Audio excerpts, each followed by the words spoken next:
Luoyan sect, outer sect, weedy slope. This place is remote, with thin spiritual energy and gravel everywhere. Only a few clumps of resilient wild grasses grow tenaciously, but no one cares. Most of the outer disciples in the sect are now running around for a little bit of cultivation resources, or sweating profusely in the martial arts field, or working hard in the spiritual field. Only Lin Chen stood alone on this barren slope. He was wearing a washed-out gray cloth disciple uniform, and his figure was a little thin, but his eyes calmly fell on a few inconspicuous wild grasses at his feet. An extremely weak, almost instinctive feeling quietly emerged in his heart. It was not an illusion. That feeling guided his hand to push aside two specific clumps of wild grasses mixed with withered and yellow. In the distance, a few outer disciples who had just finished their chores and passed by noticed the movement here. Isn't that Lin Shun? What was he daydreaming about? He must have gone crazy from practicing, fighting with a few broken grasses. You're crazy because you're poor. Are you trying to dig out treasures from this godforsaken place? A whisper came with a bit of confusion, disdain, and even a hint of mockery. Lin Chen ignored it. He squatted down, and his fingers precisely probed into the specific position where the roots and stems of the two clumps of wild grass intertwined, and gently dug. The soil was loose, with a smell of humus. Soon his fingertips touched a cold, hard-foreign object. Lin Chen dug it out. It was a palm-sized stone completely covered by thick mud. He calmly wiped off the mud with his sleeve. A faint light flashed. Under the mud, a touch of warm spiritual light suddenly appeared. Low-grade spirit stone, although it was only the lowest-level spiritual stone with a thin spiritual energy content. It was undoubtedly a timely help for Lin Shun, who was now short of resources and struggling to make ends meet. So, that feeling was real. Lin Shen's heart moved slightly, confirming that the fleeting, wonderful sensation was not an illusion. The discussion of the disciples in the distance stopped abruptly. Instead, there was an incredible gasp. Spirit stone? How could he dig up a spiritual stone in such a place? What shit luck? Jealousy, shock, greed. All kinds of eyes instantly focused on Lin Shun and the spiritual stone in his hand. Lin Shen seemed to just pick up an ordinary stone on the side of the road and calmly put the spiritual stone into his arms, without any change in his expression. He turned a blind eye to the fiery eyes around him. This low-key sense of control made some bystanders feel more and more uncomfortable. Just then, a slightly sharp voice sounded. Lin Shun, you are so bold. Everyone looked in the direction of the voice and saw a middle-aged man in steward's clothes and with a mean face, walking quickly. His triangular eyes stared at Lin Shun with undisguised greed and anger. It was Deacon Liu who was in charge of the outer disciples in this area. He obviously saw the scene just now. Due to the rules of the sect, he could not directly rob the disciples of their opportunities, but this did not prevent him from taking advantage of the situation. Outer disciples have their own duties. Who allowed you to leave your post and go to this barren slope to be lazy? Deacon Liu scolded loudly, but his eyes did not leave Lin Shen's collar with the spirit stone in his pocket. You dare to disturb the tranquility of the medicine garden. I think you are tired of living. When did this weedy slope become a medicine garden? It was just a forced frame-up. Disciple. Lin Shan was about to defend himself. Deacon Liu didn't give him a chance at all, and interrupted him with a cold snort. No need to say more. Since you have so much energy and nowhere to vent it, this deacon will find you a good place. He flipped his hand, took out a black task token, and threw it directly in front of Lin Shun. You are punished to go to Black Wind Stream, 30 miles west of the sect within 3 days and collect 3 Yangyin grass back. If there is any delay, you will bear the consequences. Hai Fengjian. Hearing this name, the faces of several outer disciples around turned pale instantly, and they looked at Lin Shun with sympathy and even some gloating. It is said that there are low-level monsters in that place from time to time, and the miasma is pervasive. The environment is bad, and it is a place that outer disciples are afraid of. The task of collecting Yangyin grass is far more difficult than ordinary outer tasks. This is not a punishment.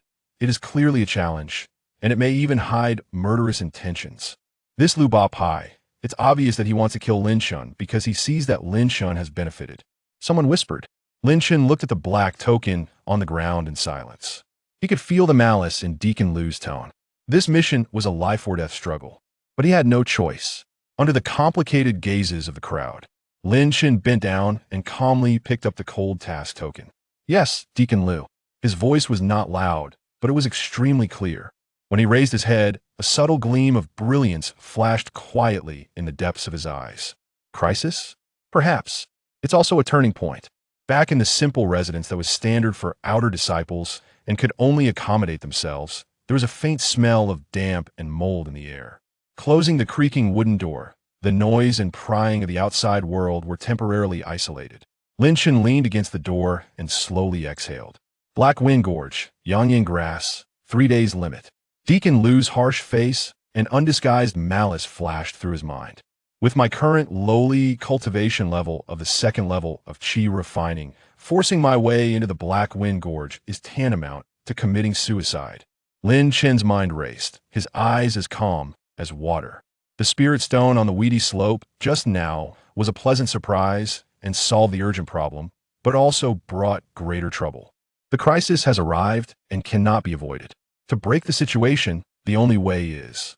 He looked at his empty palm, where his biggest secret was hidden Binming Tianji dial.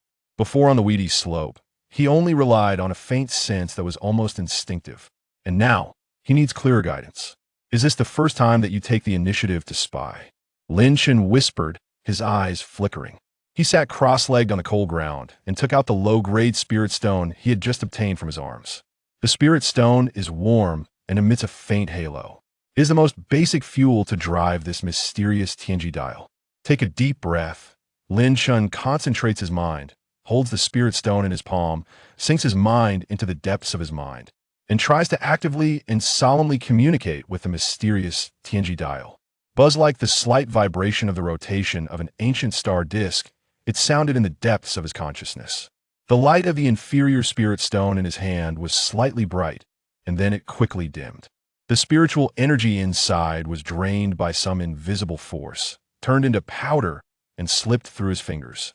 At the same time, Lin Shin felt a strong sense of mental fatigue, as if he had not closed his eyes for 3 days and 3 nights, and his temples were throbbing.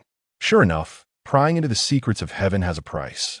His face turned slightly pale, but he resisted the discomfort and stared at the scene that emerged in his mind. There was no longer a clear picture, but countless blurred and broken Tao patterns, light and shadows, intertwined and changing, like seeing flowers in the fog. Is this the manifestation of the secret of the trip to Black Wind Gorge? Lin Shin frowned, forced down the dizziness in his head, and put all his mind into this chaotic light and shadow. He combined the scattered information about Black Wind Gorge that he had collected from the sex chores and on weekdays, and began to interpret these fragments of the secret with difficulty. With his mental power highly concentrated, fine beads of sweat even oozed out of his forehead. The light and shadow flowed, and the broken Tao patterns seemed to come alive. Under his interpretation, the blurred outline gradually appeared. A road, winding, avoiding several poisonous insect swamps and monster feces areas marked on the map.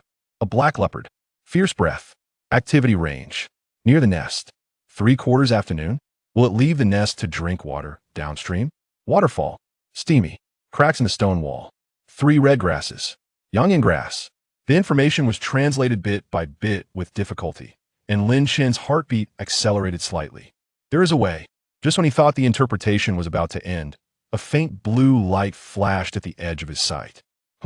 What is that? Next to the Yangyan grass, there seems to be another, strange little grass, emitting a faint blue light.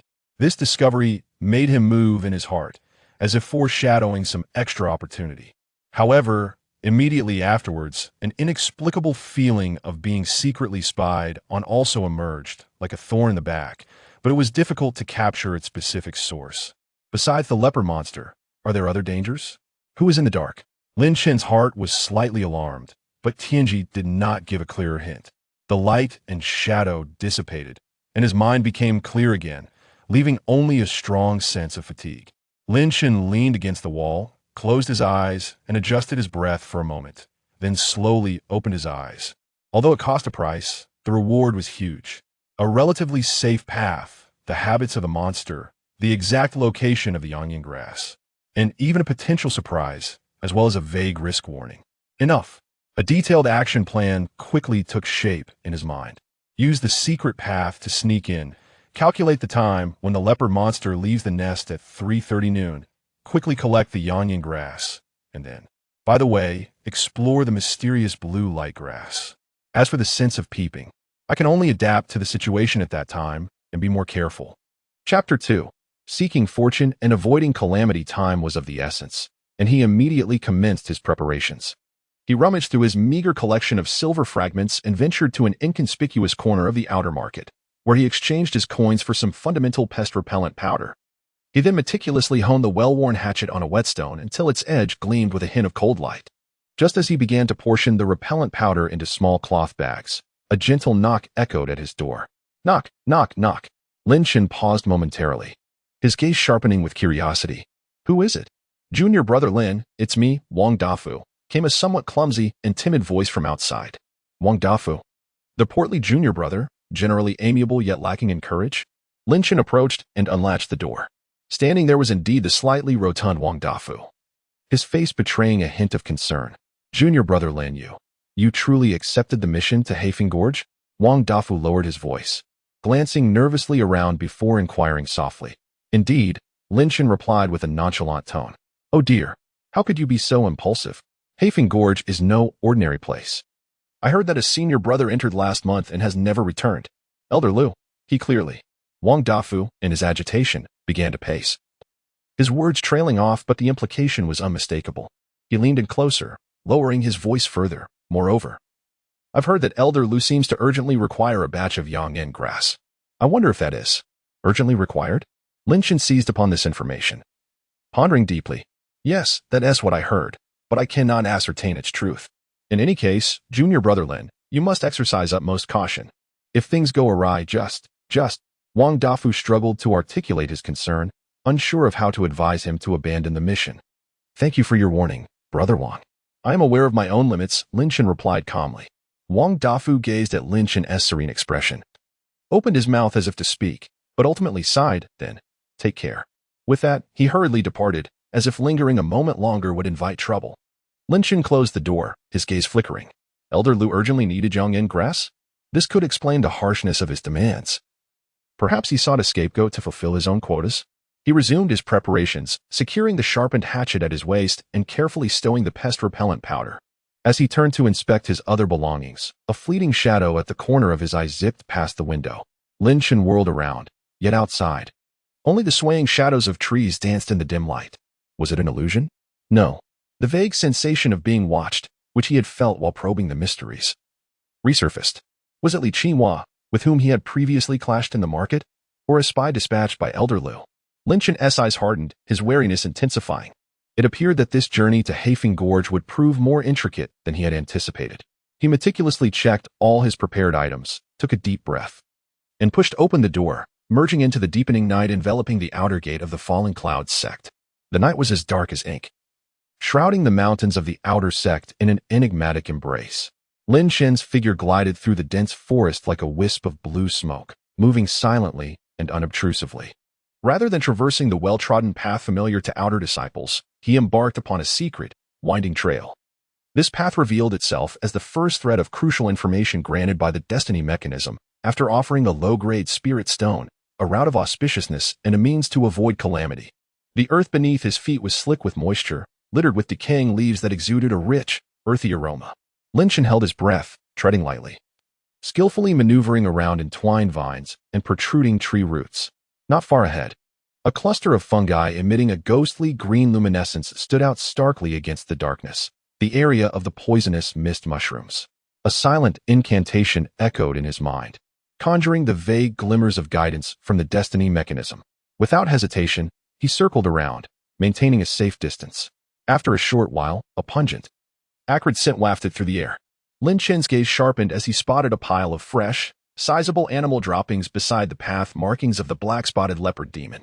He veered off the trail once more, cautiously weaving through the underbrush on the opposite side. The guidance of the destiny mechanism proved to be remarkably precise. Lin Chen's heart steadied. This intangible advantage of information was his greatest reliance on this journey. Unbeknownst to him, the sound of rushing water began to resonate ahead, growing increasingly louder, and the air grew damp, heavy with moisture. He had arrived at the Black Wind Gorge. Lin Shun halted behind a massive, moss-covered rock, carefully peering out. Below lay a dark, bottomless pool, where a waterfall cascaded from a towering cliff, crashing into the depths and sending up a cloud of mist. On the opposite side of the waterfall, a shadowy cave loomed, presumably the lair of the black-spotted leopard demon. Lin Shun concealed his presence, patiently lying in wait. Time slipped away slowly, with only the roar of the waterfall and the occasional chirping of insects breaking the silence. As the clock approached the third quarter of noon, Lin Shun silently calculated the passage of time, his focus razor-sharp, fixated on the cave's entrance. Finally, as the sun began to dip towards the west, casting dappled shadows through the foliage, a sleek, coal-black leopard adorned with glossy spots stealthily emerged from the cave. It was the black-spotted leopard demon. The creature scanned its surroundings warily, emitting a low growl from its throat before bounding downstream towards the pool, swiftly vanishing into the thicket. It had gone to drink. A flicker of realization ignited within Lin Shun. The destiny mechanism had once again proven its worth. Now was the moment. Without further hesitation, he surged forth like a bolt of lightning from behind the rock, navigating the slick stones with haste, and swiftly approached the stone wall opposite the waterfall. The mist enveloped him, soaking his clothes and hair, while the thunderous roar of the waterfall echoed deafeningly. Lin Shun's keen gaze swept over the stone wall obscured by the vapor, and soon, his attention fixated upon a narrow crevice halfway up the wall. There, 3 plants, entirely crimson, with edges of their leaves seemingly flickering like dancing flames, were tenaciously thriving, exuding a faint yet intense warmth. Sunfire grass. Lin Shun suppressed the excitement swelling within him, using both hands and feet to carefully scale the slick stone wall, approaching the narrow crevice. He extended his hand, his fingers steady, and with the petite medicinal spade he had brought, he meticulously extracted the 3 sunfire grass plants along with their roots and soil, swiftly placing them into the jade box he had prepared in advance. Few the task has been accomplished.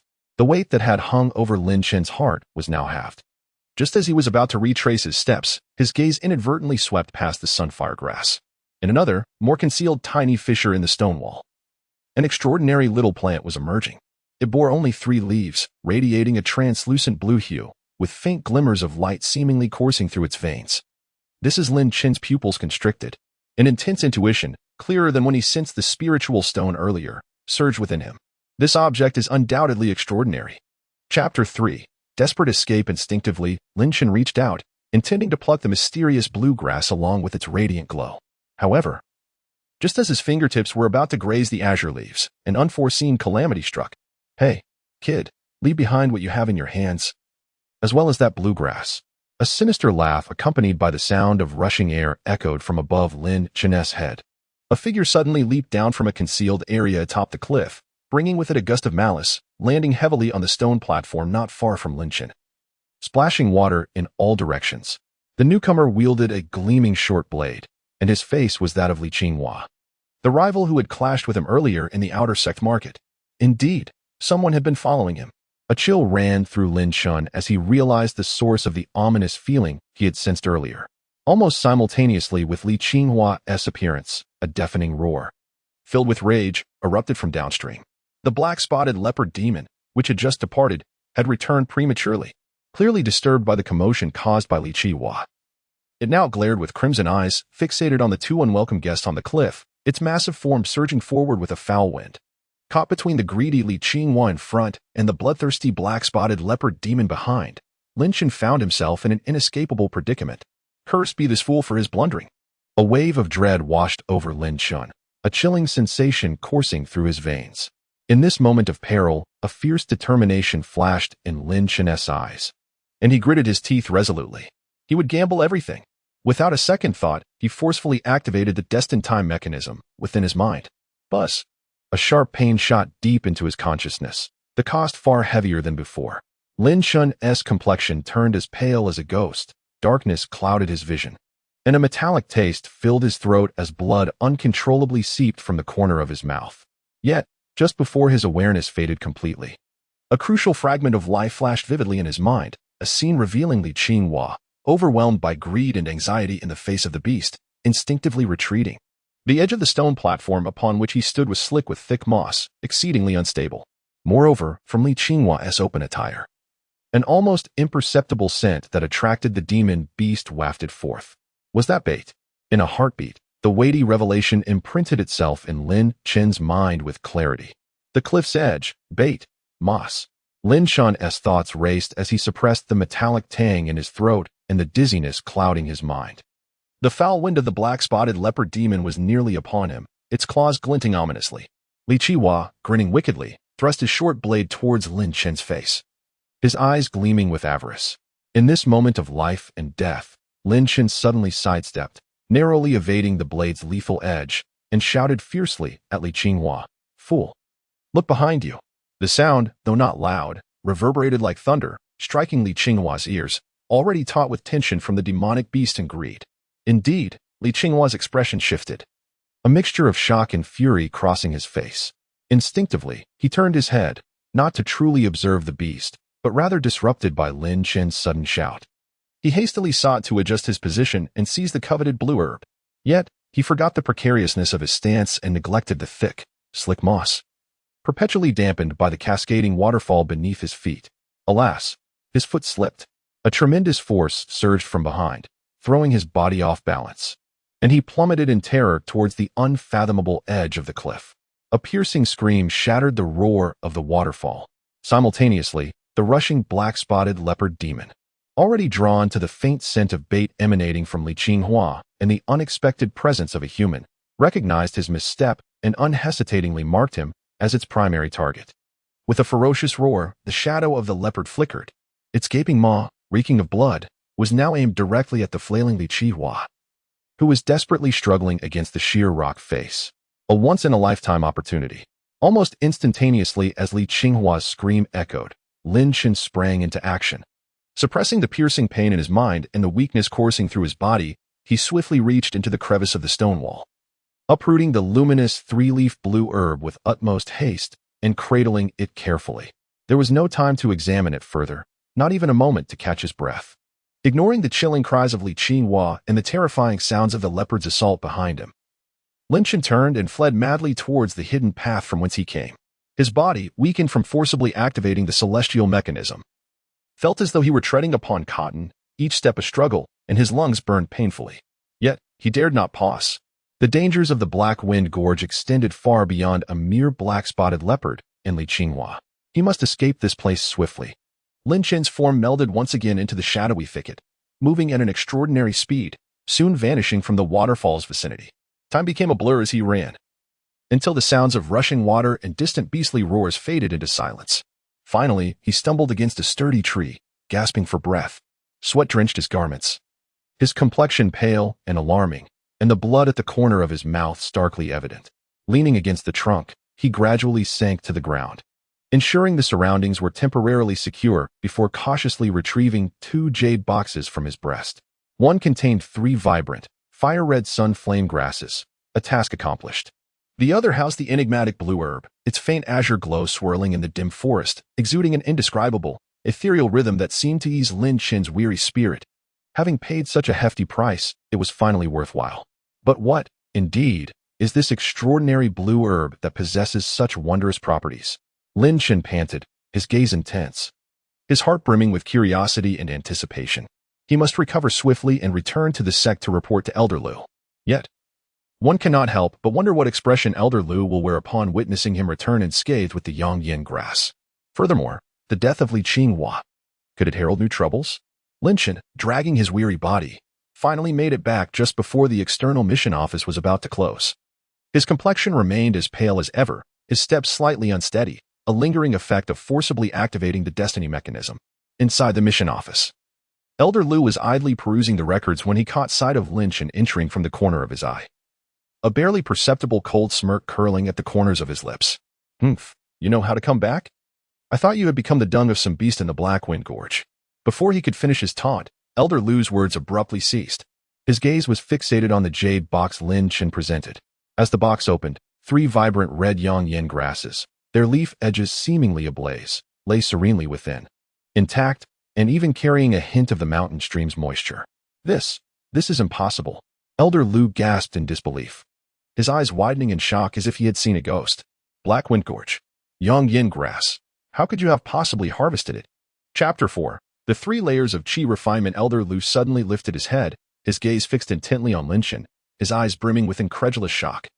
This lad was merely a fledgling in the early stages of chi refinement, in a treacherous place like the Blackwind Gorge. Even mid-stage disciples faced near certain death. How could he possibly return unscathed with the Yang'an grass in just 3 days? Was it sheer luck? Had the beasts fortuitously vacated the area? Did the Yang'an grass merely grow by the roadside?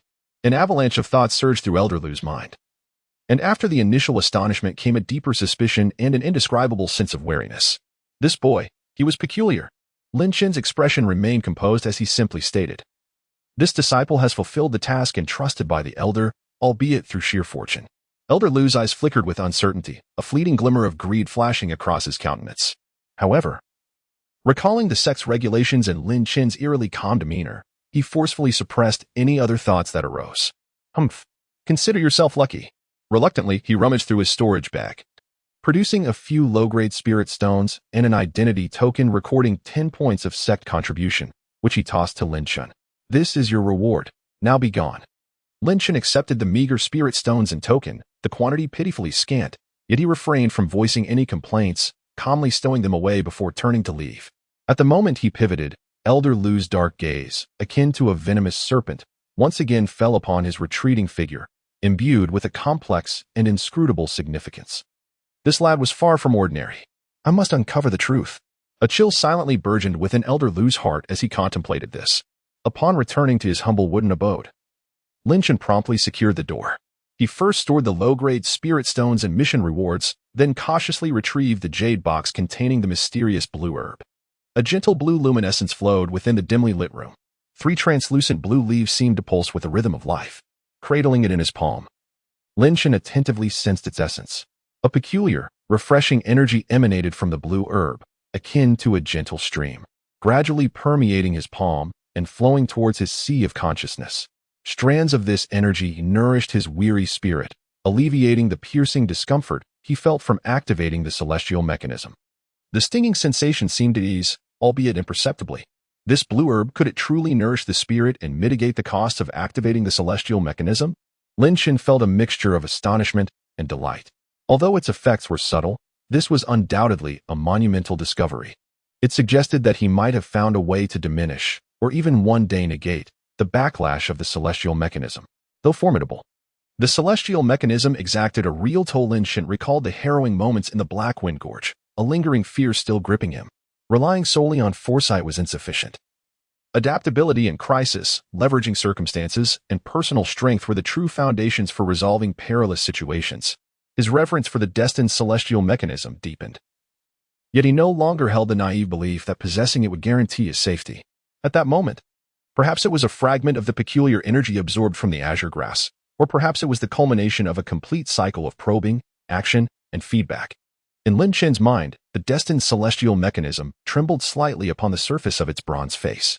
A few fresh, even clearer patterns slowly emerged. As Lin Chen sensed the lingering weakness within him, a remnant of the cost of probing the celestial secrets, he gazed at the mysterious azure glowing grass in his hand. Then turned his attention to the newly revealed patterns on the celestial mechanism. His eyes deepened, sharp as a blade. The trials posed by Steward Lu were merely the beginning, and the disappearance of Li Qinghua could herald further troubles. To establish a foothold in this ruthless world of cultivation and to uncover more secrets of the celestial mechanism, he must swiftly elevate his strength. Moreover, what do these newly appeared patterns on my destined celestial mechanism truly signify? Are they a fortuitous opportunity or a looming danger? Lin Chen hesitated no longer. He cradled the azure grass in his palm and began to operate the most fundamental technique of his sect, the Qi induction art. As the technique activated, strands of spiritual energy entwined around the azure grass. A wondrous scene unfolded. The grass, seemingly imbued with consciousness, actively unfurled without any resistance, transforming into an immensely pure torrent of energy, imbued with a refreshing coolness that surged through his meridians and into his body. Buzz. The lingering pain and fatigue in his sea of consciousness dissipated like snow under the blazing sun, swept away by this refreshing energy. How delightful. Lin Chen could not help but emit a soft murmur, feeling his mind clear significantly, his thoughts now sharper and more agile. Yet, this was not the end. This energy was far more formidable and refined than he had anticipated. After mending his spiritual depletion, the remaining energy surged forth like a rampaging dragon. crashing against the daunting barrier of his second layer of chi refinement. Crack. A sound, seemingly existing only in the depths of his consciousness, resonated with a delicate fracture.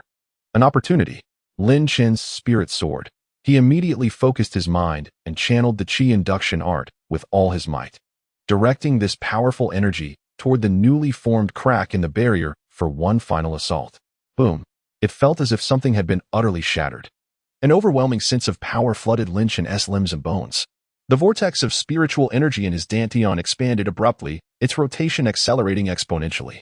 His meridians widened and strengthened, becoming more resilient. The total amount of spiritual energy within him surged to several times its previous density. The air in the room seemed to momentarily still, and a few specks of dust were swept aside by an invisible current. Lin Chen suddenly opened his eyes wide. The previous weakness and fatigue vanished without a trace, replaced by an unprecedented strength and confidence. His gaze sparkled with brilliance, shining like a cold star. Third layer of chi refinement. At last, he had broken through. Feeling the surging power within him, Lin Chen nearly erupted into a roar of triumph. Just then, as his cultivation level ascended, his mental strength also swelled correspondingly. Instinctively, he glanced once more at the destined celestial mechanism in his mind. The once dimly lit bronze sundial, marred by previous scrutiny and cost, now appeared remarkably clearer. Most notably, the newly manifested strands of intricate patterns upon its surface had grown more solid and distinct. Lin Chen focused intently, meticulously deciphering them. With his currently enhanced mental acuity, the interpretation flowed more smoothly than before. The intertwining patterns and shifting light ultimately pointed to a definitive message in 7 days. The outer sex minor competition? A jolt surged through Lin Chen's heart. The patterns continued to reveal more details. The top 3 of the minor competition would receive a qualification token, which would grant access to the outer pavilion of the scripture repository, allowing the selection of a foundational cultivation technique or spell. The outer pavilion of the scripture repository. Lin Chen's heart raced. That was the coveted destination for outer sect disciples. It housed authentic foundational techniques and spells, far surpassing the mundane chi induction technique he currently practiced. Should he acquire a formidable technique or spell, his prowess would undoubtedly soar to new heights. However, before his exhilaration could subside, the imagery upon the celestial sundial abruptly shifted. Too potent. Frigid malice energies loomed like dark clouds over the patterns of the outer sect's minor competition. One malevolent force distinctly pointed toward the direction of the sect's elders' hall, exuding an aura reminiscent of Elderlu. The other malevolence was even more sinister and obscure, ultimately coalescing into a vague emblem adorned with ancient patterns. At its core lay a faintly discernible character for Li. Chapter 5. The Opportunity of the Scripture Pavilion. Lu, the steward, and the Li family? Lin Chen's pupils constricted suddenly. Indeed, Steward Lu was not one to relent easily. Was he planning to strike at me during the outer sect competition? The Li family. Was it because of Li Qinhua? What had they uncovered? A sense of impending crisis surged within him. The outer sect competition was not only a colossal opportunity but also harbored lethal peril, although he had recently broken through to the third layer of chi refinement. As a steward, Lu possessed considerable means, and the Li family, given their ability to evoke a clear malevolent emblem from the celestial mechanism, was certainly formidable, nurturing the spirit and mending injuries. This herb boasted such miraculous efficacy, perhaps it should be named spirit nurturing grass. Lin Chen gazed at the lingering blue luminescence in his palm, his mind racing. Gradually, he clenched his fist, feeling the spiritual energy coursing through him, magnitude stronger than before. He relished the sense of power and confidence that came with the third layer of chi refinement, and an indomitable spirit welled up from within. The prior weakness and restraint seemed to be entirely washed away by this moment of breakthrough. He abruptly lifted his head, his gaze as sharp as lightning, directed towards the direction of the sect steward hall. Steward Lu, the Li family.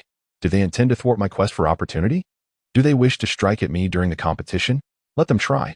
A cold smile crept across Lin Chen's lips, a mocking laughter echoing in his heart. He had resolved firmly. In 7 days, at the outer sect competition, he would not only participate, but would claim one of the top 3 qualification tokens with dignity. To all who had underestimated or opposed him, he would make them understand the meaning of regret. The opportunity of the scripture pavilion was his to seize. No one could impede him. The news of Lin Chen's successful completion of the Black Wind Gorge mission spread like wildfire among the outer sect disciples. In an instant, the entire outer sect area buzzed with excitement. Have you heard? That lad Lin Chen actually brought back the sunflower grass from Black Wind Gorge. Is that true? How could he possibly? He must have simply stumbled upon good fortune. Absolutely. Most people speculated this to be an unbelievable stroke of luck. However, a small minority, such as Wang Dafu, who had previously offered Lin Chen a kind warning, now widened his eyes in disbelief. Murmuring to himself, I never expected Lin Shitty to be so extraordinary, truly hidden and unassuming. Regardless, Lin Chen's name had, without a doubt, accumulated considerable weight among the lower-tier outer sect disciples. Yet, alongside the respect and curiosity, he also attracted envy and potential troubles. Meanwhile, another piece of news quietly circulated. Outer sect disciple Li Qinghua had ventured to Black Wind Gorge and had yet to return, disappearing completely. Some speculated that he may have met with misfortune, while whispers began to link Li Qinghua's disappearance with Lin Chen, who had ventured to Black Wind Gorge and returned safely, adding an air of mystery to Lin Chen's persona. The following day, the outer sect area of the sect was in a state of fervent excitement due to the official announcement of a certain news. The outer sect competition, to be held in 7 days. The top 3 would receive the qualification token for the Scripture Pavilion's outer hall. My goodness. Cultivation techniques at the next level. Spells at the next tier. An opportunity to ascend to greatness. At the notice board near the outer sect martial arts arena, a throng of disciples gathered, their voices rising to a cacophony. Countless outer sect disciples squeezed together, their eyes ablaze with the flames of ambition and desire as they scrutinized the announcement. The rules were simple yet ruthless. Random draw for battles, with immediate elimination for the defeated until the final 3 emerged. A true moment of transformation. Lin Chen navigated through the excited crowd, making his way toward the registration desk, not far away. Behind the long table sat the registrar, none other than Steward Liu, who had suffered a setback just the day before. Upon seeing Lin Chen, Steward Liu paused, a flicker of barely perceptible surprise crossing his features. This lad appears to be in fine spirits. Did the dangers of Black Wind Gorge not leave him the worse for wear? Doubts stirred in Steward Liu's mind. However, as Lin Chen expressed his intentions, that flicker of surprise was swiftly replaced by a sullen and sarcastic demeanor. You wish to register for the outer sect competition? Steward Liu said with a feigned smile. I'm afraid you've come too late. The slots for registration are full. The disciples in line instinctively turned their gazes toward Lin Chen. Some with glee, others with furrowed brows. Lin Chen remained composed, as if he had not detected the malice in Steward Liu's words. Steward Liu, you jest, he replied calmly. As far as I know, the sect's rules state that there is no limit on registration for the outer sect competition. All disciples of the Falling Cloud sect are eligible to participate. As he spoke, a steady and refined aura emanated naturally from him. Refinement of qi at the 3rd layer. Steward Liu's forced smile instantly froze, his pupils constricting in shock. You have broken through? How is that possible? It has only been a few days, he exclaimed, his mind reeling with disbelief. The surrounding disciples were also in an uproar, their gazes toward Lin Chen filled with astonishment and incredulity. Yet Lin Chen seemed oblivious to Steward Liu's discomposure, his gaze subtly glancing at the jade slip beside him recording the registration information. Last night, within the patterns manifested by the celestial mechanism, there had been not only Steward Liu's malice concerning this registration desk, but also a vague detail about the recording method of this jade slip. Could it be that the steward, in his busyness, had made an error? Lin Chen maintained his placid tone. It appears that there are still a few slots unrecorded on this jade slip. Steward Liu's complexion shifted between shades of green and white. Indeed, the sect's rules were as such. He had purely spoken offhandedly, attempting to vex Lin Chen. He never anticipated that this lad not only emerged unscathed, but had instead broken through to the 3rd layer of qi refinement. Even more bizarrely, how could he be aware of the jade slip's intricacies? The murmurs and varying gazes of the surrounding disciples pricked at him like needles. Humph. Deacon Liu let out a heavy snort, his countenance darkened to an extreme, yet he dared not openly defy the established rules. Reluctantly, he picked up the jade pin and inscribed Lin Chen's name. At least he wasn't entirely foolish. Lin Chen mused with a cold smile in his heart as he retrieved his identity token and turned to leave. However, just as he took 2 steps, a figure abruptly flashed before him. A tall, imposing youth, exuding an aura of malevolence, accompanied by several similarly formidable companions, obstructed his path. The young man's eyes were sharp as an eagle's, fixating intently on Lin Chen, unabashedly displaying his murderous intent and the formidable presence of a mid-stage qi refinement practitioner. The surroundings fell into an immediate silence, all gazes converging upon the scene. Are you Lin Chen? The young man's voice was frigid, laced with an accusatory tone. And what if I am? Lin Chen paused, slightly raising his gaze. The warning from the heavenly mechanism had indeed come to pass. My cousin, Li Qinghua, accompanied you to the Black Wind Gorge a few days ago, and has yet to return. His fate remains uncertain. Li Wei's tone was harsh, asserting. It is said that he was last seen with you. You had better provide me with an explanation, or else. A palpable aura of threat began to permeate the air. Members of the Li family. They had come for Li Qinghua.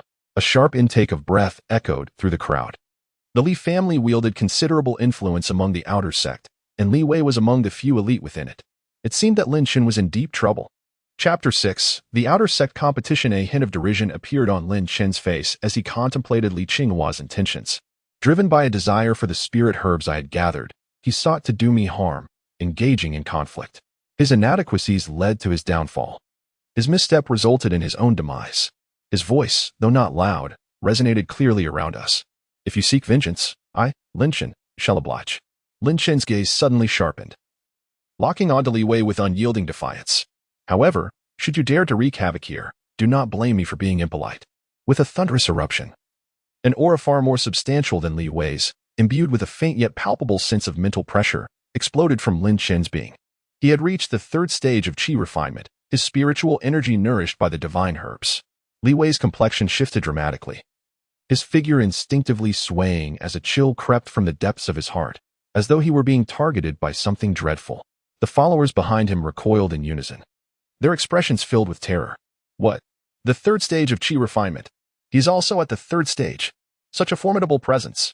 It appears even more daunting than that of senior brother Li Wei. Could it be?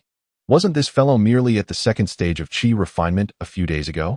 Did he not accept the perilous task at Black Wind Gorge? How? Could he dare confront Li Wei? Challenge the Li family. The surrounding disciples erupted into a frenzy. Their gazes towards Lin Chen were brimming with shock, fear, and disbelief. This usually unassuming and somewhat marginalized outer sect disciple not only survived Black Wind Gorge, but had also made tremendous strides in his cultivation. Now revealing such a formidable and domineering side, Li Wei's countenance turned a deep shade of iron, the epitome of displeasure. He could distinctly sense that Lin Chen's aura was not only comparable to his own, but subtly overshadowed him. The unnerving sensation of mental pressure made him exceedingly wary. Coupled with the peculiar glances and whispers from the surrounding disciples, he realized that he would gain nothing here today. Very well, very well. Li Wei ground his teeth, his gaze fixed on Lin Chen with a venomous glare. Lin Chen, I will remember you. During the outer sect competition, you shall learn how to write the word death. With this ominous declaration, Li Wei snorted coldly and departed with his entourage, leaving Lin Chen to regard his retreating figure with eyes as cold as frost. A greater storm surrounding the outer sect competition was brewing in the shadows, poised to sweep in. In the blink of an eye, 7 days had passed. The outer sect of the Falling Cloud sect was abuzz with anticipation for the annual grand event, the outer sect competition. The vast martial arts arena was teeming with people, a cacophony of voices filling the air. Countless outer sect disciples gathered, their eyes ablaze with intensity as they focused on the dozens of elevated platforms erected in the center. The atmosphere was thick with tension, excitement, and anticipation. Ding! The resounding chime of a bell echoed, heralding the official commencement of the competition. Drawing lots, ascending the platforms. Engaging in battle. Lin Chen's figure soon appeared upon one of the stages. With his early third stage of qi refinement, he stood as a formidable presence amongst the outer sect disciples, where most were only at the first or second stages, with only a few reaching the third. His combat style is both swift and decisive. When faced with an opponent at the second level of qi refinement, he often resolves the match with a single strike. Against those in the early stages of the third level, it takes but 3 to 5 exchanges. On rare occasions, when confronted by an opponent poised to unleash their most formidable techniques, Lin Chen consistently anticipates their moves, either launching a quicker counterattack or evading with an astute angle, deftly neutralizing the crisis. Such remarkable reflexes. A watching disciple gasped. Lin Chen's strikes are astoundingly precise. It is curious. He seems to possess an uncanny ability to predict his opponent's actions. Occasionally, after dodging what appeared to be a perilous attack, Lin Chen would subtly massage his temples. Each time he employed this ability, even if it was merely a faint premonition, it drained his mental energy. He pondered this as a fleeting sensation of dizziness washed over him. Yet, Nothing could halt his momentum of consecutive victories. 1 match, 2 matches, 3 matches. Lin Chen's name began to resonate with an increasing number of spectators. The one who returned alive from Black Wind Gorge and broke through to the 3rd level of Qi refinement seemed to be even stronger than anticipated. On the podium, among the several sect stewards overseeing the minor competition, Steward Lu's expression grew increasingly grim. He fixated on Lin Chen's figure, his gaze filled with malice. Useless. A bunch of useless fools. He seethed internally, exasperated that they could not even stop a mere early-stage, 3rd-level cultivator. As he watched Lin Chen effortlessly defeat yet another opponent to advance to the next round, a glint of malice flickered in Steward Lu's eyes. He subtly signaled to the referee beside him, responsible for drawing lots. The referee understood immediately, nodding slightly as he discreetly altered some details on the jade slip. Soon, the new matchups were announced. In the next round, Lin Chen would face Zhang Kuang. A wave of gasps and discussions erupted in the martial arena. Zhang Kuang? The peak of the 3rd level of Qi refinement? That most ferocious combatant, known as the Mad Dog? It was over. Lin Chen's streak of good fortune had come to an end. Rumor had it that Zhang Kuang had long been bought off by Steward Lu. In a corner of the crowd, Wang Dafu squeezed his way to Lin Chen's side, anxiety etched on his face as he spoke in a hushed, urgent tone. Junior brother Lin, be careful. Zhang Kuang is under Steward Lu's command. I also heard. He glanced around, lowering his voice further. Steward Lu has been stuck at the 4th level of Qi refinement for quite some time, desperately in need of a breakthrough pill. The primary ingredient for that pill is sunfire grass. He likely sent you to Black Wind Gorge for that reason. It all made sense. Lin Chen's eyes flickered as he instantly grasped the motivations behind Steward Lu's previous actions. He sought to eliminate rivals while seizing treasures, only for Lin Chen to survive the ordeal. Now, he intended for his confidant Zhang Kuang to secure a top 3 finish in the minor competition. Exchanging rewards for resources to refine pills? Lin Chen nodded in gratitude towards Wang Dafu for his warning. Lin Shitty, you. Wang Dafu observed his calm demeanor with increasing concern. Zhang Kuang, a formidable opponent at the peak of the 3rd level of Qi refinement, was known for his ruthless tactics. No matter, Lin Chen interjected, his gaze steady and unyielding, though a flicker of coldness danced within. Soon, it was Lin Chen's turn to face Zhang Kuang on stage. The latter, with a robust physique and a face marred by excess flesh, grinned maliciously at Lin Chen. Kid, you've been fortunate to make it this far. Unfortunately, your journey ends here with me, the mighty Zhang. Before his words could fully dissipate, he lunged forward, akin to a tiger descending a mountain, his fist swinging with the force of a howling gale. The unrestrained surge of spiritual power from the peak of the 3rd level of Qi refinement erupted forth, clearly intent on overwhelming Lin Chen with sheer might. Bring it on. Lin Chen's eyes narrowed. He employed an enigmatic footwork technique, his form elusive, deftly evading Zhang Kuang's frontal assault, while simultaneously channeling his internal spiritual energy, seeking an opportunity to counterattack. Bang, bang, bang. The clash of fists resonated, spiritual energies colliding. Zhang Kuang's relentless onslaughts surged like a tide, each punch heavier than the last, pressing Lin Chen firmly into a disadvantageous position. Despite the odds, Lin Chen drew upon the heightened reflexes and solid foundation granted by the spirit herb, managing to withstand the barrage. Yet, each impact sent waves of turbulence through his blood, leaving his arms slightly numb. Indeed, he was a formidable adversary. The peak of the 3rd level of Qi refinement was not to be underestimated. Lin Chen's thoughts raced as he struggled to maneuver, all the while maintaining a cool and observant demeanor. Chapter 7. The Finger That Seized Victory. Zhang Kuang, consumed by impatience after a prolonged offensive, became increasingly agitated. He had initially believed that his cultivation would allow him to effortlessly vanquish Lin Chen. Yet he was taken aback by his opponent's elusive and formidable nature. As time slipped away, the murmurs from the audience grew louder, and Zhang Kuang's composure began to wane, revealing a fierce glint in his eyes and an intensified malice. At that moment, he caught a glimpse of Steward Lu at the podium, who subtly signaled to him. It was time. A surge of murderous intent erupted within Zhang Kuang. A tempestuous and chilling energy began to swirl violently within him, altering his aura dramatically. A sense of foreboding struck Lin Chen like a thunderclap. A profound sense of danger enveloped him. Zhang Kuang was about to unleash a sinister, forbidden technique. He could not allow this to happen. With a sharp focus, Lin Chen summoned the destiny mechanism from his mind at any cost. Beads of sweat formed on his forehead, and his breathing quickened, causing the surrounding scene to momentarily blur. Yet in the next instant, The ancient surface of the mechanism revealed a myriad of intricate patterns that vividly illuminated everything within his opponent's body. The trajectory of Zhang Kuang's tumultuous energy. The critical moment of his impending forbidden technique, and even just beneath his left rib. An old injury from years past was subtly manifesting as a fatal flaw under the pressure of his own unleashed energy. Now was the moment. In a split second, Lin Chen made his move. Before Zhang Kuang's devastating technique could take shape, Lin Chen's figure appeared like a wraith, advancing at an unimaginable angle that defied human perception. Swift as the wind, the spectators barely had time to blink before Lin Chen stood beside Zhang Kuang. His right hand's index and middle fingers aligned in a sword-like posture, akin to an unyielding blade, precisely targeting the exposed weak point illuminated by the mechanism, 3 inches below the left rib. With a soft yet resounding thud, the atmosphere shifted. Zhang Kuang's sinister grin froze instantly, his eyes wide with disbelief and terror. The forbidden technique he had prepared abruptly faltered, and the violent energy within him ran amok, rebelling against its master like a wild stallion. Zhang Kuang let out a piercing scream, as if struck by an invisible giant hammer. Blood gushed forth, and his body, akin to a severed kite, was sent reeling off the stage, crashing heavily onto the ground, where he fell unconscious. Silence. The entire arena was so quiet that one could hear a pin drop. Every spectator stared wide-eyed, mouths agape, as if petrified, fixated on the somewhat slender figure on the stage, then glancing down at the unconscious Zhang Kuang. What had transpired? Zhang Kuang, at the pinnacle of the 3rd level of qi refinement, had been defeated so easily, struck down by a mere finger? On the stage, Lin Chen stood tall. Although his breath was somewhat unsteady, and his complexion paled from invoking the mechanism, he remained resolute and upright. He slowly raised his head, his gaze piercing like 2 bolts of cold lightning, cutting through the deafening silence before the storm, and landing squarely on the pallid face of Elder Lu at the podium, whose lips trembled, eyes wide with shock and disbelief.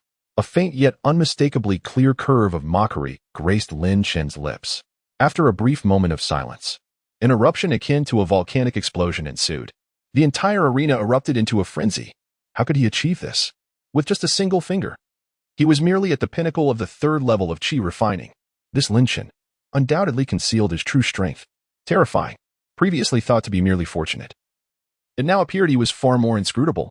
Waves of astonishment, discussions, and speculations surged like a tide, rising and falling. In that moment, Lin Chen's name was indelibly etched into the hearts of all outer sect disciples. No longer was he the obscure lad who occasionally stumbled upon good luck. He had transformed into a symbol of enigma and untouchability. On the podium, Elder Lu's complexion shifted from ashen to ghostly pale, his lips quivering and his eyes filled not only with resentment but also an uncontrollable glimmer of disbelief and fear. How could this be? How could it happen? He screamed within, yet suppressed his emotions, refraining from losing his composure in public. With inner sect elders overseeing from the high platform, he dared not act rashly. Yet, his gaze towards Lin Chen was venomous, as if he longed to swallow him whole. In a corner of the crowd, Li Wei's expression was equally grim. Such formidable strength. I had grossly underestimated him. Clenching his fists until his knuckles turned white, he mused.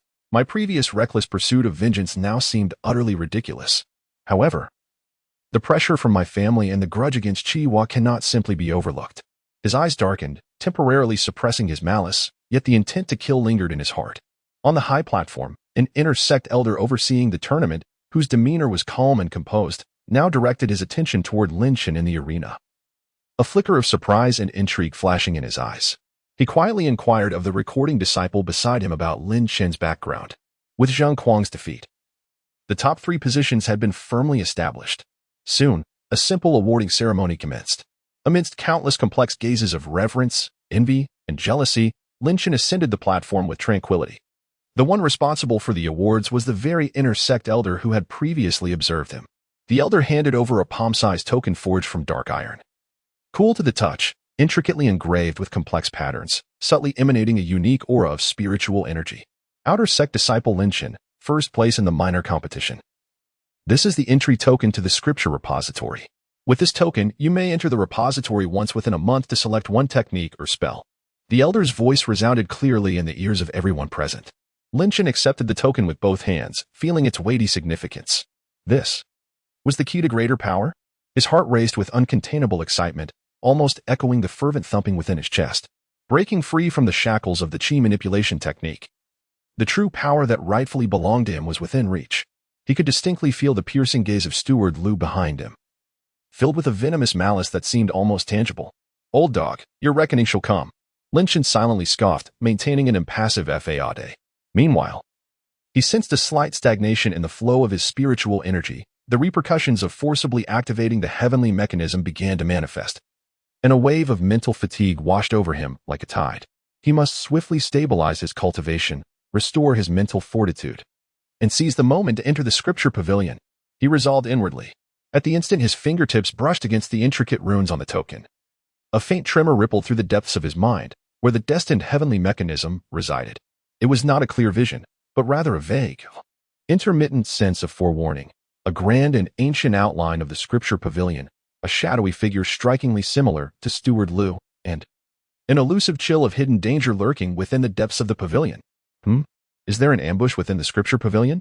Lin Chen's brow furrowed almost imperceptibly, a surge of caution igniting within him. It seemed that Steward Liu would not relent easily. He gathered his composure and respectfully bowed to the inner gate steward before turning to descend the high platform. Under the watchful eyes of the multitude, he walked with steady steps, resolutely disregarding the murderous glare of Steward Liu on the podium, as well as the mixed gazes of awe and scrutiny from the surrounding disciples.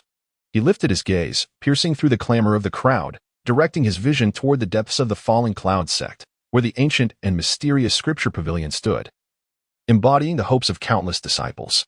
The icy token was firmly grasped in his palm, as if a flame were igniting within. Scripture pavilion.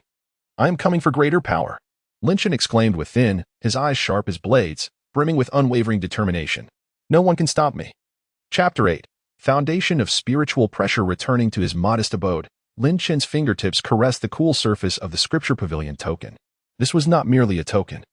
It represented the hope he had fought fiercely to seize during the outer sect's minor competition.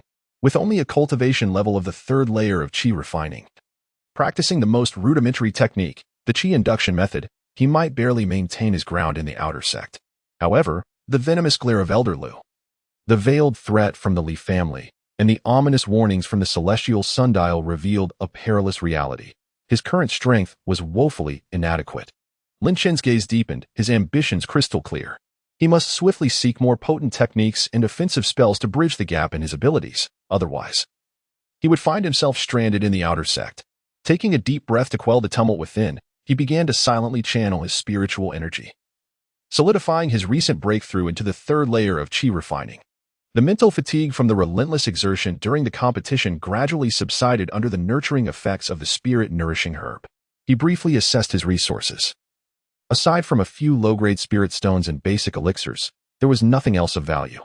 His strength remained too feeble. Elevation was imperative.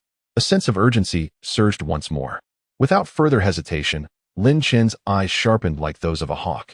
He pushed open the door and strode purposefully towards the depths of the sect, heading straight for the ancient, majestic scripture pavilion. The mountain path leading to the pavilion was notably secluded.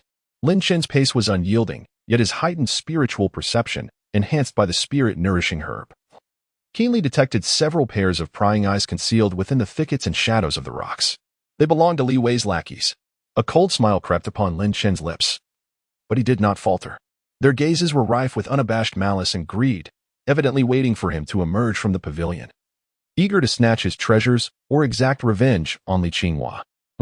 Once I emerge, I shall settle the score with you," he mused, mentally marking these insignificant clowns. Before long, a grand and ancient pavilion came into view, built upon a foundation of blue stone and supported by massive timber beams. The structure emanated a rich aura of scholarly wisdom and a sense of time's passage, having withstood the ravages of the elements.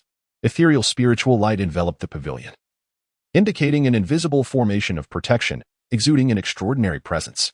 This was the hallowed ground that the outer sect disciples of the falling cloud sect yearned for, the scripture pavilion.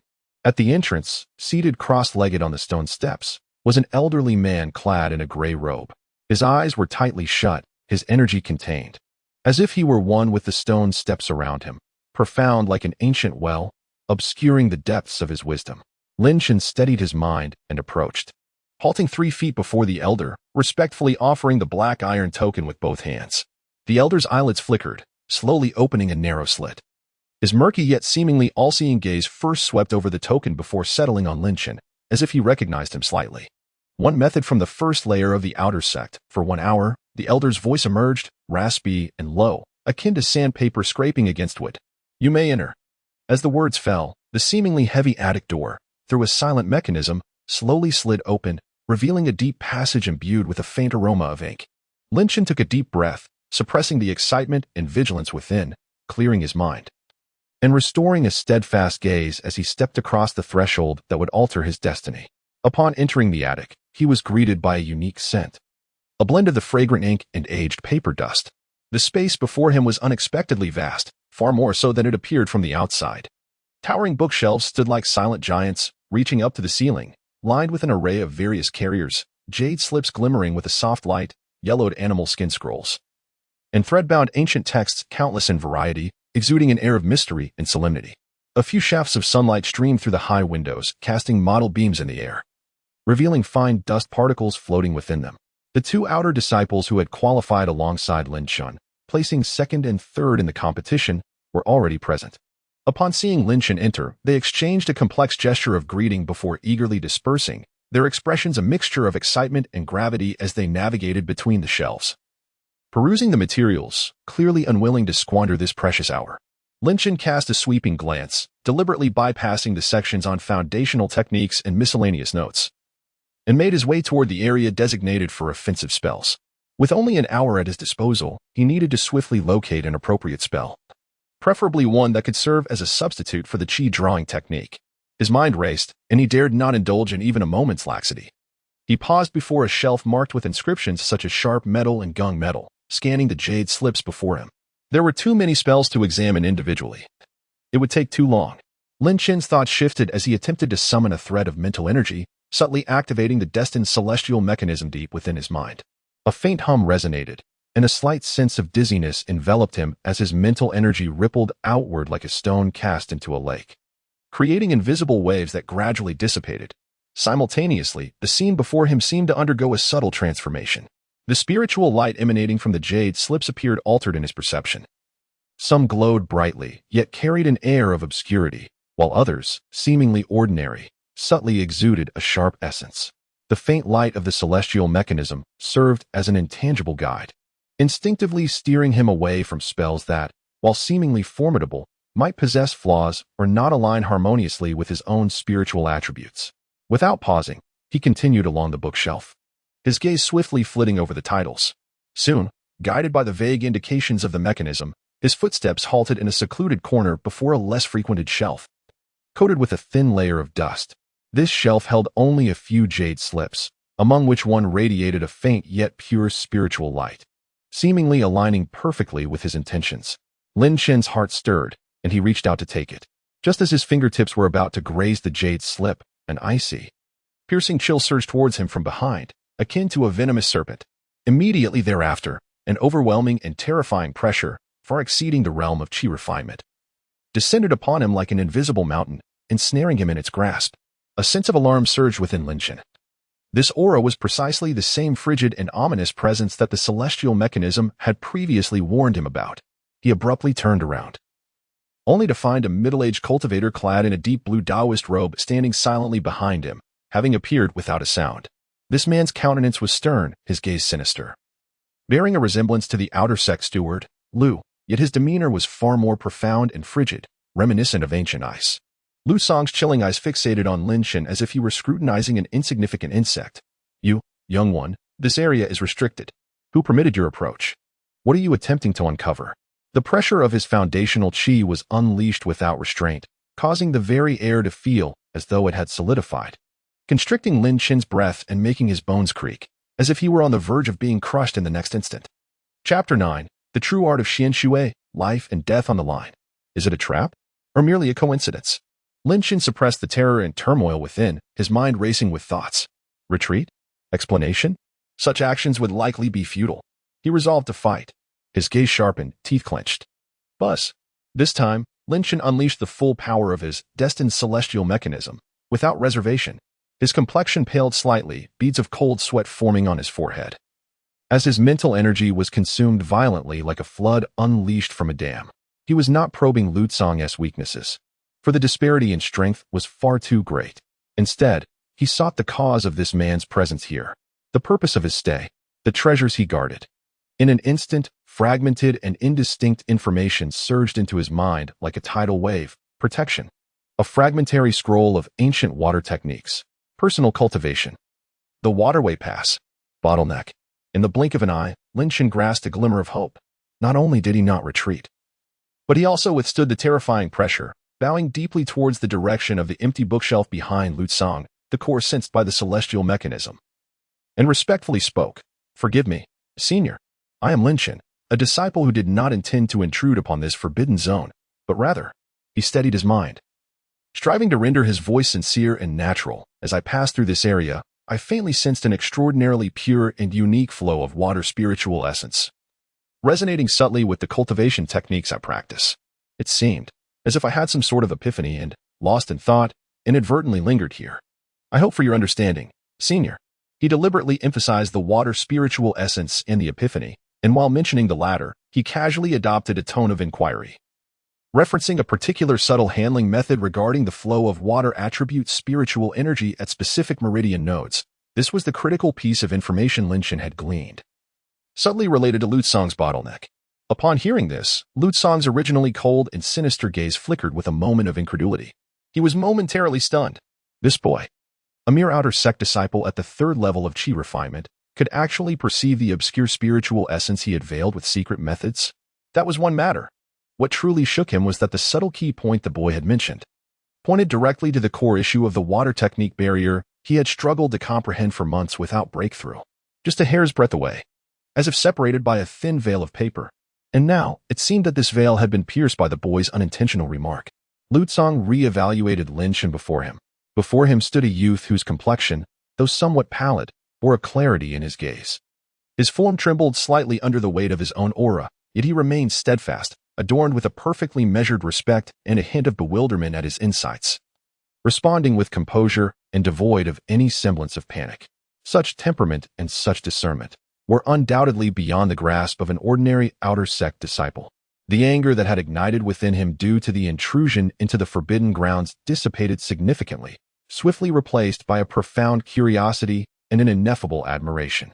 He reined in some of his spiritual pressure, his tone softening slightly as he inquired with a hint of exploration. "Oh, you have managed to gain insight in this place? Pray tell, what revelations have you unearthed?" Lin Chen's mind raced, yet he dared not show any signs of negligence. He endeavored to recall the fragmented visions relayed by the celestial mechanism, intertwining them with his rudimentary understanding of the foundational water-based technique, the Qi induction method. And he cautiously organized his thoughts. After a moment of contemplation, as if assembling his ideas, he spoke somewhat uncertainly. "I am but a dull disciple, yet I sense that the ordinary circulation of water-type spiritual energy emphasizes a smooth and unimpeded flow, akin to streams merging into the sea. However, just now, in this location, I vaguely felt that at a specific node within the meridian, if one could allow the spiritual energy to momentarily stall and circulate, it seems that such a pause could accumulate a stronger impetus, causing subsequent flow to become even more rapid." As he spoke, he discreetly observed Lu Tsang's expression, maintaining a measured pace and opting for vocabulary commonly found within foundational techniques. He carefully interspersed the insights gleaned from the celestial mechanism regarding subtle control, presenting them in an almost ambiguous manner, leaving them tantalizingly open-ended. Initially, Lu Tsang listened with casual indifference, but gradually, the placid depths of his eyes began to glimmer with increasing intensity, from inattentiveness to slight focus, and ultimately to a sudden constriction of his pupils. Especially upon hearing Lin Chen mention specific meridian nodes, stalling circulation, and accumulating impetus, terms that seemed ordinary yet directly addressed the core of his technique's bottleneck. Lu Tsang's entire demeanor quivered with a newfound energy. Stall, circulate, accumulate, and then flow even stronger. Lu Tsang murmured softly to himself, the brilliance in his gaze intensifying as if a bolt of lightning had cleaved through a long-standing fog, that minuscule threshold that had perplexed him for months. Despite countless attempts to breach it, had seemingly been illuminated by this youth's offhand remarks. With a resounding clap of his hands, Lu Tsang's previously darkened expression vanished, replaced by an exhilarating sense of clarity and excitement. Wonderful, simply marvelous. He could not restrain his applause, his gaze towards Lin Chen brimming with incredulity. A minor query that had troubled him for months, once believed to stem from a flaw in his technique, had instead revealed itself to be an instance of ignorance right beneath his nose. "You, young lad, have awakened me with but a single phrase." He scrutinized Lin Chen from head to toe, increasingly convinced of the youth's extraordinary nature. The boy's composure in the face of danger, coupled with his remarkable insight, was truly impressive. "Young man, what is your name?" Lu Song's tone had softened considerably. "Your level of comprehension is indeed rare, a true rarity." "Senior, my name is Lin Chen," he replied. Lu Song, evidently in high spirits, regarded Lin Chen with a gaze infused with warmth and admiration. He clasped his hands behind his back and pondered for a moment, seemingly making a decision. "Very well, we are fated to meet. You have enlightened me. This is a kindness. I cannot allow you to leave empty-handed." With a shift in tone, he proclaimed with a hint of pride, "The basic resources of the outer pavilion are unworthy of your insight." As he spoke, he turned his palm, revealing a jade slip approximately 3 fingers wide. This slip radiated a profound blue hue, its texture smooth and warm, with a surface that appeared to shimmer like gentle waves, unmistakably a treasure of considerable value. Then, Lu Song extended the jade slip to Lin Chen. "This is a fragment of a water attribute cultivation method, known as the Mystic Water True Formula, classified as a low-grade Xian tier. I possess only this Qi refinement section, although it is merely a portion of the method and incomplete. It far surpasses the mediocre guiding Qi technique found outside by more than 100-fold. What is even rarer is that it shares the same origin yet diverges in its approach from the guiding Qi technique. By cultivating this, you can ensure a smooth transition of your spiritual energy, thereby solidifying your foundation even further." Chapter 10. The Frosty Finger and the Water Shield. Lin Chen's pupils constricted. A profound level technique. Even a fragmented Qi refining volume possesses value beyond the comprehension of outer disciples. This is precisely what he has longed for. Before Lin Chen could fully assimilate this immense surprise, Lu Song produced another, slightly smaller white jade slip, emanating a faint chill. This technique, the Frosty Finger, is a superior yellow-level offensive spell, remarkably sharp in its assault. When wielded in conjunction with the true water art, it will complement your skills splendidly. Consider it an additional gift from me, ensuring you do not possess insight without the means to cultivate. A profound level technique. A superior yellow-level spell. A tempest of excitement surged within Lin Chen, nearly overwhelming his reason. Yet, he forced himself to suppress his exhilaration, inhaling deeply to maintain an aura of calmness and respect. He accepted the 2 jade slips with both hands. They felt cool and weighty to the touch. "Thank you for your generous gifts, esteemed elder." Lin Chen bowed deeply to Lu Song, his tone imbued with utmost sincerity. "I, Lin Chen, am profoundly grateful." In the face of such a serendipitous encounter, he remained neither humble nor arrogant, exuding a composed demeanor. Lu Song nodded in satisfaction, seemingly appreciating Lin Chen's composure. "Very well, you may go. An hour is nearly up." He waved his hand, casting a meaningful glance at Lin Chen before fading away like a shadow merging with the rippling water. Lin Chen bowed once more before meticulously stowing the invaluable jade slips close to his person. Time was of the essence, he dared not linger. His gaze swiftly swept across the shelves, and he seized a jade slip entitled the Water Shield, a yellow-level inferior defensive spell perfectly aligning with the rule of selecting any spell. Having completed his tasks, Lin Chen did not linger. He turned and briskly made his way toward the exit of the Scripture Pavilion. Upon reaching the entrance, the stoic Elder Guardian remained seated in meditation. Upon noticing Lin Chen emerging with 3 jade slips in hand, the Elder's brow furrowed slightly as he hoarsely inquired. "The rule states 1 hour in the selection of a single technique. You, esteemed Elder," Lin Chen quickly interjected, producing the Water Shield jade slip. "I have only selected this Water Shield. The other 2 were graciously bestowed upon me by Senior Lu Song, whom I encountered within the pavilion." "Lu Song?" The Elder Guardian's murky eyes flickered with surprise as he scrutinized Lin Chen anew. "When I first broke through to the latter stages of Qi refining, Lu Song was already a foundational elder, dwelling deep within the Scripture Pavilion, famously reclusive and eccentric, rarely interacting with others, let alone gifting outer disciples. That old curmudgeon's temperament. Has he truly gifted you something?" The elder mused internally, though his tone softened. "Very well, since it was he who granted it. It is indeed your fortune. Go now. This young man appears to possess extraordinary potential." The elder observed Lin Chen's retreating figure, elevating his assessment of him further. Lin Chen bowed respectfully once more before hastily descending the stone steps. However, as soon as he stepped beyond the threshold of the Scripture Pavilion, The scene before him rendered him momentarily speechless. The anticipated scenario of Li Wei and his entourage confronting him did not unfold. Instead, he was met with an unexpected figure. At this moment, Steward Lu was actually waiting outside the pavilion in person. What astonished Lin Chen even more was the absence of the usual malice and gloom on Lu's face. Instead, it bore a complex expression, tinged with a hint of reverence and an ingratiating smile. Before Lin Chen could fully comprehend the situation, Steward Lu approached him with a beaming countenance. Hastily coming to a halt a mere 2 steps away, and executed a gesture that left everyone in attendance utterly astounded, he bowed deeply to Lin Chen. A mere outer sect disciple at the 3rd level of Qi refinement. Lin Chen, my esteemed nephew. Steward Lu's voice was imbued with an unprecedented warmth and humility. Previously, during the weedy slope and the outer sect competition, it was I who failed to recognize the mountain amidst the hills, and I sincerely apologize for any offense caused. I implore you, esteemed nephew, to show magnanimity and not hold it against me. This earth-shattering moment, this astonishingly drastic shift in attitude, not only left Lin Chen himself in disbelief, but also rendered Li Wei and his companions, who had been lurking in the shadows, as well as other passing outer sect disciples, as if frozen in place, their jaws collectively dropping in astonishment. Silence. An oppressive silence. All eyes widened in disbelief, questioning whether they were witnessing an illusion. Steward Lu, the very individual who had wielded power within the outer sect, narrow-minded and vengeful, was actually bowing his head in apology to Lin Chen, a newcomer. What had transpired in this world? Steward Lu straightened himself, maintaining a low posture, his smile radiating sincerity, even tinged with a hint of trepidation. Ah, my dear nephew Lin, he exclaimed. After the competition, I returned home, tossing and turning, unable to sleep, reflecting repeatedly, only to come to a sudden realization.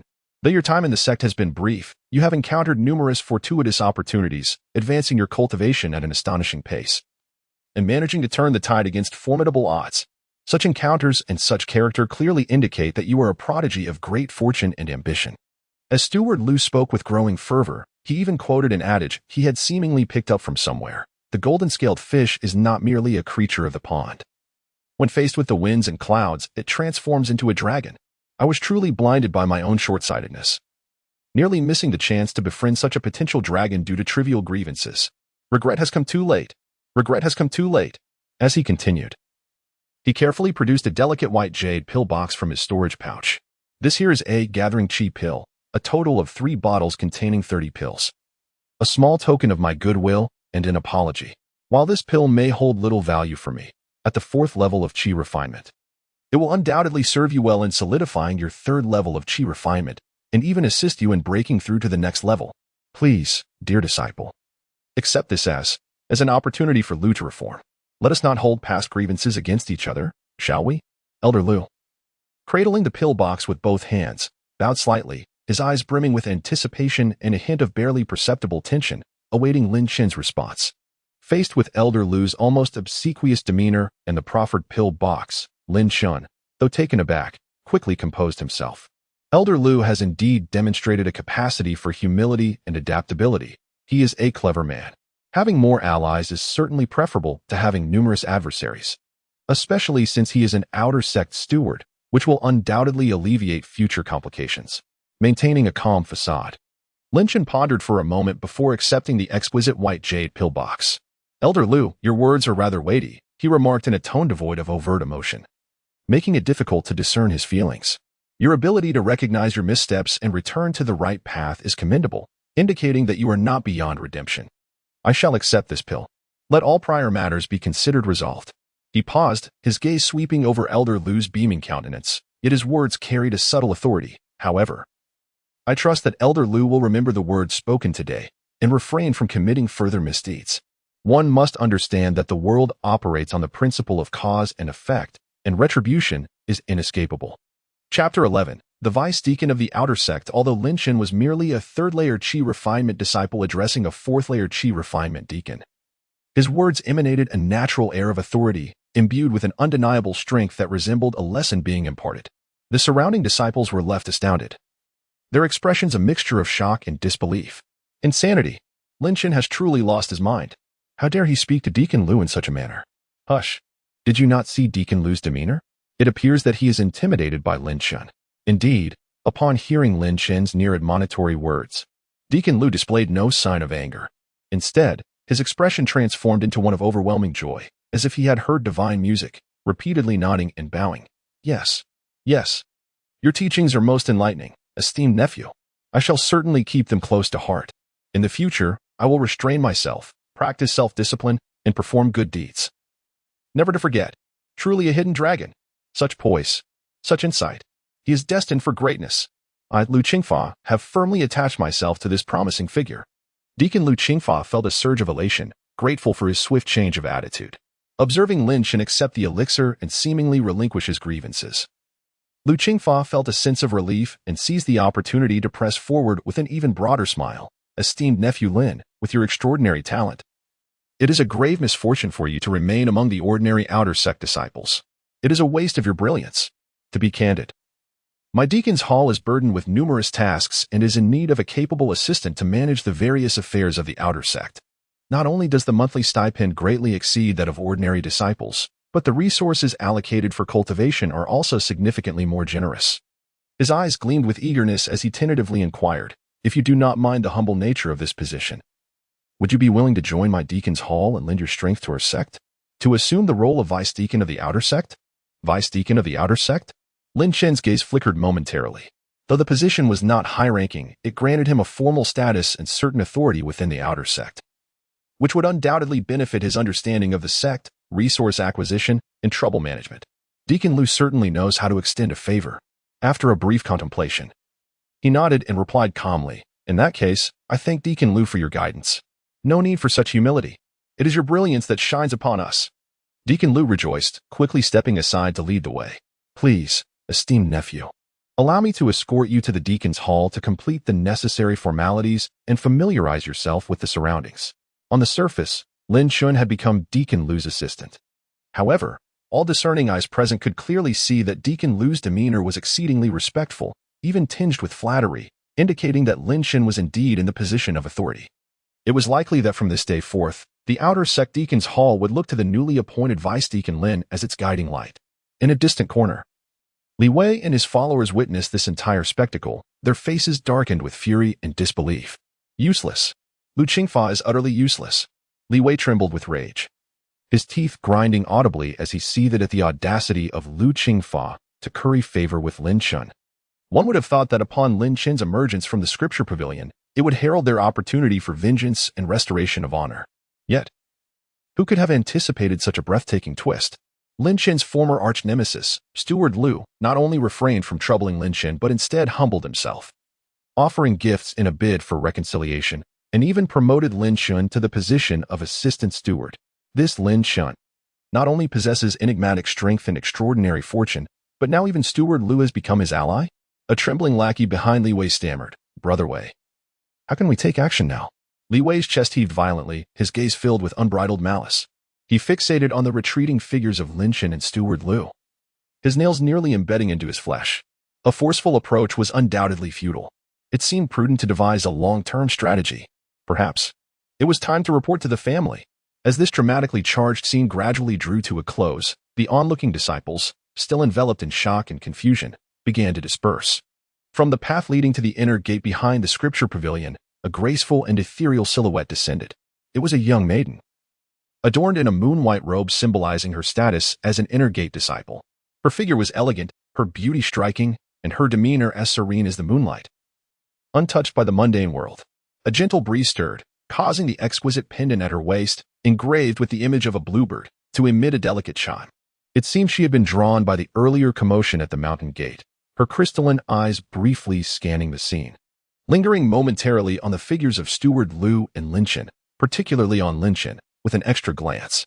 How could Lu, a steward of the Lu family, a foundational clan in the realm of qi refinement, display such deference towards a nascent disciple, lacking roots and background, who had only just entered the third layer of qi refinement? A flicker of subtle curiosity and confusion crossed the maiden's eyes, finding the spectacle rather peculiar. Yet, she did not linger long, nor did she seek to delve deeper. She swiftly averted her gaze, her steps light and graceful, like a wisp of fresh air, departing and leaving behind a faint, elusive fragrance in the atmosphere. Feeling the profound energy emanating from the jade slips of the Xian Shui True Formula, Xian Bing Finger, and Li Shui's shield, Along with the pure spiritual essence contained in the 3 bottles of qi-gathering pills, Lin Chen's heart swelled with ambition. It was time to enter seclusion and completely transform his strength. The position of assistant steward could indeed be advantageous, allowing him to peruse some outer gate records, perhaps uncovering more about this world and the sect. The Li family had been temporarily subdued by Steward Lu's intervention, but they would not relent easily. Thus, he must elevate his power swiftly to prepare for any potential retaliation. Upon returning to the new residence, respectfully arranged by Steward Lu, Lin Chen closed the door, shutting out the clamor of the outside world. This was a secluded little courtyard, a significant improvement over the prior communal quarters of Outer Gate disciples and the later meager single room. Within the confines of the courtyard, there lies a small patch of open land, and more importantly, the spiritual essence of this place is undeniably more abundant than that of the previous location. The privileges of the vice steward are indeed extraordinary. However, Lin Chen felt no sense of complacency. Ultimately, status is but a superficial possession. It is one's own strength that serves as the foundation for existence. Lin Chen's mind was as clear as a mirror. Outside the scripture pavilion, the resentful and bitter gaze of Li Wei, alongside the fleeting glimpse of the intersect female disciple, whose demeanor was as ethereal as the moon, served as a silent alarm, reminding him that trouble was never far away and might even escalate with the elevation of his position. He approached the table and sat cross-legged, calming his thoughts before turning his palm. 3 jade slips lay quietly in his hand. One was a deep blue and smooth, representing the incomplete yet high-tiered Xian Water True technique of the low-grade profound rank. Another emanated a chilling aura, the yellow-grade upper-tier offensive spell, Xian Ice Finger. The last was a self-selected yellow-grade lower-tier defensive spell, Li Water Shield. In addition to these, there was an exquisite white jade pill box containing 3 vials, totaling 30 qi-gathering pills, offered as an apology by Steward Lu. Gazing at these rewards, a flicker of desire for greater power sparkled in Lin Chen's eyes. The immediate priority was to swiftly cultivate the Xian Water True technique to its foundational level, transition his cultivation method, and then initially master both the Xian Ice Finger and Li Water Shield. Only then would he possess the confidence to face the ensuing challenges. With a clear objective in mind, Lin Chen ceased any delay. Without a trace of hesitation, he immediately commenced his seclusion. Chapter 12. Taking office. Lin Chen first grasped the deep blue jade slip of the mysterious Water True formula, allowing his consciousness to delve into its depths. Indeed, the intricacies were profound. Merely through a cursory perception, Lin Chen discerned that this technique elucidated the pathways of spiritual energy's operation and the efficiency of its refinement, far surpassing the foundational qi induction technique. Although it was merely a fragment from the qi refinement stage, its sophistication was astonishing. Lin Chen, possessing remarkable comprehension, found his understanding further enhanced after refining the spirit-nourishing herb, which had enriched his soul and elevated his mental acuity beyond that of his peers. Making his insights remarkably fruitful, he focused his mind, diligently guiding the spiritual energy within him, originally aligned with the qi induction technique, to attempt the new pathways delineated in the mysterious Water True formula. This endeavor was not without its challenges. It was akin to forcibly altering the course of a rushing stream. Each bend of the meridian and every fluctuation of power required meticulous precision. A moment's negligence could lead to disarray in the spiritual energy or, worse, damage to the meridians. Lin Chen remained vigilant, wholly absorbed and meticulous in his practice, accompanied by the effects of the gathering qi pill provided by Steward Lu. The pure medicinal essence transformed into a gentle torrent of spiritual energy, supplying ample impetus for the transformation of his technique. Time flowed steadily. Within Lin Chen, the spiritual energy gradually and resolutely underwent metamorphosis. Initially somewhat chaotic, the energy became increasingly refined and concentrated through the operation of the mysterious Water True formula, subtly acquiring a hint of fluidity and the characteristics of water. His aura became more contained and profound. Once the technique's transition reached a preliminary stability, Lin Chen did not pause. He immediately took up the jade slips for Mysterious Ice Finger and Water Shield. The Mysterious Ice Finger required the highly compressed water spiritual energy to be instantaneously ignited at the fingertips, unleashing a frigid strike to assail an enemy's meridians. The Water Shield, in contrast, involved the continual gathering of swirling water around the body, adept at using softness to counter hardness and dispersing the force of an enemy's attacks. Lin Chen diligently practiced within the confines of his room. At times, he would align his fingers as if wielding a sword, the cold air coalescing at his fingertips, wisps of visible white mist swirling around, and then suddenly thrusting forward. With a sharp sound, a slender yet bone-chilling gust of icy wind shot forth, silently striking an abandoned wooden table in the corner of the room. The surface of the table was swiftly coated in a layer of frost, producing a cracking sound as it succumbed to the overwhelming cold, shattering completely. Such a powerful corrosive effect of cold. A flicker of satisfaction crossed Lin Chen's eyes. He then willed the transformed water spiritual energy within him to circulate rapidly. A sound reminiscent of flowing water echoed, and a layer of pale blue radiance materialized around him, resembling a spinning cocoon, enveloping him within. The water light fluctuated erratically, seemingly fragile, yet embodying a resilient defensive force, employing softness to counter hardness. The effect of dispersing force was exceptional. Lin Chen, sensing the shield's defensive capability, nodded slightly in approval. Several days later, the door to the quiet room slowly opened. Lin Chen emerged from the confines of meditation, adorned in his customary azure robe. Yet the aura that enveloped him had undergone a profound transformation. His cultivation remained at the third layer of qi refinement, but his gaze was markedly deeper, and his presence more restrained. With each movement, there emanated a subtle yet chilling wave of pure spiritual energy. After days of seclusion, the transition of the Xian Shui True formula had reached its preliminary completion. Though his cultivation realm had not ascended, the foundation had undergone a metamorphosis, and the quality of his spiritual energy was incomparable to before. His actual combat prowess had significantly increased. Simultaneously, he had also gained a rudimentary mastery of the Xian Bing Finger and Li Shui Shield, enabling him to deploy them with some effort. Feeling the surge of pure Xian Shui spiritual energy coursing through him, Lin Chen was invigorated, his gaze sharp and resolute. It was time to commence his duties at the Deacon Hall. Upon arriving at the outer sect Deacon Hall, he found Deacon Lu patiently awaiting him, a signature respectful smile gracing his features. "Deputy Deacon Lin, you have finally emerged," Deacon Lu exclaimed, hastening to greet him. After exchanging pleasantries, Deacon Lu entrusted Lin Shan with various administrative documents pertaining to the outer sect, including records of resource allocations for disciples, mediation notes for daily disputes, and arrangements for patrol assignments within the outer sect. Lin Shan accepted the documents without hesitation, and under Deacon Lu's attentive guidance, he settled at the tidy desk designated for the deputy deacon. A pile of paperwork awaited his attention. He casually picked up a scroll and began to peruse its contents. His fingertips brushed against the yellowed parchment as he felt the gentle flow of pure, cold water element spiritual energy within him, accompanied by a chilling sharpness that seemed ready to coalesce at his fingertips. Comfort, however, was but a fleeting state. Lin Chen's gaze remained tranquil, inwardly recognizing that the true test was likely imminent. Seated behind the deputy deacon's desk, Lin Chen commenced the task of addressing the accumulated paperwork. The affairs of the outer sect were intricate, predominantly revolving around trivial matters, yet they served as a means to familiarize oneself with the workings of the sect. Not long after, a commotion arose from outside. "Deputy Deacon, you must arbitrate for us." Two outer sect disciples barged in, their faces flushed with indignation. Embroiled in a dispute over the usage rights of a low-level cultivation site with decent spiritual energy.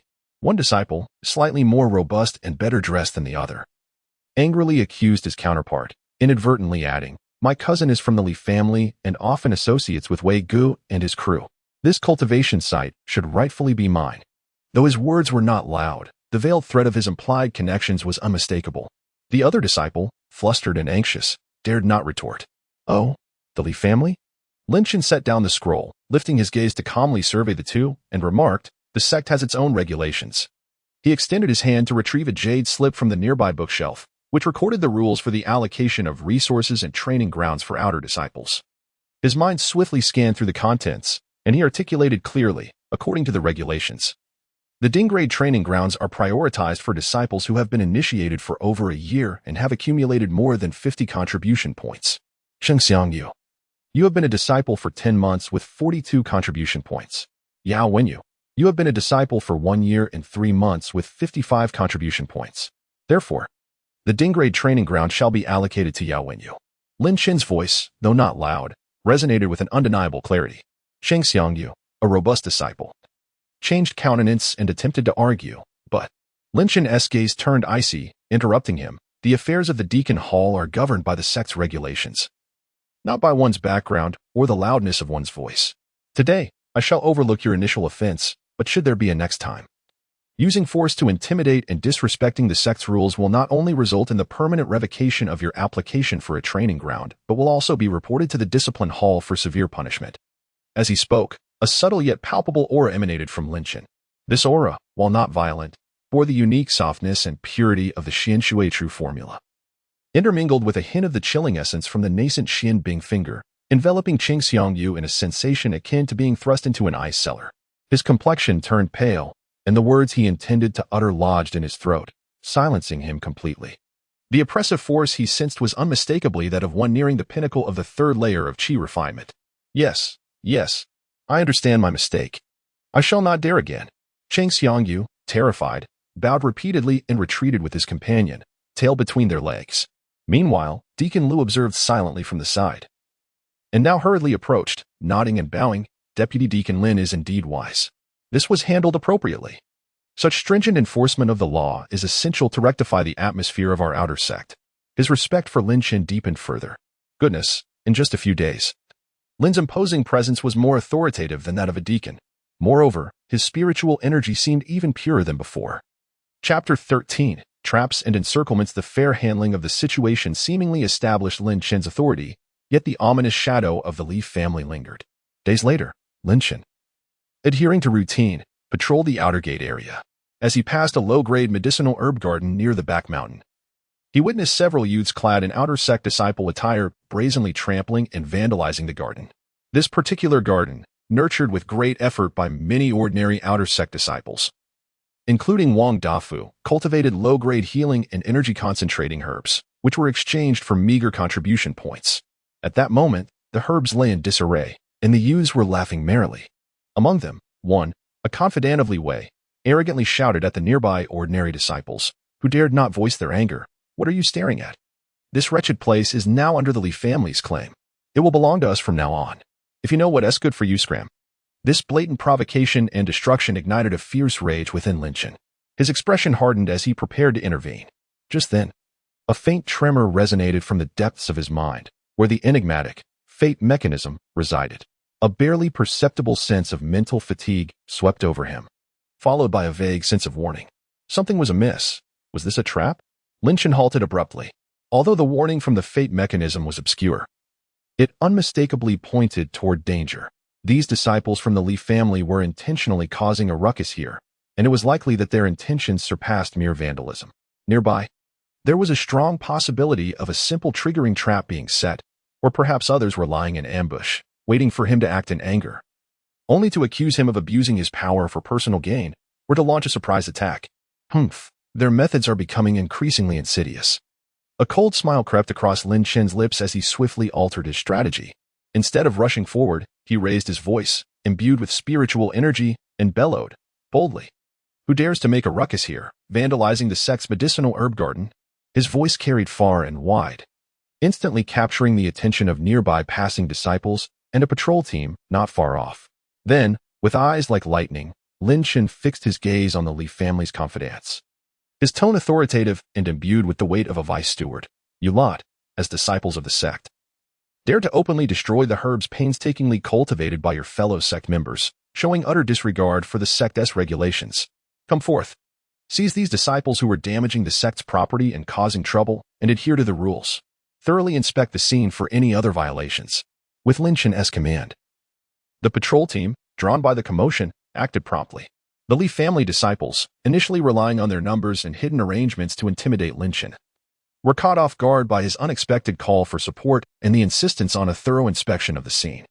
As more and more people gathered and the patrol team encircled them, their plans unraveled, leaving them in a state of panic. Vice Steward Lin, we merely. The leader still attempted to argue. However, the patrolling disciples were unconcerned with such excuses, swiftly subduing the individuals and pinning them to the ground. Vice Deacon, look here, exclaimed a sharp-eyed patrolling disciple, who had indeed discovered several cleverly concealed resilient vines at the edge of the medicinal herb garden, which were rudimentary yet effective snares. Another disciple, nearby, caught a faint acrid scent on some scattered stones. Upon inspection, he found them coated with a powder capable of irritating the skin and even disrupting the flow of spiritual energy. Excellent. It was evident that this was a premeditated scheme. Not only did they vandalize the herb garden, but they also set traps with nefarious intent. How insidious! Fortunately, Vice Deacon Lin displayed remarkable insight. The gathered disciples erupted in a clamor, casting scornful and furious glances at the subdued members of the Leaf family.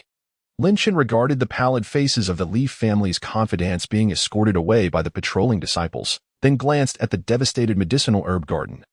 His gaze as cold as frost. He turned to Lu Deacon, who had hurried over, wiping the cold sweat from his brow, and said indifferently, "Lu Deacon, it appears some individuals remain unrepentant. The sect's regulations need to be firmly reiterated. These individuals must be dealt with severely according to the rules, as a warning to others." Indeed. What Vice Deacon Lin says is absolutely correct. I shall conduct a thorough investigation. Lu Deacon quickly nodded and bowed, his respect and trepidation for Lin Chen rising to new heights. This Vice Deacon Lin not only exhibited an uncanny enhancement in strength, but also possessed wits and strategies that far surpassed the ordinary. It seems the Li family's initial probe has met with utter failure. However, Lu Deacon secretly cast a glance at Lin Chen's tranquil profile. Lin Chen stood with his hands clasped behind his back, gazing into the distance, his eyes profound. This is merely the beginning. The Li family's true revenge is likely to arrive swiftly. He silently mused, a sense of urgency swelling within him. After resolving a dispute among outer disciples caused by uneven distribution of cultivation resources, Lin Chen returned toward the Deacon Hall along a somewhat secluded corridor. This path, shrouded by foliage and sparsely populated, was a closer route than the main road. Since becoming Vice Deacon, although his intimidating presence had grown, Lin Chen remained vigilant. Particularly after foiling the Leaf family's previous trap, he heightened his awareness, constantly attuned to the movements around him. As he entered the midsection of the corridor, in an area flanked by dense shrubs, Lin Chen felt a slight stirring in his heart. It seemed the flow of spiritual energy here had an almost imperceptible stagnation, perhaps a remnant fluctuation of an extremely faint formation, or perhaps a protective barrier inherent to the sect. He furrowed his brow slightly but did not delve deeper. Various protective measures were commonplace within the Falling Cloud sect. However, just as he was about to pass through this area, a sudden twist of fate occurred. Death, a low growl, laden with resentment and murderous intent, erupted from the thicket on the left. Almost simultaneously, a sharp sound sliced through the air from the right.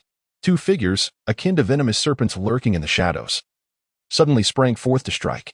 On the left stood the grotesque visage of Li Wei, brandishing three slender needles that glimmered with an eerie green light, evidently laced with deadly poison, aimed directly at Lin Chen's face. To the right, two individuals, both at the pinnacle of the third level of qi refinement, exuded a fierce aura, their eyes glinting with malevolence, unmistakably desperate rogues. One hurled a talisman that shimmered with dark light, transforming into a vast net aimed at ensnaring Lin Chen, while the other silently wielded a gleaming dagger, stealthily targeting the vital points at Lin Chen's back. An ambush, a deadly encirclement. Moreover, they employed treacherous, anonymous methods, intent on delivering a lethal blow. Their coordination was remarkably seamless, and their timing impeccable, revealing that this had been meticulously planned for quite some time, with the sole purpose of eradicating Lin Chen in this secluded location, creating the illusion of an unexpected death from an unknown assailant. The imminent threat enveloped Lin Chen in an instant. Chapter 14. Li Wei. You seek death. A sense of impending danger surged through Lin Chen's heightened instincts, ringing alarm bells with an intensity that was almost maddening. Deep within his mind, the fate's celestial mechanism trembled violently, sending sharp pangs of mental anguish coursing through him, as if issuing the most urgent of warnings. But it was too swift. The attack was upon him, too close to evade completely. Get away. Lin Chen's pupils constricted as he faced the brink of life and death, his latent potential erupting forth. With an instinctual response, his inner Xian water spiritual energy surged violently, propelling the water shield, which he had only recently mastered, to its utmost limit. A layer of faint blue, swirling water light manifested around his body, solidifying into a protective barrier. Thud, thud, thud. Three poisonous needles struck fiercely against the water shield, producing a series of muffled sounds as the green glimmer of the needle tips collided violently with the shield's blue radiance, annihilating each other, before finally being deflected by the swirling waters. Swoosh. The black net crafted from the binding spirit talisman was also ensnared by the rotating water shield, causing its spiritual light to dim and its speed to wane. Yet the final poisoned dagger, imbued with greater penetrating power, plunged mercilessly into the water shield. Boom. A dull thud reverberated as the water shield shuddered violently, its brilliance flickering, although it had absorbed most of the force from the dagger. A chilling and malevolent energy still penetrated the defense, striking hard against Lin Chen's left arm. Ugh! Lin Chen felt a numbing sensation surge through his left arm. Blood surging within him as a cold, tingling feeling rapidly spread, tearing through his sleeve and seeping out in crimson droplets. Injured. A sneak attack. Despicable. Lin Chen's fury erupted in an instant. He recognized Li Wei at a glance. That grotesque visage, who else could it be? Rage erupted from him like a volcano. Li Wei, you seek death. Lin Chen roared, his eyes ablaze with murderous intent. He held nothing back. Boom. The Xian Water True technique he had just completed now surged through him with unprecedented speed. The pure, yet subtly feminine water element spiritual energy surged through the meridians of his left arm like a raging river, forcefully suppressing the encroaching numbness and stabilizing his stance. Almost simultaneously as he steadied himself, a cold light flashed in Lin Chen's eyes, locking onto the mastermind, the one who had repeatedly sought to end his life, Li Wei. With a swift motion, he shaped his fingers into a sword, compressing the Xian water spiritual energy frantically within his fingertips. Xian. Ice. Finger. Swoosh.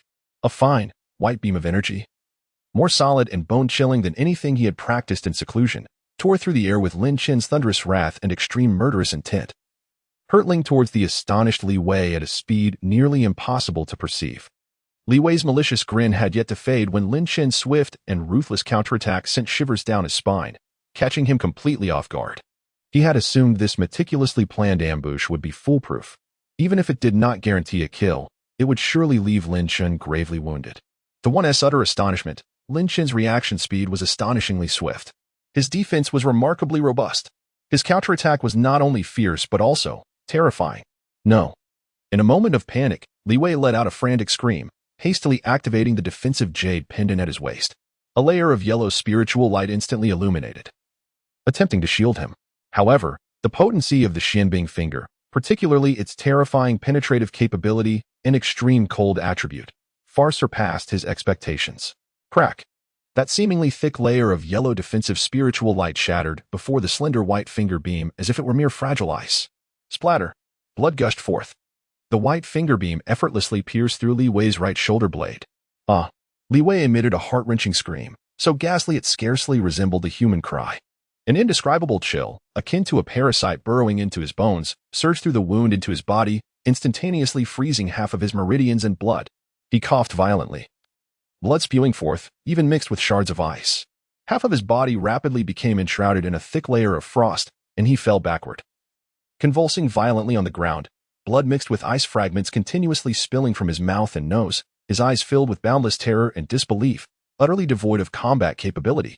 All of this transpired in the blink of an eye. From the moment Li Wei and his companions launched their surprise attack to Lin Chen's retaliatory strike, culminating in Li Wei being grievously wounded by a single finger, it was merely the span of a breath or two. At this moment, the two lackeys at the peak of the third level of Qi refinement had just stabilized themselves, preparing to coordinate a second wave of assault with Li Wei, when they were met with a scene that shattered their composure. Wei, brother Wei, how is this possible? The ferocity on their faces was instantly replaced by overwhelming fear. They stared wide-eyed, fixated on the twitching form of Li Wei, resembling an ice sculpture, before casting horrified glances at Lin Chen. That white finger beam. What kind of spell is that? Its power is utterly terrifying. With a single strike, just one strike incapacitated Li Wei, who was at the pinnacle of the third level of Qi refinement, even after activating his defensive artifact. They had never encountered such a fearsome, chillingly fierce spell. In that moment, Lin Chen stood with his left sleeve tattered and stained with blood, his face pale from the surge of anger and spiritual energy, yet his eyes were as cold as a 1,000-year-old glacier, devoid of any emotion, resembling a god of death. Impassively surveying them, under that gaze, one of the assailants felt an icy dread surge from his feet to the crown of his head, paralyzing him with fear, leaving him devoid of any courage to continue fighting. Flee. He let out a shriek, without a second thought, turning to sprint desperately towards the far end of the corridor. The other, equally stricken with terror, hesitated for a fleeting moment, seemingly contemplating whether to flee or fight to the death. It was that brief moment of indecision that sealed his fate. Lin Chen did not even glance at the fleeing figure. He simply raised his right hand casually and flicked his fingers at the hesitant assailant. With a soft sound, an arrow of water, seemingly ordinary yet swift as lightning, coalesced in the air, infused with the formidable force of the mystic water true art. It struck the man's thigh with pinpoint accuracy. A cry of anguish escaped his lips as blood erupted from the wound, causing him to stagger and collapse to the ground, clutching his leg in torment. In the blink of an eye, this meticulously orchestrated ambush, with 3 peak cultivators at the 3rd layer of chi refinement, had resulted in the mastermind being critically injured in a single blow, one fleeing for dear life, and another captured, thus signaling a complete failure of their scheme. Lin Chun stood motionless, his chest rising and falling slightly as the tumultuous energy within him gradually calmed. He cast a cold glance at Li Wei, who lay on the ground like a wretched dog, then briefly surveyed the accomplice howling in agony, devoid of any trace of compassion in his eyes. This sudden life-and-death struggle revealed his true strength and ruthlessness far more than any public contest could. The newly acquired cultivation technique and the spells he had mastered shone with breathtaking brilliance amidst this unforeseen ambush and counterattack. Did Li Wei, or rather the Li family, seek his life? If so, they would have to pay a bloody price. Chapter 15. Is Deputy Steward Lin truly that powerful? In the secluded corridor, the deathly silence was shattered by the gasping convulsions of Li Wei and the agonized wails of another accomplice. A faint metallic scent of blood mingled with an icy chill in the air. Lin Chen took a deep breath, forcefully suppressing the turmoil within his veins and the prickling pain radiating from his left arm. He cast a cold glance at the wound on his left arm, still seeping blood from the gash, his expression unwaveringly frigid. The commotion had been far from inconspicuous, especially Li Wei's piercing scream, which had likely alarmed those nearby. Indeed, it wasn't long before hurried footsteps approached, echoing from afar. Several outer disciples who were patrolling the vicinity, along with others who had rushed to the scene, appeared at both ends of the corridor. Their faces turned pale with shock at the sight before them, and they halted in their tracks, hesitant to advance. What has transpired? Is that Senior Brother Li Wei and Deputy Steward Lin? He.S. injured. The whispers were subdued, laced with astonishment and dread. Just then, a somewhat urgent voice rang out. Make way. What is all this commotion about? The crowd parted, revealing Steward Lu accompanied by a cadre of disciples from the Steward Hall, who had just arrived at the scene. Upon witnessing the gruesome tableau, his pupils constricted in horror. Lying on the ground were 2 figures. One was Li Wei, his body encrusted with frost, blood oozing from his mouth and nose, on the verge of death.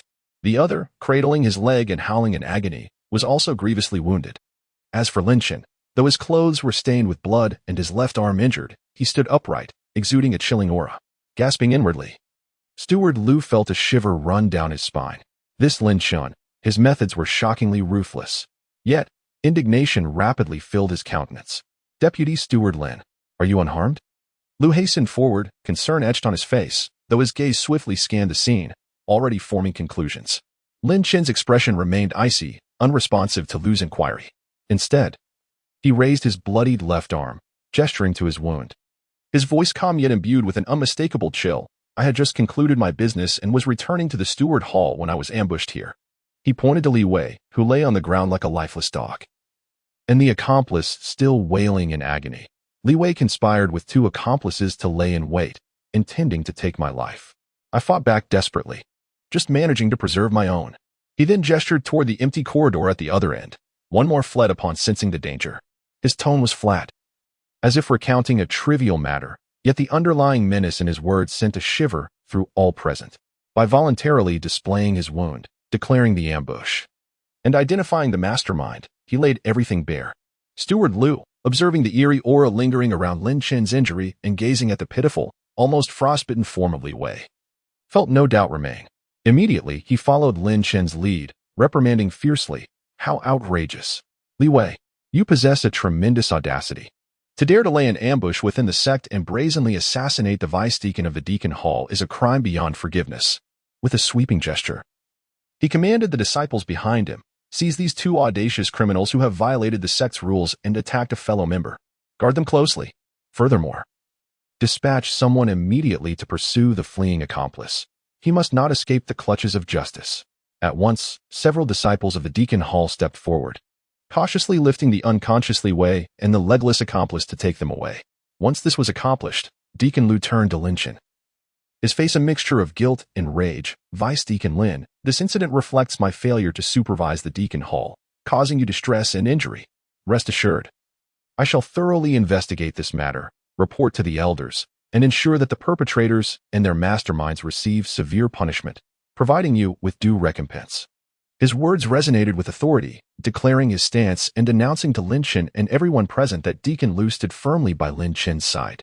The surrounding disciples, already shaken by the heart-stopping scene, fell into a stunned silence. The vice-deacon Lin Chen had unexpectedly endured such a vicious ambush in broad daylight, and the assailant was none other than Li Wei, a prominent figure among the outer sect. What terrified them further was that the ambush had resulted in Li Wei being severely injured, his life hanging in the balance. In disbelief, they whispered among themselves. Astonished by Lin Chen's prowess, Li Wei was, after all, at the pinnacle of the third layer of qi refinement. Not merely strong, but ruthless. Just look at Li Wei's condition. Who would dare provoke him again? The Li family is bound to be furious. Their hushed conversations were filled with awe for Lin Chen's strength and fear of his methods. Those who had previously looked down upon or doubted him were now filled with reverence. The impression of Lin Chen as formidable and ruthless was indelibly etched in the hearts of every disciple present. Lin Chen gazed at the departing Li Wei, his expression remaining icy. A single strike had rendered Li Wei utterly crippled. The Li family would surely not let this go lightly. Thoughts swirled in his mind. Though this ambush was perilous, it had also allowed him to see the harsh reality. Status and identity might offer some convenience and respect in the outer sect. But when faced with genuine life and death threats, the only reliable foundation is one's own strength. Without the Xian Shui Zhenju and Xian Bingji, without the Li Shui Dun, it could very well have been him lying there today. He must swiftly break through to the fourth layer of qi refinement. He needed stronger defensive measures or detoxification pills. His agility could not lag behind. An unprecedented sense of urgency surged within him. He withdrew his gaze and nodded at Deacon Lu, his tone remaining calm. I appreciate your concern, Deacon Lu. With that, he turned away from everyone else, dragging his injured left arm, and walked step by step toward his new residence. To the onlookers, his silhouette appeared somewhat aloof, somewhat desolate, but more so. It exuded an ineffable aura of danger. No one dared to utter another word, merely watching him depart in silence. Everyone understands that the events of today are far from a conclusion. A more formidable tempest appears to be brewing, with its epicenter being the seemingly tranquil yet sharp-edged young vice steward. Upon returning to the newly assigned residence within the steward's hall, Lin Chen closed the door. Noting that the surrounding spiritual energy was markedly more potent than that of his previous modest courtyard, this was one of the perks of being a vice steward. He approached the table and seated himself, gazing at the wound on his left arm. Though it had ceased to bleed, a lingering numbness still persisted. This scar was a remnant of Li Wei's ambush. Lin Chen began to circulate the profound water true formula, allowing the pure water element spiritual energy to flow gently over the wound like a soothing stream. As the energy passed, the numbness gradually faded, and the wound healed at a visibly accelerated pace. However, as he dispelled the residual venomous aura, this poison? Lin Chen furrowed his brow, attentively sensing that particular essence. It bore a resemblance to the chill of the profound ice finger, yet was far more complex and insidiously malevolent. A shadow of doubt quietly lingered in his mind. Chapter 16. A fortuitous breakthrough. This ambush has truly sounded the alarm. He lowered his arms, his gaze sharpening. The intense sense of crisis brought about by the ambush pierced deeply into his heart like a thorn. The Li family would never simply let this matter rest. He must swiftly break through to the fourth level of qi refinement. He felt the remaining few bottles of qi-gathering pills in his pocket. The compensation sent by Steward Lu was still sufficient to sustain his cultivation for a while. However, it seemed he was still lacking the final catalyst for his breakthrough to the fourth level. Lin Chen pondered. Just as he was contemplating how to rapidly accumulate and seek the opportunity for a breakthrough, a respectful knock echoed from outside the door. Vice Steward Lin, it is I. Seeking an audience. It was Steward Lu's voice. Come in, Lin Chen replied flatly. Steward Lu entered, his face adorned with an even more humble and warm smile. Vice Steward Lin, I apologize for interrupting your seclusion. He quickly reported the outcome regarding Li Wei's accomplices. The one who escaped has been captured. He is quite obstinate and merely claims it is a personal grievance, involving no one else. Lin Chen nodded, remaining noncommittal. Steward Lu shifted the conversation with a hint of calculated flattery. By the way, the Steward Hall has a rather light task available, requiring minimal effort. Yet the rewards are quite substantial. I wonder if Vice Steward Lin might be interested. Oh, pray tell, Lin Chen responded, intrigued. It is as follows, Steward Lu hastily explained. The medicinal herb garden has recently seen a batch of ice crystal grass mature, and they require a steward to lead a team for inventory and supervise the harvesting. The task is simple, merely a formality to ensure accuracy in numbers. The reward consists of several low-grade spirit stones and a considerable amount of contribution points. Moreover, the herb garden is located within the secure area of the sect, ensuring there is no danger. He paused, lowering his voice slightly. Infused with a hint of suggestion, it is said that the ice crystal grass is flourishing remarkably, rich in spiritual energy. Vice Steward Lin, your cultivation seems to pertain to water attribute techniques, no? If, during the harvesting, you were to absorb some of the dispersed pure plant spiritual energy, it might lead to unexpected gains. Steward Liu has indeed become increasingly adept at navigating social dynamics, Lin Chen thought, feeling a stir in his heart while maintaining an impassive demeanor. The herb garden? Ice crystal grass? A spark ignited within him as he stealthily activated the heavenly mechanism in his mind sea of consciousness. He expended a trace of imperceptible spiritual energy, and the runes began to flow quietly. A hazy vision emerged in his mind. Indeed, there was a gentle surge of spiritual energy rising from the direction of the herb garden, pure and clear, faintly resonating with the mysterious water true art within him. A prime opportunity. Yet, as the image shifted, several indistinct figures loomed nearby, their malice unmistakable, as if they were waiting for something. The scene was vague but hinted at conflict stemming from inequitable resource distribution and bullying behavior. Indeed, it was not so simple. Lin Chen's thoughts raced, and he understood in an instant. Steward Liu had presented not only a chance for a breakthrough but also a hot potato. In the vicinity of the medicinal herb garden, it appeared somewhat unsanitary. Yet, he did not hesitate. The celestial clock indicated that the danger was not fatal, but rather the petty scheming of insignificant individuals. The ethereal aura of the flora, however, presented a tangible temptation for him to break through to the fourth level of chi refinement. The fourth level of chi refinement. I require this breakthrough, he resolved silently. Lin Chen collected his thoughts, raised his head, and maintained an expression of serene calm, betraying no hint of his inner turmoil. He inclined his head slightly to Steward Liu, stating, "Since this pertains to sect affairs, I shall certainly do my utmost. I appreciate your diligence in informing me, Steward Liu." This calm acceptance caused Steward Liu to feel a chill in his heart, deepening his impression of the inscrutable nature of this young deputy steward. He quickly bowed and replied, "Deputy Steward Lin, you flatter me. This is merely my duty. I shall arrange for personnel at once. Shall we meet outside the steward hall early tomorrow?" "Very well." Lin Chen responded quietly. Steward Liu, as if granted a reprieve, offered a few more compliments before carefully retreating. Once the door was closed, a sharp glint flashed in Lin Chen's eyes. The medicinal herb garden, the ice crystal grass. He murmured softly to himself. A visit tomorrow is imperative, not only for the opportunity to break through to the fourth level of chi refinement, but he also wished to ascertain which unwise individuals dared to emerge and employ underhanded tactics in his presence after he had just established his authority as a new official. It will serve as an opportunity to test the edge of my mystic ice finger. On the following morning, Lin Chen, adhering to the arrangement, brought along 2 disciples from the steward hall, thoughtfully appointed by Steward Liu. Though their cultivation was only at the second level of chi refinement, they were obedient and somewhat apprehensive, following Lin Chen with a mixture of timidity and respect for their young deputy steward. The trio made their way towards the location of the sect's medicinal herb garden. The garden was nestled in a secluded valley surrounded by mountains, its entrance veiled by a faint luminous barrier, evidently protected by a formation. Even from a distance, the fragrant aroma of the herbs wafted through the air. However, upon reaching the entrance and before stepping into the protective array, they were intercepted by a group of individuals. Leading them was a young man, around 20 years old, dressed in the attire of an ordinary outer sect disciple, but with an air of arrogance. His cultivation had evidently reached the pinnacle of the third level of chi refinement.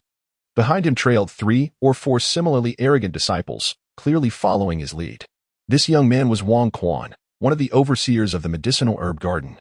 It was said that a powerful elder from the outer sect was his relative, and he often exploited this connection to bully ordinary disciples and withhold their allocations. Wang Quan cast a sidelong glance at Lin Chen and the 2 disciples approaching. Upon noticing the insignia of the deputy steward adorning Lin Chen's attire, a flicker of astonishment crossed his face, swiftly replaced by a palpable disdain and resentment. A deputy steward so young? What sheer luck? Wang Quan thought dismissively. He lazily extended his arm to block their path, forcing a smile that lacked sincerity as he spoke. "Oh, if it isn't the newly appointed deputy steward Lin? What brings you to our secluded medicinal garden?" He deliberately emphasized the word secluded, his tone laced with sarcasm. "Here, the rules dictate that outsiders are not permitted to enter. Even members of the steward hall, must possess a written order and provide prior notice to our overseer. While his words ostensibly convey the importance of regulations, they are, in truth, rife with difficulties and a blatant disregard for Lin Chen's status. Lin Chen paused, his expression serene and unperturbed. He ignored the provocation, simply raising his hand to reveal a jade slip shimmering with a faint ethereal glow. Acting under the orders of Steward Liu from the Steward Hall, he had come to assess and supervise the harvest of the mature ice crystal grass. The command slip was now in his possession. Directing the jade slip towards Wang Quan, his voice remained calm yet exuded an undeniable authority. Since when did this medicinal garden, a sacred domain of the sect, become governed solely by your whims? Chapter 17. Sister Su. Identity suppression and rigid rules weigh heavily upon individuals. The smile on Wang Quan's face froze, clearly taken aback by Lin Chen's directness and the mention of Elder Liu. However, bolstered by his connections, he quickly regained his haughty demeanor, even becoming more obstinate. With a cold snort, he declared, Elder Liu? Humph, merely an old fellow nearing retirement. Whether his words still hold any weight is debatable. Step aside, Lin Vice Elder. You're still young. I advise you to refrain from meddling in matters that do not concern you. The harvesting of ice crystal grass is already arranged by our medicinal herb garden, so you need not trouble yourself with it. His disdain was not only directed at Elder Liu but also blatantly invoked the authority of the senior elder, attempting to crush Lin Chen with his status. The expressions of the two disciples behind Lin Chen shifted, revealing their unease as they glanced at him. The atmosphere had become charged with tension. At that moment, a voice, clear and melodious like the tinkling of spring water, echoed from the nearby mountain path. Wang Quan, when did the sect's herb garden become your ancestral backyard? The voice was soft yet resonated distinctly in everyone's ears, imbued with an innate authority. Everyone turned towards the source of the voice, and there appeared a young woman clad in a light blue disciple's robe, gracefully descending the mountain path. Her figure was slender, her steps light, and her flowing blue dress danced gently in the morning breeze, reminiscent of a celestial being gliding over water. Her beauty was breathtaking, her skin as fair as snow, and her features exquisitely crafted. Yet, within her clear gaze lay an icy reserve, as if frozen for millennia, exuding an aura that kept others at bay. It was the inner sect disciple whom Lin Chen had glimpsed outside the scripture pavilion. Her presence seemed to soften the surrounding light, and even the raucous chirping of birds in the valley fell silent. Wang Quan, who had been so arrogant moments before, transformed in an instant upon seeing the young woman. His haughtiness and bravado evaporated, replaced by a near-cowardly fear and trepidation. So it is Sister Su, he stammered, hastily bowing in greeting. This junior was unaware of your presence, and I sincerely apologize for any offense caused. We were discussing sect matters with Lin Vice Elder. The young woman, Sister Su, merely cast a fleeting glance at Wang Quan, as if even a moment's attention were a waste of her time, and dismissed him entirely. Her gaze shifted to Lin Chen. Noting his youth and the composure he maintained despite Wang Quan's provocations, a flicker of faint curiosity passed through her cold eyes, but it was but a fleeting moment. She did not inquire further, simply nodding slightly to Lin Chen as a form of greeting before striding past the gathered crowd, heading deeper into the herb garden. As if the preceding events were of no concern to her, her abrupt appearance and departure were like a refreshing breeze, instantly dismantling Wang Quan's arrogance. He stood frozen in place, his complexion fluctuating between shades of pale and green, watching the retreating figure of senior Sister Su, his eyes filled with apprehension.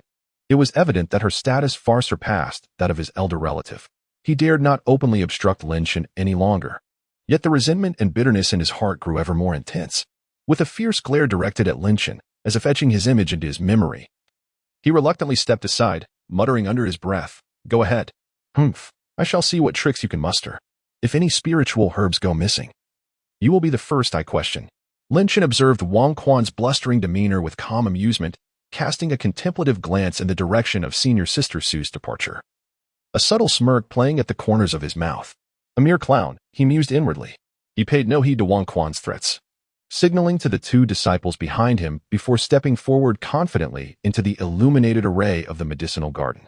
Upon entering, a wave of pure spiritual energy, several times more potent than that at the valley's entrance, enveloped him, infused with the unique, icy essence of the ice crystal grass, invigorating Lin Chen's spirit. Indeed, this was a remarkable place. The opportunity for a breakthrough lay before him. As he ventured into the core area of the medicinal garden, his vision expanded.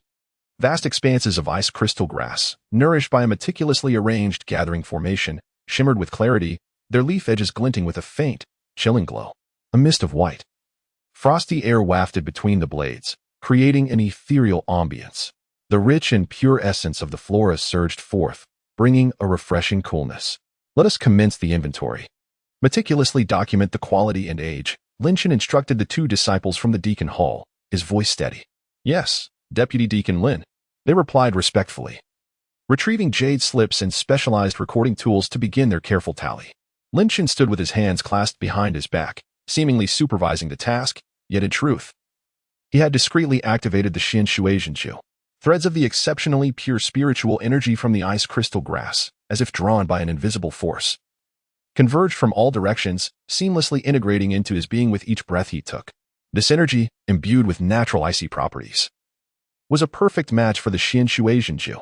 Like rivers flowing into the sea, it swiftly merged into the currents of water elemental spiritual energy within Lin Chen's meridians, continually cleansing and refining his power, rendering it more pure and concentrated. The barrier of the third layer of qi refinement began to emit faint sounds of loosening under the relentless assault of this pure energy. Almost there. Just a little more. Lin Chen's mind remained tranquil as he diligently guided this force. However, there were those who could not bear to see him so at ease. Wang Quan, observing from a distance, perceived Lin Chen standing there, attuned to the subtle flow of spiritual energy. Although he could not discern the exact happenings, he surmised that Lin Chen was seizing the opportunity to cultivate and take advantage of the medicinal garden. Jealousy and resentment gnawed at his heart like a venomous serpent. Why should a mere outer disciple, newly arrived, be allowed to ascend to the position of deputy deacon? Dare to seek advantage on my territory, Wang Quan thought, a glint of malice flashing in his eyes. A direct confrontation was certainly unwise. The earlier appearance of Sister Su had already put him at a disadvantage, and escalating the situation would yield him no benefit. However, covertly sabotaging and framing others was his forte. A fierce glimmer passed through Wang Quan's gaze as he feigned an inspection, sauntering towards the two disciples of the Deacon Hall engrossed in their meticulous record-keeping. As he approached one of them, his steps appeared to falter momentarily, and his arm unwittingly swiped through the air crack. A sharp sound echoed as a jade vial, containing a small amount of viscous emerald liquid, was accidentally knocked to the ground, shattering into countless pieces. This emerald liquid was none other than the symbiotic essence secreted by the roots of the ice crystal herb, though scant in quantity. Its value far surpassed that of the herb itself. As the essence spilled forth, most of it quickly seeped into the soil beneath, leaving only faint traces and the remnants of the broken vial. The disciple of the Deacon Hall was taken aback by this sudden turn of events, his complexion draining to a pallid hue as he stood there, utterly flustered and at a loss. Chapter 18. The fourth layer of alchemy. Without waiting for a response, Wang Quan's expression shifted dramatically. Fury surged within him as he pointed an accusatory finger at the disciple, his voice a thunderous roar filled with rage and profound sorrow. You audacious fool! How dare you destroy such a precious essence of ice crystal grass? His tone was laced with anguish, as if the loss were a personal tragedy. Lin Chen, is this the person you brought? So reckless and negligent. As the vice steward, you cannot escape responsibility for this. The loss amounts to hundreds of contribution points. The steward hall must bear this burden. He turned the tables, directly targeting Lin Chen and the entire steward hall, attempting to cast the blame squarely upon them. Lin Chen, who had been fervently assaulting the barrier, was interrupted by the furious outburst and slowly opened his eyes. In that moment, his gaze turned frigid, a sudden chill enveloping him. So it has come to pass. The warnings of the scheming figure before the heavenly mechanism clock are now vividly realized. Instead of erupting in anger, his movements were swift as lightning. He stepped forward, reaching the shattered jade bottle, and with a flick of his finger, a gentle stream of water-based spiritual energy surged forth, carefully sealing the fragments of the bottle in the soil tainted with the remaining essence, preventing any dispersal of its aura. Once this was accomplished, he lifted his gaze, his cold eyes piercing like a sword, locking onto Wang Quan. His attention briefly lingered on the sleeve of Wang Quan, which bore a nearly imperceptible green mark, identical to the essence that now lay on the ground. Brother Wang, Lin Chen spoke calmly, his voice not loud yet resonating across the herb garden, silencing Wang Quan's outcry.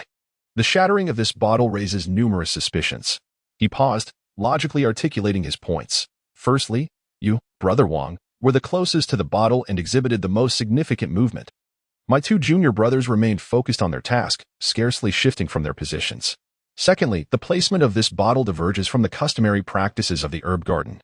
Precious essences are typically stored in specific locations, not carelessly left near a pathway where they can be easily knocked over. It seems more likely that someone intended for this to happen.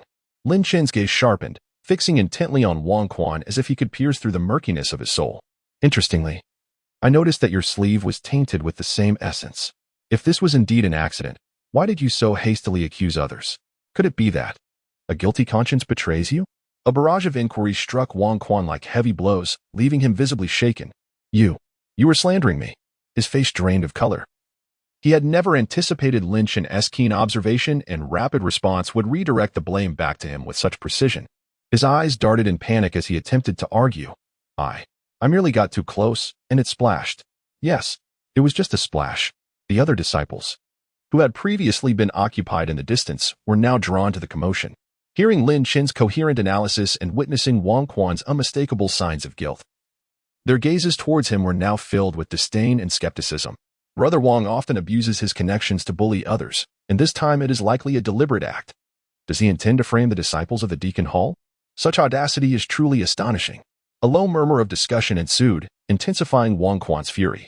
Silence, he bellowed, attempting to assert dominance over the situation. Lin Chen, cease your deceitful words. The destruction of sect property is well documented. You shall bear the responsibility today.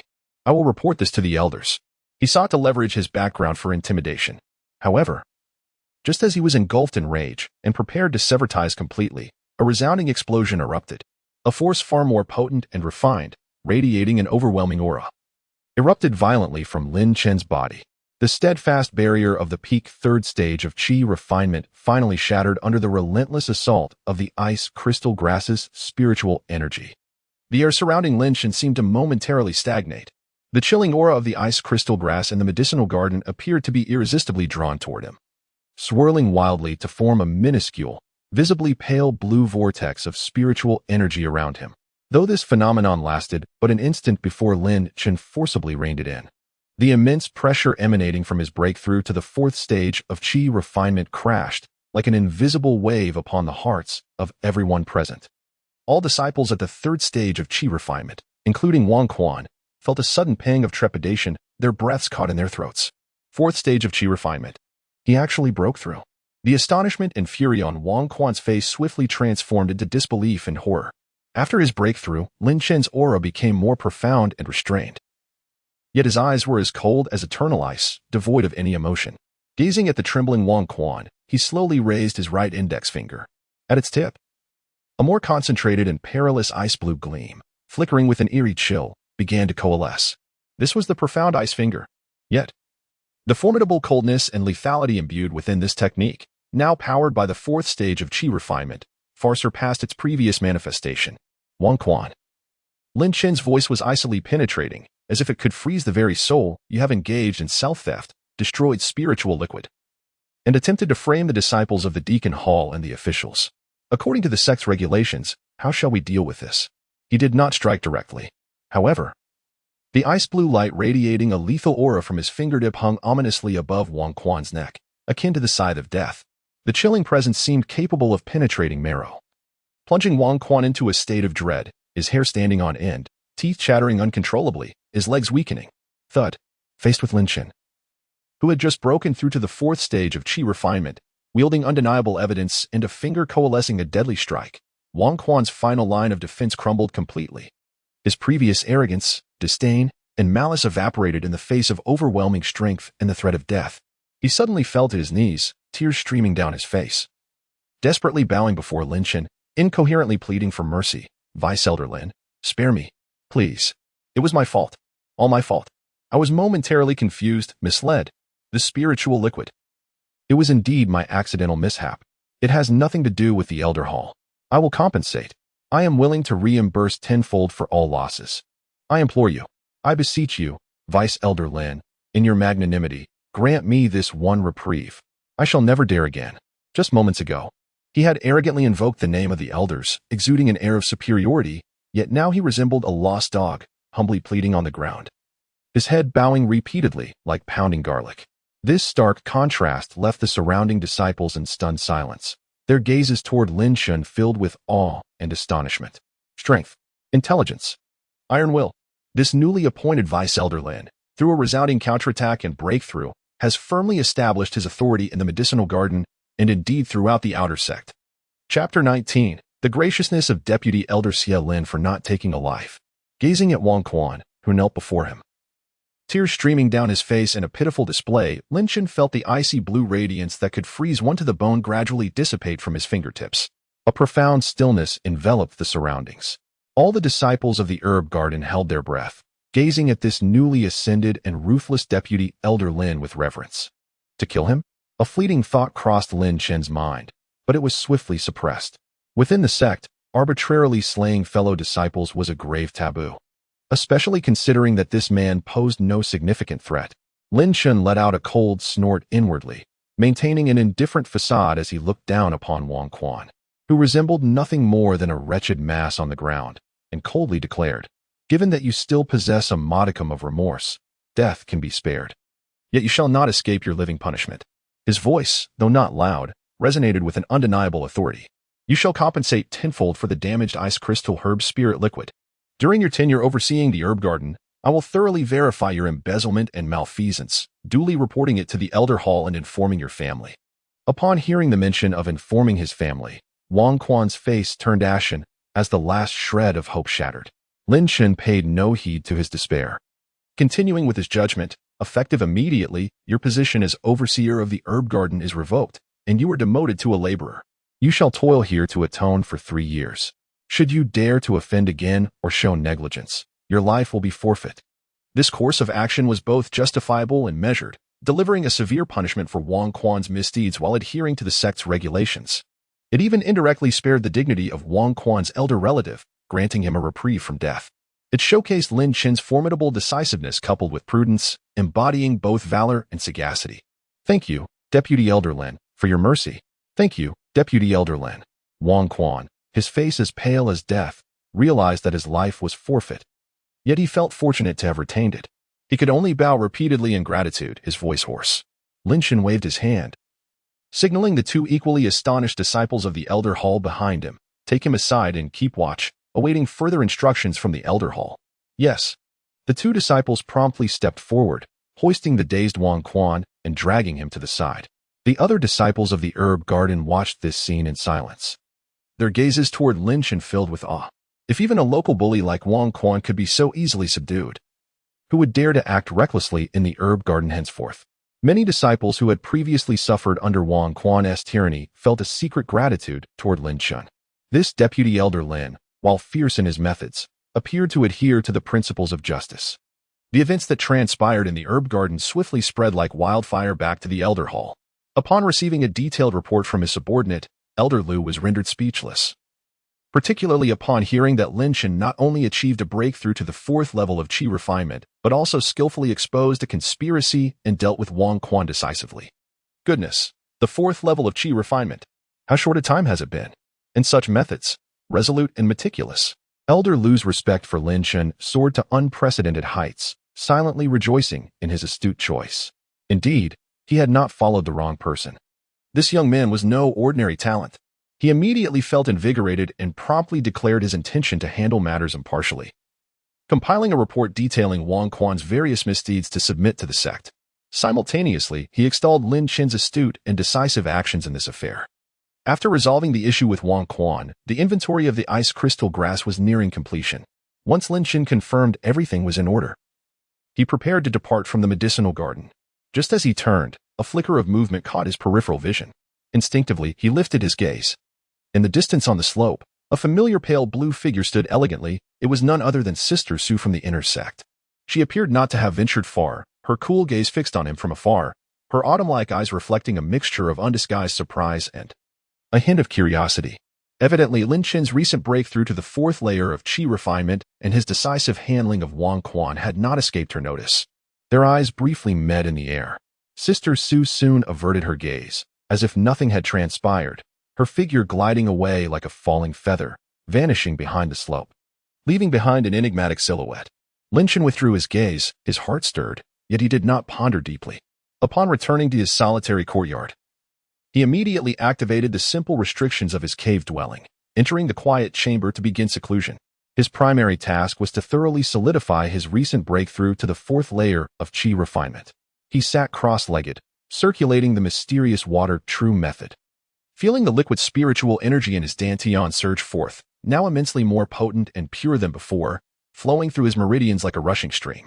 His spiritual perception had also seen a significant enhancement, thanks to his breakthrough and the dual effects of previously refining the spirit-nourishing herb. Now, every rustle and breeze within a radius of several dozen yards was vividly imprinted in his mind. The increase in power bestowed him with a stronger sense of control and security. However, the sense of impending danger in Lin Chen's heart remained unyielding.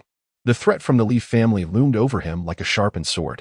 After solidifying his realm, Lin Chen once again focused his mind, carefully recalling the insidious aura that had tainted his arm during the ambush. With his enhanced spiritual perception, he could now discern the essence of that lingering aura more clearly. It was a cold, chilling sensation, imbued with an unsettling and malevolent quality, starkly contrasting with the pure frost of the mysterious ice finger.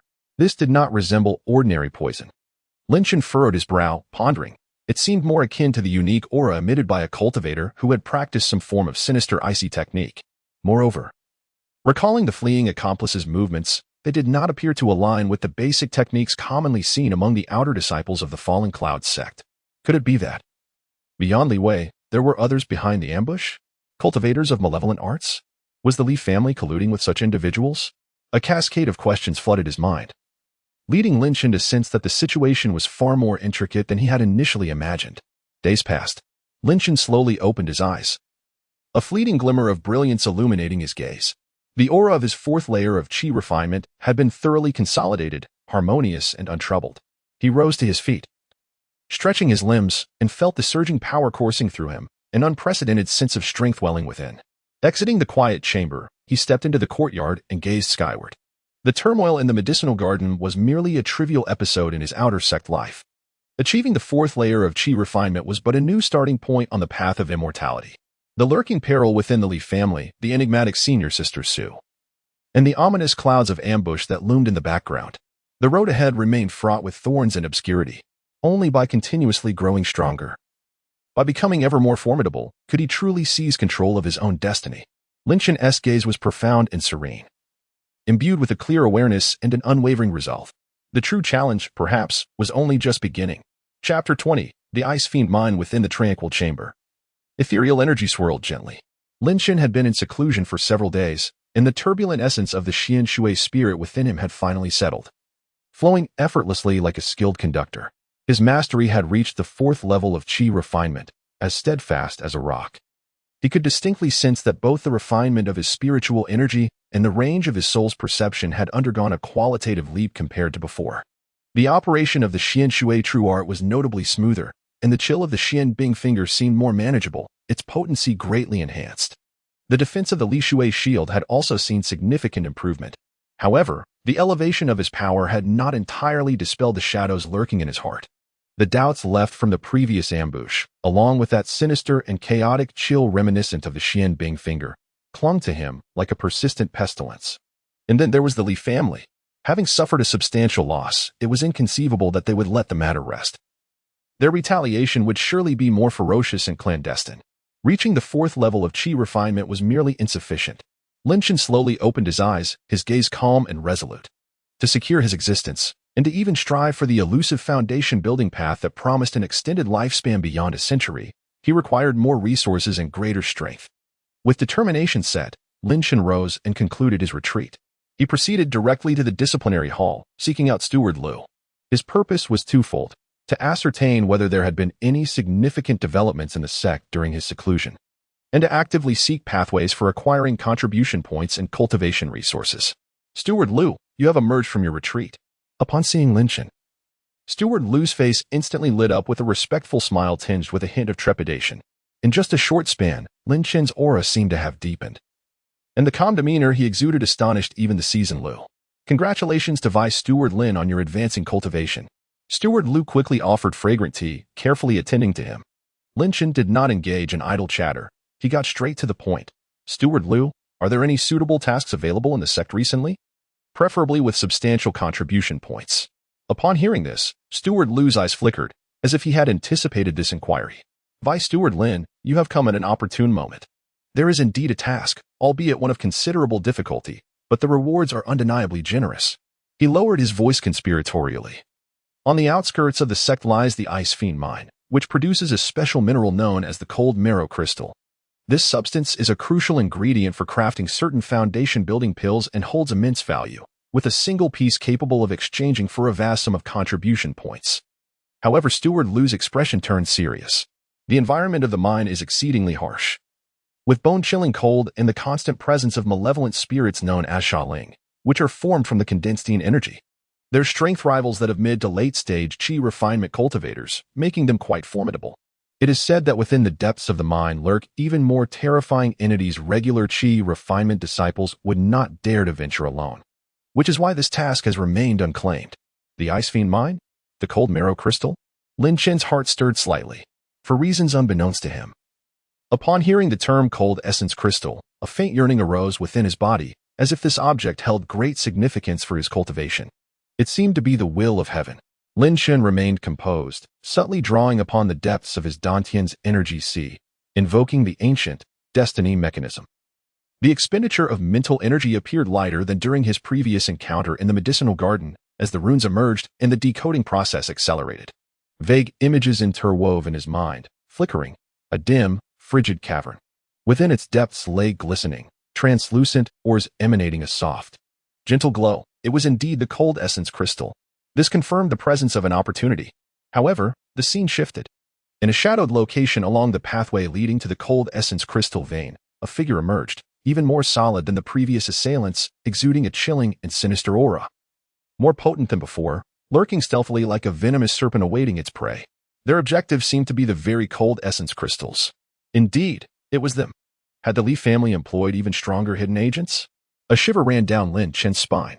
Following closely, the images from the destiny mechanism seemed to capture an exceedingly faint, almost imperceptible pale blue halo, flitting like a firefly in a certain region of the cavern. This halo, could it be Sister Su? Lin Chen furrowed his brow, swiftly analyzing the revelations from the destiny mechanism. The dangers of the Ice Malevolence Cavern stemmed not only from the environment and malevolent spirits, but also from this concealed adversary, whose power was at least at the mid or even late stages of Qi refinement. This was undoubtedly another scheme devised by the Li family against him, or rather, their method of clearing obstacles. The possibility of Sister Su's involvement rendered this endeavor all the more enigmatic. What purpose did she have in venturing to the Ice Malevolence Cavern? Was it also for the cold essence crystals? Or was there something else within the cavern that piqued her interest? Amidst the multitude of dangers and the looming threat of death, the value of the cold essence crystal and the prospect of uncovering the true mastermind behind the ambush were equally enticing. More importantly, he required this trial to assess his own strength and to acquire the substantial contribution points necessary to procure resources for foundation establishment. Fortune favors the bold. A glimmer of resolve flashed in Lin Chen's eyes. He raised his head, gazing at Elder Lu, his tone calm yet imbued with undeniable authority. I accept this mission. A flicker of surprise crossed Elder Lu's face, soon replaced by a deeper reverence. Knowing well the dangers ahead, he boldly approached them. This Vice Elder Lin was indeed no ordinary individual. He promptly produced the task jade token along with a relatively detailed map of the cavern. Respectfully presenting them to Lin Chen, Vice Elder Lin, your wisdom is unmatched. Here is the task jade token and the map. Please take good care of them. Lin Chen accepted the jade token and map, but did not set off immediately. He first returned to his residence to tally his accrued contribution points and spirit stones. Before heading directly to the sect's marketplace, preparations were necessary. In the bustling market, he was not stingy and spent a considerable amount of spirit stones to acquire several second-tier water element talismans with excellent defensive capabilities, as well as a first-tier superior demon-breaking talisman specifically designed to counteract sinister energies. Though merely a first-tier talisman, it was better than nothing and might prove useful at a critical moment. With all preparations complete, Lin Chen departed from the gates of the Falling Clouds sect unnoticed, his figure swiftly vanishing into the dense forest path leading away from the mountain. Ahead lay the perilous and frigid, ice-malevolent mine. A bone-chilling aura surged forth, far more intense than the atmosphere surrounding the mine. The entrance was deep and cavernous, resembling the gaping maw of a beast poised to devour, where light was nearly extinguished. A thick layer of pallid frost coated the stone walls, reflecting the faint blue glow of Lin Chen's protective water barrier, enhancing the eerie and terrifying ambience. The howling wind echoed within the depths of the cave, akin to the wails of lost souls, sharp and piercing. It was the sound of pure malevolence rushing and scraping against the rock walls. Lin Chen paused momentarily, furrowing his brow. A flicker of spiritual light appeared at his fingertips as he noticed the previously activated water element talisman, dimming, clearly having been significantly depleted. Without hesitation, he activated another, enveloping himself in a thicker water barrier that effectively shielded him from most of the chilling malevolence. Only then did he cautiously step forward, treading lightly into this icy wasteland. After advancing several hundred meters into the mine, the passage became increasingly intricate, the light dwindling further. And the frigid air felt as if it could freeze one's very marrow.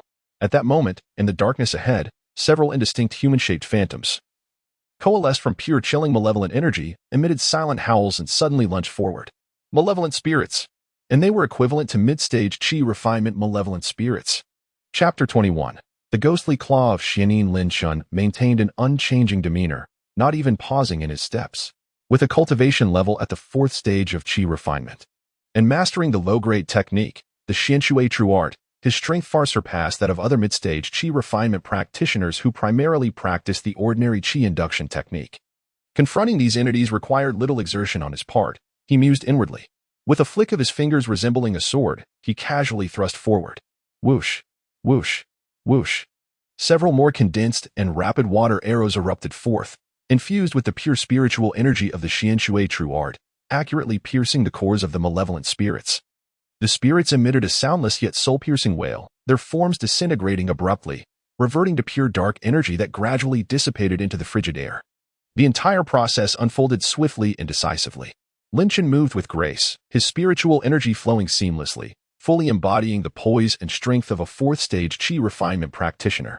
He advanced deeper, encountering several waves of spirits along the way, some of which even reached the late stages of chi refinement. Yet they too were effortlessly dispatched within a few moves, guided by the map provided by Steward Liu and the vague sensations resonating in his mind. He continually approached the depths of the mine where the cold marrow crystal was located. At a fork in the path, he halted, his gaze sharpening. On the ground lay several fresh footprints, conspicuously concealed. The prints were slender and rounded at the edges, suggesting they belonged to a woman. Moreover, the air still carried a faint, delicate, and elusive fragrance, drifting lightly yet evoking a sense of familiarity within him. This scent is somewhat reminiscent of Senior Sister Su. Lin Chen's heart stirred. Had she indeed come here? Was it for the cold marrow crystal, or was there another purpose? As he drew closer to the area marked on the map, the warning sensation emanating from the celestial mechanism in his mind grew increasingly clear and intense. Not far ahead, within the dark mining tunnel, a chilling, viscous, and malevolent aura lurked, akin to a venomous serpent concealed in the shadows, its icy gaze seemingly fixated on him. Simultaneously, his keen spiritual perception, aided by the celestial mechanism, vaguely sensed something amiss with the ground beneath him. Subtle fluctuations of spiritual energy, nearly imperceptible beneath the shroud of malevolence, outlined the contours of a certain formation. Is it the Binding Spirit formation, or the Illusory Trail formation? Were it not for the significant enhancement of his spiritual sensing ability and the celestial mechanism's warnings, he might have unwittingly fallen into a trap. Lin Chen remained vigilant, aware that this hidden enemy was not merely brutish but also adept at employing formations and traps. He paused at a distance of several dozen paces from that area, his gaze sharp as an eagle, slowly scanning the dark and winding mining passage ahead. The trap was revealed, and the enemy lurked in the shadows. The true test was about to commence. The whereabouts of Senior Sister Su had also become a mystery. A cold smile gradually curved at the corners of his lips. Not only did he exhibit no signs of retreat, but within him, the Xianshui Zhenju also commenced its silent operation, with pure spiritual energy surging like a hidden current, poised to unleash a thunderous strike at any moment. Lin Chen sensed the lurking malice and the subtle fluctuations of the formation beneath his feet and refrained from stepping directly into it. His gaze swept over the surroundings, deliberately moving toward an inconspicuous ordinary dark blue stone at the edge of the Hansui Jing growth area, as if he had made a discovery. He bent down, channeling his spiritual power, feigning the laborious act of mining the stone. Meanwhile, his vulnerable back seemed to inadvertently expose itself to the depths of the dark passage. Now was the moment. From the shadows emerged a figure cloaked in a voluminous black robe, exuding an aura of extreme coldness, with a glint of cruelty and greed flashing in their eyes. The powerful energy of a peak level 6 Qi refinement practitioner erupted with a thunderous force. Noticing that Lin Chen appeared utterly oblivious, his attention completely absorbed by the worthless stone, the cloaked figure let out a sinister chuckle, finally unleashing the long-prepared lethal strike. Buzz. On the ground, dozens of concealed runes instantaneously illuminated, intertwining to form a net, as a tremendous binding force descended. This was the Binding Spirit formation. Simultaneously, a pitch-black, glistening dagger, infused with a vile and chilling aura, was silently launched, akin to a venomous serpent hidden in the shadows, aimed directly at Lin Chen's vulnerable back. With a ruthless intent and precise timing, the aim was to achieve a fatal blow. However, the cloaked figure's anticipated ambush fell short. At the very moment the Binding Spirit formation, runes lit up, Lin Chen, seemingly foreseeing the event, deftly sidestepped to the side and forward. That step landed precisely on the weakest node of the formation, as foretold by the celestial mechanism. The brilliance of the Binding Spirit formation merely caused him to momentarily hesitate. While the protective water barrier rippled slightly before returning to normal, the formidable binding force failed to fully ensnare him. In the blink of an eye, Lin Chen swiftly raised his hand. A radiant, break-evil talisman shot forth, transforming into a gentle golden light that instantaneously dispersed some of the surrounding chilling malevolent aura. Momentarily clarifying the already dim tunnel, Lin Chen abruptly pivoted, directly confronting the swiftly approaching black dagger. His gaze was icy, unwavering and unflinching. The Qi refinement energy of level 4 surged forth from within him, pouring into the fingertips of his right hand without reservation. Xian Bingji. Compared to its earlier display in the medicinal garden, the icy blue radiance was now even more refined and piercingly cold, suddenly igniting at his fingertips. Hiss. Lin Chen thrust his finger forward. His target was not the poison dagger itself, but rather the infinitesimal and fleeting flaw in the flow of spiritual energy that the celestial mechanism had captured as the cloaked figure channeled their chilling technique to manipulate the dagger. Ding! A crisp sound of metal clashing rang out. The tip of the Xian Bingshi accurately struck the side of the black dagger. A terrifyingly frigid aura erupted with tremendous force, instantly freezing the rapidly spinning short blade into a solid mass of ice, which cracked ominously. This chilling force, propelled by an unseen spiritual connection, surged back violently. With a sudden impact, the cloaked figure lurking in the shadows was struck hard, violently expelling a mouthful of reverse blood. He felt an exceedingly sinister power infiltrating his meridians, as if it sought to freeze his very lifeblood. The excruciating pain nearly incapacitated him from executing the lethal moves he had meticulously prepared. How could this be possible? The figure's heart raced in disbelief, his eyes wide with terror. How could one possibly evade the Binding Spirit formation, and even discern the weaknesses in my technique? A trap so carefully orchestrated, a decisive strike, could be so effortlessly dismantled by a mere cultivator at the 4th level of Qi refinement? After the shock came a surge of boundless fury, seeking vengeance. The cloaked figure forcibly suppressed the tumultuous blood and the invading chill within him, roaring as he formed intricate hand seals. An icy gale rose from nowhere, accompanied by the chilling wails of the tormented, morphing into a colossal, pallid ghostly claw, emanating a suffocating aura of death. As it lunged fiercely toward Lin Chen with an intent to rend all in its path. Mysterious ghost claw. Simultaneously, the surrounding bone-eroding cold wind howled forth, insidiously eroding Lin Chen's protective water barrier. Chapter 22. The Insha sect. Lin Chen's expression was grave, yet he showed no signs of fear. This was a welcome challenge. With a thought, he fully activated the Xian Shui true art, causing the spiritual energy within him to surge forth like the relentless currents of a mighty river, sustaining his consumption. With his left hand forming a seal, a crystal-clearly Shui shield instantly coalesced before him. Simultaneously, the second-tier Shui Yuan talisman radiated brilliant light, thickening the watery curtain around him. With his right hand, he unleashed the Xian Bing finger once more, but this time, instead of a direct confrontation, he relied on the insights gleaned from the Tianji Gui to target the enemy's spiritual energy flow, striking at the weaker points of the ghostly claw. Boom! The icy blue radiance collided violently with the stark white ghostly claw. The shockwaves rolled through the air, stirring a tempest of malevolent energy. Lin Chen's figure swayed slightly, the Li Shui shield trembling violently, but ultimately holding firm. The figure in the black robe, though at the pinnacle of the 6th level of Qi refinement, found his mixed and impure cold-based techniques countered by Lin Chen's pure and frigid essence of Xian Bing, coupled with the backlash he had previously suffered. This strike caused his blood to surge, forcing him to retreat a half-step. This boy's techniques are surprisingly effective against me. The black-robed man felt a mix of shock and anger. The fierce battle unfolded within the narrow confines of the mine, with the black-robed man unleashing a relentless barrage of sinister spells, ghostly claws, chilling winds, and even intangible mental assaults. Lin Chen, bolstered by his solid 4th level of qi refinement. The continuous flow of energy from the Xian Shui true art, the precise strikes of the Xian Bing finger, and the steadfast defenses provided by the Li Shui shield and Shui Yuan talisman was further aided by the prophetic warnings from his innate Tian Ji Gui, which provided vague insights into the enemy's attack trajectories and evasion paths. In this moment, he found himself, with only a 4th level cultivation, engaging in a fierce back and forth with a formidable foe at the 6th level of qi refinement.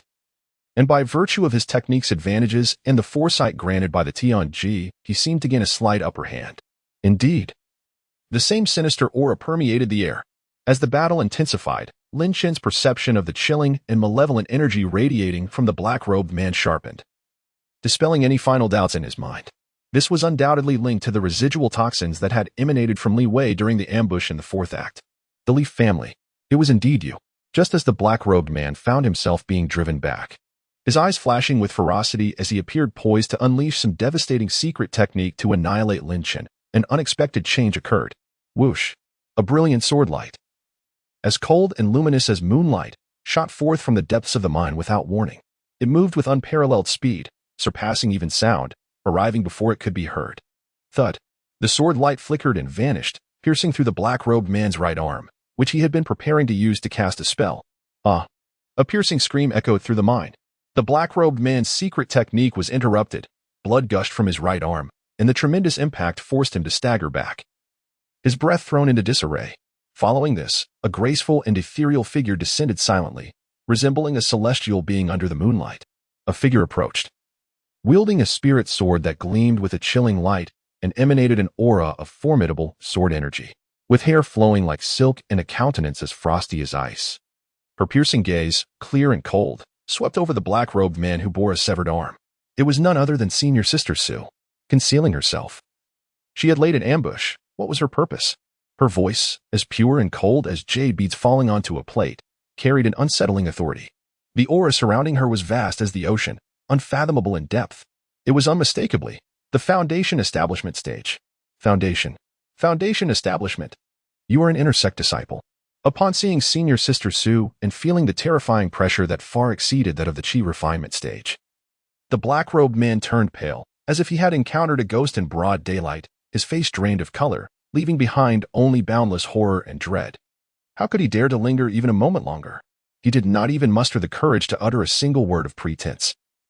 Suppressing the excruciating pain of his severed arm, he clutched the wound with his left hand and fled desperately towards the other end of the mine tunnel. He did not even glance back at the dark short blade that lay on the ground, cracked by the frost of the ice finger. Senior Sister Sue's delicate brows furrowed slightly, seemingly disdainful of such lurking scoundrels, and she did not immediately pursue. Her gaze swept over the scene, landing on Lin Chen, as well as a few scattered pieces of cold essence crystals that shimmered faintly beneath the distant rocky outcrop. A barely perceptible ripple flickered in her cold eyes, followed by a disdainful snort. With a flick of her jade-like fingers, a slender ice crystal, nearly invisible to the naked eye, sliced through the air with an almost lifelike grace, silently pursuing the fleeing black-robed man and accurately embedding itself into the nape of his neck. The black-robed man's form stiffened abruptly, his speed diminishing sharply, and he let out a muffled groan. Yet, driven by an intense will to survive, he somehow managed to drag himself away, rolling and crawling until he vanished around the dark corner of the mine tunnel. Inside the tunnel, only Lin Chen and the unexpectedly formidable Senior Sister Su remained, alongside the scattered cold essence crystals glinting enticingly in the cold light cast by her spirit sword. Senior Sister Su spoke coldly. Having fallen into my trap, he will not survive for more than an hour. The atmosphere became somewhat delicate. Lin Chen gradually retracted the surging spiritual energy enveloping him, calming the tumult of blood and energy following the battle. He stepped forward, maintaining an appropriate distance, and offered a respectful bow to Senior Sister Su. His posture radiated respect, yet his back remained straight, embodying neither subservience nor arrogance. Thank you, Senior Sister, for your assistance. Senior Sister Su's cold, deep-set eyes fell upon him, appraising him with a hint of scrutiny. Her gaze lingered particularly on the fingertips of his right hand, which had just executed the ice finger technique, seemingly pausing for a moment. After a brief silence, she finally spoke, her voice like shards of ice clinking together. Still as frigid as ever, it was but a trivial effort. The malevolent energy here is exceedingly heavy, and it is not a place for outer sect disciples to linger. She paused, then shifted her tone. Your finger technique is rather intriguing. I am flattered by your praise, senior sister. Lynchen felt a subtle stir within, yet maintained an impassive demeanor, responding in a calm tone that it was merely a superficial understanding of a rudimentary technique. It appeared that senior sister Sue had no intention of delving deeper. Her countenance, chiseled like ice and snow, revealed no trace of emotion. This, ice fiend mine, was far from a benevolent place. She remarked coolly that the individual earlier possessed sinister methods, seemingly a remnant of the Insha sect. Take care of yourself. The mention of the Insha sect caused Lin Chen's pupils to imperceptibly constrict. After senior sister Sue concluded her words, her gaze seemed to casually glance at the scattered, cold essence crystals beneath the rock face nearby, yet her eyes betrayed no hint of greed or desire. In the next moment, she transformed into a slender, azure streak of light, silently gliding deeper into the mind's abyssal darkness, leaving behind only a resolute silhouette and a profoundly significant warning. The Insha sect. Lin Chen gazed in the direction where senior sister Sue had vanished, his eyes flickering with uncertainty. What could she possibly seek in the depths of the mine? Did it conceal some secret related to the Insha sect? He swiftly retracted his thoughts. Now was not the time for such reflections. The immediate priority was to assess the scene, collect any spoils, and depart this perilous place as swiftly as possible. Chapter 23. The corpse inspection. Lin Chen hastily approached the ambush position before the figure cloaked in black. The dark short blade, which had been cracked by the Xianbing finger and severed by Sister Sue's sword light, lay silently on the ground. Its chilling aura had dissipated, indicating a significant loss of spirit, yet it still constituted a valuable material. Lin Chen unceremoniously collected it. Next, he meticulously examined the traces left by the black-clad figure during their flight. On the erratic path of retreat, he indeed discovered a small fragment of irregularly shaped black metal. The fragment felt icy to the touch, and it appeared to bear an ancient script etched with a sinister aura, Sha. It was unmistakably some form of identification token. Lin Chen's gaze sharpened as he carefully stored this crucial clue. After completing this task, he approached a few pieces of Han Sui crystal nearby. There were 5 in total, each the size of a fist, entirely translucent and exuding an exceptionally pure chill along with a rich flow of water element spirit energy, surpassing even the quality described by Steward Liu. He swiftly secured all 5 pieces of Han Sui crystal into his storage bag. At last, the core objective of this expedition had been achieved. Standing still, Lin Chen rapidly replayed the fierce battle in his mind. The peak of the 6th layer of Qi refinement was indeed formidable. He mused that had it not been for the Xianbing finger fortuitously countering the opponent's technique, coupled with the advance warning of the Tianji Guai's array and the trajectory of attacks, not to mention Sister Sue's astonishing final strike, today might have ended in dire consequences. Though victorious in a battle against a higher tier, he was acutely aware of his current shortcomings. The total spiritual energy of the 4th layer of Qi refinement felt somewhat inadequate when facing the peak of the 6th layer. His defensive capabilities also appeared somewhat singular, primarily relying on talismans and the Li Shui's shield. Should he encounter an adversary with greater offensive power, sustaining a prolonged engagement would likely prove challenging. He needed to elevate his cultivation level post-haste. Moreover, he must devise a means to acquire stronger defensive spells or a suitable protective artifact. Then there was the Insha sect. This seemed to be a demonic sect. Lin Chen furrowed his brow. The Li family was indeed entangled with a demonic sect? Were they colluding with dark forces? Or was the black-clad figure merely a hidden power of the Li family? Regardless of the possibility, it indicated that this situation was far more complex than he had initially perceived. This matter transcended mere resource competition among outer disciples or personal grievances with the Li family. Once entangled with a demonic sect, the nature of the situation fundamentally transformed, potentially involving internal conflicts of righteousness and evil within the sect. Lastly, there was the enigmatic Sister Sue. Her terrifying foundation establishment prowess seemed to grant her insight into the Insha sect, and with a casual strike, she had severely injured an opponent at the peak of the 6th layer of Qi refinement. The mysteries surrounding her, like an enveloping cold mist, were increasing and becoming ever more intriguing. She appeared to have a certain interest in my Xianbing finger. Lin Chen reflected upon Sister Sue's final words and gaze deep in thought. At this moment, he immersed his mind into the sea of consciousness, gazing inward at the suspended Binming Tianjiguai. After an intense session of probing into the secrets of the heavens, anticipating crises, and even assisting in combat, he vaguely sensed that the ancient patterns on the celestial dial appeared to be clearer than before, exuding an ineffable sense of vitality as they operated. Was the celestial dial itself evolving? Confirming that there were no immediate threats in the vicinity, Lin Chen dared not linger in this place. Sister Su had warned that the depths of the mine were fraught with peril. Who could say what more terrifying entities lay hidden within? He oriented himself and, concealing his presence, cautiously retraced his steps, leaving the frigid, treacherous ice mine behind. Upon returning to his abode at the outer gate, he shut the door and set up a simple warding barrier, finally allowing himself to breathe a sigh of relief. The harrowing battles within the mine. The formidable adversaries at the pinnacle of the sixth layer of Qi refinement, Sister Su's earth-shattering strike, and the fleeting glimpse of the Insha sect all flashed through his mind. He produced a fragment of the black token inscribed with the character Sha, placing it in his palm, feeling its cold touch. The Li family, the Insha sect. Lin Chen's gaze deepened profoundly. This game of chess was becoming increasingly intriguing. He temporarily stored the token fragment and the broken short blade, then retrieved 5 translucent pieces of cold marrow crystal, savoring the pure chill and spiritual energy they contained. The next step was to contemplate how to utilize these gains and face the lurking, ever more perilous foes. Lin Chen fell into deep thought, calculating his subsequent actions as scenes from the ice mine flickered through his mind. The fierce clash with the black-robed figure from the Insha sect, radiating an aura of chilling malevolence at the pinnacle of the sixth layer of Qi refinement, was vividly clear in every moment.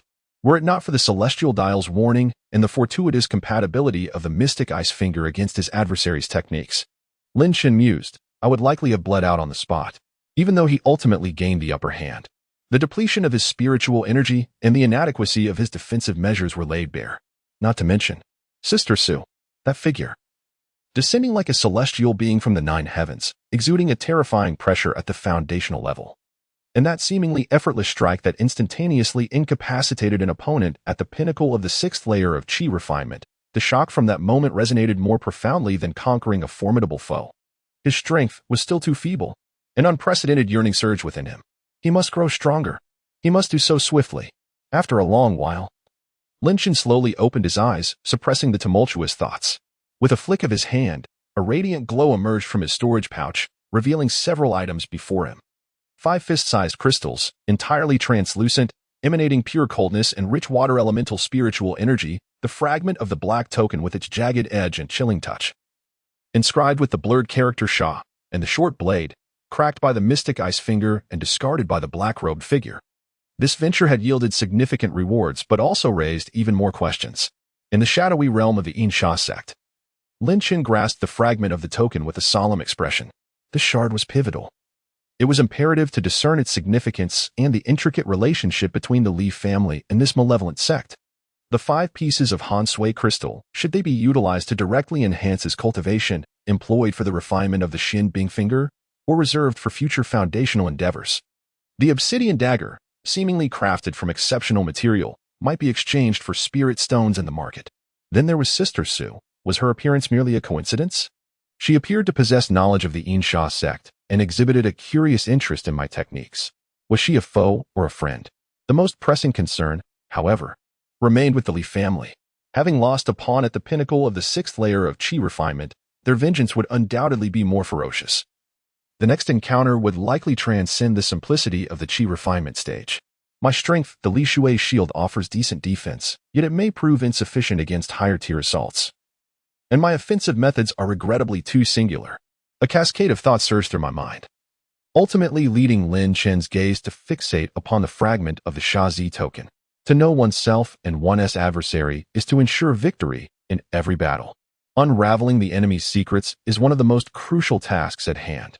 Chapter 24. The Heart of Darkwood and Iron. Lin Chen took a deep breath. Clasping the fragment of the token in his palm, concentrating his mind as he silently communicated with the destined celestial mechanism within his sea of consciousness. This time, he distinctly sensed that the mechanism was more animated than before, operating with a newfound agility. And the consumption of his spiritual power was slightly reduced compared to his previous attempt to probe the mind. With a hum, The surface of the mechanism displayed ancient Tao patterns slowly swirling, flickering with an uncertain light, gradually outlining some indistinct, fleeting images. The scenes appeared to point towards an exceedingly sinister underground stronghold, permeated with an intense stench of blood, where an ominous sacrificial ritual seemed to be taking place. In the next moment, the image shifted to reveal a figure clad in the garb of a menial disciple from the Fallen Cloud sect, his face unremarkable, flashing briefly across the screen. Following that, a scene unfolded within the Lee family's estate, where a middle-aged man dressed as a steward was seen whispering in a secluded corner with that very menial disciple. However, just as Lynchen endeavored to gain a clearer view, to capture the exact location of the stronghold or the internal structure of the Insha sect, or to discern the identities of the menial disciple and the steward, the images on the mechanism suddenly distorted and blurred, as if disturbed by an invisible yet formidable force. All deeper information dissipated like a mirage, eluding his grasp entirely. Is this all there is to see? Lynchen slowly withdrew his focus, his brow furrowed in deep contemplation. The celestial mechanism was indeed not omnipotent. When it came to certain powerful entities or secrets, it was susceptible to interference.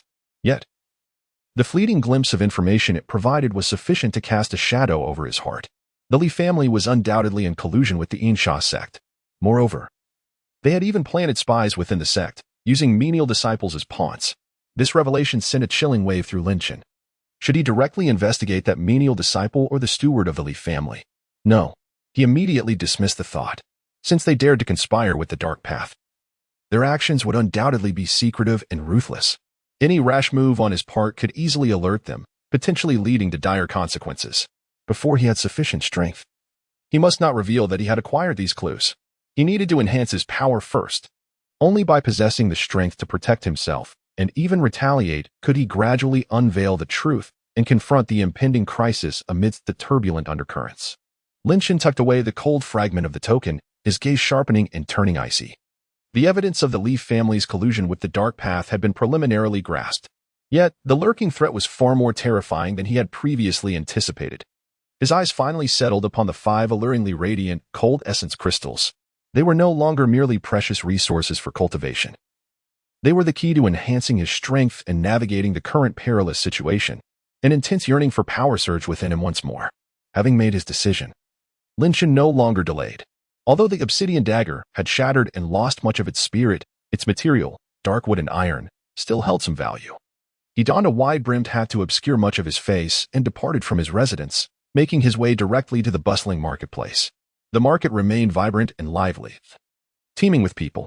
Lynchen skillfully navigated to a modestly sized shop, adorned with a century-old sign, which suggested a reputable establishment for purchasing refining materials. Shopkeeper, how much do you think this is worth? Lynchen placed the broken, dark blade upon the counter, deliberately lowering his voice. A shrewd attendant, clad in a short jacket, accepted the blade. After a cursory glance, he expressed mild surprise. This material is its shadow at hard iron? The attendant waited thoughtfully, scrutinizing the break and the patterns on the blade. Alas, what a pity. The crafting technique is quite crude, and it carries a hint of malevolence. Not to mention it is broken, he shook his head, seemingly lamenting while considering its value. While this material does possess some worth, so I can offer you 15 low-grade spirit stones. I cannot go higher. Lynchen assessed the situation internally and deemed the price fair. He nodded, refraining from further discussion. The attendant swiftly stowed the blade, counted out 15 glimmering low-grade spirit stones, and handed them to Lynchen.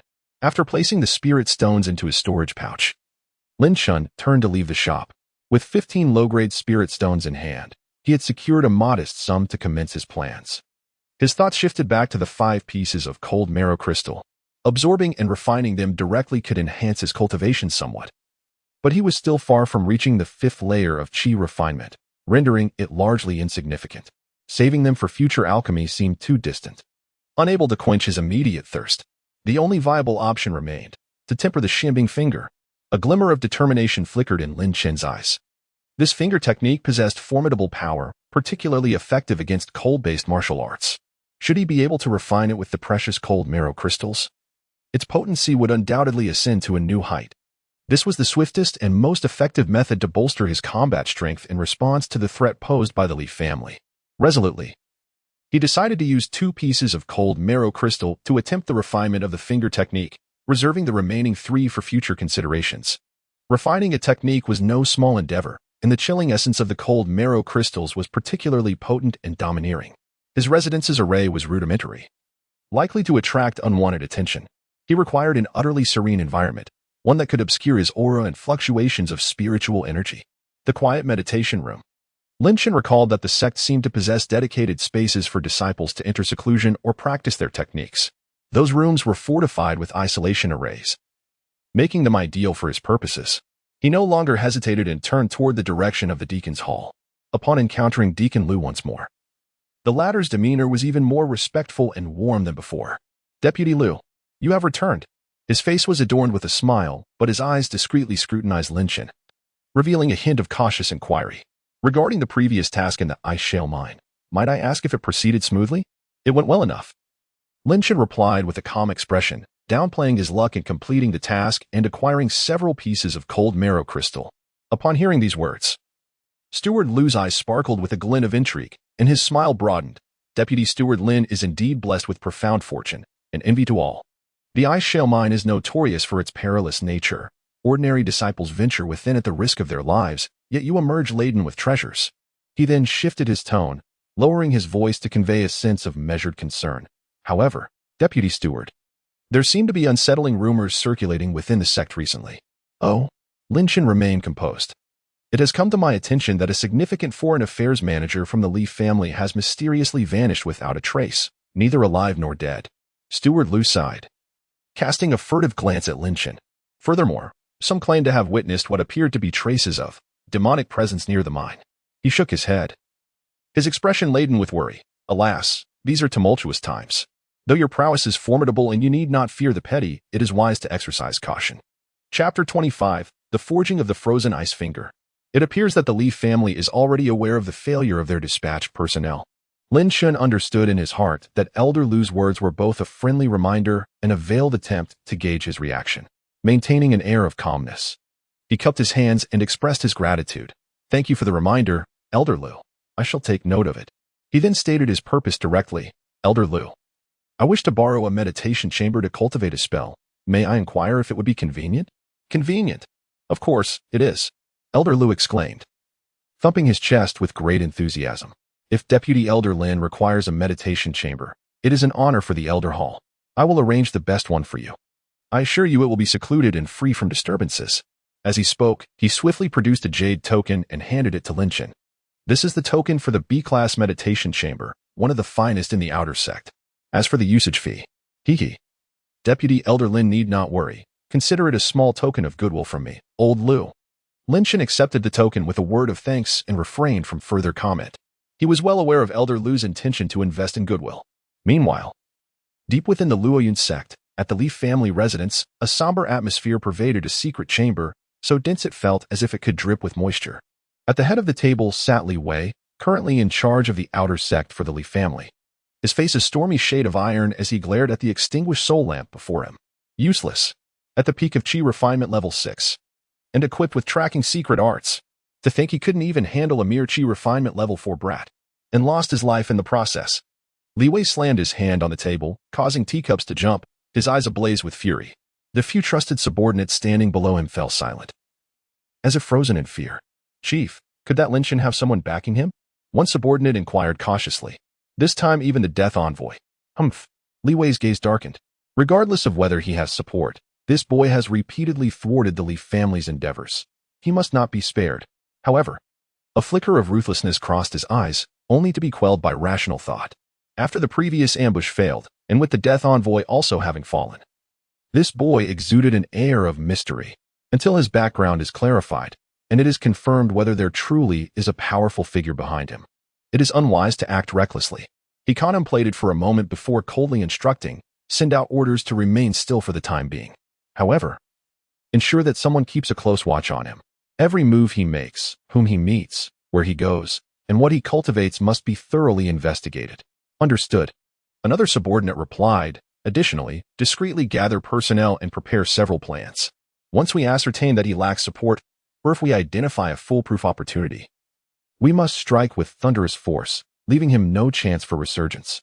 Li Wei's voice was icy and filled with an undeniable killing intent. The atmosphere in the secret chamber grew increasingly tense. Linshan, holding the weighty jade token, proceeded towards a secluded area designated for meditation chambers at the rear of the Elder Hall. The B-class meditation chamber arranged for him by Elder Liu was indeed situated in a remote location, with scarcely a trace of other souls nearby.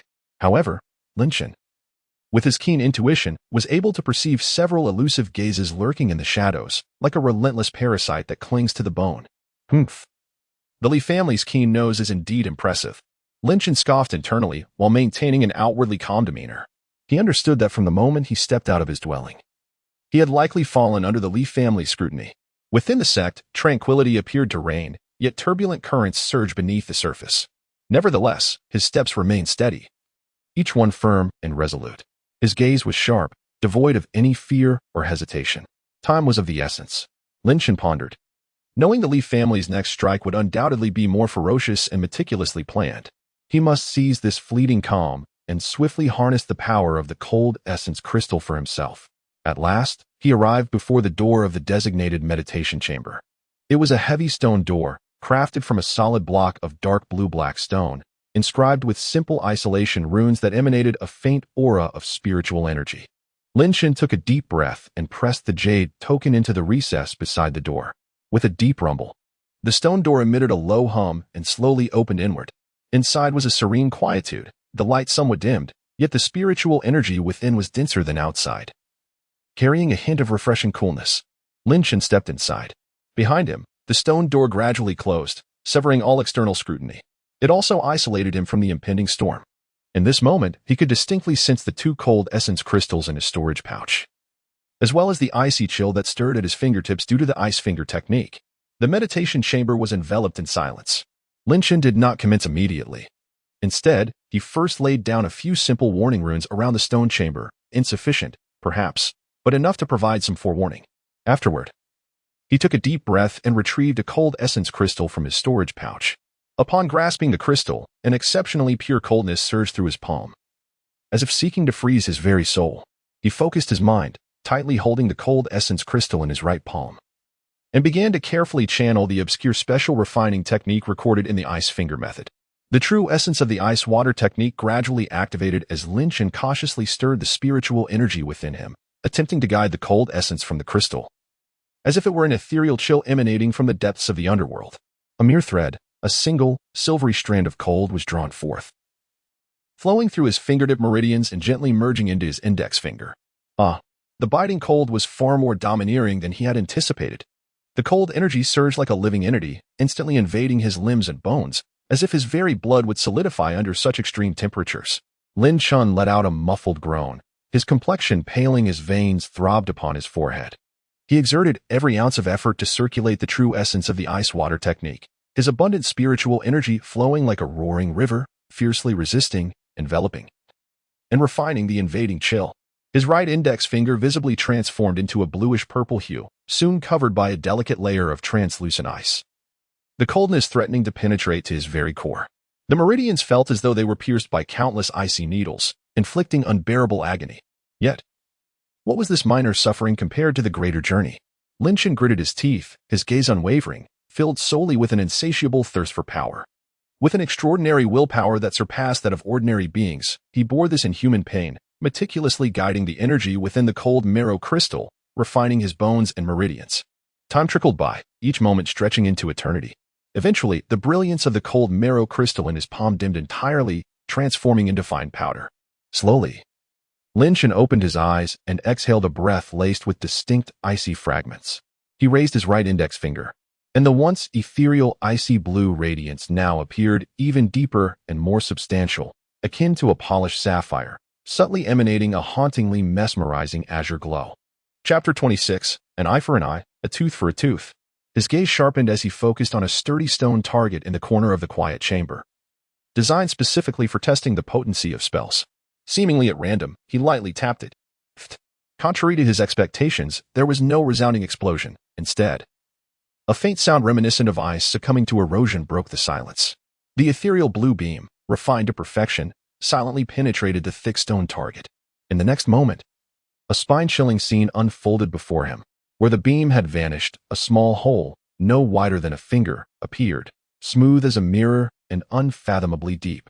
Even more terrifying, the edges of this aperture were encased in a thin layer of chilling, dark ice that emanated a dreadful coldness, exhibiting no signs of melting.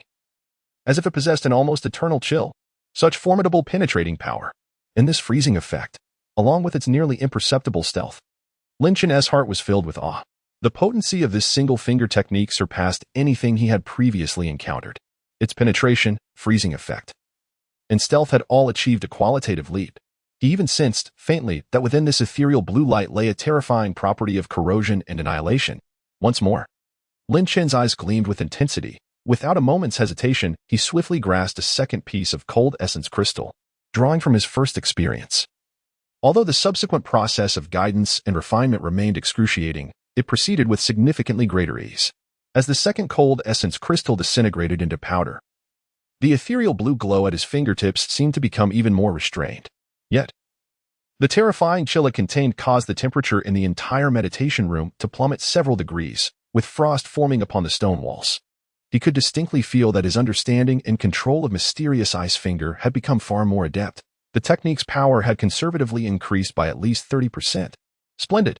Now, the mysterious ice finger had truly begun to exhibit the semblance of a lethal weapon. A satisfied smile graced Lin Chen's face.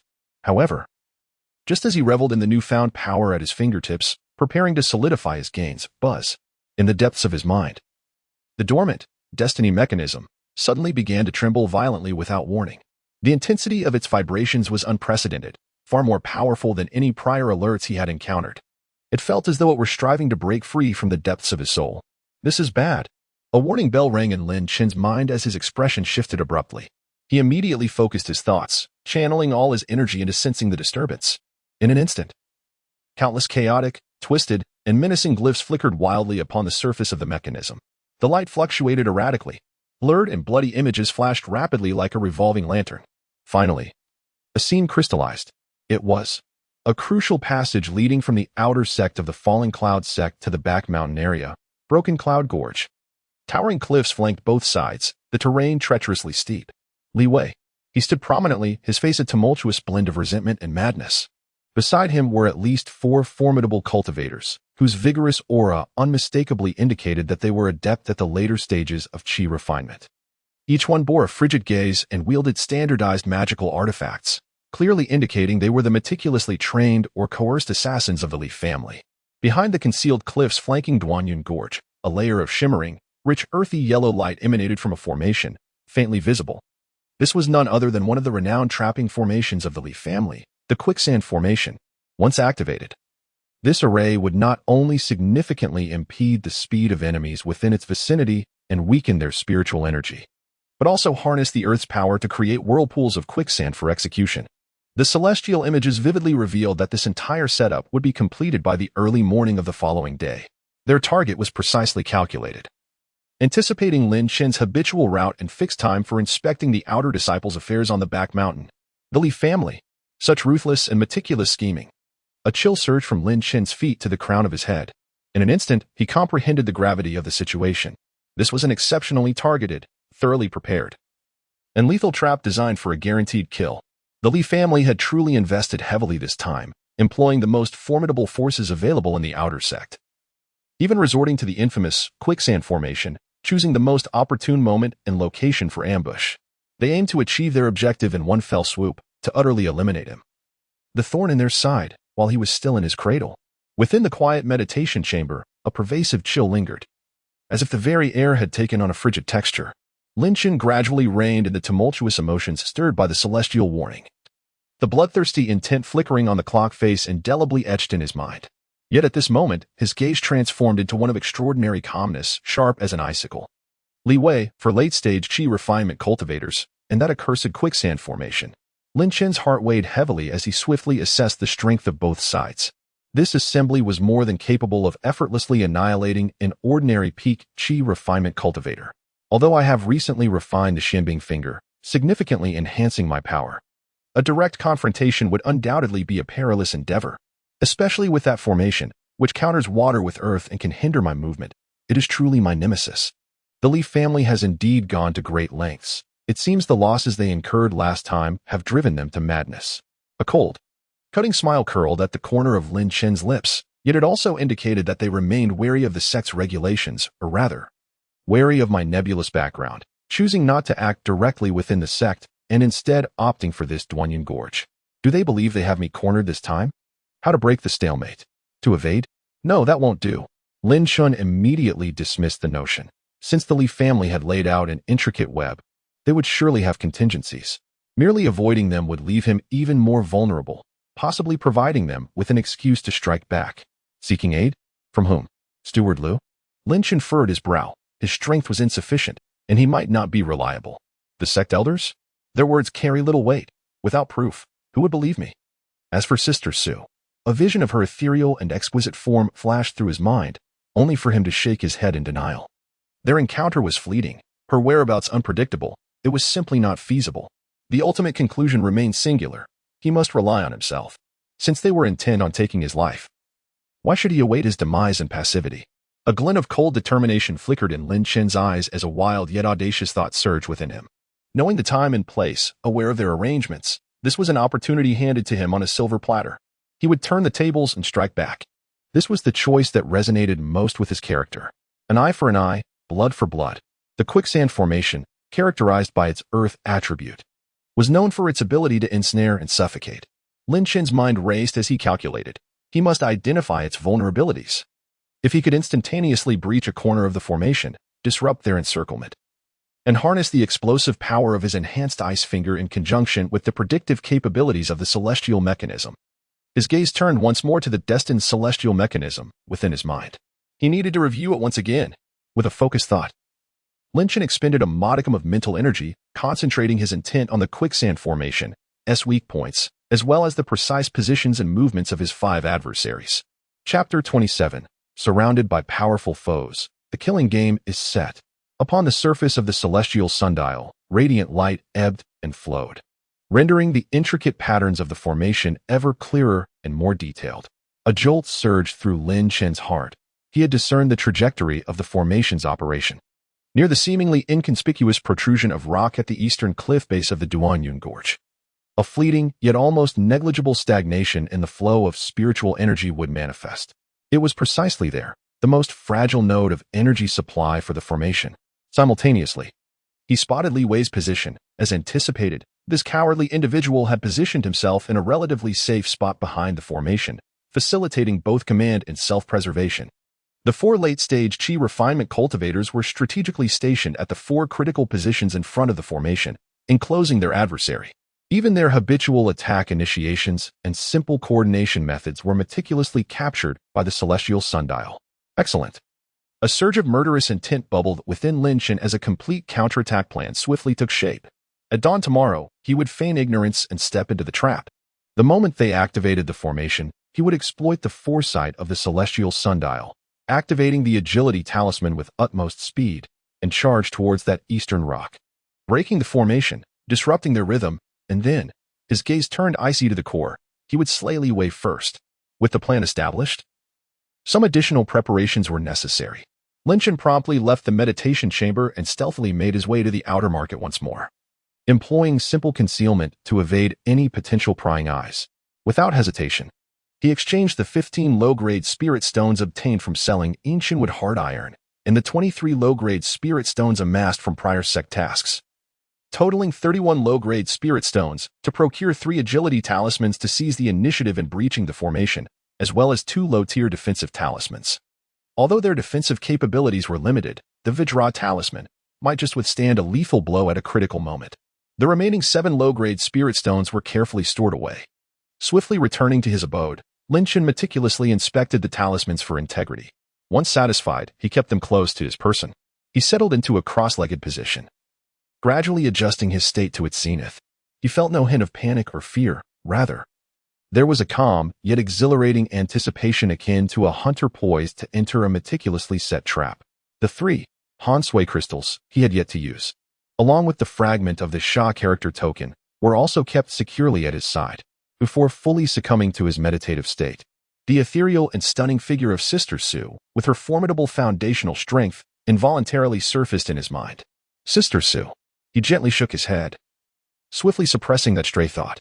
Now was not the time for such musings. The paramount concern was to resolve the imminent life-and-death crisis. Yet, Sister Sue's presence lingered like a distant, luminous beacon, reminding him that a broader world awaited beyond, filled with goals worthy of relentless pursuit.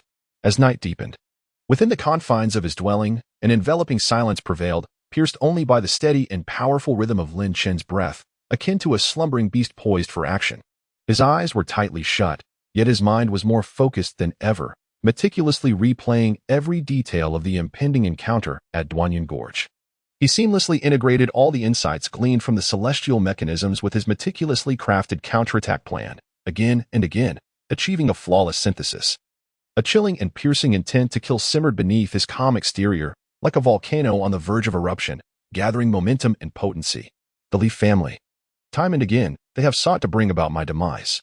This time, let your blood proclaim my retaliation. As dawn broke over the eastern horizon, a faint light began to illuminate the world. Lin Chen, who had spent the night in quiet contemplation, slowly opened his eyes.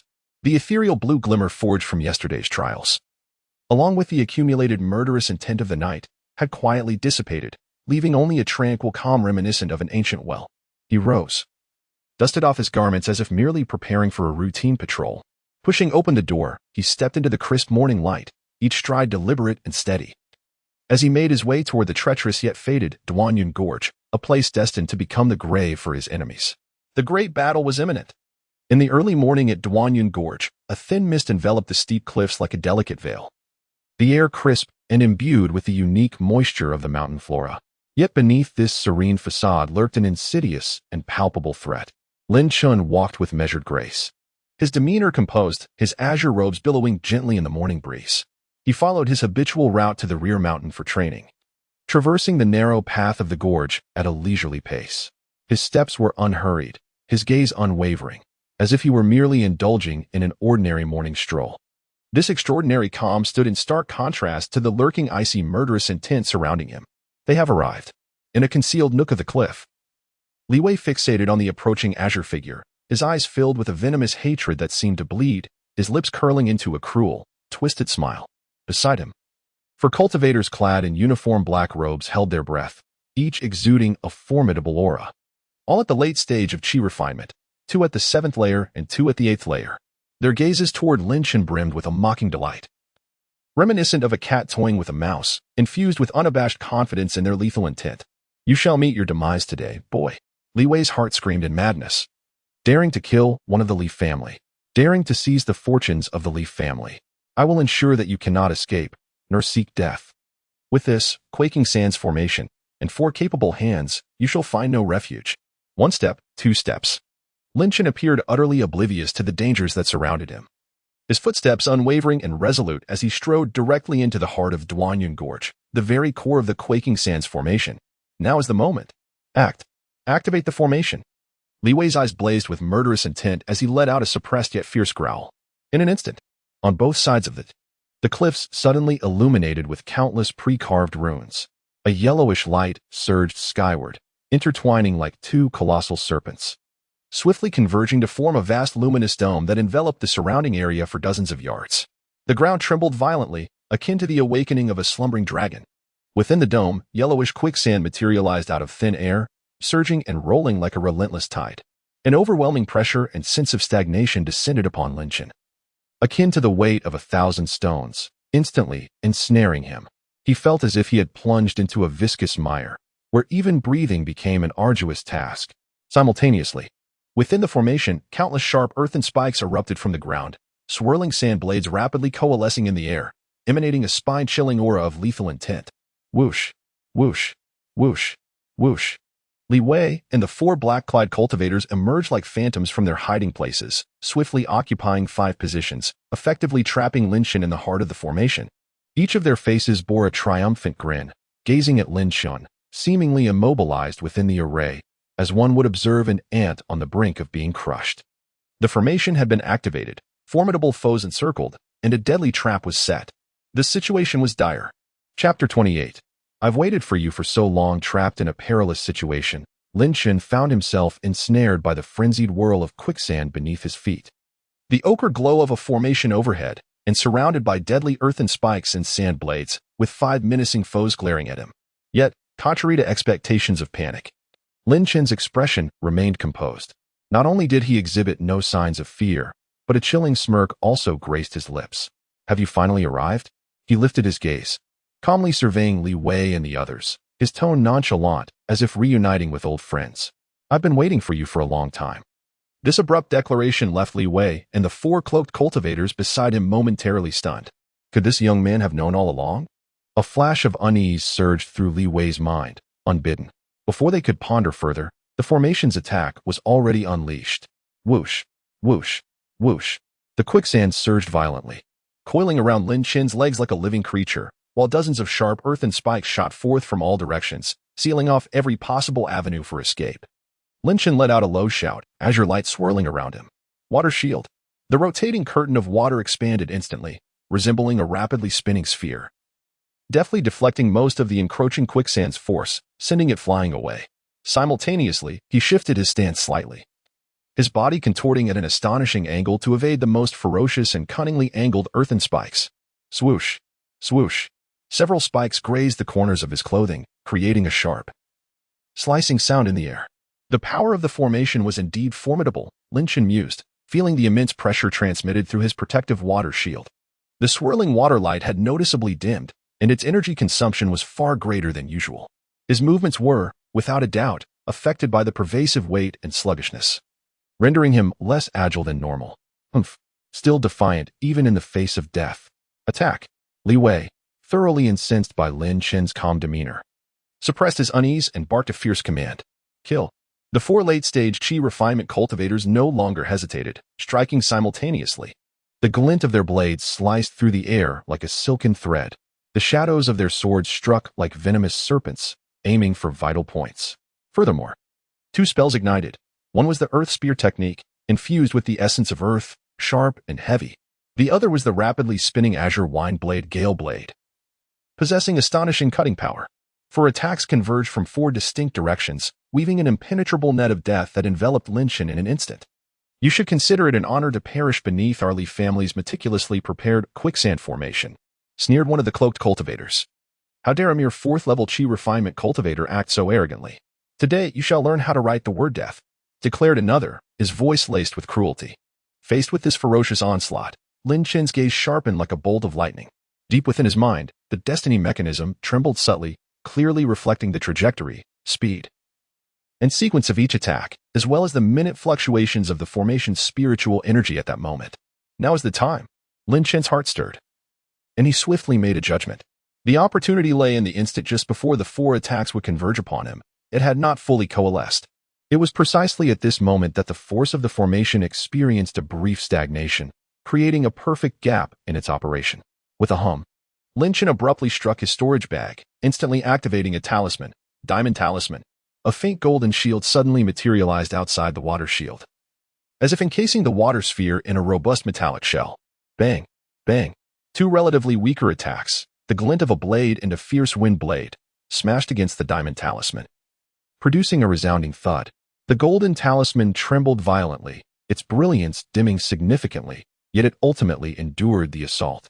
Simultaneously, without hesitation, Lin Chen activated another talisman, lightness talisman. A peculiar, ethereal force enveloped him, counteracting much of the formation's oppressive weight and sense of inertia. In that moment, his figure became extraordinarily swift, akin to an arrow released from its bow. With the residual waves of the two stronger attacks, the earth spear and the shadow of a sword, alongside the impending shattering force of the diamond talisman, he transformed into a blurred afterimage, hurtling towards an utterly unexpected direction, the base of the eastern cliff, towards an inconspicuous protruding rock that had previously been pinpointed by the destiny mechanism. That was the node of the formation, the gateway to freedom. What? Where is he going? The malicious grins on Li Wei and the four black-clad cultivators froze, replaced by astonishment. They never anticipated that Lin Chen, trapped within a lethal formation and besieged by four late-stage cultivators, would not merely await his fate but instead launch an extraordinary counteroffensive towards a corner they had completely disregarded. The previously flawless encirclement suddenly revealed a barely perceptible crack. In the blink of an eye, Lin Chen's figure surged like a specter towards the unassuming protruding rock. His gaze was frigid, devoid of warmth, radiating a chilling light. Within him, the mystic water true art surged with an unprecedented frenzy, channeling the terrifying cold energy. Refined to its utmost purity through the cold marrow crystal, unreservedly into the tip of his right finger. Mystic Ice Finger, refined version. There was no grand spectacle. Only a deep, concentrated, ethereal blue light emanating from his fingertip, seemingly capable of swallowing light itself. Silently yet swiftly striking the rock that served as the node of the formation. Hiss. An eerie sound resonated. The surface of the rock was instantly enveloped in a thick layer of mystic ice, emanating a faint blue glow. Immediately thereafter, crack, crackle. The crisp sound of shattering resonated from within the rock, dense as popcorn popping. In the next instant, boom, the entire boulder, along with the intricate energy nodes of the complex formation it harbored, erupted into a cacophony of fragments. The shattered stones flew in all directions. A chain reaction ensued abruptly. The earthy yellow light shield enveloping the entire Duanyan Gorge shuddered violently, its radiance flickering like a candle struggling against the wind, dimming rapidly. The ground ceased its tremors. And the rolling quicksand, bereft of support, dissipated swiftly, the suffocating weight and lethargy that had gripped them lightened dramatically in an instant. The quicksand formation had been shattered. Moreover, it was breached by this seemingly inconspicuous fourth-tier chi refiner with a mere finger. No, this is impossible. The sinister grin on Li Wei's face froze entirely, as though he had encountered a ghost, and he gasped in horror. The expressions of the four late-stage chi refiners beside him shifted instantaneously from confident mockery to disbelief and profound terror. The lethal formation they had meticulously crafted at great expense. Their utmost reliance had been so effortlessly shattered by a mere finger. How could a fourth-tier chi refiner possibly achieve this? A tumultuous wave surged within everyone's hearts. At the moment the formation broke, Lin Chen did not falter even for an instant. The counterattack was only just beginning. Chapter 29. Devil, you are a devil.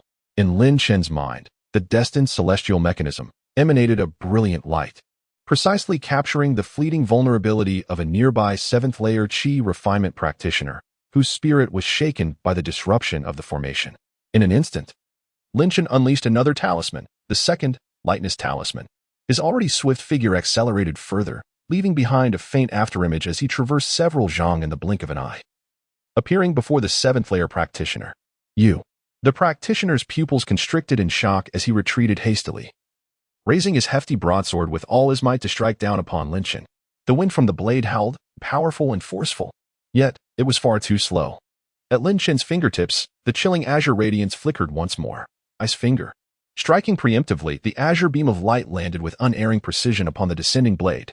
Clang, a sound not particularly loud, yet it heralded a terrifying spectacle that left Li Wei and the others wide-eyed. Crack, crack, crack. The exquisitely crafted magic blade, imbued with spiritual light, met the azure beam as if a red-hot iron pressed against fragile ice. Cracks began to race from the point of contact, spreading at a visible pace, soon enveloping the entire blade. Then, boom, the magic blade shattered explosively into a myriad of metallic fragments. The azure beam of light seemed undiminished in power, piercing through the scattered shards and directly embedding itself into the practitioner's forehead, which was now wide open in disbelief. The terror and incredulity on the practitioner's face froze forever, his voice caught in his throat. In the next moment, a layer of blue-white frost rapidly enveloped his body, transforming him into a lifelike ice sculpture. Bang! The ice sculpture fell to the ground, shattering like real ice into countless glimmering shards, scattering everywhere. In a mere flick of a finger, both man and magical artifact were annihilated. No, this time, Li Wei and the three remaining practitioners finally emitted screams of absolute terror. The arrogance and confidence they once held had vanished entirely.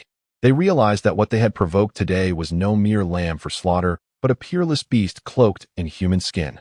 A veritable monster. Flee! Run quickly! Someone shouted. But it was too late. Lin Chen's gaze turned icy, his murderous intent erupting like a volcano. His foundational spirit power, far surpassing that of a typical fourth-layer chi refinement practitioner and even most mid-stage practitioners, surged as he fervently activated the true water technique of the low-grade Xian rank, fueling the continuous eruption of Ice Finger. Buzz. He activated the second Diamond Talisman once more. As the pale golden shield materialized, it was abruptly struck by a desperate counterattack from a cultivator at the 8th level of chi refinement, a searing fire serpent that struck with ferocity. Boom. The golden shield emitted a mournful wail under the strain, shattering into pieces. Lin Chen was also jolted by the tremendous impact, his blood surging. A trickle of crimson escaping from the corner of his mouth. The residual heat from the fire serpent singed his left shoulder, leaving behind a charred mark and an acute pain. Yet, this minor injury could not deter his frigid resolve for slaughter. Die. Lin Chen's gaze sharpened as he advanced, disregarding the terror reflected in the eyes of the 8th-level Qi refinement cultivator. Once more, he unleashed the mysterious ice finger. Ah! In a piercing scream. The 8th-level cultivator met the same fate as his companion, instantly frozen to death by the overwhelming chill, shattering into icy fragments. Immediately, Lin Chen's figure flickered like a specter within the narrow confines of the broken cloud gorge. The flawless foresight of the Fate's celestial clock, combined with the ghostly speed afforded by the last, light-body talisman, and the devastating precision of the mysterious ice finger transformed him into the most efficient harbinger of death. In mere moments, splat, crack, the remaining 2 late-stage Qi refinement cultivators, one at the 7th level and the other at the 8th, could not muster even a semblance of resistance as Lin Chen dispatched them with the ease of chopping vegetables. Each strike was precise and ruthless, targeting their vulnerabilities. Where the chilling blue aura passed, vitality was utterly extinguished, leaving only a cold carpet of shattered ice. In the blink of an eye, the broken cloud gorge was left with only Lin Chen and the trembling figure of Li Wei, who stood rooted in place, pallid and shaking like a leaf. The thick stench of blood intertwined with the biting cold lingered in the air. Devil, you are a devil? Li Wei gazed upon the remains of his companions, his composure disintegrating, his eyes filled with sheer terror and confusion as he incoherently shrieked, turning to flee like a dog with a broken spine, desperately attempting to escape this unforgettable nightmare. He could not fathom how a mere 4th-level Qi refinement cultivator could possess such extraordinary strength. The meticulously arranged quicksand formation had proven useless. The ambush by 4 late-stage cultivators had been futile. All had been crushed. Now he sought to escape? A chilling voice, as though it emerged from the depths of the underworld, suddenly resonated before him.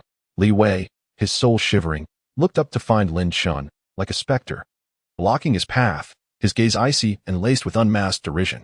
Didn't you just say that I would be unable to escape, unable to die? This rhetorical question struck Li Wei's heart like the sharpest of daggers. A resounding slap to the face. No, don't kill me. Please don't kill me. Li Wei collapsed to the ground, tears streaming down his face, utterly devoid of any remnants of the pride of the Li family. I am of the Li family lineage. If you kill me, my father, my grandfather, and our family's foundational ancestor will never let you go. They will surely kill you. They will. He roared with a fierce bravado, attempting to leverage his family background for a final struggle. Foundation building? Lin Chen chuckled, though his smile bore no warmth, only a chilling, bone-deep intent to kill. Do you believe that after slaying the 4 of you at the late Qi refinement stage, I would fear retribution from the Li family? From the moment you harbored murderous thoughts against me, it was destined that only one of us would emerge alive from this broken cloud gorge. With those words, Lin Chen ceased all further dialogue. He held no sympathy for an enemy who had repeatedly sought his demise. Nor would he grant any opportunities, such as crushing a talisman for help. Slowly, he raised his right hand, his slender fingers coming together. At his fingertips, an ethereal, soul-stirring, icy blue radiance coalesced once more, deeper and more ferocious than ever before. No. Witnessing the increasingly luminous point of blue light, exuding an aura of death, Li Wei let out his final, despairing scream, filled with terror, hopelessness, and endless resentment. Shanbing finger! He unleashed it. This time, the terrifying chill found its outlet and erupted instantaneously. The azure luminescence engulfed Li Wei completely. Time seemed to freeze at that very moment. Chapter 30. The time of harvest has arrived. Li Wei was instantly transformed into a lifelike ice sculpture, frozen from head to toe.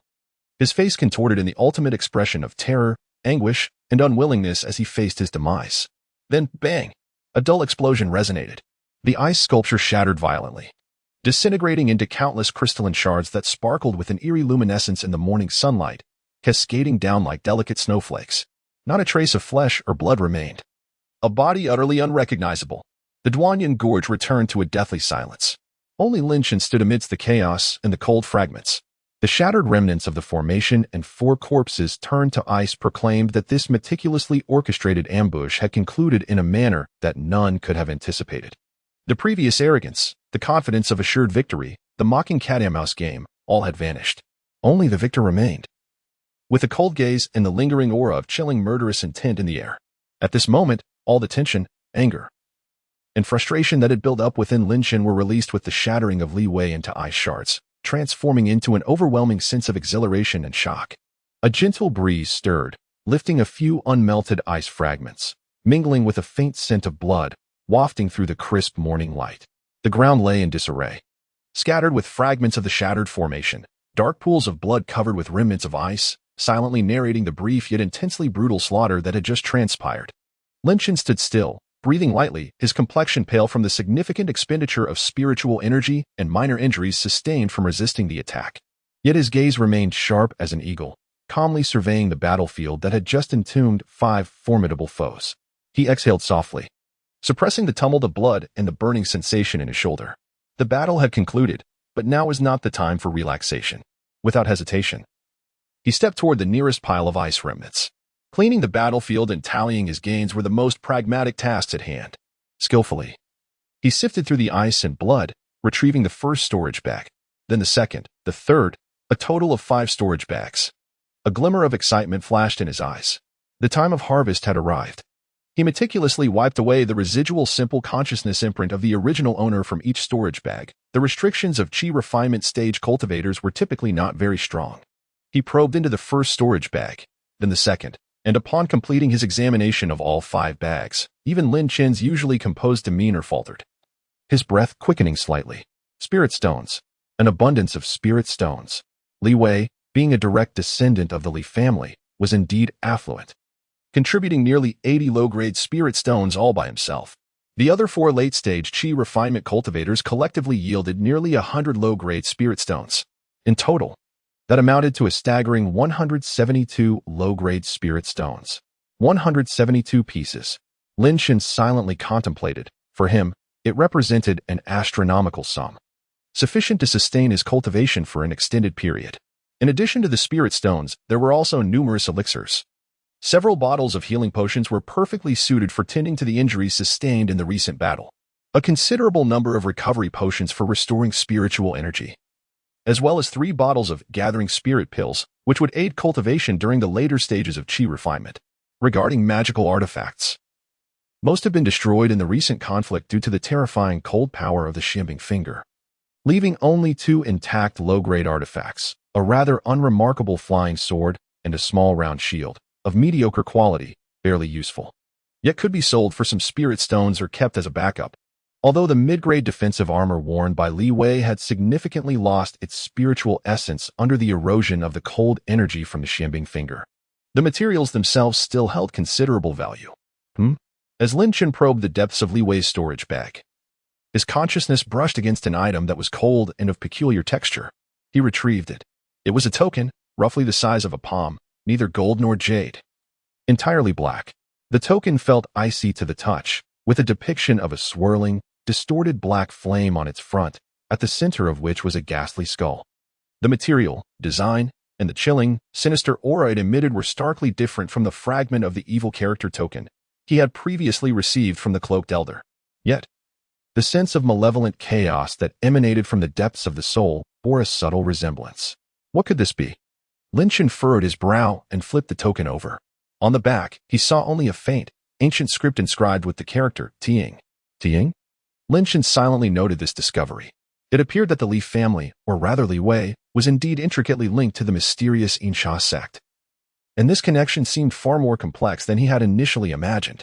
He also found some jade slips documenting the internal affairs of the Li family. Quickly scanning through them, but failing to uncover any direct mentions of the Insha sect. The harvest was substantial, yet trouble loomed. Lin Chen stored all the spoils in his bag and began to calmly contemplate his next steps. He surveyed the surroundings and commenced cleaning the scene. Completely erasing all traces was impossible. 5 Qi refinement stage cultivators and a direct descendant of the Li family had vanished, and the Li family would undoubtedly investigate thoroughly. However, he could employ a straightforward yet effective method to destroy any evidence that could directly implicate him. With a few fireball talismans, the ice melted, and the remnants were reduced to charred remains. He then casually disturbed the ground to create the illusion of a fierce battle having taken place, erasing all traces of the bodies. Having killed Li Wei and 4 other Qi refinement stage cultivators, the Li family's retaliation would undoubtedly arrive swiftly. Lin Chen's gaze turned icy, and it was highly likely that a foundation establishment stage cultivator would personally intervene. He must elevate his strength swiftly. The fourth layer of Qi refinement was still far from sufficient. Moreover, this black token, the Insha sect, lurking in the shadows, may prove to be more perilous than the Li family, necessitating an urgent investigation. With thoughts racing through his mind, Lin Chen swiftly reached a decision. He activated the destined celestial mechanism, once more, expending a fragment of his mental energy to ascertain that no prying eyes were present. With no further hesitation, he departed from Duanyan Gorge. Instead of retracing his steps, he opted for a more concealed and circuitous mountain path, quietly returning to his newly acquired abode near the Hall of Deacons. Upon closing the door and establishing a rudimentary ward to shield against external observation, Lin Chen finally breathed a sigh of relief. Sitting cross-legged on the modest wooden bed, he unhesitatingly retrieved a healing elixir and consumed it. The cool medicinal essence swiftly permeated his body, nurturing the damaged meridians and calming the turbulent qi and blood resulting from withstanding the assault. Concurrently, he activated the mysterious water true art, guiding the medicinal energy to expedite his recovery. The searing pain in his shoulder gradually subsided, and the tumultuous flow of qi within him began to stabilize. Yet, his mind involuntarily replayed the fierce battle at Duanyan Gorge, along with Li Wei's final, desperate roar. The Li family, foundation establishment stage. Lin Chen's gaze deepened and grew solemn. This failed ambush would not be taken lightly by the Li family. The next time they came, it was likely that their adversaries would not be mere qi refining stage cultivators. Chapter 31. The urgency is to break through. The pressure of the foundational stage weighed heavily upon Lin Chen, akin to an invisible mountain pressing down on his heart.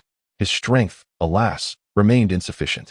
As his thoughts meandered, a cold and ethereal figure flitted through his mind like a celestial being from the heavens, Sister Su.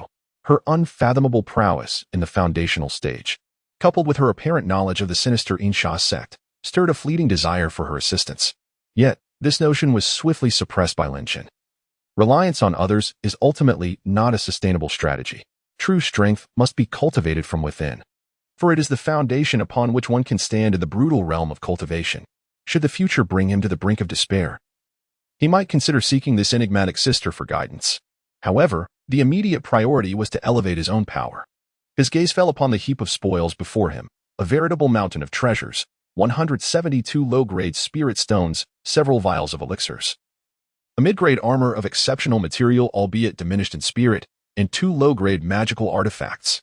This unexpected windfall was ample enough to elevate his cultivation to new heights. Moreover, Lin Chen opened his palm to reveal a cold black token etched with twisted flames in his skull. What did this hall signify? A branch of the Insha sect? Or perhaps a more clandestine hierarchy? He traced the chilling surface of the token, sensing the malevolent and chaotic aura it emanated, his brow furrowing in contemplation. This lead must be investigated, but not at this moment. The priority was to break through. A resolute glimmer sparkled in Lin Chen's eyes. The Li family's retribution could descend at any moment. The disappearance of 5 disciples in the later stages of qi refining, including the direct descendant Li Wei, would undoubtedly incite a turbulent uproar, prompting the Elder Hall and perhaps even higher authorities to intervene in the investigation. Although he had managed to eliminate direct evidence, he remained the prime suspect. What would the reactions of Elder Lu and the others be? How much protection could the position of Vice Elder afford him? All these questions lingered in uncertainty. Only strength could provide answers. He must swiftly break through to the 5th layer of qi refining, acquiring the power for self-preservation to weather the impending storm. Carefully, he stowed the black token away, inhaling deeply as he arranged the spirit stones and elixirs neatly before him. The rich aura of spiritual energy and the fragrant scent of the elixirs permeated the cramped room. Outside, the night deepened, seemingly concealing the cold, predatory gaze of the Li family's foundational stage cultivators, with danger lurking at every turn. Yet, Lin Chen's heart was resolutely steadfast. The immense gains brought forth the hope of a significant leap in power. He closed his eyes, clenched his fists, and felt the surging spiritual energy within him, along with the invigorating battle spirit ignited by vanquishing formidable foes. 5th layer of qi refining. Just wait. The Li family, the foundational stage, and that elusive Insha sect. They would soon learn the price of provoking me. A surging determination reverberated within his chest, interwoven with an insatiable yearning for the next realm. A vigilant awareness of impending storms, and an unwavering confidence in his own strength, this amalgamation transformed into an inexhaustible source of motivation. In recent days, an invisible tension and panic permeated the entire outer sect area. The news of the collective disappearance of Li Wei and his four companions struck like a colossal stone cast into a tranquil lake, provoking tumultuous waves and igniting a frenzy of rumors that had long since spread clandestinely. Have you heard? Senior brother Li Wei, along with his four subordinates, has vanished in the Duanyan Gorge. Duanyan Gorge? That desolate place, where even birds dare not linger. What danger could there possibly be? Surely, they must have been ambushed. Hiss. Who possesses such audacity? 5 cultivators at the later stage of qi refinement, and one of them is from the Li family's direct lineage. Do they not fear the wrath of the Li family's ancestors? Shoo, keep your voice down. Are you seeking death? I've heard. It seems to be somewhat related to the newly appointed Vice Steward Lin. Before Li Wei and the others disappeared, they were allegedly seeking trouble with him. These hushed whispers surged like a tide, battering against the rudimentary formation Lin Shen had established, transmitting an imperceptible pressure within. Amidst this atmosphere of disquiet, a series of knocks resounded at the door. Lin Shen raised an eyebrow, dispelling the barrier at the entrance. Standing outside was none other than Steward Liu. At this moment, Steward Liu appeared even paler than in recent days, his gaze evasive, and he fidgeted at the threshold, beads of sweat glistening on his forehead. Lin, Vice Steward. Steward Liu forced a smile that appeared more sorrowful than joyful, his voice trembling slightly. I hope I'm not disturbing your cultivation. Is there something you need, Steward Liu? Lin Shen inquired, his expression calm, revealing no trace of emotion. There is indeed a matter I wish to discuss with you. Steward Liu wiped the sweat from his brow, cautiously glancing around before lowering his voice. The disappearance of Li Wei and his companions. The Steward Hall has commenced a formal investigation. The Li family is infuriated. They are exceedingly furious. It is said that a trusted aide of a Foundation establishment elder has arrived at the outer sect to inquire into this matter. As he uttered the words Foundation establishment, Steward Liu's voice quivered even more. He looked at Lin Shen, his eyes reflecting a complex blend of profound fear and a subtle hint of flattery. Vice Steward Lin, you should continue to focus on your cultivation and absolutely must not go outside. The situation out there is rather unstable. Steward Liu kindly warned, the underlying implications of his words unmistakable. Understood. Lin Shen nodded indifferently. Then I shall not disturb you further. Steward Liu, as if granted a reprieve, hastily bowed and nearly fled in a panic. Observing the retreating figure of Steward Liu, Lin Shen's gaze turned icy. The involvement of a trusted aide from a Foundation establishment elder had already begun.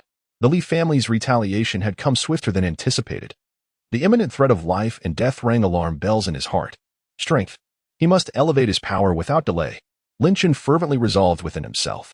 Only by swiftly breaking through to the 5th level of qi refinement can one hope to garner a modicum of self-preservation amidst this tempest. Furthermore, that enigmatic black token, emblematic of the Insha sect, looms overhead like a sword poised to strike, necessitating urgent investigation.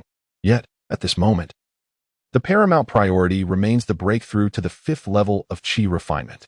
Lin Shen, having bid farewell to the apprehensive elder Liu, inhaled deeply, his gaze transforming into one of unwavering determination.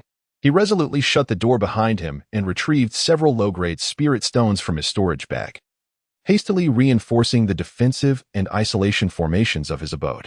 Having completed these preparations, he meticulously arranged the 172 low-grade spirit stones and several bottles of gathering spirit pills before him. The air was instantly suffused with spiritual energy and the fragrant aroma of medicinal herbs. Time is of the essence in pursuing the 5th level of qi refinement. Within the confines of his secluded dwelling, Lin Shen embarked on the final preparations for his seclusion. He began by cataloging and classifying his spoils. The 172 low-grade spirit stones, radiant and warm, were carefully stacked in front of him, serving as the key resource for his ascent to the 5th level of qi refinement. He reserved approximately 20 stones for contingency, while the remainder would fuel his breakthrough. The medicinal pills from Li Wei and others were also organized into categories. Healing elixirs were deemed unnecessary, while several bottles of gathering spirit pills were perfectly suited to assist in his cultivation and were set aside. As for the unremarkable flying sword and the diminutive round shield, their quality could only be described as mediocre, barely sufficient. Additionally, there was the mid-grade armor, its essence severely diminished by frost, along with 3 frost essence crystals. Given the current climate of unrest, venturing into the market was ill-advised. Lin Shen pondered, deciding to stow away these superfluous artifacts, armor, and frost essence crystals for the time being, intending to address them once the storm had passed. Chapter 32. The fifth layer of Qi refinement. After meticulous organization and planning on how to utilize spiritual stones and medicinal pills to break through his current realm, he had devised a scheme that was both the most secure and efficient. His gaze finally settled upon the cold, black token. Flames twisted, and a skeletal visage appeared menacingly. He attempted to infuse a trace of spiritual energy into the token, yet it remained unresponsive. Instead, the chilling, sinister aura surrounding it seemed to intensify. It appeared that conventional methods were futile. Lin Chen's expression sharpened as he focused his mind and sought to commune with the destined celestial mechanism within his consciousness. As his mental energy waned, the ancient face of the mechanism began to flow with intricate patterns once more. However, this time, the images that emerged were even more obscure, chaotic, and fragmented than before. A dim, damp underground space came into view, where vague outlines reminiscent of an altar could be discerned. Numerous figures clad in similar black robes moved about, seemingly engaged in some bizarre ritual. The style of these black robes differed from those encountered previously in the mine, featuring more intricate details. In the vision, the token appeared to serve as a form of identification, or perhaps the key to unlocking certain prohibitions. The images flickered intermittently, occasionally revealing scenes from a remote, seldom visited area on the back mountain of the Falling Cloud sect. Most crucially, he vaguely perceived that the aura of this token emanated from the same source as the previously acquired, killing, token, albeit with significant distinctions. It seemed to signify different branches. Or perhaps, levels. Lin Chen pondered silently, suspecting that the character Tang, inscribed on the token likely pointed to a specific stronghold or a faction within the sinister sect. The clues directed towards the secluded region deep within the back mountain of the Falling Cloud sect. A hidden stronghold of demonic practices nestled within the sect's very heart? It might even have connections to the Li family? Countless uncertainties swirled in Lin Chen's mind. Yet he swiftly forced these thoughts aside. No, now was not the time for such inquiries. His gaze grew clear again. The threat from the Li family loomed ever closer. The pressure of the Foundation establishment stage hanging like a sword over his head. He must first elevate his realm. Carefully, he stowed the black token away, casting aside all distracting thoughts, and redirected his focus towards the spiritual stones and medicinal pills laid before him. A breakthrough was the only path to survival at this moment. However, just as Lin Chen was about to gather his composure and formally commence his assault on the bottleneck the following day, deliberate heavy footsteps echoed from outside his dwelling, accompanied by voices that were neither too loud nor too soft, yet perfectly capable of penetrating the rudimentary barrier array. Hiding inside like a coward? Do they think they can murder someone and simply walk away unscathed? A voice filled with malice declared. I've heard that the Steward Hall has summoned him several times already, yet he remains in seclusion. I suspect he is simply feeling guilty. Another voice chimed in, laced with schadenfreude. The Li family's ancestral uncle has already spoken. If this scoundrel does not emerge to provide an explanation, he shall bear the consequences. A third voice threatened ominously. These voices buzzed intermittently like flies swarming outside the door, clearly a deliberate attempt to disrupt his cultivation and destabilize his spirit. Lin Chen sat motionless, listening to the cacophony outside, his heart as tranquil as still water, a faint, almost imperceptible cold smile gracing his lips. The antics of a mere clown. He scoffed inwardly. Did they think such trivial tactics could disrupt his composure?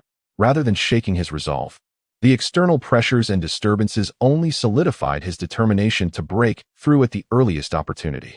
Just wait. Lin Chen closed his eyes, completely isolating himself from the external distractions.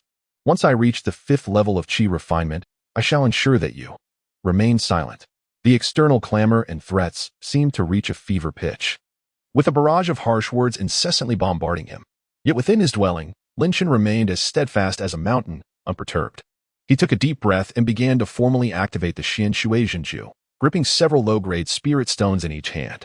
The pure spiritual energy surged into his meridians like a flowing stream, launching an assault on the formidable barrier of the fifth level of Qi refinement.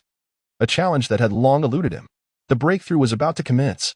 With his eyes tightly shut, Lin Chen's body propelled the Xian Shui Zhenju at an unprecedented speed. He seized a handful of low-grade spirit stones, voraciously absorbing the pure spiritual energy, as if he were a great whale gulping down water. The warm, smooth stones dimmed rapidly to the naked eye, shattering into a torrent of the most refined spiritual energy cascading into his Dantian vortex. 1. 2. 10. The vortex within his dantian spun and expanded at an alarming rate, each pulse resonating with newfound vigor. The water-type spiritual power within him grew increasingly pure and dense, imbued with an indescribable vitality. The meridians, under the onslaught of the immense spiritual energy, crackled with a series of subtle sounds, continuously widening and strengthening, faintly radiating a jade-like luster.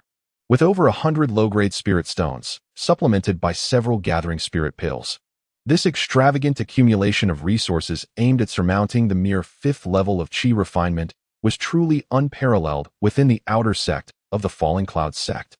The formidable barrier of the peak 4th level of chi refinement, once thought impenetrable, now trembled violently under the relentless surge of spiritual energy manifesting clear cracks upon its surface, accompanied by sharp, cracking sounds. Just one more push. Lin Chen could distinctly sense that he was on the cusp, needing only the final, most crucial strike. Now, Lin Chen's gaze sharpened suddenly, and with a flicker of thought, he detonated the remaining dozens of spirit stones in the last gathering spirit pill in an instant. Boom. A torrent of spiritual energy far surpassing any previous surge erupted forth, akin to a volcano that had stored its power for millennia. Or the Milky Way cascading from the heavens, crashing against the cracked barrier. Crack, bang! The solid barrier shattered, exploding into a myriad of glowing particles. An overwhelming aura erupted explosively from Lin Chen's body. The dantian vortex expanded several-fold, its rotation accelerating dramatically. And the previously mist-like spiritual energy began to show clear signs of liquefaction, becoming even more concentrated. At that moment, his spiritual awareness surged dramatically, achieving an unprecedented clarity. Every bone, muscle, and meridian in his body seemed to exult in jubilation, having undergone a transformative baptism that filled him with explosive power. He had reached the 5th level of chi refinement. A formidable pressure, far greater than that of the 4th level, uncontrollably emanated from within him, instantly saturating the entire residence. Even the reinforced isolation array emitted a resonant hum, struggling under the weight of this overwhelming force. This pressure penetrated the barriers of the array, descending upon the unsuspecting disciples outside like a heavy mountain, instilling a profound dread in their hearts. Thud. Some could not endure the intensity and collapsed to the ground. What is happening? Such terrifying pressure. Has he truly broken through? Is this the aura of the 5th level of chi refinement? Shock, fear, and disbelief spread among them. Yet, just as they were enveloped in uncertainty, believing that this terrifying aura would persist, it suddenly receded like a tide, vanishing without a trace within the span of a breath. It was as if the harrowing sensation that had shaken their very souls was merely an illusion, incredibly swift. However, the fleeting tremor had already etched an indelible shadow in their hearts. Chapter 33. The summons of the butler's hall. Lin Chen did not rise immediately. Instead, he devoted an entire half-day to consolidating his recent breakthrough into the 5th layer of chi refinement. With a tranquil mind, he turned his focus inward. Sensing the vigorous spiritual energy within his dantian, far more robust than that of the 4th layer, surging like a mighty river, vibrant and full of life. The operation of the Xian Shui Zhanju became increasingly fluid, and with but a thought, the spiritual force moved as if it were an extension of his own will. He could distinctly perceive that both the chilling precision of Xin Bingji and the gathering of water essence in Li Shui Dun had reached an unprecedented level of finesse and latent power, marking a significant qualitative leap. Gently clenching his fists, he felt the explosive strength coursing through his limbs, and Lin Chen's eyes brimmed with an unprecedented confidence. Outside his dwelling, an eerie silence prevailed. The previously orchestrated sounds of footsteps, murmurs, and malicious threats had vanished without a trace. The disciples tasked with surveillance or attempts to disturb him had been utterly frightened by the sudden and overwhelming aura of terror, rendering them mute as they lost all courage to approach, even from a distance. Even before his emergence, his formidable presence had already been established. The confidence derived from his enhanced power brought a profound steadiness to Lin Chen's state of mind. He began to calmly analyze the current situation and strategize his next steps. At the 5th layer of chi refinement, he could easily dominate other ordinary late-stage practitioners. However, the gap to the foundation establishment stage remained a daunting chasm. Lin Chen's gaze sharpened as he contemplated the implications. Once the Li family's foundation establishment cultivators took action, a direct confrontation would undoubtedly be unwise. He must navigate the sect's rules or seek alternative methods to break through this predicament. His position as a vice steward might provide some leeway. Additionally, He recalled the black token inscribed with the character for Hall. The chilling skull token had pointed towards a secluded area deep in the back mountain, which required investigation. This matter was of great significance and could potentially involve the sect's higher echelons. Thus, he needed to bide his time and prepare thoroughly. Having reached the 5th layer of Qi refinement, he also needed to enhance his means of combat. Although the powers of Xin Bingji and Li Shui Dun had increased, they might still fall short against stronger foes, particularly those of the venerable Foundation establishment stage. He needed to devise a way to acquire more potent spells or concoct some genuine trump cards. As he pondered, he resolved to conserve his spiritual stones. Considering the 3 pieces of cold marrow crystal that could be utilized, should he take the risk of venturing to the marketplace? Or should he first enhance his existing spells using the cold marrow crystals? As he contemplated how to address the pressures of Foundation establishment and investigate the Insha sect's clues, a cool figure once again flitted through his mind. Sister Su. Su Qingxue. The dark underground space that had appeared during the token's revelation seemed to bear a resemblance to the long-abandoned inner gate forbidden area recorded in the sect's texts. Located on the outskirts of the back mountain, Lin Chun felt a stir within him. As an inner sect disciple, Sister Su might possess knowledge about that place. Alternatively, did her reaction to the Insha sect within the mind suggest that she possessed certain information unknown to me? This fleeting thought instilled in him the notion that, perhaps in the future, there might be a genuine intersection between him and this aloof senior sister. As he approached the conclusion of his seclusion, it was evident that the formal summons from the Hall of Stewards regarding the disappearance of the 5 individuals from Duanyan Gorge was imminent. This time, it would not merely be the inconsequential disturbances from outside, but rather a formal inquiry representing the sect's procedures. The intentions of that elder from the Li family, who was at the Foundation stage, likely lay behind this summons. A subtle, cold smile curved at the corners of Lin Chen's lips. Was he attempting to exploit the inquiry from the Hall of Stewards to create discord? He could even foresee the possibility of encountering a certain enigmatic high-ranking member of the Li family on his way to the hall, their icy gaze scrutinizing him, imposing an intangible pressure of their Foundation stage. He had further pinpointed the area indicated by the black token to a little-known abandoned mine near the back mountain. This location was perpetually shrouded in miasma, frequented by demonic beasts, and undeniably perilous for outer sect disciples, thus amplifying the challenge and risk of the investigation. Strength was imperative. He needed to cultivate an even greater power. The 5th layer of Qi refinement was simply insufficient. Half a day later, Lin Chen slowly opened his eyes. A fleeting brilliance flashing within them, his aura of the 5th layer of Qi refinement now harmoniously contained without the slightest leakage. Rising to his feet, he brushed off his robes and walked step by step to the door of his residence. Outside, the rumors surrounding him seemed to coalesce into an invisible storm. Howling against the closed door, he extended his hand and pushed open the door that had been shut for several days. Radiant sunlight poured in, illuminating his calm yet razor-sharp countenance. The Hall of Stewards? The Li family? Lin Chen, have arrived. As the door swung open, what awaited him was not the gentle sunlight he had imagined, but rather a palpable array of gazes filled with awe, curiosity, scrutiny, and more prominently, unabashed glee at his predicament. The turmoil that had erupted in the outer sect due to the disappearance of Li Wei and the others had undoubtedly reached its zenith with Lin Chen's emergence from seclusion. Almost instantaneously as he stepped outside, a pale-faced outer sect disciple clad in the Hall of Stewards attire hurriedly approached, hands trembling as he presented a jade slip that shimmered faintly, embossed with the sect's insignia. Lin, Deputy Steward Lin, the disciple's voice trembled noticeably, clearly aware of the tense situation. The Hall of Stewards summons you. Please proceed immediately to the conference hall regarding the matter of Duanyan Gorge for questioning. Lin Chen's gaze swept calmly over the disciple as he accepted the jade slip, nodding slightly, his movements unhurried. He then set forth in the direction of the Hall of Stewards. Along the way, the previously bustling outer sect area seemed to be muted, all disciples instinctively parting to create a path for him. However, the hushed murmurs surged like a tide, infiltrating his ears. He truly dares to emerge. Hiss. He has reached the 5th level of Qi refinement. Remarkably, he has broken through to the 5th level of Qi refinement. Some recognized Lin Chen, whose demeanor was both composed and restrained, yet subtly radiated an overwhelming aura, drawing a sharp intake of breath. This was indeed the source of that terrifying pressure from a few days prior. What if he has reached the 5th level of Qi refinement? It is of no consequence. Immediately, someone retorted with a tone of delight. Have you heard? Senior brother Li Wei's father, Elder Li Hong, who is at the Foundation establishment stage, has personally come to the outer sect. This time, he is resolute in avenging senior brother Li Wei and punishing him, having slain the direct lineage of the Li family. Even if it was in self-defense, he is unlikely to escape severe retribution, is he? Who can withstand the wrath of a Foundation establishment elder?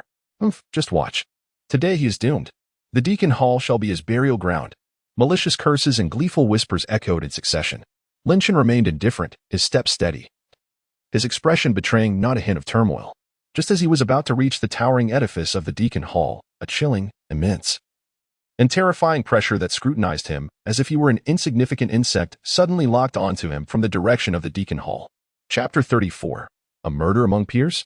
In the instant the oppressive aura descended, the air seemed to solidify, and the surrounding murmurs abruptly ceased. All disciples in the Qi refinement stage felt a wave of suffocation and trepidation emanating from the depths of their souls. Yet, this overwhelming pressure was fleeting, vanishing so swiftly that it felt like an illusion. Lin Chen's footsteps momentarily faltered, his countenance remaining serene, though a cold laugh echoed within his heart. Has he arrived? The Foundation establishment elder from the Li family.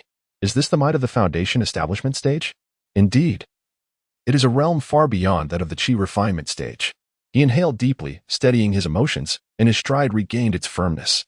His visit to the Deacon Hall was destined to be a banquet of intrigue. He understood that this would not merely be a verbal confrontation, but rather a clash of will and intellect. The Li family, with its formidable influence and the presence of a Foundation establishment elder, would undoubtedly seek to frame him with the charge of murdering a fellow disciple. He planned to maintain a stance of self-defense, strategically introducing the fragment of the killing token as a pretext, ultimately unveiling the complete Hall token, stirring the waters thoroughly, and observing how the Li family would respond. Lin Chen's mind raced through strategies he had meticulously devised, the two crucial tokens already concealed close to him. Moments later, the entrance to the Deacon Hall loomed ahead. The grand doors stood ajar, and the atmosphere within was as heavy as iron, oppressive enough to stifle one's breath. As Lin Chen's figure appeared in the doorway, numerous gazes within the hall converged upon him like arrows. Among them, one gaze was particularly piercing, frigid, and unmasked in its murderous intent and resentment, emanating from the foremost seat in the hall. There sat a middle-aged cultivator with a grim expression, radiating an unspoken authority. He was none other than Li Wei's father, Li Hong, whose formidable prowess was inscrutable, and who had been slain by Lin Chen at Duanyun Gorge. As Lin Chen entered the hall, he noted the spacious interior, solemnly arranged. At the center, an elderly man clad in a gray robe, with hair and beard as white as snow, sat with a serious demeanor, exuding a long and profound aura. He was the elder in charge of the outer sect. Flanking him were several deacons, each displaying a range of expressions. Lin Chen noticed Deacon Liu, still appearing somewhat pale, sitting upright with a focused gaze, though the tension in his eyes was undeniable. Most striking was the individual seated at the foremost position to the left of the elder in charge, a middle-aged cultivator. His countenance as dark as water, emanating a powerful aura far surpassing that of the Qi refinement stage. He was a Foundation establishment cultivator, Li Hong. His icy gaze was fixed upon Lin Chen, as if he intended to devour him whole. Behind him stood several proudly family disciples, glaring with contempt. Additionally, a few outer sect disciples were scattered about the hall, seemingly summoned as witnesses, though their flickering eyes clearly indicated they had been coerced by the Li family. The atmosphere within the entire hall was tense, as if weighed down by a solid iron mass. Lin Chen advanced into the hall, adhering to protocol, and saluted the elder in charge and the assembled deacons. Vice deacon of the outer sect, Lin Chen pays respects to the elder in charge and all deacons. The moment his words fell, bang! Li Hong abruptly slammed his palm against the table before him, producing a resounding crash. A formidable pressure emanating from the Foundation establishment stage surged forth, unabashedly crashing down upon Lin Chen like a tumultuous tide. Lin Chen. Li Hong's voice was grave, his eyes ablaze with murderous intent. You possess an audacity that knows no bounds. The heinous act of slaying my son Li Wei and 4 fellow disciples is a crime of the utmost severity, with irrefutable evidence to support it. What defense do you have today? Kneel and confess your crimes at once. He pronounced the verdict with chilling finality, denying Lin Chen any opportunity for rebuttal, seeking to utterly crush him beneath the weight of his overwhelming cultivation and imposing aura. The terror of the Foundation establishment pressure was palpable within the hall. Aside from the presiding elder and Li Hong, the other Qi refinement stage cultivators felt their breath catch in their throats, gripped by trepidation. At that moment, the elder in gray robes at the center of the hall subtly furrowed his brow and lightly cleared his throat. A gentle yet resilient force silently dispersed, skillfully mitigating part of Li Hong's oppressive aura, allowing the atmosphere in the hall to ease slightly. "Elder Li Hong, please remain calm," the presiding elder spoke slowly, his voice steady. "The handling of this matter falls under the jurisdiction of our sect's regulations. Lin Shun, recount your experiences in Duanyun Gorge truthfully and in detail." Lin Shun quietly channeled the Xian Shui True formula, standing resolute against the residual pressure, his figure unwavering, his expression as tranquil as ever. As if the formidable weight that could render an ordinary Qi refinement cultivator powerless was merely a gentle breeze. He spoke with measured composure, his voice resonating clearly within the assembly hall. "Esteemed elder and fellow disciples, what I state is entirely truthful. It was not I who initiated the provocation, rather. Li Wei gathered 4 fellow disciples at the late stage of Qi refinement, laying an ambush in Duanyun Gorge with the intent to assassinate me. In a desperate bid for self-preservation, I was compelled to retaliate, which ultimately led to those unfortunate consequences. This entire matter was one of self-defense." His argument was articulated with clarity, directly highlighting the key fact of the ambush against him. "Nonsense," Li Hong exclaimed with a cold, furious laugh, signaling for a prepared witness to step forward. The trembling disciple approached cautiously, unable to meet Lin Chen's gaze, hastily declaring, I was cultivating near Duanyun Gorge at the time and saw with my own eyes. It was Deputy Elder Lin who took the initiative to attack, pursuing and killing Brother Li Wei and the others. They merely intended to discuss matters with him, yet he ruthlessly struck with unmatched brutality. This testimony was a complete distortion of the truth. Upon hearing this, Li Hong's arrogance only intensified. "Did you hear that? The witness stands before you. What further defenses can you muster?" Several other elders began to pose sharp inquiries, evidently influenced by Li Hong or harboring their own doubts. "Lin Shun, you are merely at the 5th level of Qi refinement, even if Li Wei and his companions did set a trap. How could you possibly defeat 5 late-stage Qi refinement cultivators, including one at the 8th level, and with the assistance of formations no less? Have you employed some forbidden technique? Or do you have hidden accomplices aiding you?" Various doubts converge upon the seemingly most illogical aspects of Lin Chen's account, attempting to fundamentally undermine the possibility of his self-defense. In the face of the relentless challenges and false testimonies, Lin Chen remarkably maintains his composure. "As for how I shall retaliate, I possess my own methods. Yet I assure you, all actions remain within the bounds permitted by the sect, devoid of forbidden techniques, and certainly without external assistance." He paused, his gaze sharply sweeping over Li Hong and the disciple who had fabricated evidence, and then abruptly shifted his tone. "I would like to inquire of Elder Li Hong, as well as this eyewitness junior brother, senior brother Li Wei, why they are so intent on orchestrating my demise, even resorting to lethal formations? Is it merely due to a few exchanged words? Or is it possible that he harbors some dark and monumental secret, fearing its revelation at my hands, thus compelling him to silence me permanently?"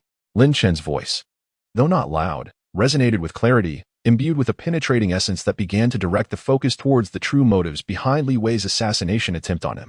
Chapter 35, A Single Effort, Reversing the Universe. Utter nonsense. Li Hong was thoroughly incensed by Lin Chen's retort, abruptly rising to his feet, the aura of a Foundation establishment cultivator surging forth once more. He bellowed fiercely, "My son has always acted with utmost integrity. How dare you, a cold-blooded killer, slander him here?" His eyes, ablaze with fury, bore down upon Lin Chen. "Today, if you cannot present irrefutable evidence of your self-defense, I shall demand blood for blood, to appease my son's spirit in the heavens." Instantly, the atmosphere in the conference hall became taut with tension. All eyes were fixed upon Lin Chen, awaiting his response. Would he submit, confessing to this baseless accusation? Or would he produce the astonishing evidence capable of overturning the situation? In the face of Li Hong's near-malevolent aura and relentless questioning, Lin Chen exhibited no signs of trepidation. Instead, a subtle, chilling smile played at the corners of his mouth. "Evidence?" He repeated the word softly, yet it resounded clearly above Li Hong's roar. "Perhaps this object could elucidate certain matters." Under the scrutinizing gazes of the assembly, he reached into his robe and slowly retrieved an item. It was a fragment of a broken token, neither gold nor jade, inscribed with twisted flame patterns, emanating a faintly sinister chill. This was indeed the fragment of the evil token. "Esteemed elder, fellow attendants, please behold this object." Lin Chen cradled the token fragment in his palm, presenting it to the presiding elder. This item was acquired during a recent expedition to the Ice Fiend mine from a mysterious figure in a black cloak who sought to ambush him. According to Sister Su Qingxue, a Foundation establishment disciple who fortuitously arrived at the scene, this object, along with the black-cloaked assailant, was likely connected to the malevolent sect known as Insha sect. By invoking the name of Inner Gate disciple Su Qingxue, he inadvertently lent weight and credibility to his assertion. Upon seeing the familiar token fragment, Li Hong's pupils constricted imperceptibly. However, as a Foundation establishment cultivator, his composure was far superior to that of a Qi refinement practitioner. He forced a calm demeanor and scoffed.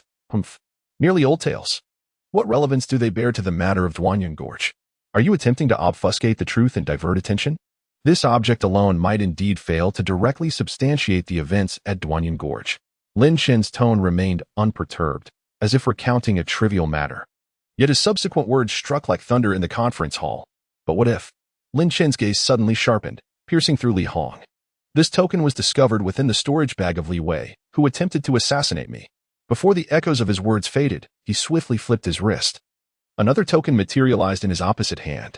This token was entirely black, composed of an enigmatic material, adorned with a grotesque flame skull motif, exuding an aura far more intense, sinister, and chaotic than that of the evil token fragment. On the reverse side of the token, there lies a distinct ancient seal, Tang. It is indeed the complete, black Tang character token. A hum resonates as the Tang character token emerges, unleashing a chilling and sinister aura reminiscent of the depths of the netherworld, enveloping the surroundings instantaneously. This intangible and insidious presence incites a shudder of unease and trepidation deep within the souls of all present. Several of the lower-ranked stewards, unable to contain themselves, turn pale and breathe rapidly. The entire conference hall descends into an eerie silence, where even the sound of a falling needle could be heard. All eyes, whether from the presiding elder, various stewards, members of the Li family, or those disciples who had committed perjury, are fixated upon the ominous black token in Lin Chen's grasp. Shock, dismay, incredulity. Lin Chen cradles the shattered fragment of the Sha character in one hand while brandishing the intact Tang character token in the other. His gaze sharp as lightning, piercing through the suddenly ashen-faced Li Hong. Elder in charge. Esteemed stewards. His voice rises abruptly, resonating like a mighty bell, clearly echoing throughout the hushed conference hall. A fragment, suspected to be an identity token of the Insha sect, was obtained by a disciple during an encounter with a cloaked assailant in the Outer Doors ice mine. Yet, the other token, of a higher rank and more malevolent aura, marked with the character Tang, was discovered not long ago in the storage bag of Li Wei, who had set an ambush to kill me at Duanyan Gorge. Pray tell. Elder Li Hong. Lin Chen's gaze darts sharply towards Li Hong. His tone is cutting as a blade. You assert that your son conducts himself with integrity. Yet why does he carry such a sinister and peculiar token of the demonic sect? Esteemed stewards. His gaze sweeps across the room. A person bearing an emblem of demonic affiliation meticulously plots a deadly ambush against his own sect.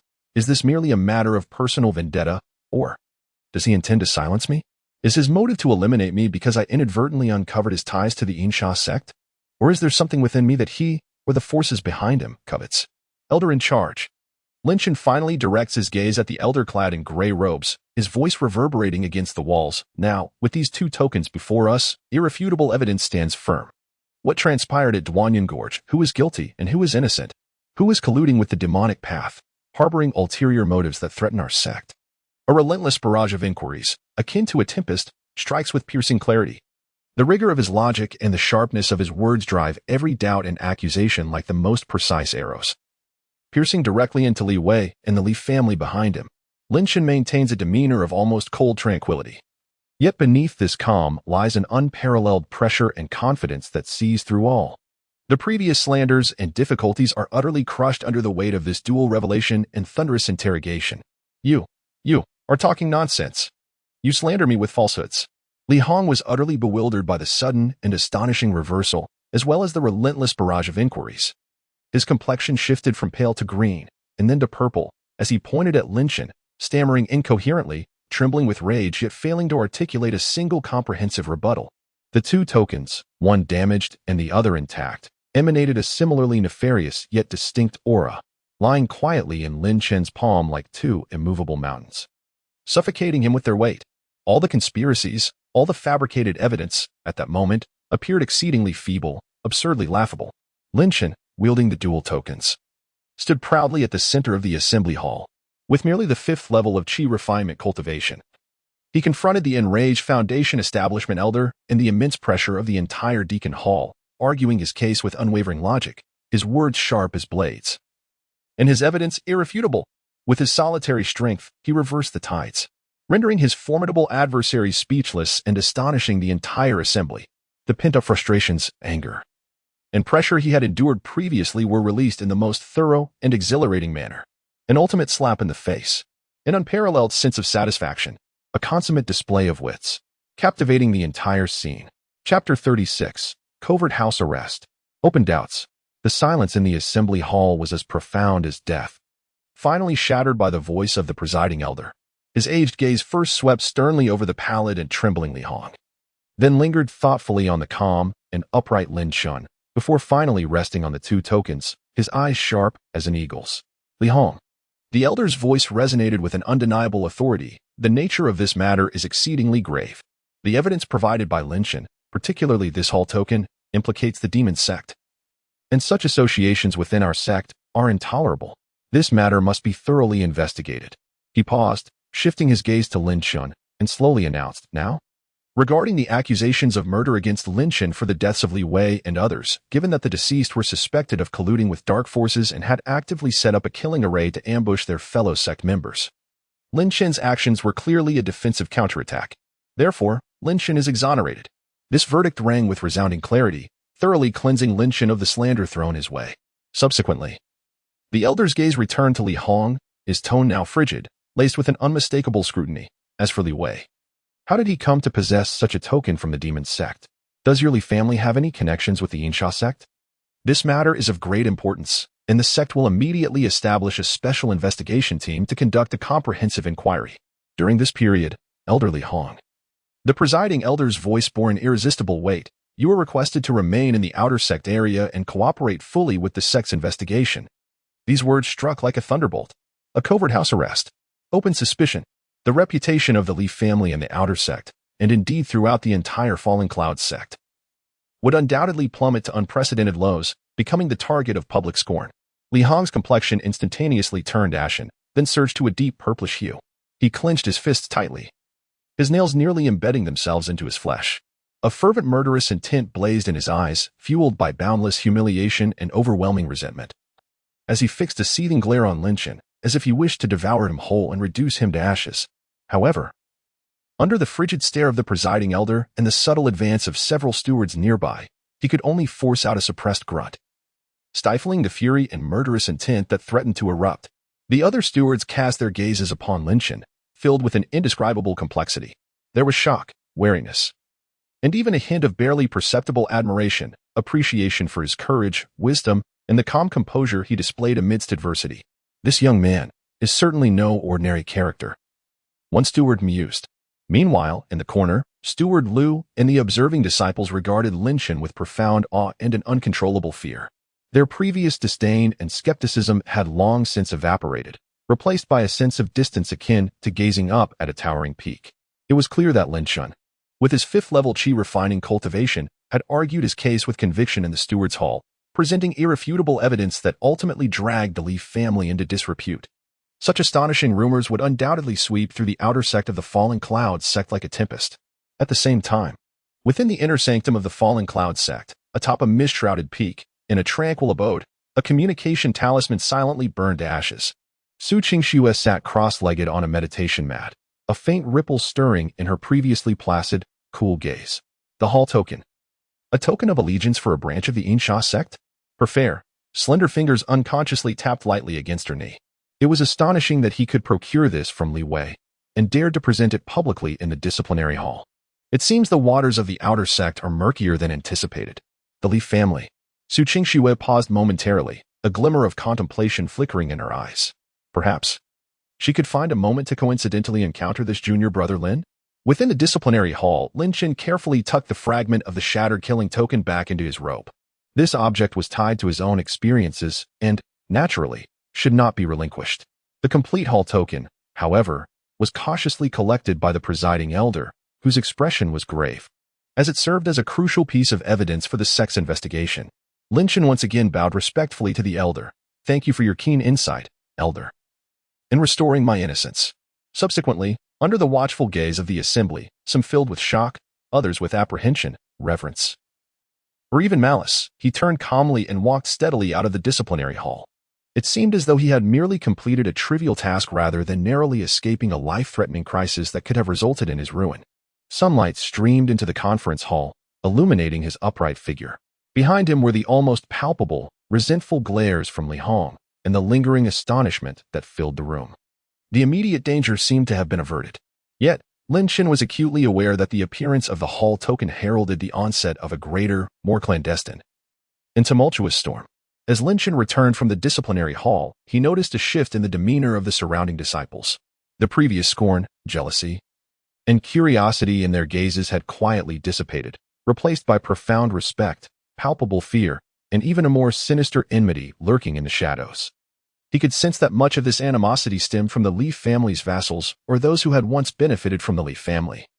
Now anxious due to Li Hong's effective house arrest, it appeared that his visit to the disciplinary hall had irreparably severed ties with the Li family. Lin Chen's mind was as clear as a mirror. Although he had emerged victorious, it meant he had definitively positioned himself against the Li family and the shadowy forces of the Insha sect looming behind them. The threat from those in the Foundation establishment stage hung over him like a sword, poised to fall at any moment. Strength was still insufficient. Upon returning to his humble yet secure dwelling and closing the door to shield himself from the outside world's distractions, Lin Chen immediately began to methodically assess his current resources. Spiritual stones. After enduring a period of seclusion to achieve a breakthrough, more than 100 spiritual stones have been completely consumed, leaving only a mere 20 low-grade stones. Elixirs. A considerable number of healing potions have been utilized, yet a few ordinary recovery pills remain, alongside 3 vials of spirit-gathering pills confiscated from Li Wei and his associates. These potions are quite effective in the late stages of qi refinement, but relying solely on them to ascend directly to the 6th layer of qi refinement would still fall short. Magical artifacts. The ordinary flying sword and a small round shield acquired from Li Wei's subordinates possess insufficient quality, offering little more than a semblance of utility. However, the medium-grade armor, severely compromised by the chilling essence of Xianbing, still retains some valuable materials. Key items: the broken fragment of the killing token, nestled within his embrace, and 3 pieces of cold bone crystals, quietly resting in the corner. These 3 crystals were spoils from the recent fierce battle in the ice-killing mine, and had not been utilized during his retreat for the sake of caution. The scarcity of spiritual stones remains the most pressing issue. Defensive measures, such as the water shield, are adequate against opponents of similar rank. Yet they would likely prove inadequate against the mental pressure or long-range attacks from peak late-stage qi refinement or even Foundation establishment cultivators. While the Xianbing finger possesses formidable strength, it may still fall short against true Foundation establishment practitioners, Lin Chen mused. After a thorough inventory, his objectives began to crystallize. First, he must swiftly dispose of the 2 low-grade artifacts and the damaged medium-grade armor to exchange for urgently needed spiritual stones. Second, he aims to utilize the 3 cold bone crystals in an attempt to enhance the power of the Xianbing finger, thereby augmenting his core offensive capabilities. Third, whether for self-preservation or proactive engagement, he must gather more intelligence regarding the Insha sect, preparing for the exploration of the suspected stronghold in the sect's rear mountains, while remaining ever vigilant against potential, more insidious schemes from the Li family. The outer sect market. A gleam flickered in Lin Chen's eyes. It serves as a hub for outer sect disciples to trade goods and exchange information, representing the most direct avenue to acquire spiritual stones and gather intelligence. Yet, it is also a crowded place rife with eyes and ears, making it an easy target for ambushes. Having suffered a significant loss, the Li family would undoubtedly seek retribution. Once he steps outside his dwelling, they will surely seize the opportunity. Thoughts raced through Lin Chen's mind. He must act swiftly and decisively, while ensuring every precaution is in place. Chapter 37. Refining the cold essence crystal. Having made his decision, Lin Chen habitually settled into a cross-legged position before his departure. With a flicker of brilliance from his fingertips, he quietly summoned the destined celestial mechanism from within his dantian. He sought to glimpse the fortunes and misfortunes of his impending journey. Upon the ancient face of the mechanism, intricate patterns flowed and shadows danced. Ultimately, the image crystallized, albeit in a hazy form, conveying sufficient information. his visit to the marketplace would indeed present certain troubles and setbacks, as several indistinct figures, imbued with the aura of the Lee family, flitted across the vision. However, this did not spell an inescapable doom. No fatal crises were apparent. Rather, beyond those disruptive images, a glimmer of unexpected gain or a significant opportunity flickered faintly. That light bore a chillingly familiar resonance. Oh, a few minor hurdles, yet not an inevitable demise. Accompanied by unforeseen fortune, Lin Chun withdrew his focus, a knowing smile curling at the corners of his lips.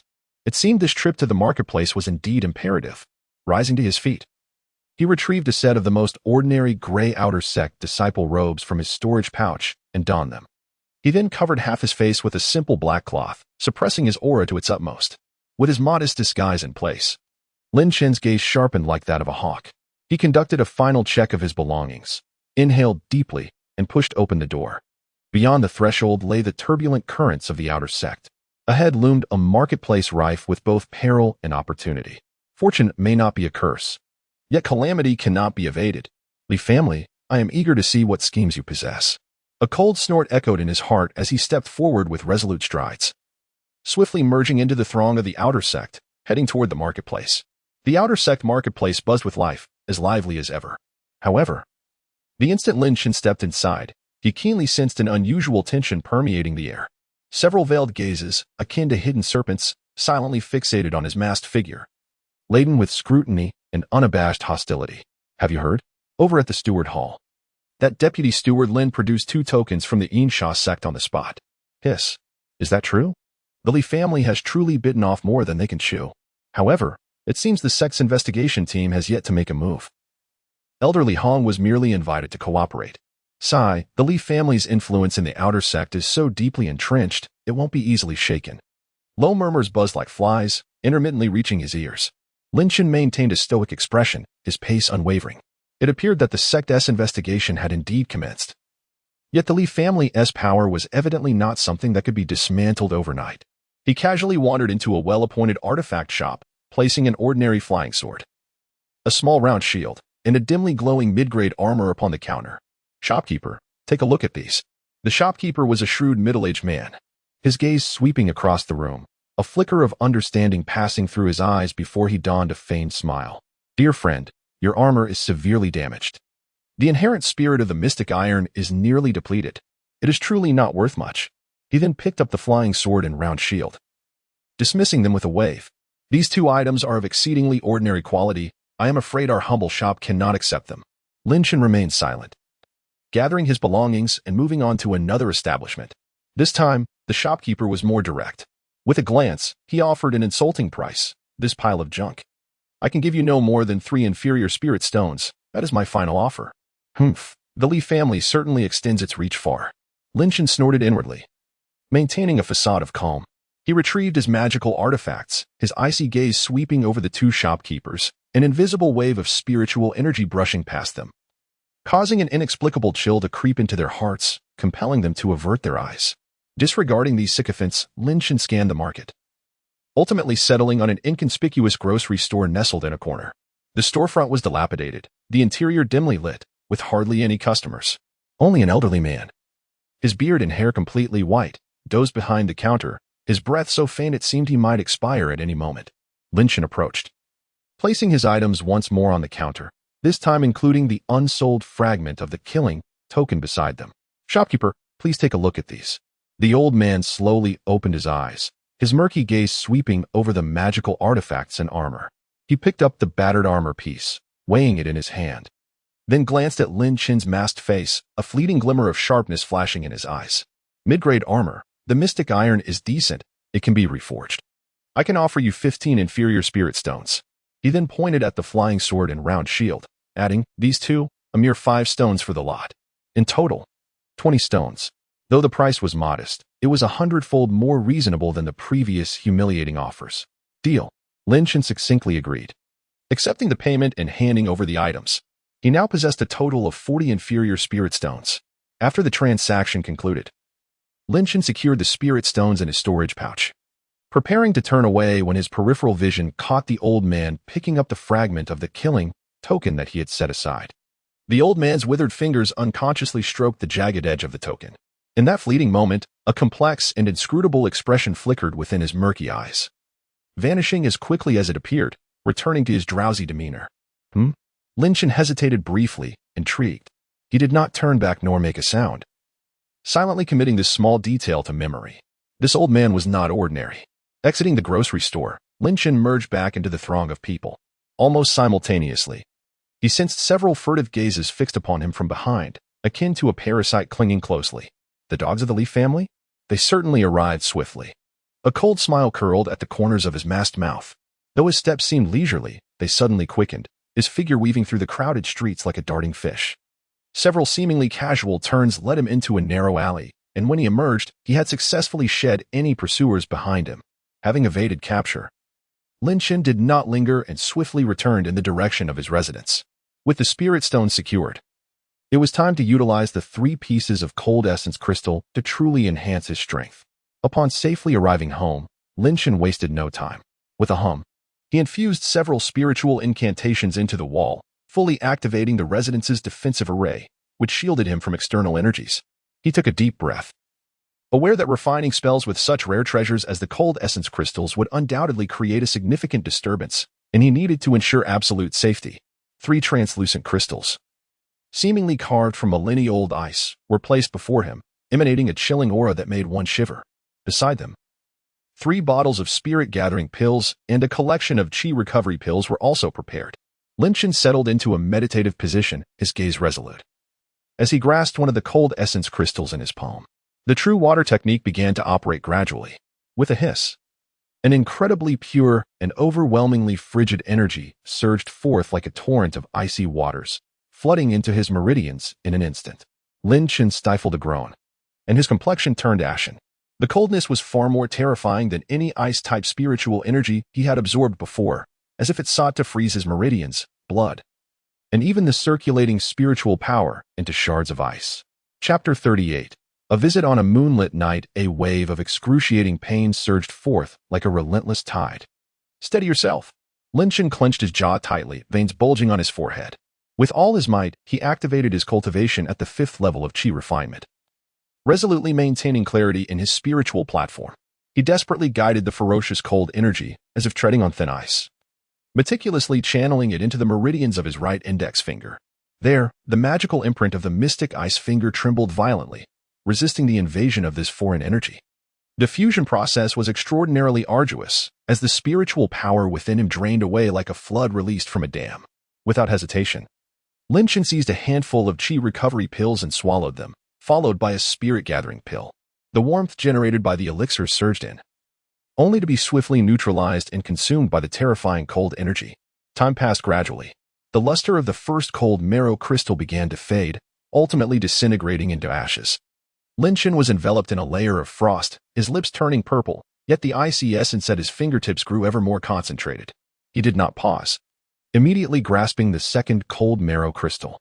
The pain persisted, and the consumption remained immense. The second, the third.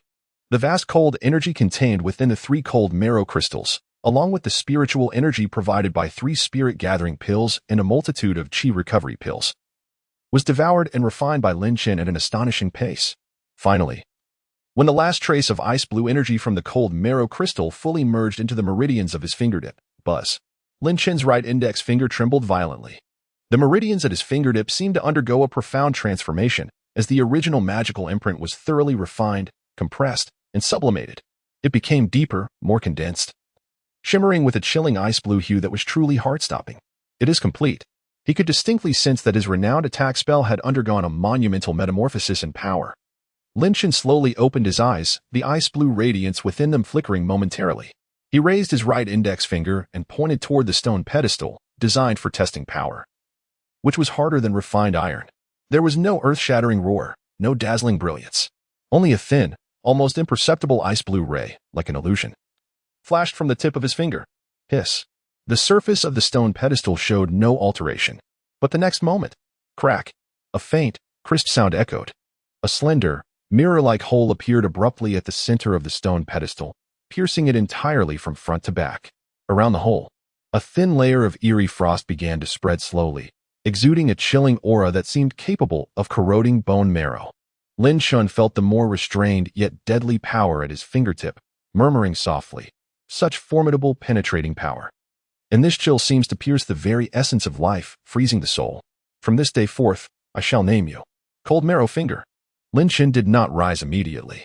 He closed his eyes and sat in meditation, his consciousness sinking deep within, meticulously comprehending the icy blue, nascent power at his fingertips.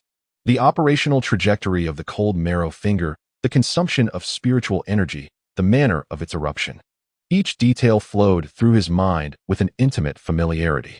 The surging spiritual energy within his meridians resembled a roaring river, his cultivation at the 5th level of chi refinement remarkably solid. As he sensed the terrifying penetrating power and chilling force concealed in his fingertips, a confident smile curved at the corners of Lin Chin's mouth. Should they meet again, he would be capable of a single, lethal strike. Perhaps, even against a genuine Foundation establishment cultivator. He could maneuver with the unexpected mind of the Cold Marrow Finger? Of course, that would still be an exceedingly perilous gamble. Just as Lin Chin reveled in the mastery that this new power afforded him, a fleeting thought crossed his mind. "Junior brother Lin, may I have a moment of your time?" A voice, cool and ethereal, seemingly devoid of any worldly essence, abruptly resonated outside his dwelling. Who? Lin Chin's eyes flew open, his heart racing. His defensive formation had not reacted in the slightest. When had the other party arrived? How had they approached? Silent as a ghost, like a specter. This level of cultivation was undoubtedly that of a Foundation establishment practitioner. Moreover, the voice. Lin Chin suppressed the tumult in his heart, swiftly retracting part of the barrier at the door, and spoke in a deep tone. "Please, come in." Creak, the door opened. Moonlight poured in like water, illuminating the exquisite figure standing silently outside, clad in snow-white robes. Untouched by dust, her hair cascaded like a waterfall, carelessly flowing. Her countenance, cold and ethereal, resembled a celestial being from the heavens, isolated from the mortal realm. It was none other than Su Qingxue, an inner sect disciple. She stood there so casually. Yet it seemed as if she had merged with the cool moonlight and tranquil night, her presence elusive and profound, compared to their fleeting encounter in the ice mine. She now emanated an even more inscrutable aura. "I have seen Senior Sister Su." Lin Chin's gaze sharpened slightly as he respectfully inclined his hands in greeting, inquiring about the purpose of her late-night visit.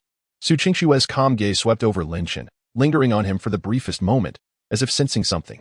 She spoke with a chill in her voice, devoid of any emotional fluctuation. "Congratulations on your cultivation progress, junior brother." "Just a stroke of luck," Lin Chin replied. "No instruction to speak of." Su Qingxue paused, as if merely making an offhand remark.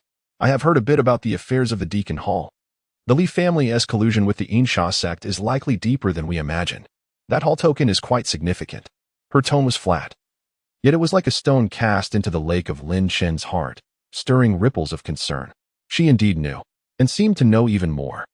Before Lin Chin could ponder further, Su Qingxue shifted the conversation, her cool eyes fixed on him. "I heard you visited the market today? What did you acquire?" She was indeed attentive to my affairs. Lin Chin's thoughts whirled in a flurry, though his exterior remained composed. Thanks to the fortuitous assistance of his senior sister last time, he managed to preserve his safety. His visit to the market today was merely to deal with some trivial items, yielding only slight gains. Naturally, he would not mention the breakthrough regarding the cold bone finger, nor would he speak of the enigmatic elder from the peculiar shop. Su Qingxue seemed indifferent to his specific responses, merely casting a profound gaze upon him. That look was both clear and deep, as if it could penetrate the very depths of one's soul. In the next moment, she gracefully flipped her slender hand, revealing a cool jade slip resting in her palm. This contained portions of publicly available information from the sect regarding the forbidden zone of the Back Mountain and its surrounding areas, which might prove useful to her junior. The jade slip was gently propelled forward, hovering before Lin Chin. Following that, a delicate white jade vial was tossed his way.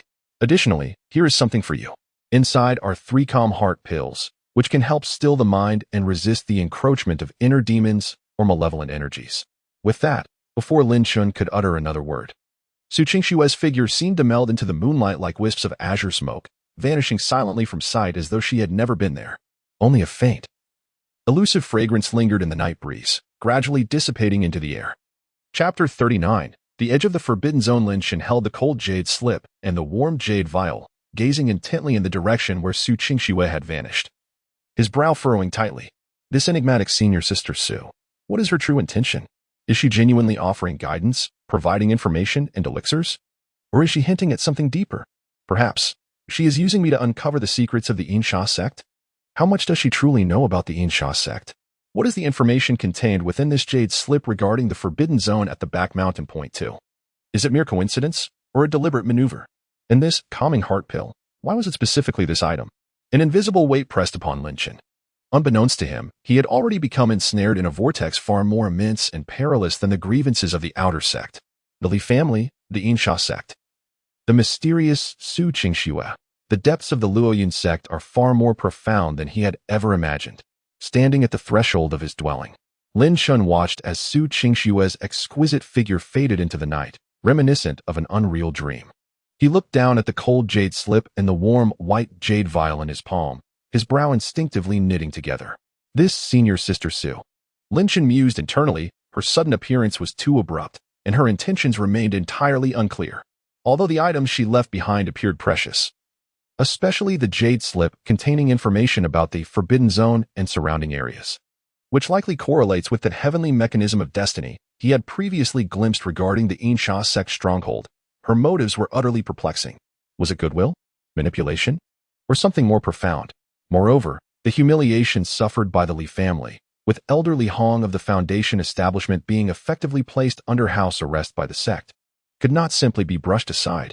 The specter of retribution loomed in the shadows, threatening to strike with insidious and deadly force at any moment.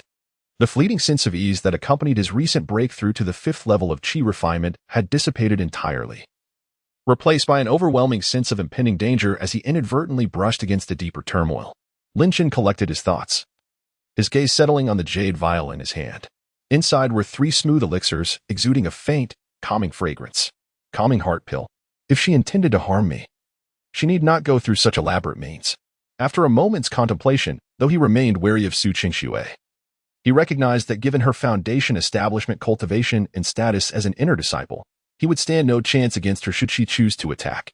Considering the bizarre and sinister nature of the Insha sect's techniques, which often included psychological assaults, this calming heart pill might indeed prove to be a life-saving remedy. Exercising caution, he poured out 1 pill, inspected it briefly, and then consumed it. As the elixir dissolved upon entering his mouth, a peculiar, refreshing warmth surged into his consciousness, akin to drinking from a cool spring on a sweltering summer day, swiftly calming his previously tumultuous thoughts and sharpening his mind significantly. Quite intriguing. Lin Shun felt the transformation and, without further delay, immediately immersed his consciousness into the chilling jade tablet. A hum resonated as a deluge of information flooded his mind. Within the tablet lay an extraordinarily detailed map of the back mountain area of the Falling Cloud sect, its precision far surpassing any version accessible to outer disciples. A vast expanse was conspicuously circled in red, marked as a forbidden zone. Accompanying text stated, "This area is fraught with chaotic spiritual energy, frequently exhibiting mysterious spatial rifts, and is laden with ancient prohibitions, rendering it perilous and strictly off-limits to disciples below the Foundation establishment stage." On the periphery of this forbidden zone, adjacent to the activity range of outer disciples, was designated as an abandoned mine cluster, marked with several glaring warnings in faded ink. Accompanied by sparse annotations, this place is perpetually suffused with sinister energy, its terrain complex, often inhabited by low-tier demonic beasts and even sinister entities, with previous outer disciples having mysteriously vanished after venturing deeper.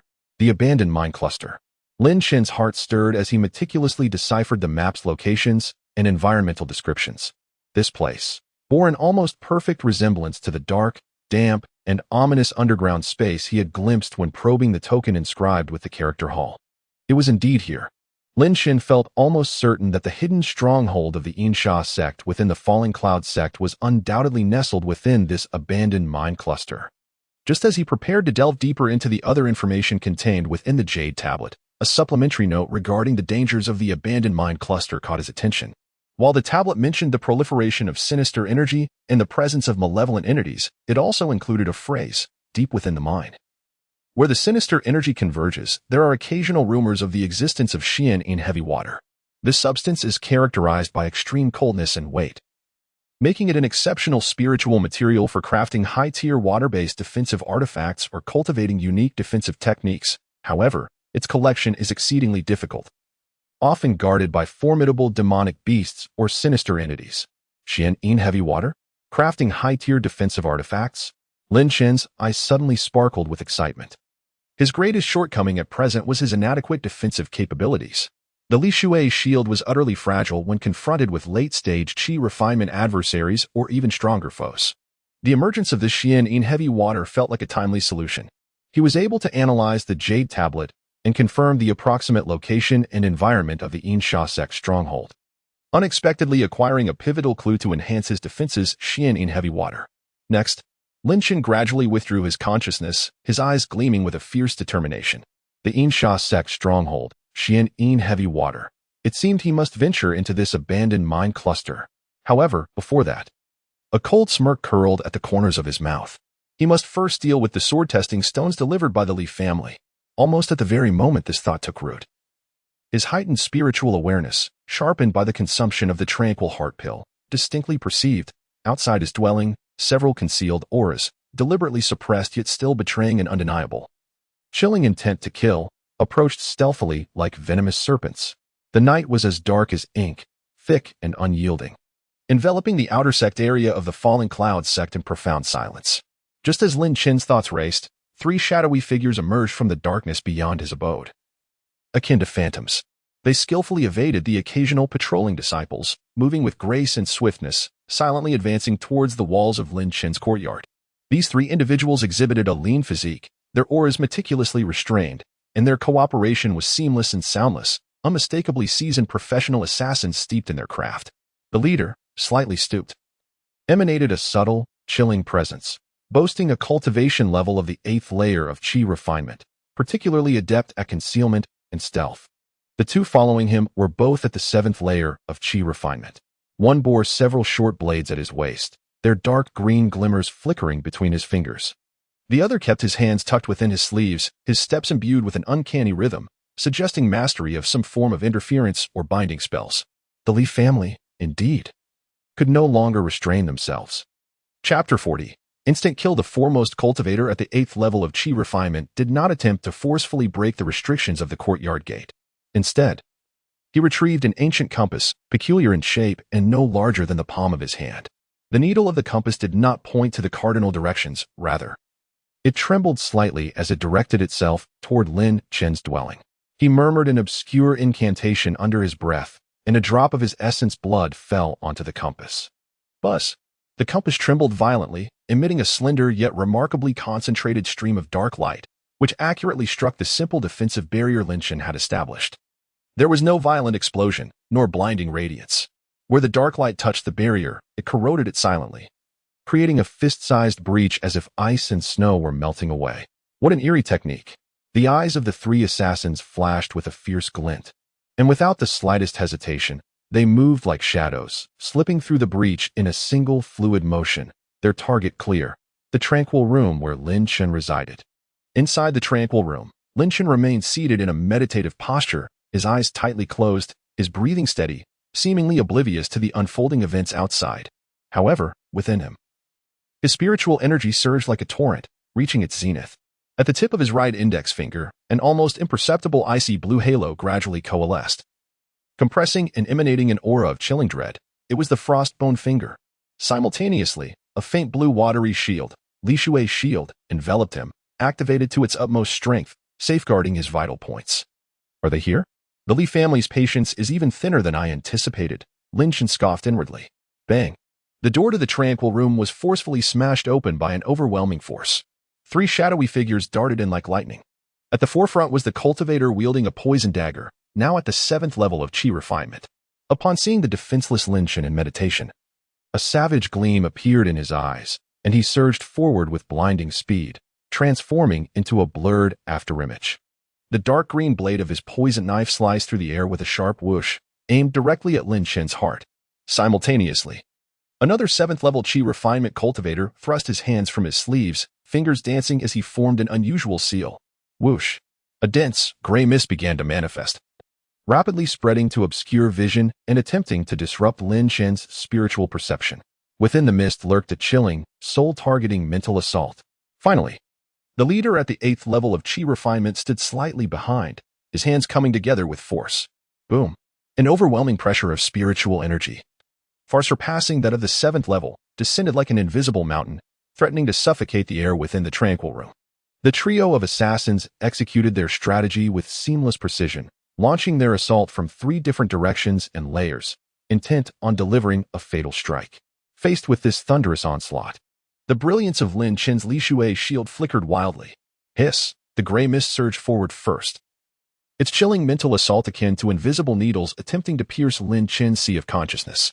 However, at the very moment this surge of impact reached the barrier of the mind, a refreshing and pure medicinal power quietly circulated, emanating from the previously ingested heart-purifying pill. The chilling force seemed to collide with an ancient glacier, effortlessly dissipating into nothingness. Sister Su's elixir. Lin Chun felt a stir in his heart, harboring an ineffable suspicion regarding the motives of that enigmatic sister. Although the mental assault was neutralized, the physical onslaught grew increasingly perilous. Thud! The dark green poison dagger struck fiercely against the water shield, producing a sound that sent shivers down one's spine. The azure light of the shield trembled violently, dimming sharply where it was pierced, as fine cracks spread like a spider's web. Simultaneously, the heavy pressure of the 8th-layer Qi refinement cultivator descended, causing the glow of the water shield to flicker erratically, teetering on the brink of collapse. The inadequacy of its defense was laid bare in that instant. Crack! With a sharp sound, the water shield finally succumbed to the overwhelming burden, on the verge of shattering completely. The lethal edge of the poison blade, the encroaching gray mist. The oppressive weight of power loomed perilously close. The shadow of death seemed to materialize, enveloping everything. At the critical moment, Lin Chen, who had remained seated with closed eyes, suddenly opened them wide.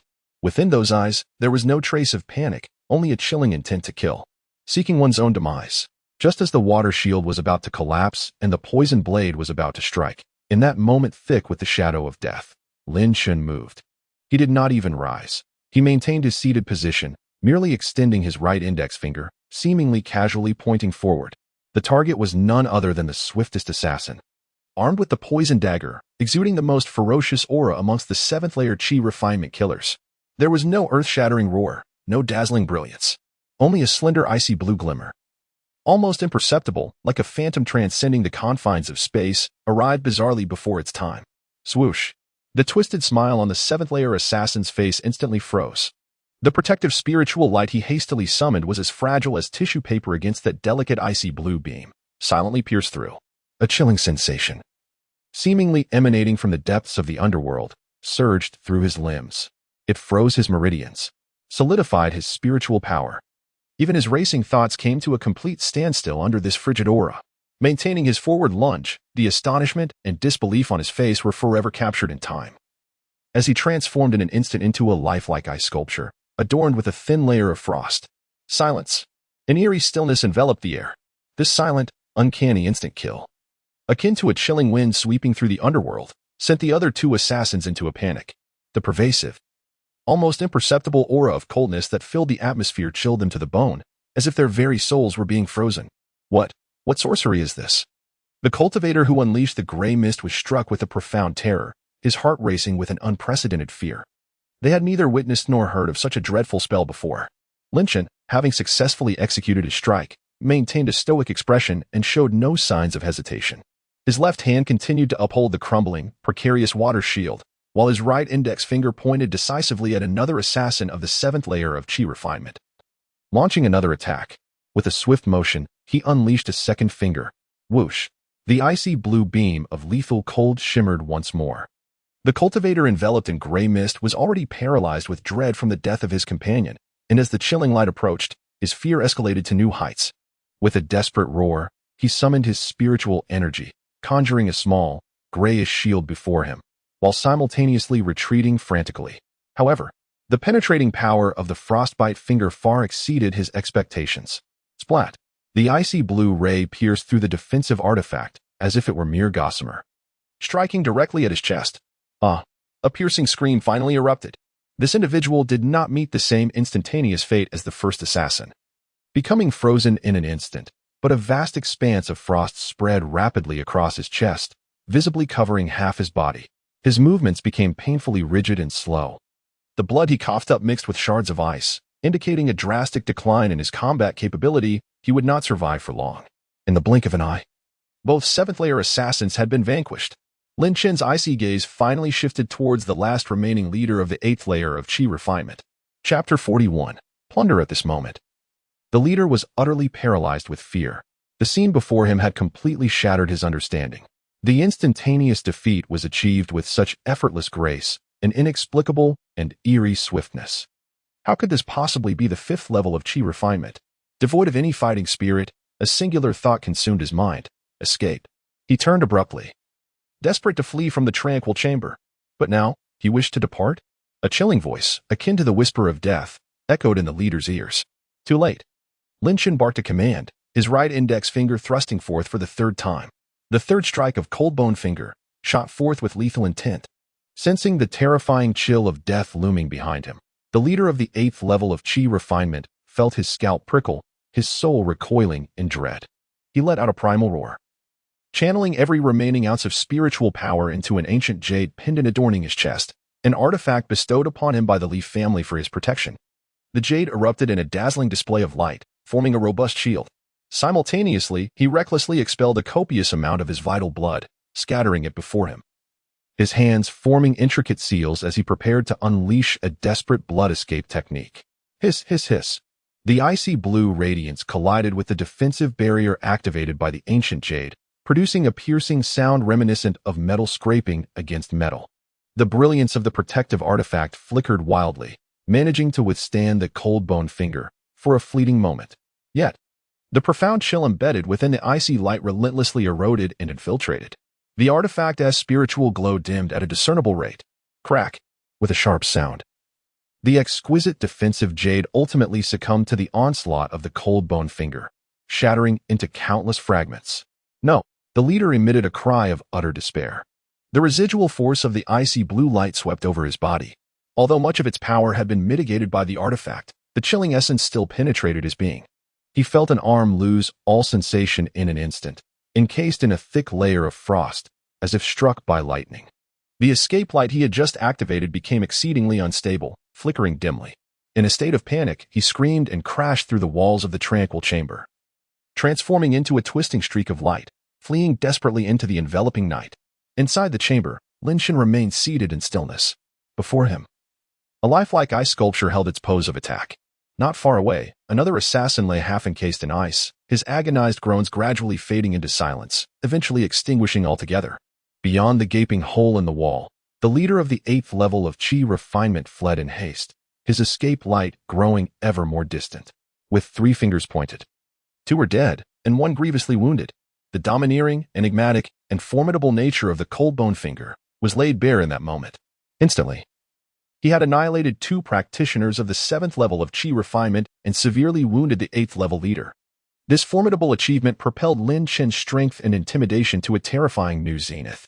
The treachery of the Leaf family had been forcefully thwarted by his overwhelming might. Within the quiet chamber, the chill had yet to dissipate entirely. Lin Chen slowly rose, his gaze calmly sweeping over the lifeless ice sculpture on the floor and the assassin, curled on the ground, partially covered in frost, breath extinguished. The ice sculpture had begun to melt at room temperature, tiny droplets forming on its surface. It would not be long before it transformed entirely into a puddle of water, taking with it the remnants of flesh and bone, leaving no trace behind. This was a manifestation of the formidable nature of the cold marrow finger. He cast a glance at the gaping hole in the wall and the direction from which the fleeing light had vanished, opting not to pursue. A desperate foe should not be chased, especially since his own spiritual energy had already diminished by more than half. Lin Chen contemplated, considering the risks of confronting an 8th-layer Qi refinement cultivator if he were to retaliate desperately. He swiftly set to work, meticulously examining the scene, erasing any faint traces he had left behind, and casually repairing the rudimentary defensive formation that had been breached by the combined efforts of the 3. Though crude, it would at least obscure the intensity of the battle that had transpired.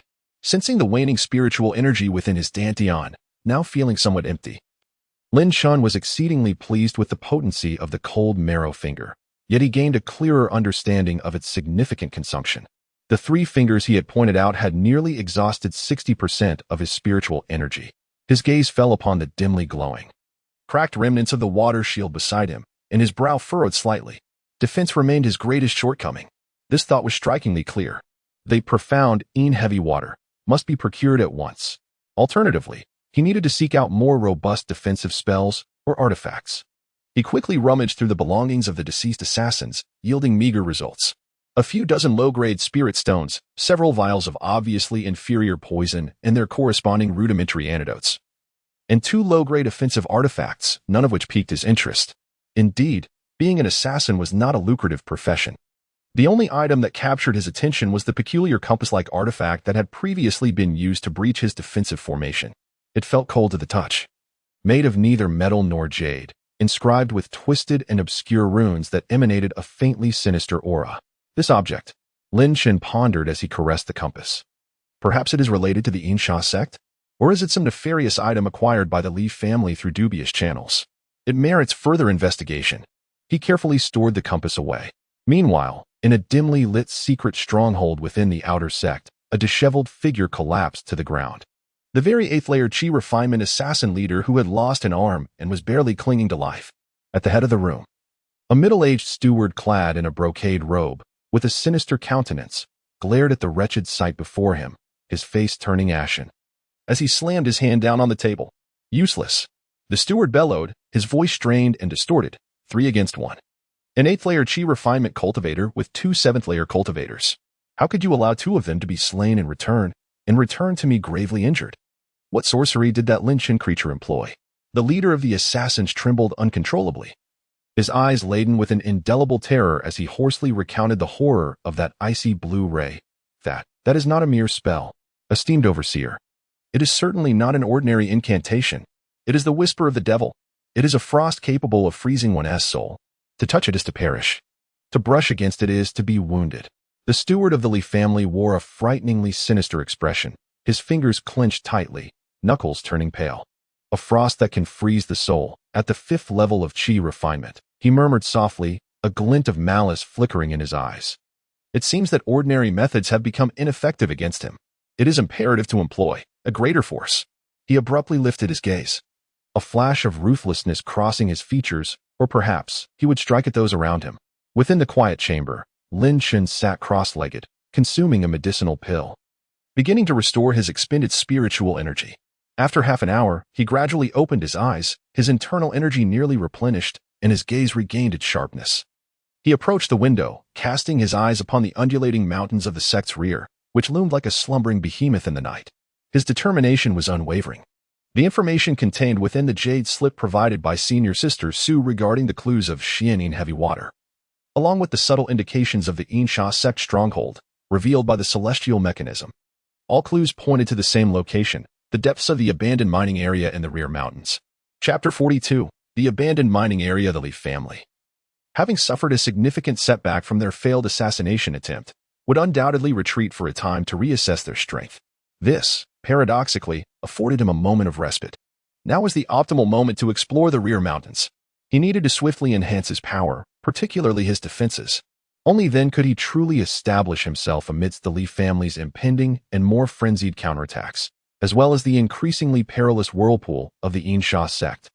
The rear mountains, the forsaken mining veins, the Insha sect, the Xianin heavy water. Lin Chen murmured, his eyes sparkling with determination. "I am coming." The image of Su Qingxue, with her ethereal beauty, resurfaced in his mind. The jade slip she provided had illuminated his path and hinted at potential treasures. The clear heart pill she gifted him had fortuitously dispelled the enemy's mental onslaught at a critical moment. Everything seemed too providential. What, exactly, does this enigmatic Senior Sister Su know about the Insha sect? Is her proximity to me merely a bond of camaraderie, or does she harbor ulterior motives? How intriguing. A meaningful smile curved Lin Chen's lips. Regardless of the dangers that lay ahead, the journey was replete with opportunities. Far from feeling trepidation, he felt a surge of combat spirit rising within him. He was filled with determination and anticipation for the impending unknown exploration.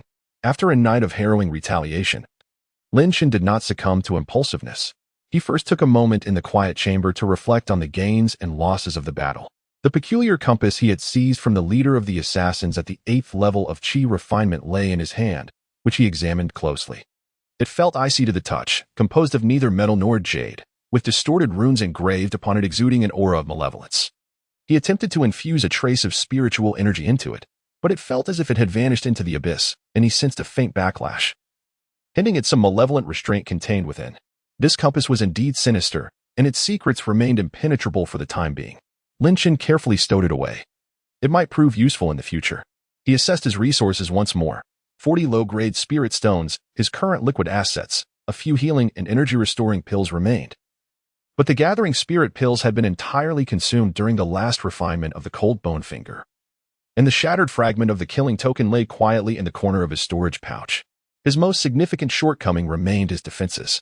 The remnants of the Li Shui's shield, which had proven utterly inadequate, lingered vividly in his memory, making his desire to acquire the Xian in heavy water more urgent than ever. He retrieved the jade slip gifted by Su Qingxue once again, immersing his spiritual consciousness within it, this time focusing intently on the area marked as the abandoned mining veins on the map. The slip's annotations were exceedingly detailed, far beyond what an ordinary outer sect disciple could access. The description of the Xian in heavy water indicated that it often coexisted in the depths of veins where the Yin energy was most concentrated, typically guarded by formidable Yin attribute beasts or certain unique earthbound malevolences. On the map, several routes leading into the mining area were marked, deliberately circumventing paths denoted as extremely dangerous or those suspected to be occupied by powerful malevolent entities at the cave entrances. Lin Chen closed his eyes, cross-referencing the jade slip map with the vague, ethereal sensation emanating from the Fate's celestial sundial. Moments later, a route began to take shape in his mind, one that would lead him deep into the veins of the mines. Drawing closer to several areas described in the jade slips as thick with ominous energy, while deftly avoiding the heavily marked perilous dead zones. By the time he completed this mental mapping, dawn was approaching. He moved to the window, flung it open, and was greeted by the refreshing morning air, tinged with the scent of dew.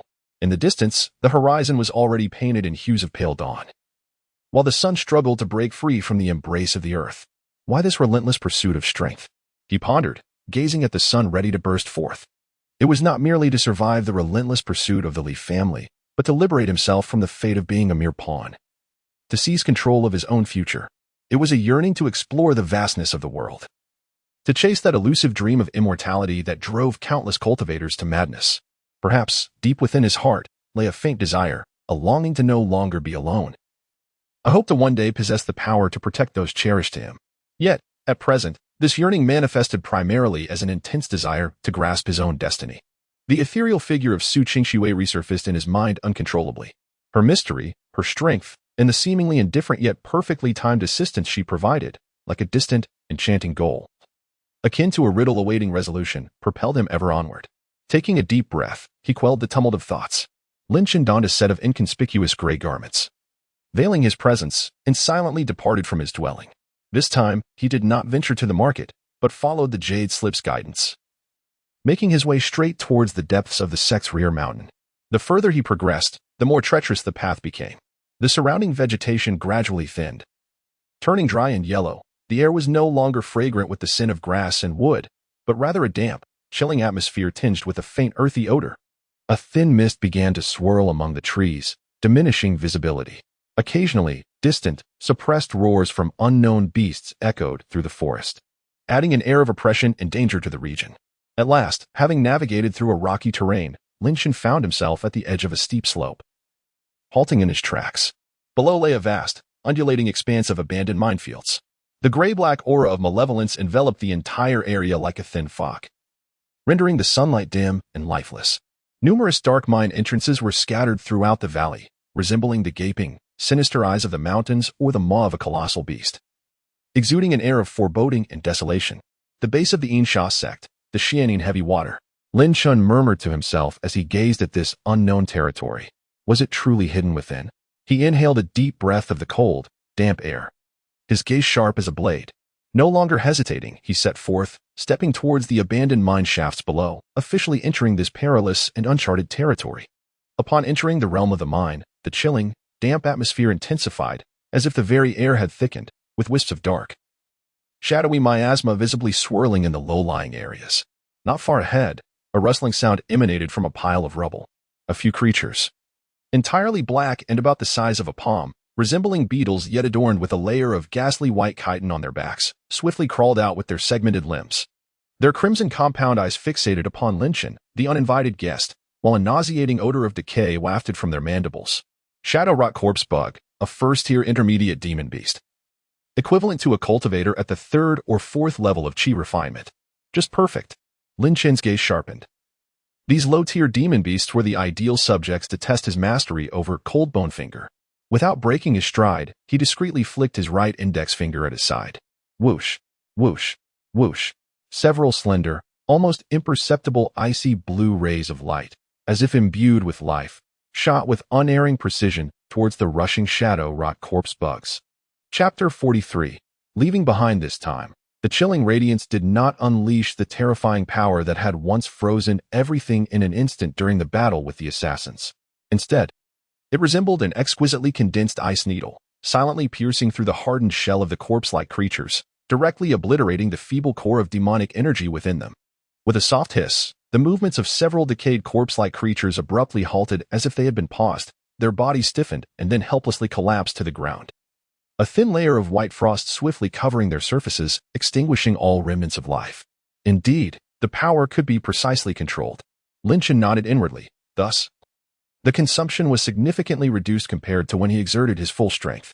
He stepped forward a few paces and skillfully pried open the shell of one of the creatures with a dagger, extracting several pea-sized demon cores that were dim in color and emitted a faint aura of malevolence. These first-tier dark attribute demon cores were not particularly valuable, yet they were better than nothing. After stowing the cores, Lin Chen continued to delve deeper along his chosen path. Along the way, he encountered abandoned mine tunnels, collapsed pits, and rusted mining tools and dilapidated carts strewn in corners, silently narrating the potential clamor that once filled this place and the profound silence that now enveloped everything. The malevolent energy in the air grew increasingly dense, and the atmosphere became more oppressive. Lin Chen noticed remnants of battle scars on some rock walls, and even discovered still fresh dark red bloodstains in inconspicuous corners.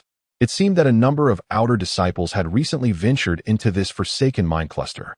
As he rounded a bend, preparing to enter a relatively intact mine tunnel, he heard muffled quarrels emanating from a nearby fork in the path. Lin Chen paused, his figure stealthily concealing itself behind a massive rock, his gaze directed toward the source of the commotion. Before him stood two ragged outer disciples, looking rather distressed, who were being confronted by three others dressed in noticeably better attire, exuding an air of arrogance. The two obstructed disciples had cultivation levels of the third and fourth stages of chi refinement, respectively. Lin Chen recognized them as the type of honest and unassuming disciples within the outer sect. Lacking any significant background and relying solely on their ventures to gather low-tier spiritual herbs from meager cultivation resources. The three assailants, on the other hand, all possessed cultivation levels ranging from the fourth to the fifth stages of chi refinement. The leader, a corpulent figure with a fierce gaze, was at the fifth stage and was grinning menacingly as he pointed a long staff at the two disciples. Kid, you're quite lucky to have stumbled upon 3 condensing grasses. Hand them over if you know what's good for you. This area is now under the protection of our Black Tiger Alliance. Understand? The faces of the two cornered disciples turned pale. They clenched their fists, their eyes filled with humiliation and resentment, yet they dared not voice their anger, clearly aware that they were vastly outmatched. The mention of the Black Tiger Alliance sent a chill through Lin Chen's eyes. Such acts of bullying the weak, territorial disputes, and coercive plundering bore a striking resemblance to the tyranny once exhibited by the Li family within the outer sect. Observing the helpless and fearful expressions of the two disciples, Lin Chen felt a subtle stirring within his heart, a hint of barely perceptible compassion. This epitomized the lamentable plight of low-ranking cultivators, devoid of power and influence. Indeed, it was this very sorrow from which he desperately sought to extricate himself, and which he loathed the most. Why are you still standing there? Are you seeking death? The corpulent disciple, growing impatient at their inaction, stepped forward and seized the few dark green spiritual herbs carefully wrapped in the other's embrace, exuding a faint aura of chill. At least you know your place. The corpulent disciple weighed the condensing grass in his hands. Still unsatisfied, he glared menacingly at the two, demanding, "What other valuables do you possess? Spirit stones? Elixirs? Hand them over." The other two disciples of the Black Tiger Alliance approached with sinister grins, roughly rummaging through the two disciples, ultimately uncovering a meager handful of low-grade spirit stones. Bah, penniless fools. The corpulent disciple spat disdainfully. With such paltry offerings, how dare you venture into the abandoned mine? Scram. If I see you here again, I'll break your legs. Having finished their plundering, the trio erupted into triumphant laughter. their arrogance reaching a peak as they turned to leave. The robbed disciples clenched their fists, tears welling in their eyes, yet they could only bow their heads in humiliation. At that very moment, as the three from the Black Tiger Alliance pivoted, a figure emerged from the shadows of the nearby rocks, as if weightless. Silently stepping forth to block their path, the newcomer donned an ordinary gray robe, their features partially obscured, rendering them indistinct. However, their eyes bore a chilling, icy gaze akin to eternal frost. Leave the items behind. Lin Chen's voice was neither loud nor forceful, yet it carried an undeniable frostiness that resonated clearly in the ears of the three disciples. Upon witnessing Lin Chen's sudden emergence from the shadows, the trio paused momentarily before their faces twisted into expressions of malicious intent. The leading corpulent disciple, at the 5th level of Qi refinement, scrutinized Lin Chen. Sensing that he too emanated the aura of the 5th level, a cruel smile spread across his face. What is this? Do you not know your own way to meddle in the affairs of the Black Tiger Alliance? Kid, it seems you're tired of living. The other two disciples, both at the 4th level of Qi refinement, sneered as they flanked Lin Chen, their eyes glinting with menace. In their minds, facing a solitary adversary of equal cultivation was merely child's play. Lin Chen's gaze swept calmly over the trio, as if he were surveying a few bothersome flies. He spoke slowly, his tone remaining unperturbed, yet laced with a disquieting chill. I shall repeat myself. Leave behind what does not belong to you. He paused, a fleeting glimmer of what could be interpreted as compassion. For the sake of our shared sect, I shall spare your lives. Depart. Though these words appeared bland, they bore an insult more cutting than any curse. It was a condescending indifference, a disdainful gaze upon the insignificant, akin to viewing mere ants, as if to strike them down would tarnish one's own hands. This very pity is, in itself, the utmost contempt, an ostentation etched into the marrow. You dare court death. The three members of the Black Tiger Alliance had never before endured such disdain, and they were instantly incensed by Lin Chen's demeanor. Eliminate him. The burly leader bellowed. The trio struck simultaneously. The leader wielded a long staff, swirling it with a ferocious wind as it came crashing down.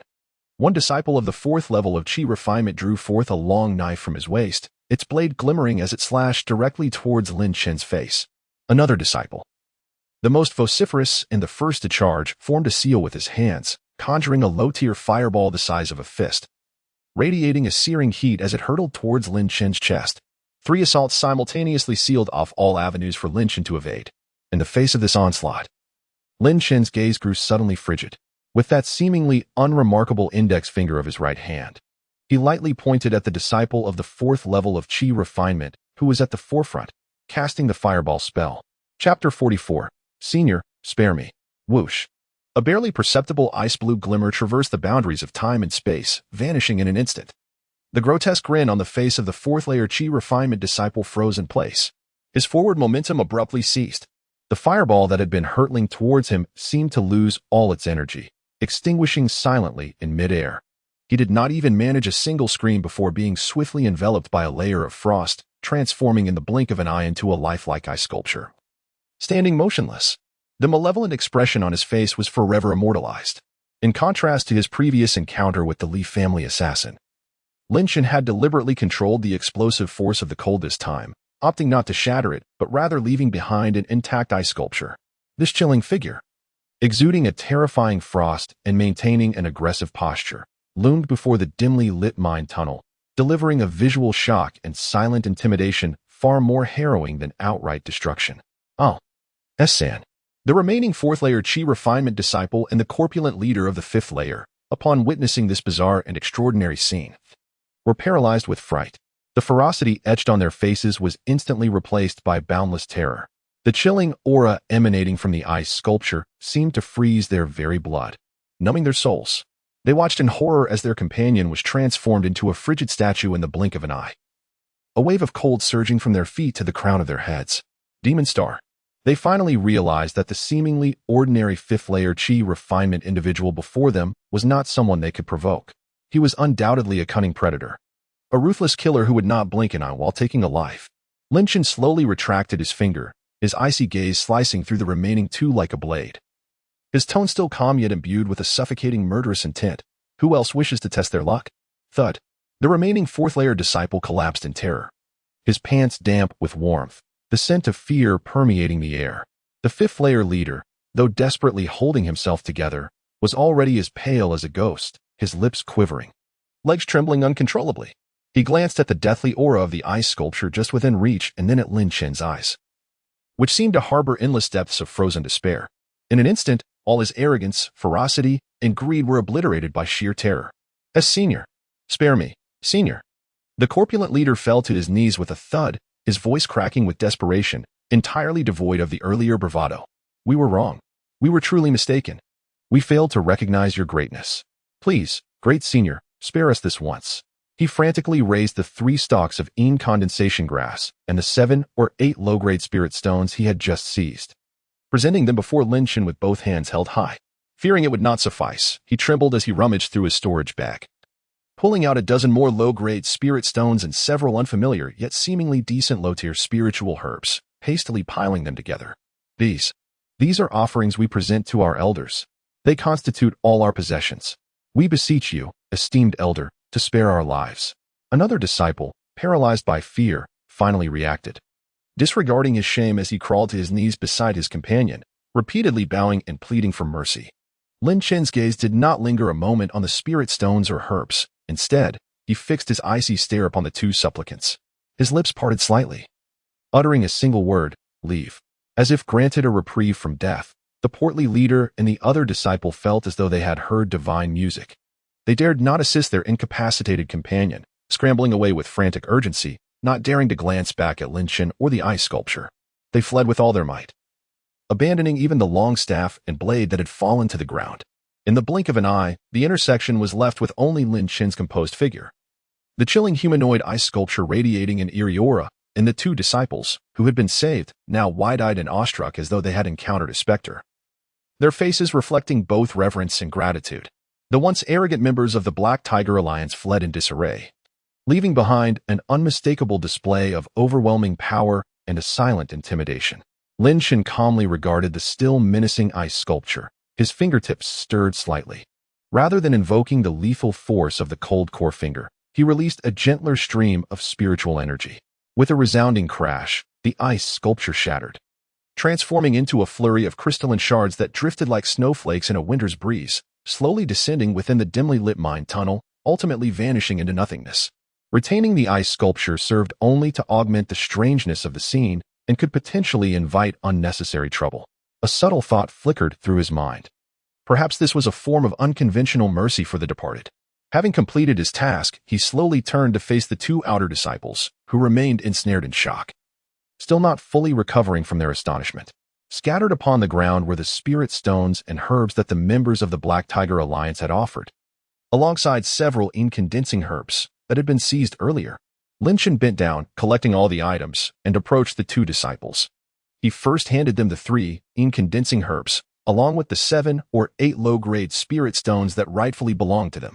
This, esteemed elder. The 2 were at a loss for words. Lin Chen said nothing further. Instead, he presented to them the more than 10 low-grade spirit stones and several low-tier herbs that had been voluntarily offered by the portly leader of the Black Tiger Alliance. Take these, he urged. At this, the 2 disciples were utterly taken aback, repeatedly waving their hands, their faces flushed with embarrassment. No. This is absolutely unacceptable. Esteemed elder. The disciple, whose cultivation was slightly higher, about the 4th layer of chi refinement, mustered his courage, clasping his hands in gratitude, his voice brimming with emotion. You have saved our lives and helped us reclaim our herbs. This is an immense kindness. How could we possibly accept more from you? He took a deep breath and bowed solemnly once more. I am Zhang Fan, and this is my junior disciple, Li Hu. May I inquire your esteemed name, Senior? We shall forever remember your kindness in aiding us today, and we will certainly find a way to repay you in the future. Beside him, Li Hu nodded repeatedly, his gaze towards Lin Chen brimming with uncontainable reverence, gratitude, and even a hint of indescribable admiration. This senior before them, though seemingly not much older, possessed such formidable strength and admirable character. As Lin Chen observed the sincerity in their eyes, the chill in his heart, born from the shadows of slaughter, began to thaw slightly. He chose not to reveal his true name, merely shaking his head and saying softly, it was but a trivial effort. There is no need for concern. Oppressing the weak is not the way of righteousness. He shifted his tone, his gaze becoming profound. My surname is Chun, with the given name Lin. Do you often visit this abandoned mining area? Zhang Fan and Li Hu exchanged glances, surprised by the approachable demeanor of this senior. and promptly nodded. Zhang Fan replied, "Yes, Senior Chen, we are of limited talent, and the resources provided by our sect are insufficient. Thus, we frequently come to the outskirts in hopes of fortune, gathering low-tier spiritual items like condensing grass and stone mushrooms to exchange for some spirit stones." Lin Chen nodded slightly and continued his inquiry. "Then do you know where the aura of Yin is most concentrated in these depths? Or have you ever heard of something called Xian in heavy water?" Chapter 45, The Black Wind Passage. Upon hearing the term Xian in heavy water, both Zhang Fan and Li Hu displayed expressions of bewilderment. However, when the most sinister locations were mentioned, a flicker of fear crossed Zhang Fan's face as if a memory had surfaced. "Senior Chen, the depths of this mining area are exceedingly perilous." He spoke in a hushed tone, his voice tinged with trepidation. "Especially if one ventures westward, there lies the largest main mining tunnel, which we refer to as the Black Wind Passage. The malevolent energy within can freeze one's very bones. Moreover, it is said that terrifying entities lurk there. In the past, there were senior brothers who dared to enter, but few have emerged alive." Li Hu's complexion turned pale as he nodded vigorously, adding, Indeed, Senior. We accidentally approached the Black Wind Passage last time, and an icy chill enveloped us. We even caught a glimpse of a shadowy black panther that flashed by with alarming speed. We were so frightened that we fled immediately." The Black Wind Passage? The most sinister realm? A shadow-like panther? Lin Chen silently noted these revelations. "What of Xianin heavy water? Have you heard of it?" Zhang Fan shook his head. "As for Xianin heavy water, I have only vaguely heard of it. It seems to be an exceedingly rare treasure, rumored to exist only in the deepest recesses of the Black Wind Passage, but no one has ever dared to verify this." "Thank you for the information," Lin Chen acknowledged, nodding. Although the details were nebulous, they had illuminated a path forward. "This place is unsuitable for lingering. You should depart swiftly." With that, he offered a slight nod to the two before turning and striding purposefully toward the direction Zhang Fan had indicated, the Black Wind Passage. Zhang Fan and Li Hu watched Senior Lin's retreating figure, bowing deeply once more, their eyes filled with gratitude and admiration. Alone, Lin Chun continued his descent into the depths of the mining area. The further he ventured, the darker and more foreboding the tunnels became, the walls of rock exuding an unnatural gray-black hue, as if steeped in ink. The malevolent energy in the air thickened, coiling in tendrils of black mist, while a chilling wind howled from the depths of the tunnel, accompanied by a mournful sound reminiscent of wailing spirits. The light dwindled to near oblivion, rendering his surroundings nearly invisible. As Lin Chun rounded a bend, he found himself confronted by an even more profound darkness. Yet, from the corner of his eye, he seemed to catch a glimpse of something. At the far end of the deeper, darker tunnel, a faint, almost imperceptible white corner of clothing appeared to flutter momentarily before vanishing around the bend. Simultaneously, a fleeting, cool, and familiar fragrance, as if carried by the spectral wind, briefly grazed his nostrils before dissipating into nothingness. Lin Chen's heart raced, a chill coursing through him. His pupils constricted sharply. This scent, is it her? He immediately quickened his pace, his form darting forward like lightning as he rushed around the corner. Yet, ahead lay nothing but the profound darkness of the tunnel and the relentless howling wind. Where could a trace of humanity be found? Was it merely an illusion? Still, Lin Chen halted his steps, his brow furrowed, while his heart raced uncontrollably. Su Shiji? She is here as well? This sudden thought, akin to a stone cast into the tranquil surface of a lake, stirred ripples of uncertainty. What brings her here? Is it also in pursuit of the Xian Yin heavy water? Or perhaps, something related to the Yinsha sect stronghold? Lin Chen stood at the entrance of the Black Wind Mine, a place shrouded in deep shadows and howling winds, where darkness loomed ahead, resembling a gaping maw poised to consume, exuding an aura of unknown peril. The heartfelt gratitude he had recently received from a fellow disciple, the ominous clues regarding the Xian in heavy water and the Black Wind Mine, along with the fleeting yet mesmerizing glimpse of Su Qing Xue, all intertwined within him, creating a tapestry of complex emotions. Yet, more than anything, it ignited a resolute and sharpened desire for exploration. He inhaled deeply, drawing in the frigid, ominous air, his gaze transforming into one of unwavering determination.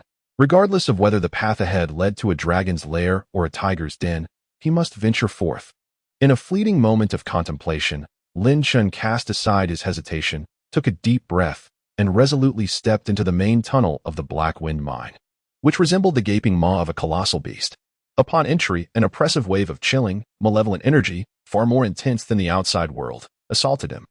This sinister aura not only bore a bone-chilling coldness, but also carried a nauseating scent, as if it could erode one's very soul. The interior of the mine was more expansive than he had anticipated, towering several zhang, yet it was even darker and more profound. The rough stone walls on either side were marred by ghastly claw marks, some so deep they revealed bone, with remnants of dark, dried blood still lingering, silently narrating the brutal battles that had transpired here. Scattered across the ground were numerous shattered bones, some large and menacing, evidently belonging to formidable beasts. Others were slender and fragile, faintly recognizable as the remains of human practitioners. The terror and despair they had experienced in life seemed to linger, frozen in this realm of silence. Above, the rock formations appeared unstable, with small stones occasionally cascading down. The chilling winds from the depths of the mine continuously surged forth, echoing through the winding passages, producing a haunting wail reminiscent of ghostly howls, sending shivers down one's spine. Lin Chen promptly extended his spiritual awareness with utmost caution, vigilantly scanning his surroundings. Simultaneously, he discreetly activated his life's destiny mechanism, attempting to discern the fortunes and misfortunes that lay within this place. Buzz.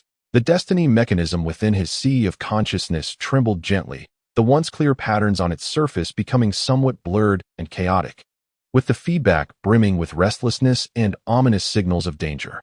It seemed there was a powerful entity nearby, remarkably swift and adept at stealth, lurking in the shadows. This forewarning perfectly aligned with the description of the shadowy leopard previously mentioned by Zhang Fan and Li Hu. A shiver ran down Lin Chen's spine, elevating his vigilance to its utmost peak. As the spiritual energy within him quietly surged, the power of the cold marrow finger subtly coalescing at his fingertips. He cautiously advanced along the main mining path for approximately 100 yards. At that moment, an acute sense of peril surged through him like a needle piercing his heart. An ominous warning emerged. Whoosh! A shadow, almost too swift to be perceived by the naked eye, darted forth like a deathly arrow shot from the abyss, silently pouncing down from a deep crevice in the rock above. This shadow melded almost seamlessly with the surrounding darkness. Had it not been for the early warning of the destined celestial sundial and Lin Chen's heightened concentration, he would have remained oblivious to its presence. Its speed was akin to lightning, a pair of claws glimmering with a chilling light tore through the air, accompanied by a piercing whoosh, aimed directly at Lin Chen's throat. It was none other than the shadow leopard, a top predator residing in the Black Wind Pass, a creature born to be an assassin in the dark. Not only was it astonishingly swift, but it also excelled in utilizing shadows for stealth. Its claws laced with venom that could yield dire consequences if one were to be injured. Its power was formidable enough to rival that of a peak 6th-layer chi refinement practitioner or even a nascent 7th-layer cultivator. In a flash, life and death hung in the balance. Chapter 46. The shadow leopard Lin Chen's reflexes were honed to perfection, with a silent command resonating within him. The water shield on his body erupted in radiant brilliance, just in time to position itself before him. With a sharp sound, the shadow leopard's razor-like claws struck fiercely against the water shield. Accompanied by a piercing noise reminiscent of metal scraping, the azure barrier trembled violently, its light flickering wildly. Where the claws made contact, deep fissures marred the surface, causing the shield to dim perilously close to shattering. The inadequacy of his defenses was once again ruthlessly laid bare. Yet, within that fleeting moment of resistance, Lin Chen seized a precious opportunity to counterattack. As the water shield absorbed the blow, a glint of cold light ignited in Lin Chen's eyes. The frost finger, prepared and unwavering, unleashed its power without hesitation. With a swiftness akin to a lightning strike piercing the darkness, an ethereal ice-blue beam shot forth, targeting the shadow leopard's claw that had just torn through the shield and was now poised to strike at his throat. A chilling, piercing howl erupted through the dark mine. Filled with agony and fury, the claws of the shadow leopard, capable of rending iron, seemed feeble in the face of the profound cold contained within the frost finger. The icy ray pierced through its paw with ease. A terrifying chill, as if emanating from the depths of the abyss, surged through its veins. The shadow leopard felt its forelimb and half its body suddenly stiffen, the bone-deep cold causing its very blood to feel as if it were freezing, drastically impeding its once lightning-fast agility. In pain, the shadow leopard flipped and leaped back several yards, landing with precision. Its crimson eyes locked onto Lin Chen, filled with a mixture of brutality, bloodlust, and an unmistakable hint of confusion and wariness. It seemed utterly bewildered as to how this human, seemingly merely at the 5th level of chi refinement, could unleash such an enigmatic and formidable assault that had managed to wound it. The shadow leopard circled Linshan, moving with silent grace, its powerful and agile form flickering in and out of the shadows along the mine's walls, much like a patient predator, constantly shifting its position in search of the opportune moment to launch a lethal ambush. In this deep, dark mine, rife with lethal intent, the two adversaries found themselves ensnared in a brief, yet suffocating standoff. The air was thick with an overwhelming sense of danger. Indeed, the shadow leopard proved to be cunning to the extreme. After suffering a setback in their initial clash, it refrained from making reckless charges, instead fully capitalizing on its ghostly speed and ability to meld with the darkness, relentlessly harassing and probing Lin Chen's defenses. At times, it transformed into a blurred specter, launching a swift assault from an obscure angle, its claws tearing through the air, accompanied by a piercing shriek. At other moments, it silently vanished into the profound shadows flanking the mine tunnel, unleashing tangible black tendrils of ominous energy that slashed towards Lin Chen's vital points.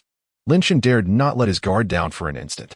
The destined fate mechanism within his consciousness spun rapidly, its radiant face flickering unpredictably, continually anticipating the erratic movements and attack trajectories of the shadow leopard. His footwork shifted, his form darting like a leaf caught in the wind, while he infused spiritual energy into the soon-to-shatter water shield, striving to maintain the defensive barrier that repelled the relentless encroachment of dark energy and sudden claw strikes. With a swish, another razor-sharp claw grazed his shoulder, tearing a gash in his already ordinary gray attire, leaving a deeper fissure on the water shield. Lin Chen's gaze sharpened, yet he remained unperturbed. Instead, he deftly maneuvered, retreating while subtly guiding the battlefield towards a relatively narrow section of the mine, where the ground and ceiling were adorned with rugged stalactite columns. The terrain here would undoubtedly constrain the shadow leopard's prized speed and agility. Indeed, upon entering this area, the shadow leopard's movements were noticeably hindered, its attempts to pounce impeded by the necessity of dodging the stone pillars. Lin Chen astutely seized upon these fleeting opportunities. Rather than hastily seeking to inflict further damage upon the shadow leopard, he skillfully moderated the potency of his cold bone finger. With a whoosh, a beam of icy azure shot forth, not targeting the leopard's critical points directly, but rather indicating its potential landing spot for the next assault or the shadow it had just melded into.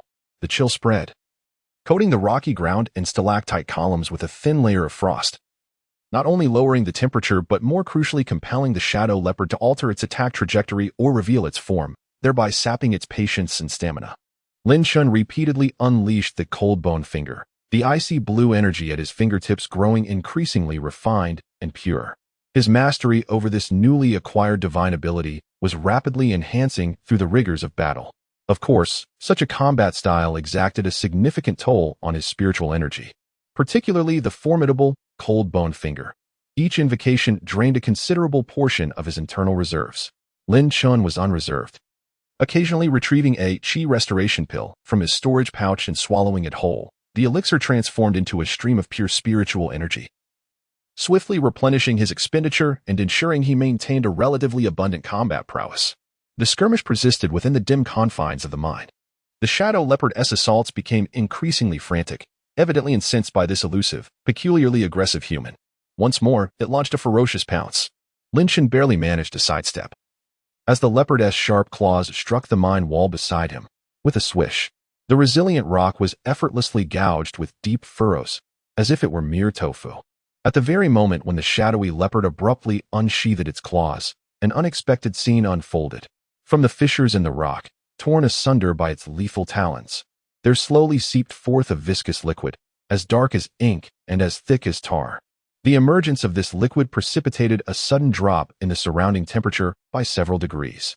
A pure and extreme chill, more potent than the malevolent aura permeating the air, abruptly radiated outward. Several drops of this inky liquid fell upon the hard rock surface, producing a faint hissing sound akin to the corrosive effects of strong acid. As wisps of white smoke arose, etching several finger-sized pits into the stone, the astonishing cold it emanated seemed to freeze the very air nearby. This is... Lin Chen's pupils constricted sharply, and his heart began to race violently in that moment. Ink black, viscous, utterly frigid, corrosive. The characteristics of this liquid were strikingly identical to the descriptions of Xian Yin heavy water, found in Su Qingshua's jade slip. Xian Yin heavy water. Is it truly here? Chapter 47. The decimation. A tempest surged within Lin Chen's heart. It appeared that the shadow leopard had made its lair near the source of the Xianing heavy water. Its den was most likely hidden just beyond this rocky wall. A thunderous roar erupted, suffused with unrestrained fury and murderous intent, as the guardian beast was stirred by the unexpected revelation of the Xianing heavy water. The shadow leopard raised its head, letting out a deafening growl that resonated with boundless rage. Its crimson eyes flared brighter, seemingly ready to bleed. The dense black aura that enveloped it surged dramatically, transforming into a palpable inferno of darkness that blazed upon its surface.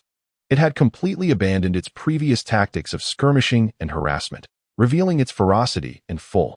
With a powerful thrust of its limbs against the ground, the beast launched itself forward, morphing into an incredibly solid black streak, imbued with a tragic, relentless, and almost suicidal fervor as it charged once more toward Lin Chen. This time, it not only revealed its razor-sharp claws but also opened its gaping maw, lined with vicious fangs. A thick, foul-smelling breath, imbued with sinister energy, surged forth from its mouth like an arrow released from a bow, directly aimed at Lin Chen. The shadow leopard, in its frenzied state, unleashed its most formidable attack. Lin Chen's pupils constricted, his back pressed against the icy stalagmite, with no room to retreat. This was an unprecedented peril, yet simultaneously, the Xianing heavy water lay tantalizingly close. It was a once-in-a-lifetime opportunity. There was no evasion possible. He could only confront it head-on. Fire ignited within him. The fervor of battle and the thirst for blood surged in Lin Chen's eyes. Life and death hinged on this fleeting moment. As the shadow leopard launched its all-or-nothing assault, Lin Chen's gaze sharpened to its utmost, devoid of any hesitation. The noxious breath, thick as ink and reeking of malevolence, surged forth like a torrent unleashed. The water shield reacted upon contact, boiling violently as if plunged into scalding water. The azure light was corroded, dissolved, and torn apart at a speed visible to the naked eye. It sustained for less than half a breath. With a resounding crash, the defense was utterly shattered. The remnants of the sinister breath, coupled with the ensuing onslaught of razor-sharp claws, struck Lin Chen mercilessly. Fortunately, he had anticipated this, in the instant the shield shattered. He swiftly twisted his body, redirecting most of the impact against the adjacent stone wall. Even so, an immense force jolted through him, causing his blood to surge and his internal organs to feel displaced. A sweet taste filled his throat, and a trickle of blood escaped uncontrollably from the corner of his mouth. Agonizing pain surged, yet Lin Chen's gaze grew colder, more focused. The massive form of the shadow leopard loomed ever closer. A foul, rancid wind assaulted him, and the gaping maw, lined with menacing fangs, loomed perilously close. He could even discern the depths of its throat, where a core pulsating with a malevolent energy, akin to a black heart, throbbed ominously. This was the wellspring of its power, a concentration of its essence, yet simultaneously, it represented its most vulnerable point. Just as the shadowy panther was poised to devour him in one swift motion, Lin Chen did not retreat. Instead, he advanced. He surged forward a step, disregarding the razor-sharp claws that could tear through metal, channeling the remnants of his spiritual energy, which flooded toward the fingertip of his right index finger like a bursting dam. The icy blue glow at his fingertip was unprecedented in its brilliance, unprecedented in its concentration. Cold bone finger. A full-force explosion. Swoosh. A beam of icy blue light, more refined, more pure, and more bone-chilling than any before, shot forth like an aurora piercing the eternal darkness. Ice and malevolence. Chill and poison. Two utterly distinct yet equally tyrannical forces collided within the shadowy panther's maw. There was no earth-shattering roar, only a heart-stopping, silent obliteration. The extreme cold and the overwhelming malevolent energy eroded and annihilated each other, creating visible distortions in the light. The air was filled with a sound that could make one's teeth ache, as if space itself groaned under the clash of these two powers. A woo! The shadowy panther let out a wail of the utmost despair, the most agonizing cry of its existence. The cold bone finger, with its penetrating chill capable of freezing vitality and even the soul, forcefully breached the thick barrier of malevolent energy surrounding the core, directly impacting its very essence. Crack, crack. The unmistakable sound of shattering echoed. The once impervious black core, which had encapsulated the essence of a second-tier beast, instantly manifested intricate, spiderweb-like cracks of icy blue. Within the fissures, a chilling aura of destruction radiated. The core was damaged. Its power waned instantaneously. The shadowy panther's movements faltered abruptly. The ferocity in its eyes dimmed as if doused with cold water. Now was the moment. Lin Shen seized this rare opportunity. He suppressed the tumultuous blood and excruciating pain within him, squeezing the last vestige of spiritual energy from his dantian, and pointed again. This strike was swift, precise, and ruthless. It directly pierced into the panther's gaping maw, which was unable to close due to the excruciating pain, and struck the cracked, precarious core with pinpoint accuracy. Crack bang. A muffled shatter. The core shattered completely. The massive body of the panther stiffened, as if all its strength had been siphoned away. The ferocity and vitality in its eyes ebbed away like retreating tides, replaced by a pallid stillness. Boom. The colossal beast collapsed to the ground. The heavy impact resonating through the dimly lit mine, stirring up clouds of dust. Only the residual icy blue chill continued to spread over the enormous carcass, swiftly freezing its internal organs and flesh into solid ice. The battle had come to an end. Lin Shen stood still, gasping heavily, his chest rising and falling like a bellows. His complexion was pale, with a trace of glaring blood at the corner of his mouth. And waves of excruciating pain coursed through his body. His internal spiritual energy had been entirely depleted, leaving his dantian void of power. Yet, his gaze was astonishingly bright, sharp as a blade. Beneath his feet lay the cold corpse of the second-tier powerful beast, the shadow leopard. Not far ahead, there was a crack in the mine wall, from which the mysterious and dark heavy water continuously seeped. With a cultivation level of the 5th layer of chi refinement, he had confronted head-on and ultimately slain a second-tier beast with power comparable to that of the 7th layer of chi refinement. This extraordinary achievement once again validated the terrifying potency of his cold marrow finger, as well as his combat awareness and ruthless tactics that far surpassed those of his peers. Victory, hard-earned yet immensely gratifying. As his intense breathing gradually calmed, Lin Shen immediately retrieved several pills from his storage bag and swallowed them. One was a healing pill, the rejuvenation pill, whose cool medicinal properties rapidly spread, nourishing his damaged meridians and organs. The other two were chi recovery pills, replenishing his nearly exhausted dantian.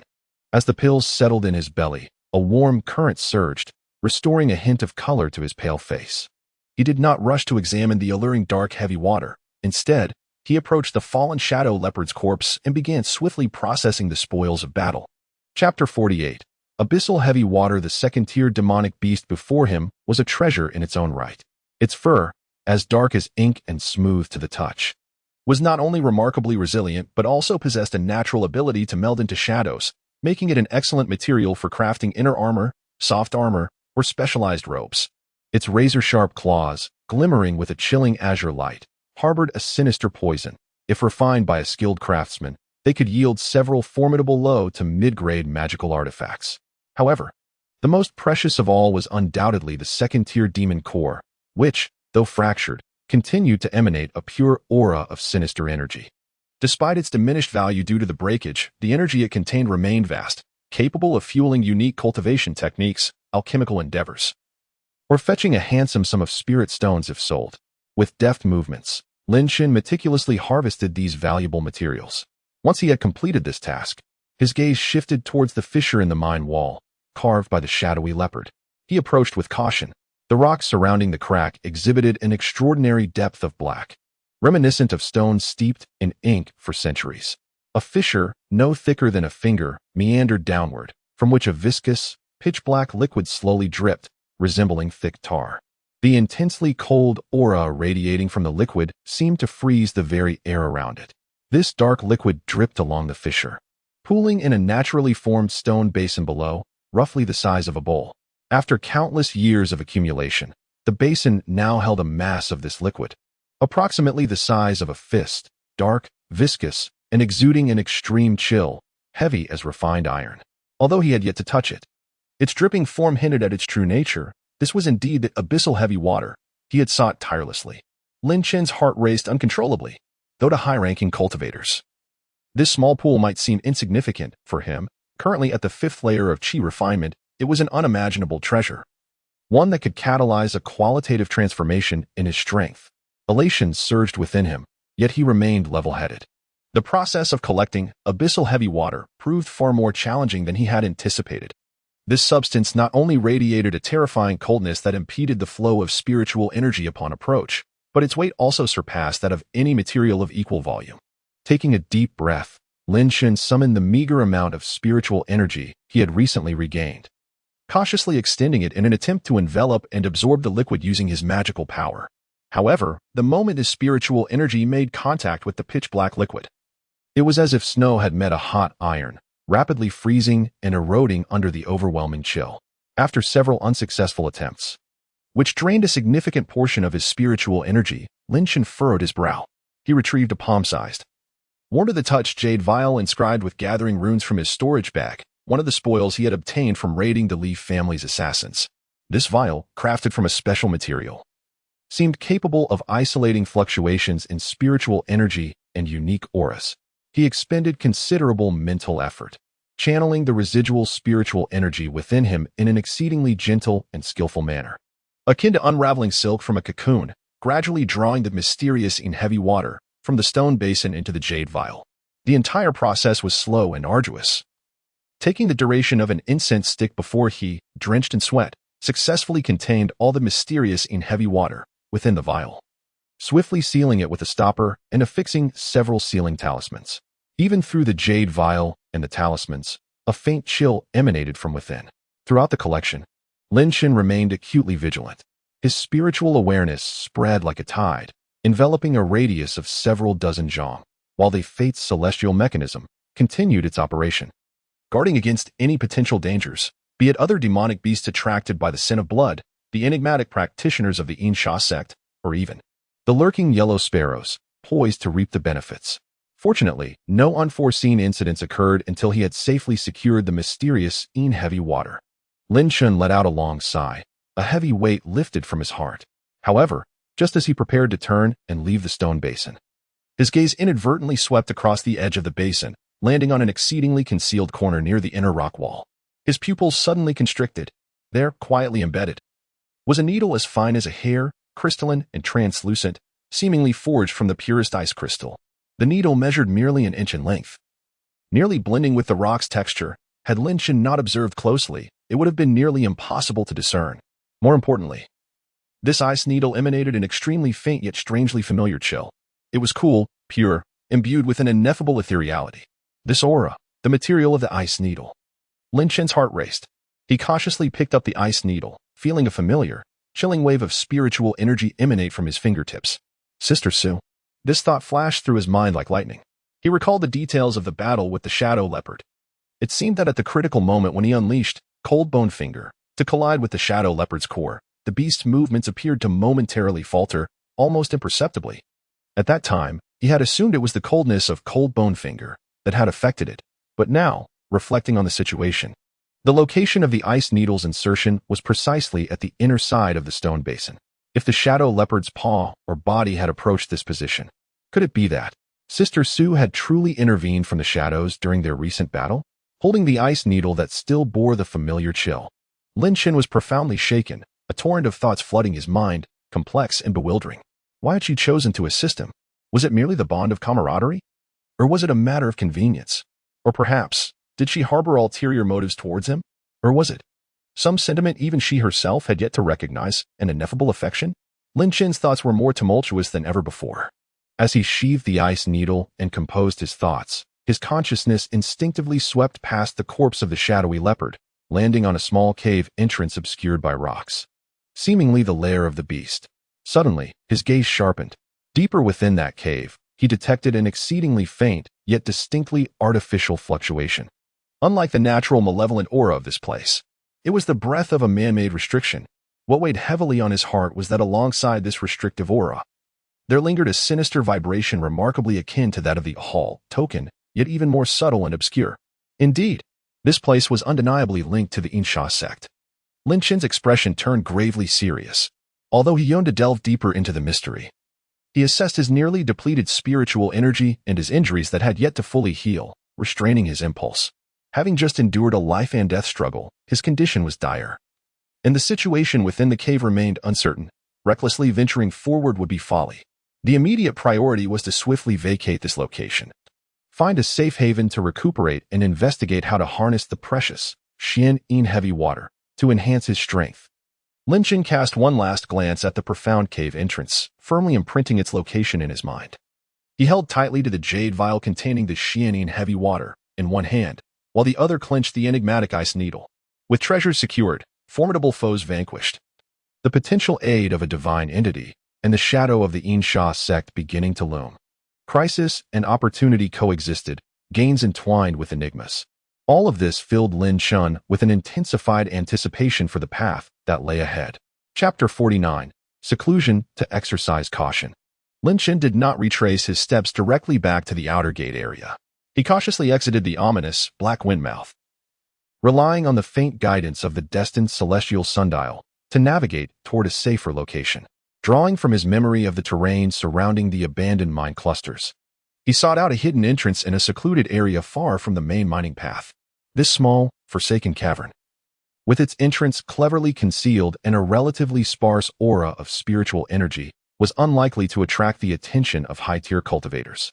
The cave extended no more than 10 zhang in depth, possessing but a narrow opening, making it an ideal temporary retreat for his seclusion. After meticulously inspecting the surroundings and confirming the absence of danger, he set up a rudimentary alert formation at the cave's mouth, though minimal. It would at least provide him with a modicum of warning during his meditative practice. With these preparations complete, Lin Chun finally exhaled in relief, settling into a cross-legged position to meticulously assess the thrilling spoils of his recent venture. First and foremost was the special jade vial containing profound, heavy water. The vial lay quietly in the palm of his hand, and even through its walls and the talismans, he could still sense the chilling and oppressive weight emanating from within. This fist-sized pool of liquid represented the greatest reward he had procured at the peril of his life, serving as the crucial remedy for his most significant weakness, his defensive capabilities. Next were the materials from the second-tier Shadow Leopard, the shattered yet still pure demon core, imbued with potent energy, the resilient and stealthy hide, the sharp, venomous claws. Each of these items held considerable value as resources for crafting or alchemy. Whether reserved for his future use or exchanged in the marketplace for spirit stones or other resources, they constituted a substantial fortune. His gaze then fell upon another object in his hand, a slender, translucent ice needle. The needle rested quietly in his palm. Its lingering aura of cool and unique spiritual energy served as a constant reminder of the fleeting silhouette that had appeared at a critical moment. Lin Chun's fingertips gently caressed the icy surface, emotion surging within him, tumultuous and hard to quell. Gratitude was inevitable. Had it not been for the timely emergence of this ice needle, the successful defeat of the Shadow Leopard would have remained uncertain. Yet, doubt soon followed. Why had the enigmatic senior sister, Su Qingxue, appeared at the Black Wind Mouth? What had motivated her to covertly assist him? Was it mere coincidence? Or was it a deliberate act? Wariness lingered as well. What were her true intentions? What hidden significance lay behind this seemingly small act of assistance? Ultimately, these complex emotions entwined with a stirring restlessness that even he could not articulate. Lastly, there were the clues regarding the Insha sect stronghold. He had largely confirmed that the stronghold was located deep within the Black Wind Mouth, with man-made restrictions in place. However, the internal circumstances remained unclear, and the level of danger was unknown. This malignant tumor was not yet something he could afford to confront. Having traversed through all the gathered insights and knowledge in his mind, Lin Chun swiftly discerned the most pressing task at hand, to utilize the Xian heavy water to enhance his defensive capabilities. The basic water attribute defensive spell, Li Shui's shield, may have sufficed when facing practitioners at the 4th or 5th levels of Qi refinement. Yet after enduring the onslaught of the Li family's assassins and the life-or-death battle with the Shadow Leopard, its frailty had become glaringly apparent. Under the assaults from late-stage Qi refinement masters and even second tier, it was akin to mere paper. Immediate enhancement was imperative. Time was of the essence. A bold and audacious thought burgeoned within him, attempting to infuse a portion of the essence of Xian heavy water into the original magical imprint of Li Shui's shield. Water, by its very nature, is of a shared origin. Although Xian heavy water embodies the utmost yin and chill, its essence remains a variant of water's quintessence. Perhaps this could catalyze an astonishing metamorphosis of this foundational spell. Of course, such an endeavor bore immense risks. The chilling might of Xian heavy water was exceedingly domineering, far beyond what his current cultivation could command. A moment's carelessness could not only thwart the enhancement of the spell, but might even result in a backlash from the terrifying cold, leading to severed meridians or, at worst, instant encasement in ice, obliterating his very soul. Yet, how could one grow stronger without taking risks? Lin Chun's gaze hardened with unwavering resolve. in pursuit of escaping the fate of a mere pawn, to seize control over his own future, to survive in this perilous realm of cultivation and chase the elusive path to immortality. He had no alternative. The ethereal presence of Su Qingshui, coupled with the ice needle that concealed intentions of assistance, seemed to morph into an invisible impetus, instilling within him an extra measure of courage. He longed to grow stronger, strong enough to one day stand beside her, unravel the secrets she held, and face the unknown storms together. Rather than remaining in a perpetual state of reliance on her fortuitous protection, resolute, Lin Chen hesitated no longer. He retrieved the materials from the shadow leopard and other miscellaneous items into his storage pouch, leaving behind only the weighty jade vial and the ice needle nestled within his palm. He gazed deeply at the ice needle, embracing the familiar chill, ultimately choosing not to destroy or discard it carelessly, but instead to carefully safeguard it close to his person. This ice needle represented not only a clue in need of exploration, but perhaps also a cherished memento. He then grasped the jade vial containing the Xianing heavy water, his gaze sharp and resolute. Fortune favors the bold. Li Shui's shield, whether it transforms into a dragon or a worm, lies solely within the hands of fate. Taking a deep breath, he slowly removed the stopper from the jade vial. An overwhelmingly terrifying, nearly air-freezing aura surged forth from the vial's opening, enveloping the surroundings.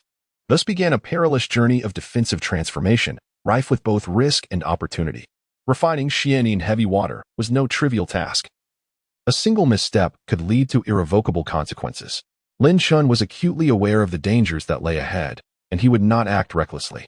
He did not hastily consume the viscous liquid, nor did he directly employ his spiritual energy to touch it. Instead, he first closed his eyes and silently began to cultivate the profound water true formula. The technique flowed gently within him, adjusting his essence, spirit, and energy to their utmost peak and perfection. Only then did he cautiously unlock the restrictions of the jade vial, allowing merely a minuscule gap at the mouth of the bottle. From this seemingly insignificant crevice, a wisp of profound and heavy water emanated, causing the temperature within the confined mine to plummet drastically. Lin Chen felt an unimaginable wave of chilling terror surge upon him, as if he had been cast into an abyss of eternal ice. This icy sensation was not merely a physical low temperature. It was a force of chilling laws capable of freezing spiritual energy, eroding meridians, and even penetrating the very essence of the soul. The profound water spiritual energy within him became sluggish in the face of this aura, as if ensnared in a quagmire. Meanwhile, the once stable water shield magical imprint flickered like a candle in a tempest, swaying violently and on the verge of collapse. Such an overwhelming chill. Lin Chen felt a shiver of dread in his heart, refusing to be negligent. He promptly activated the heavenly mechanism dial within his sea of consciousness. Chapter 50. The abyssal water mysterious shield. The ancient sundial gradually began to rotate, emanating a gentle and enigmatic radiance. This light enveloped his spiritual realm like an impenetrable barrier, repelling the chilling terror that sought to corrode his soul, thereby aiding him in stabilizing his mind and maintaining clarity. Furthermore, as the sundial of heaven operated, an elusive force appeared to guide him in an almost imperceptible manner, instructing him on how to more safely and effectively harness and control the fleeting essence of the abyssal heavy water. Simultaneously, the residual potency of the heart-soothing pill he had consumed after the fierce battle seemed to be invigorated by this extreme chill, transforming into a refreshing sensation within his mind. This allowed him to retain an extraordinary calmness and focus amidst such pain and peril. With everything in readiness, Lin Chen inhaled deeply and commenced the arduous and meticulous process of fusion. He held his breath and concentrated, immersing his entire being in the mastery of his spiritual energy and the delicate trace of the heavy water essence. He resembled a master embroiderer, treading cautiously along the precipice of a sheer cliff, deftly manipulating his profound water spiritual energy, extending countless invisible tendrils to gently envelop the fragile, hair-thin strands of black heavy water essence. Then, with an almost stringent precision, he guided this unruly essence, brimming with destructive potential, slowly, piece by piece, into the magical imprint of the water shield, originally constructed from pure azure spiritual energy within his dantian. This process was excruciatingly slow and painfully intense. Each minuscule fusion felt like a collision of ice and fire. The domineering chill of the heavy water clashed violently with Lin Chen's own profound water spiritual energy, each impact sending piercing pain through his meridians. The biting cold seeped into him, as though it aimed to freeze his very marrow. Beads of sweat, as large as pearls, continuously formed on his forehead, rapidly soaking his temples and garments. His complexion turned ashen from the agony and the drain of spiritual energy, his lips devoid of color. Yet, he gritted his teeth, his gaze unwaveringly focused, steadfast without the slightest tremor. This was an indispensable path to his empowerment, a crucial step in breaking through his own limitations.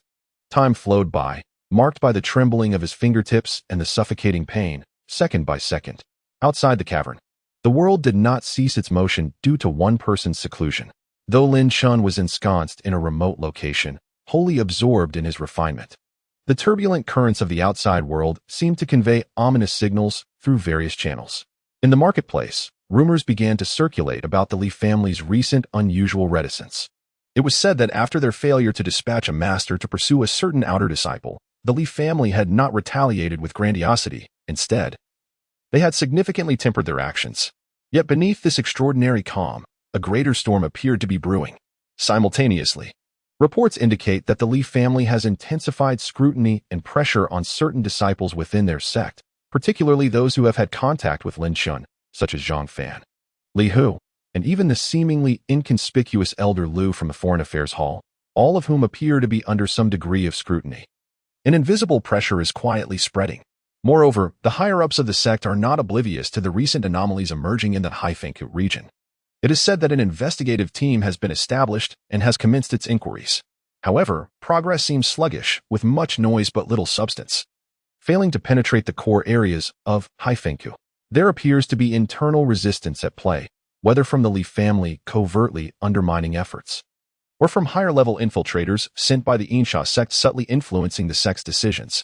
The threat of investigation within the sect is shrouded in mist, both elusive and indistinct.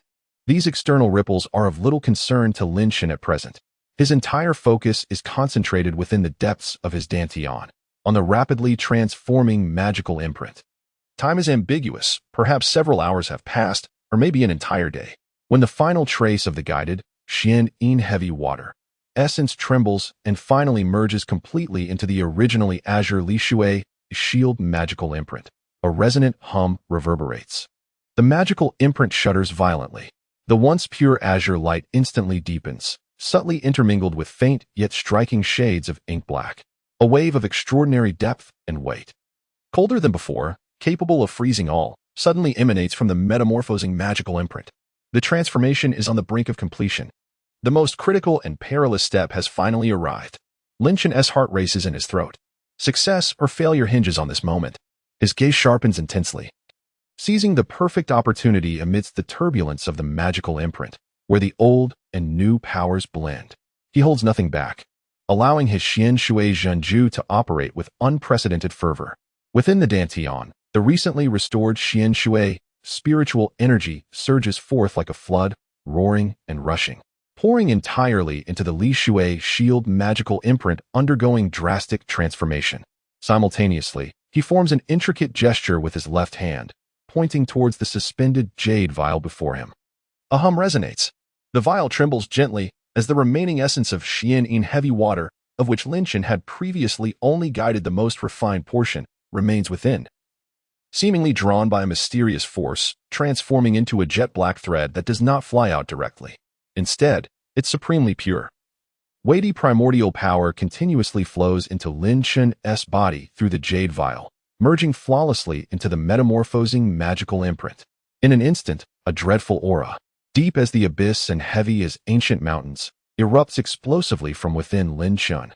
The aura was so potent that the very air surrounding him resonated with an unbearable hum.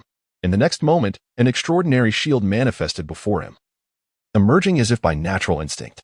This shield was no longer the ethereal, pale blue water curtain of the previous water shield. Instead, it presented a profound, inky blackness, as if forged from eons of ancient ice and boundless heavy water, compressed over countless millennia to achieve its final form. The surface of the shield was as smooth as a mirror, yet it seemed to harbor an insatiable darkness that devoured all light, with only the edges shimmering with an enigmatic, star-like glow. Merely gazing upon this shield evoked a chilling sensation, capable of freezing one's very soul while effortlessly dispelling immense force. With a thought, Lin Chun willed the obsidian shield to solidify, transforming it into a tangible bastion that appeared capable of safeguarding the very essence of the universe. Although it remained a manifestation of arcane power, its texture and might were incomparable to the previous water shield. They were worlds apart, entirely distinct entities. Lin Chun could distinctly feel the newly forged shield intricately linked to his spirit, as if it had become an integral part of his being. Its defensive prowess, resilience against frigid energy, resistance to toxic miasma, and ability to absorb physical impacts had all improved exponentially, far surpassing the capabilities of the water shield. This was no mere quantitative enhancement. It was a profound qualitative transformation.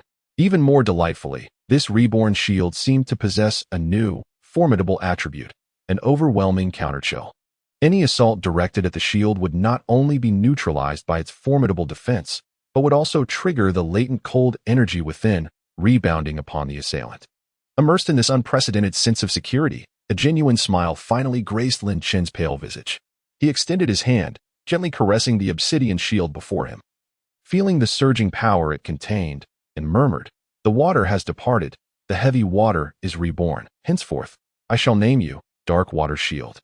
This newly conceived defensive magic finally bore its own name, symbolizing not only a leap in strength but also a profound transformation of his inner self. Chapter 51. A Surge in Defense. Lin Chen was eager to test the might of the mysterious water shield. With a mere thought, the mysterious water shield gracefully levitated before him.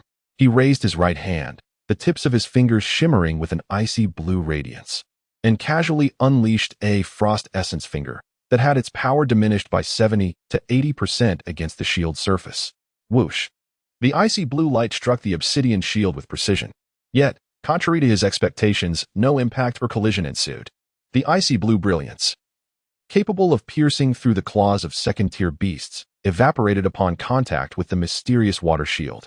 Akin to snowflakes melting in searing lava or streams flowing into an endless ocean, the dark shield merely rippled ever so slightly, completely absorbing and dissipating the cold light, rendering it utterly invisible.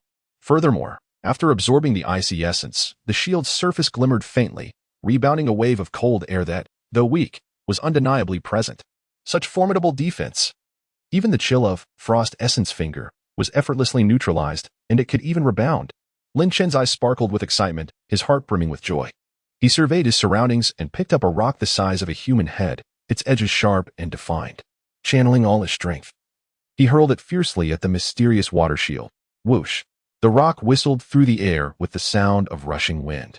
However, just before the rock was about to strike the shield, an invisible, flexible, yet powerful force field unexpectedly manifested. The solid rock collided as if it had struck an unseen cushion, its tremendous kinetic energy instantly dissipating by more than half. Ultimately, the rock softly impacted the dark shield, producing a barely audible thud before sliding helplessly down its smooth surface to the ground. Witnessing this, Lin Chen felt a profound sense of relief. The mysterious water shield had succeeded. After merging with the essence of profound heavy water, the fundamental spell water departure shield had undergone a revolutionary transformation. With the mysterious water shield in his possession, his defensive capabilities had taken an unprecedented leap. Faced with attacks from late-stage Qi refinement cultivators or even early foundation establishment experts, he now possessed enhanced confidence and survivability. The greatest shortcoming that had plagued him for so long had finally been resolved today, as he sensed the new magical imprint within him, now entirely transformed into a deep, dark hue. Exuding an aura of profound weightiness, he experienced an overwhelming joy and an exhilarating rush of power that flooded his entire being. After reveling in his newfound strength, Lin Chen did not allow himself to be intoxicated by the surge of power but chose to exit the chamber immediately. He understood that any newly acquired strength required time to familiarize oneself with and master. For the next several hours, he practiced the activation and manipulation of the mysterious water shield, repeatedly within the confines of the small, abandoned mine. He discovered, as anticipated, that the spiritual energy consumption of the mysterious water shield was significantly greater than that of the previous water departure shield. With his current cultivation at the 5th level of Qi refinement, Lin Chen could only maintain the Mingshui Xian Dan for a limited duration. However, the defensive efficacy it provided was undeniably invaluable. The impenetrable and weighty sensation bestowed upon him an unprecedented sense of security. Lin Chen felt assured that, Armed with this newly manifested Ming Shui Xiandan, should he encounter the second tier, Yingying Bao, once more, he would not find himself in the same dire predicament as before. In fact, he was confident that he could vanquish it at a far lesser cost. Even against the full-force assaults of late-stage Qi refinement practitioners, he believed he could face them with composure, standing undefeated. Having thoroughly grasped the various properties of the Ming Shui Xiandan and feeling the surging power within him, Lin Chen's spirit settled completely. He carefully retrieved the crystalline ice needle from his bosom once more. After experiencing a significant enhancement in strength, the residual chill of the spiritual energy within the needle evoked even deeper gratitude within him, yet simultaneously, his curiosity grew more profound. Who exactly was Su Qingxue? What lay behind her appearance and her assistance? What mysteries were concealed within? After a moment of contemplation, he ultimately unearthed a vacant, smooth jade box from his storage pouch. Solemnly placing the ice needle within, securing the lid, and keeping it close to him. This was not merely a testament of assistance. Lin Chen sensed that this ice needle represented a silent bond, a guiding force in the unseen. He would not actively seek out Su Qingxue for the time being, not out of desire, but necessity. The chasm of power between them still loomed like an insurmountable divide. To approach recklessly now would only invite embarrassment and perhaps unnecessary troubles. Yet, he resolved silently within himself. He must grow stronger. Strong enough to part the veils of uncertainty. Strong enough to stand boldly before her, to voice the questions that plagued his heart, to uncover the secrets she harbored, and to respond to this profound affection that perhaps existed, yet eluded his complete understanding. This determination melded seamlessly with his lifelong pursuit of mastering his own fate and his aspiration to ascend the pinnacle of cultivation, transforming into an even more resolute conviction. Simultaneously, he recalled the genuine and grateful faces of Zhang Fan and Li Hu, whom he encountered at the outskirts of the Heifengkua. He hoped they were faring well. The warmth of this world, though scarce, was indeed worthy of cherishing. With his thoughts aligned, Lin Chen rose, dispelled the rudimentary formation at the cave's entrance, and emerged from his temporary retreat. Standing at the mouth of the mine, he gazed once more into the depths of the Heifengkua, towards the suspected stronghold of the Insha sect, armed with the formidable Ming Shui Xiandan as his foundation. He felt a notable surge of confidence as he faced that direction again. Yet, he remained grounded, not allowing his recent power elevation to cloud his judgment. He was acutely aware that deep within the Heifengkua, where even the Yingying Bao dared not venture, lay far greater dangers. Within the depths, there likely lurks a terrifying beast far surpassing the shadow leopard, and it is even conceivable that a foundational stage practitioner from the Insha sect may be present. Given his current strength, recklessly advancing would still amount to a perilous endeavor. It appears that he must first retreat to the outer sect area and prepare more thoroughly. Lin Chen resolved firmly. He needed to gather additional information regarding the depths of the Black Wind Mouth in the Insha sect stronghold, procure more potent offensive talismans and healing elixirs, and perhaps he should also study the broken array compass acquired from the assassin of the Li family to see if it might prove useful. With his plans set, Lin Chen lingered no longer. After discerning the direction, he cautiously navigated along the concealed path he had previously noted, stealthily making his way toward the outer sect area. The return journey was relatively smooth, free from any notable dangers. Just as he was about to exit the back mountain's confines, nearing the edge of the outer sect area, he traversed a rather dense grove of trees. Suddenly, out of the corner of his eye, he seemed to once again capture that familiar silhouette. A fleeting glimpse of white garments, almost melding into the interplay of light and shadow among the trees, flashed before him. Simultaneously, a faint yet remarkably familiar chill fragrance wafted into his nostrils with the gentle breeze. This sensation was clearer than the previous encounter at the Black Wind Mouth. It felt as though that person was merely dozens of paces ahead. Sister Su. Chapter 52. The blank jade tablet. A sudden impulse surged within Lin Chen, compelling him to hasten his steps instinctively, pursuing the direction in which the figure clad in white had vanished. His movements were as nimble as that of a graceful civet cat, swiftly weaving through the trees, and within mere breaths, he burst forth from the dense thicket. Yet beyond the forest lay only a winding, serpentine path of azure stone leading towards the inner gate, devoid of any presence. Where could even a solitary shadow be? It was as if all that had transpired was merely a figment of his imagination.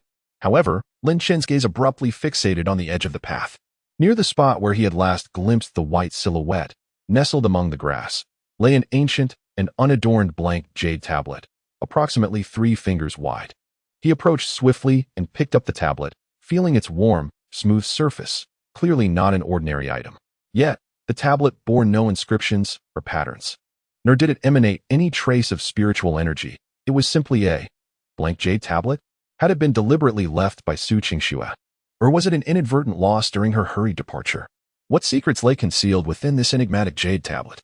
Holding the warm and mysterious blank tablet, Lin Shun gazed at the deserted path, his emotions swirling in a tempest of complexity. The newfound power within him had yet to fully awaken. While the mysterious goddess's trail reemerged, leaving behind a riddle in the form of this jade tablet. In the distance, unknown schemes lurked like a coiled serpent, poised to strike. All of this was imbued with challenges that were ineffably daunting and temptations that were perilously alluring, as if an invisible hand urged him to press forward, to explore, to grow stronger.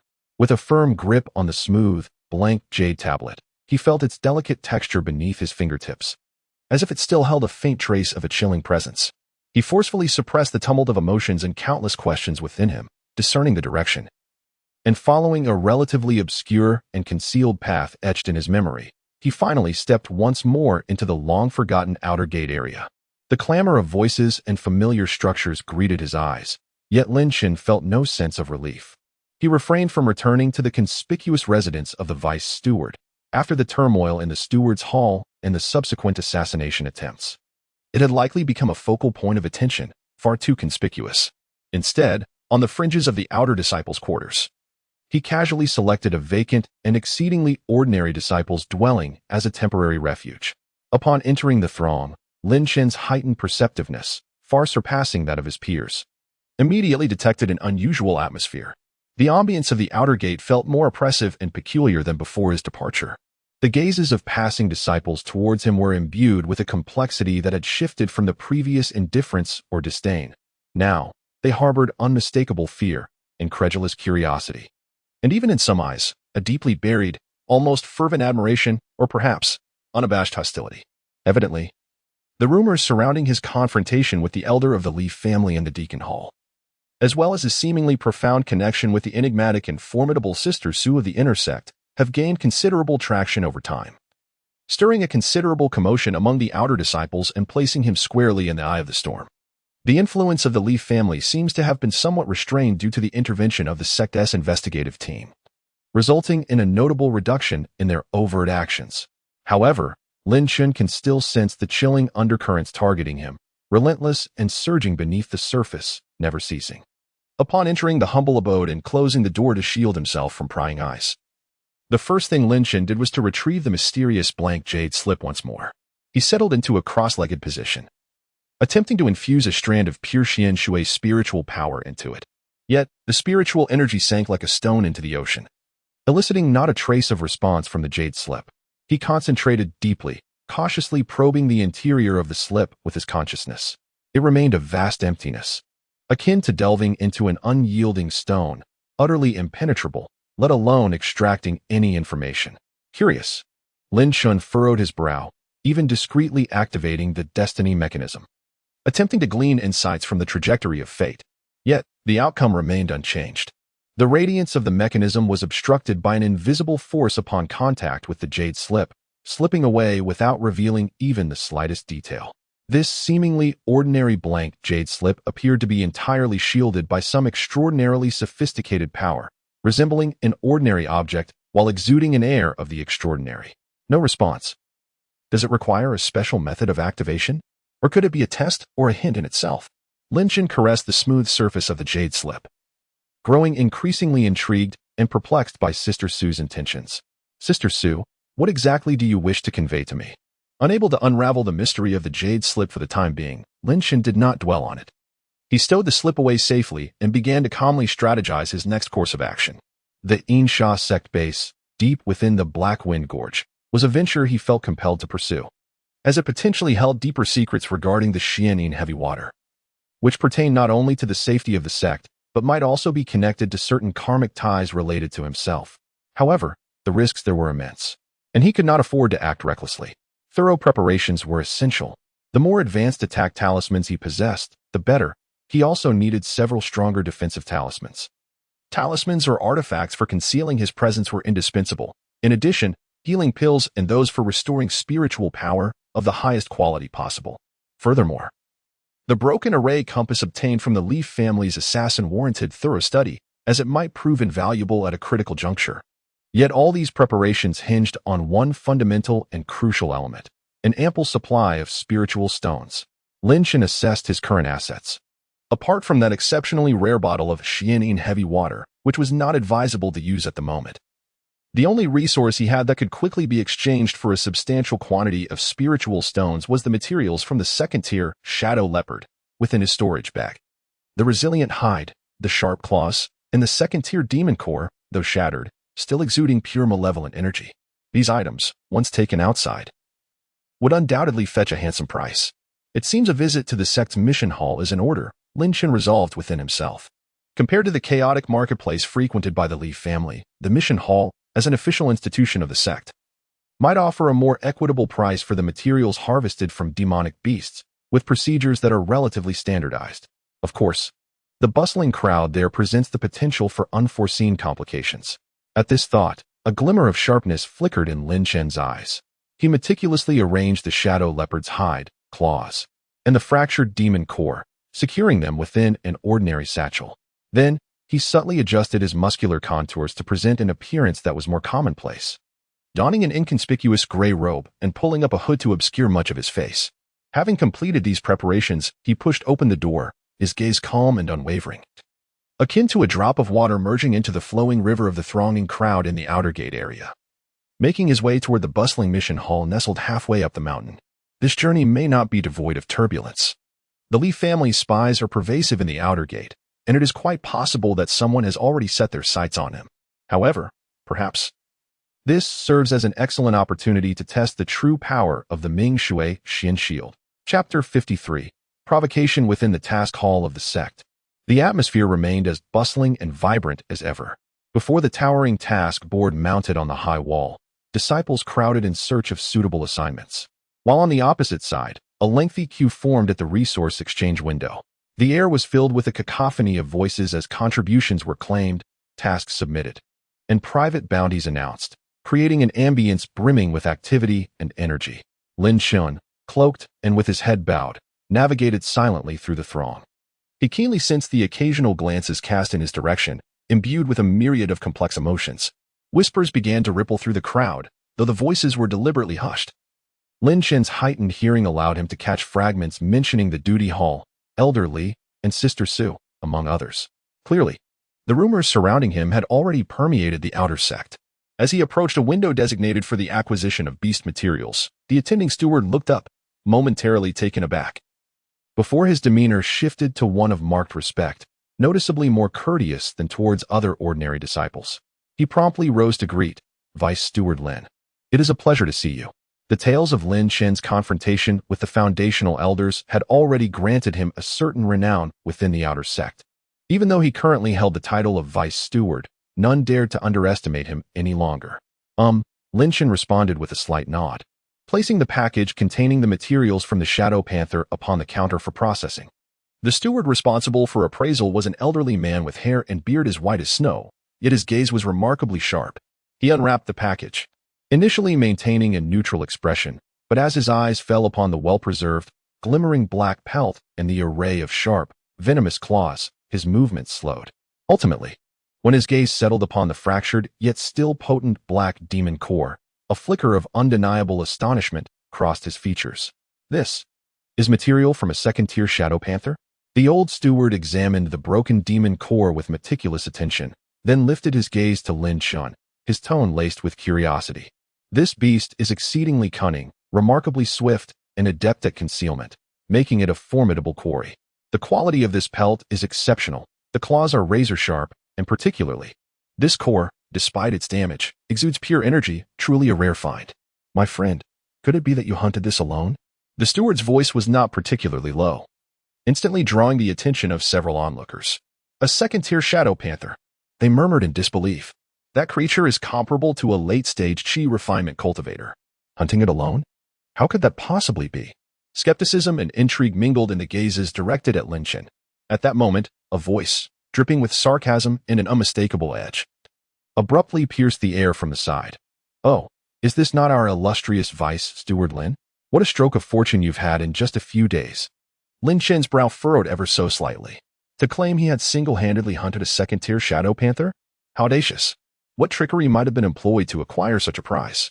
Or perhaps, it is yet another esteemed individual extending their assistance. The speakers were two young cultivators, both adorned in the splendid garb of outer disciples. Their demeanor haughty as they cast mocking glances at Lin Chen. Each possessed a cultivation level at the 6th layer of qi refining. One of them, with a somewhat familiar visage, was unmistakably one of the members of the Black Tiger Alliance who had once been intimidated by Lin Chen's imposing presence at the outskirts of the Black Wind Pass. At this moment, his eyes were filled with resentment and schadenfreude as he recognized Lin Chen, despite the latter's simple disguise.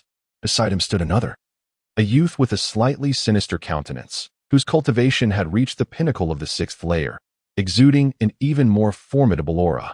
His gaze was arrogant, and a smirk of derision lingered at the corner of his mouth as he scrutinized Lin Chen from head to toe. This individual was Zhao Kuo, a figure of some renown among the outer disciples, rumored to have a brother who was an inner disciple, closely associated with the prominent Li family. He had long relied on the Li family's influence to assert his dominance among the outer disciples.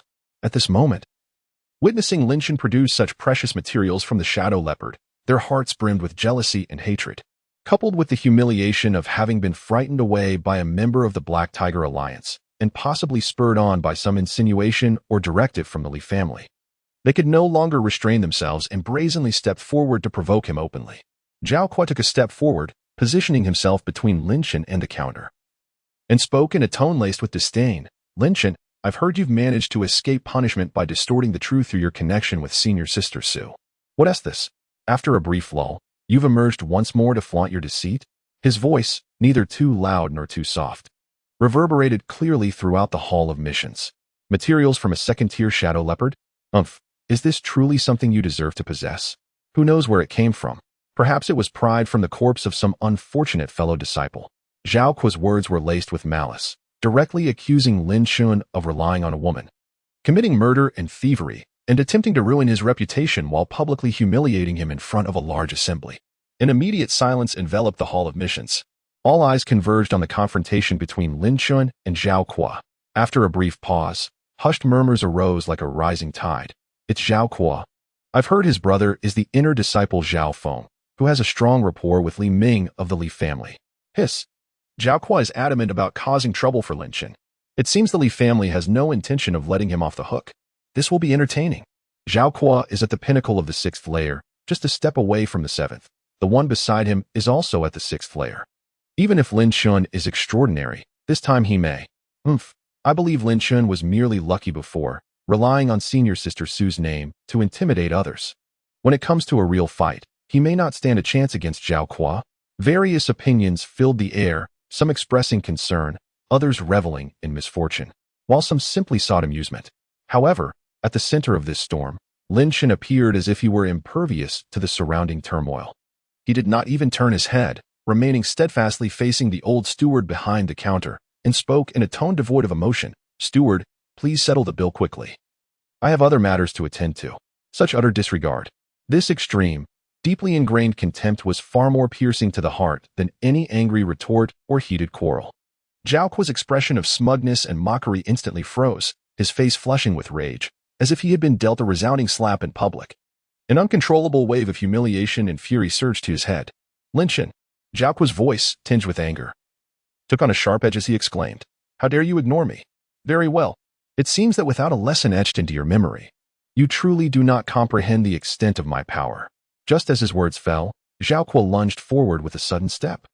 The hard bluestone ground seemed to tremble slightly beneath him. The overwhelming aura of someone at the pinnacle of the 6th layer of qi refinement erupted like a tempest. His right hand clenched into a fierce claw, with faint yellow spiritual energy shimmering at his fingertips, generating a sharp, piercing wind that shot forth like lightning, aiming directly at Lin Chen's shoulder exposed beyond his hood. With this strike, he exerted every ounce of his strength, clearly intent on capturing Lin Chen in front of the crowd, utterly shattering his dignity. Get down, he bellowed, as the fierce claw wind approached. The conflict had officially ignited. Chapter 54, Bone Fracture in a Moment of Critical Peril, as Zhao Kuo unleashed a claw imbued with an unyielding determination and a fierce gale. Lin Chen remained resolutely turned away from him, his shoulders unmoving, seemingly oblivious to the impending assault from behind.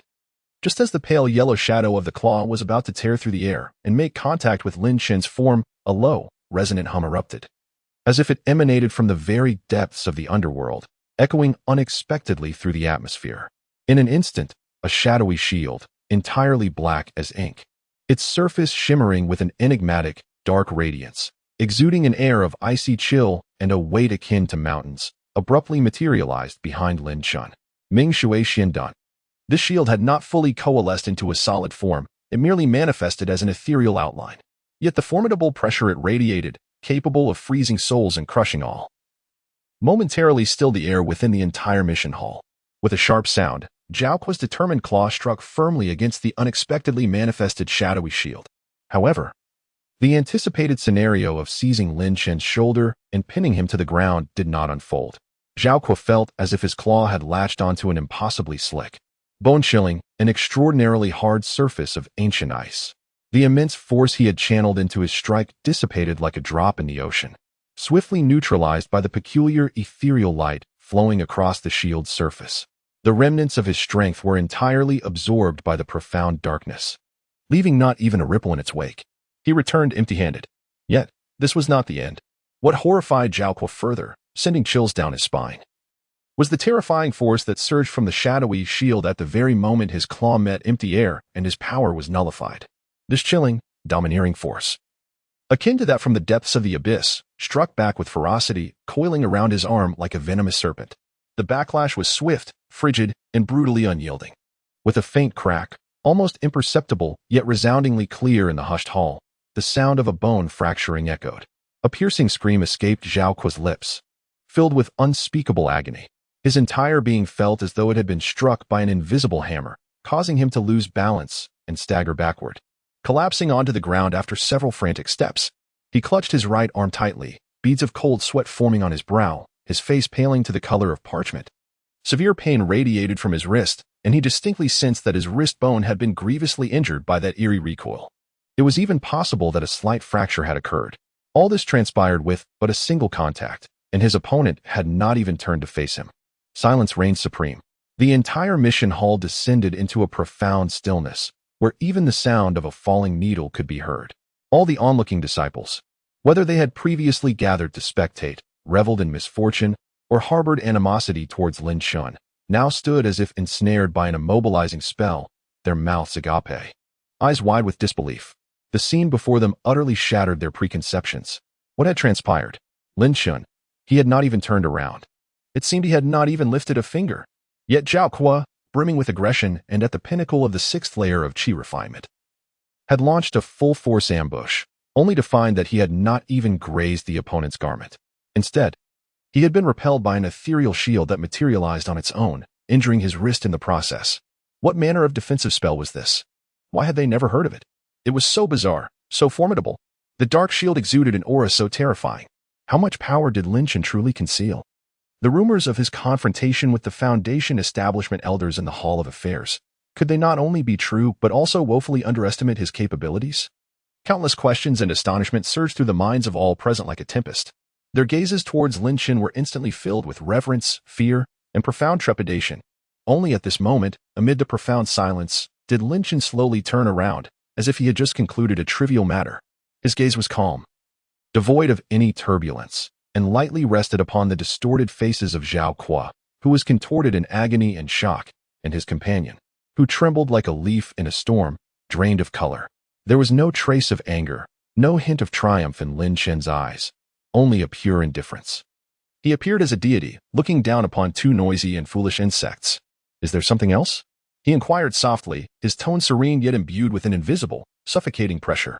Zhao Kuo's eyes met Lin Chen's tranquil yet piercing gaze, which seemed to penetrate the depths of his soul. As the searing pain radiated from his arm, and the chilling remnants of the dark shield loomed in the air, all his arrogance, malice, and courage crumbled like ice under the scorching sun, evaporating into nothingness. Fear, an unprecedented terror engulfed him like a frigid tide. He was paralyzed with fright, scarcely daring to utter another threatening word, let alone meet Lin Chen's gaze again. With a sudden burst of energy, he leapt from the ground, disregarding his equally stunned companion, and in a panic, scrambled through the crowd towards the entrance of the Hall of Missions, fleeing in a most undignified manner. His speed and demeanor were tenfold more frantic than when the members of the Black Tiger Alliance had fled from the outskirts of the Black Wind Pass. In the blink of an eye, two fiercely provocative challengers vanished at the entrance of the mission hall, leaving behind a trail of shattered dignity and endless dread. Lin Chen stood calmly in place, the haunting silhouette of the ebony Mingshui Xian shield behind him spinning slowly as if it had fulfilled its purpose, ultimately fading away into silence. The arrogant provocateurs had fled in disarray. The entire mission hall remained shrouded in eerie stillness. Only hundreds of gazes, mingled with awe, fear, disbelief, and intense curiosity, focused like searchlights on the young figure still cloaked and standing tall. In that moment, no words were necessary. Lin Chen's strength, mystery, and untouchable aura had etched themselves indelibly into the hearts of everyone present. The profound silence of the mission hall did not linger for long. The first to react was the elderly steward behind the counter, responsible for appraisals. The look of shock on his face had yet to fully dissipate when it was swiftly replaced by a deep reverence and a subtle hint of ingratiation. His gaze towards Lin Chen transformed from scrutiny to one of cautious respect. Lin Vice Steward. The steward's voice trembled slightly as he hurriedly pushed the appraised materials and corresponding spirit stone pouch before Lin Chen. These materials of yours are all of superior quality, especially this second-tier shadow leopard demon core. Although damaged, its energy is remarkably pure and holds immense value. According to the sect's highest acquisition standards, it can be exchanged for 350 low-grade spirit stones. Chapter 55. The Moonlight Soul Refinement Technique. The price set forth is undeniably fair, perhaps even slightly on the higher end. It is evident that the old steward, after witnessing Lin Chen's terrifying prowess, dared not to withhold anything, and perhaps sought to curry favor with him. The gazes of the other disciples within the grand hall shifted entirely towards Lin Chen. The previous skepticism, jealousy, and schadenfreude evaporated, replaced by an overwhelming sense of reverence and trepidation. Those who might have harbored intentions to provoke or test him now secretly broke into a cold sweat, relieved that they had not acted as impulsively as Zhao Kuo. Such strength, Brother Zhao Kuo, at the pinnacle of the sixth layer of qi refinement, could not even breach his protective shield. What manner of spell is that black shield? It is utterly unprecedented. The aura it emits is unfathomably terrifying. Clearly, the rumors were not merely true. They likely underestimated Deputy Steward Lin by a wide margin. He must possess significant backing or have encountered an extraordinary fortuity. Whispers once again filled the air, yet the content had transformed entirely.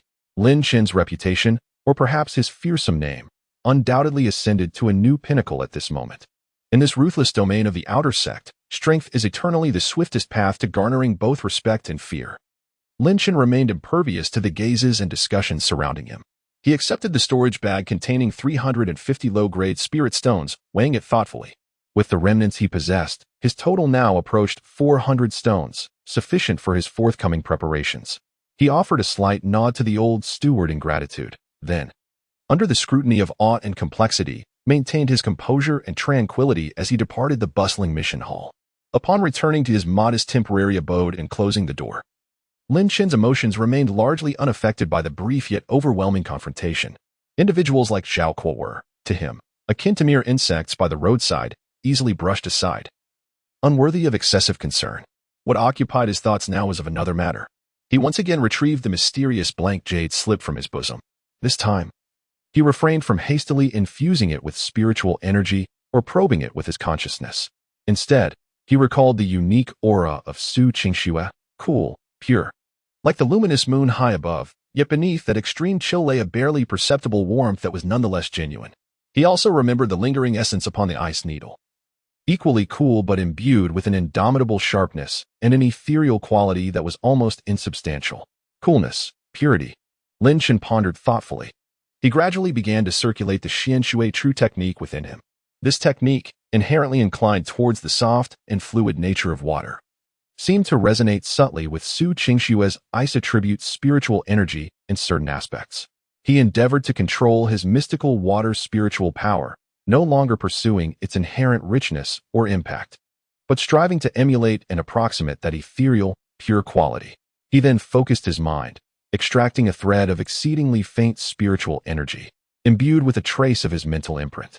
This imprint bore no intention of forceful unraveling, but instead reflected sincere inquiry and pure curiosity, akin to whispered words between lovers. Or the gentlest of breezes. Lin guided this unique spiritual energy, slowly and softly, as it caressed the warm, unmarked jade tablet. This time the tablet finally responded. The originally unadorned surface of the jade tablet suddenly emitted a faint, nebulous halo, reminiscent of the cool light of the moon. The halo was gentle and not blinding, yet it radiated an ineffable mystery and purity. Simultaneously, a weak, intermittent, yet remarkably clear stream of information began to flow into Lin Chen's mind.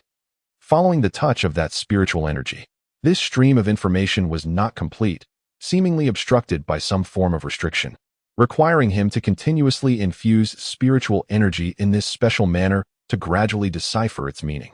Yet, even the initial vague phrases were sufficient to stir a tempest within Lin Chen's heart. Insha countercurrent, moonlight soul refinement technique. Insha, moonlight, soul refinement. These few short words detonated like thunder in his mind. What this jade tablet recorded was, astonishingly, related to the power of Insha, and it sounded like an exceedingly profound cultivation method involving the soul. Did Su Qingxue leave this jade tablet to impart some secret technique to him? Was it specifically a means to counter the Insha sect? Or perhaps, a unique legacy that could empower him further? Or was it concealing deeper secrets? Clutching the jade tablet that emanated a hazy moonlight halo, Lin Chen felt the intermittent yet earth-shattering information coursing through his mind. His heart brimming with unprecedented shock and an intensified desire to delve deeper into the mystery of that enigmatic senior sister. The enigma of this jade tablet had merely begun to unveil its iceberg tip, yet it already exhibited a captivating allure, drawing his gaze towards an entirely new path, rife with the unknown and opportunities. Returning to the secluded temporary abode, Lin Chen's spirit remained in a tumultuous state. The recent display of formidable authority in the mission hall was but a trivial interlude on his path of cultivation. What truly stirred his emotions, making it hard for him to contain himself, was the jade tablet in his grasp, which had finally revealed a glimpse of its mysterious veil. Along with the astonishing content it contained, the moonlight soul refinement technique. He was acutely aware that, whether it be the increasingly enigmatic and cunning Insha sect, or the Li family, who clung to him like a parasite, neither were to be trifled with. Solely relying on the formidable defense of the mystic water Shin shield and the piercing offense of the cold bone finger was far from sufficient, especially after witnessing the sinister methods of the Insha sect that corrupt the mind and taint the soul. He comprehended even more profoundly that while the strength of the physical body is undeniably important, it is the resilience and defense of the soul that constitute the true foundation for a practitioner to stand firm in the world and confront the capriciousness of fate. The moonlight soul refinement technique arrived with impeccable timing. It was as though the ethereal Su Shiji had foreseen the trials he would encounter and had prepared this generous gift specifically for him. Su Shiji. Lin Chen caressed the jade slip, a surge of indescribable warmth flooding his heart, intertwined with deeper gratitude and an insatiable curiosity. Time waits for no one. With formidable adversaries lurking outside and conspiracies concealed within, every enhancement of strength could potentially become the pivotal factor between life and death at some future juncture. Lin Chen hesitated no longer. He promptly settled into a meditative posture, calming his mind. He once again endeavored to emulate the cool, pure aura of Su Qingxue's profound water spiritual energy, complemented by his own spirit mark imbued with sincere intent, devoid of any trace of aggression. As he gently touched the jade slip that emanated a hazy moonlight, with the prior success as his foundation and the fate mechanism within his sea of consciousness quietly operating, radiating strands of clarity to assist in his interpretation, this time, the process of deciphering became significantly more fluid. Chapter 56. The Sinister Sect. You seek death. The moonlight emanating from the jade tablet grew increasingly radiant and stable. A torrent of clearer and more substantial streams of information surged into his mind, akin to rivulets merging into a mighty river.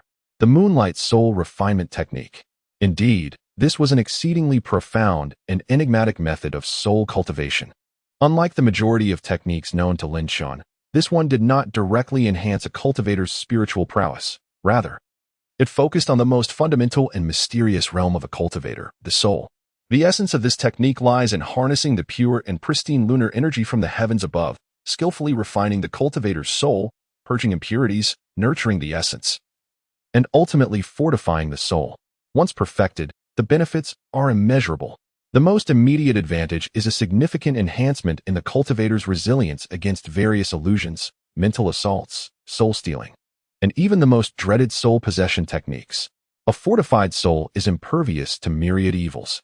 Furthermore, a powerful soul signifies heightened comprehension, whether it be deciphering techniques, practicing spells, or grasping the laws of nature. The speed will far exceed that of ordinary individuals.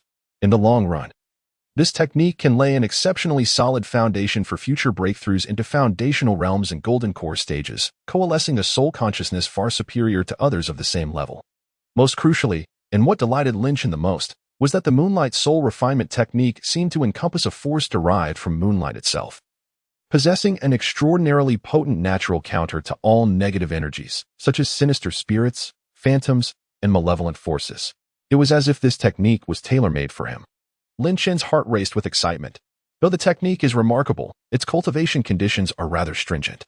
The Jade Tablet indicated that the optimal time to practice this method is on the night of the full moon, in a place of utmost yin energy or a spirit vein rich in water element, thus maximizing the draw of lunar power for optimal results.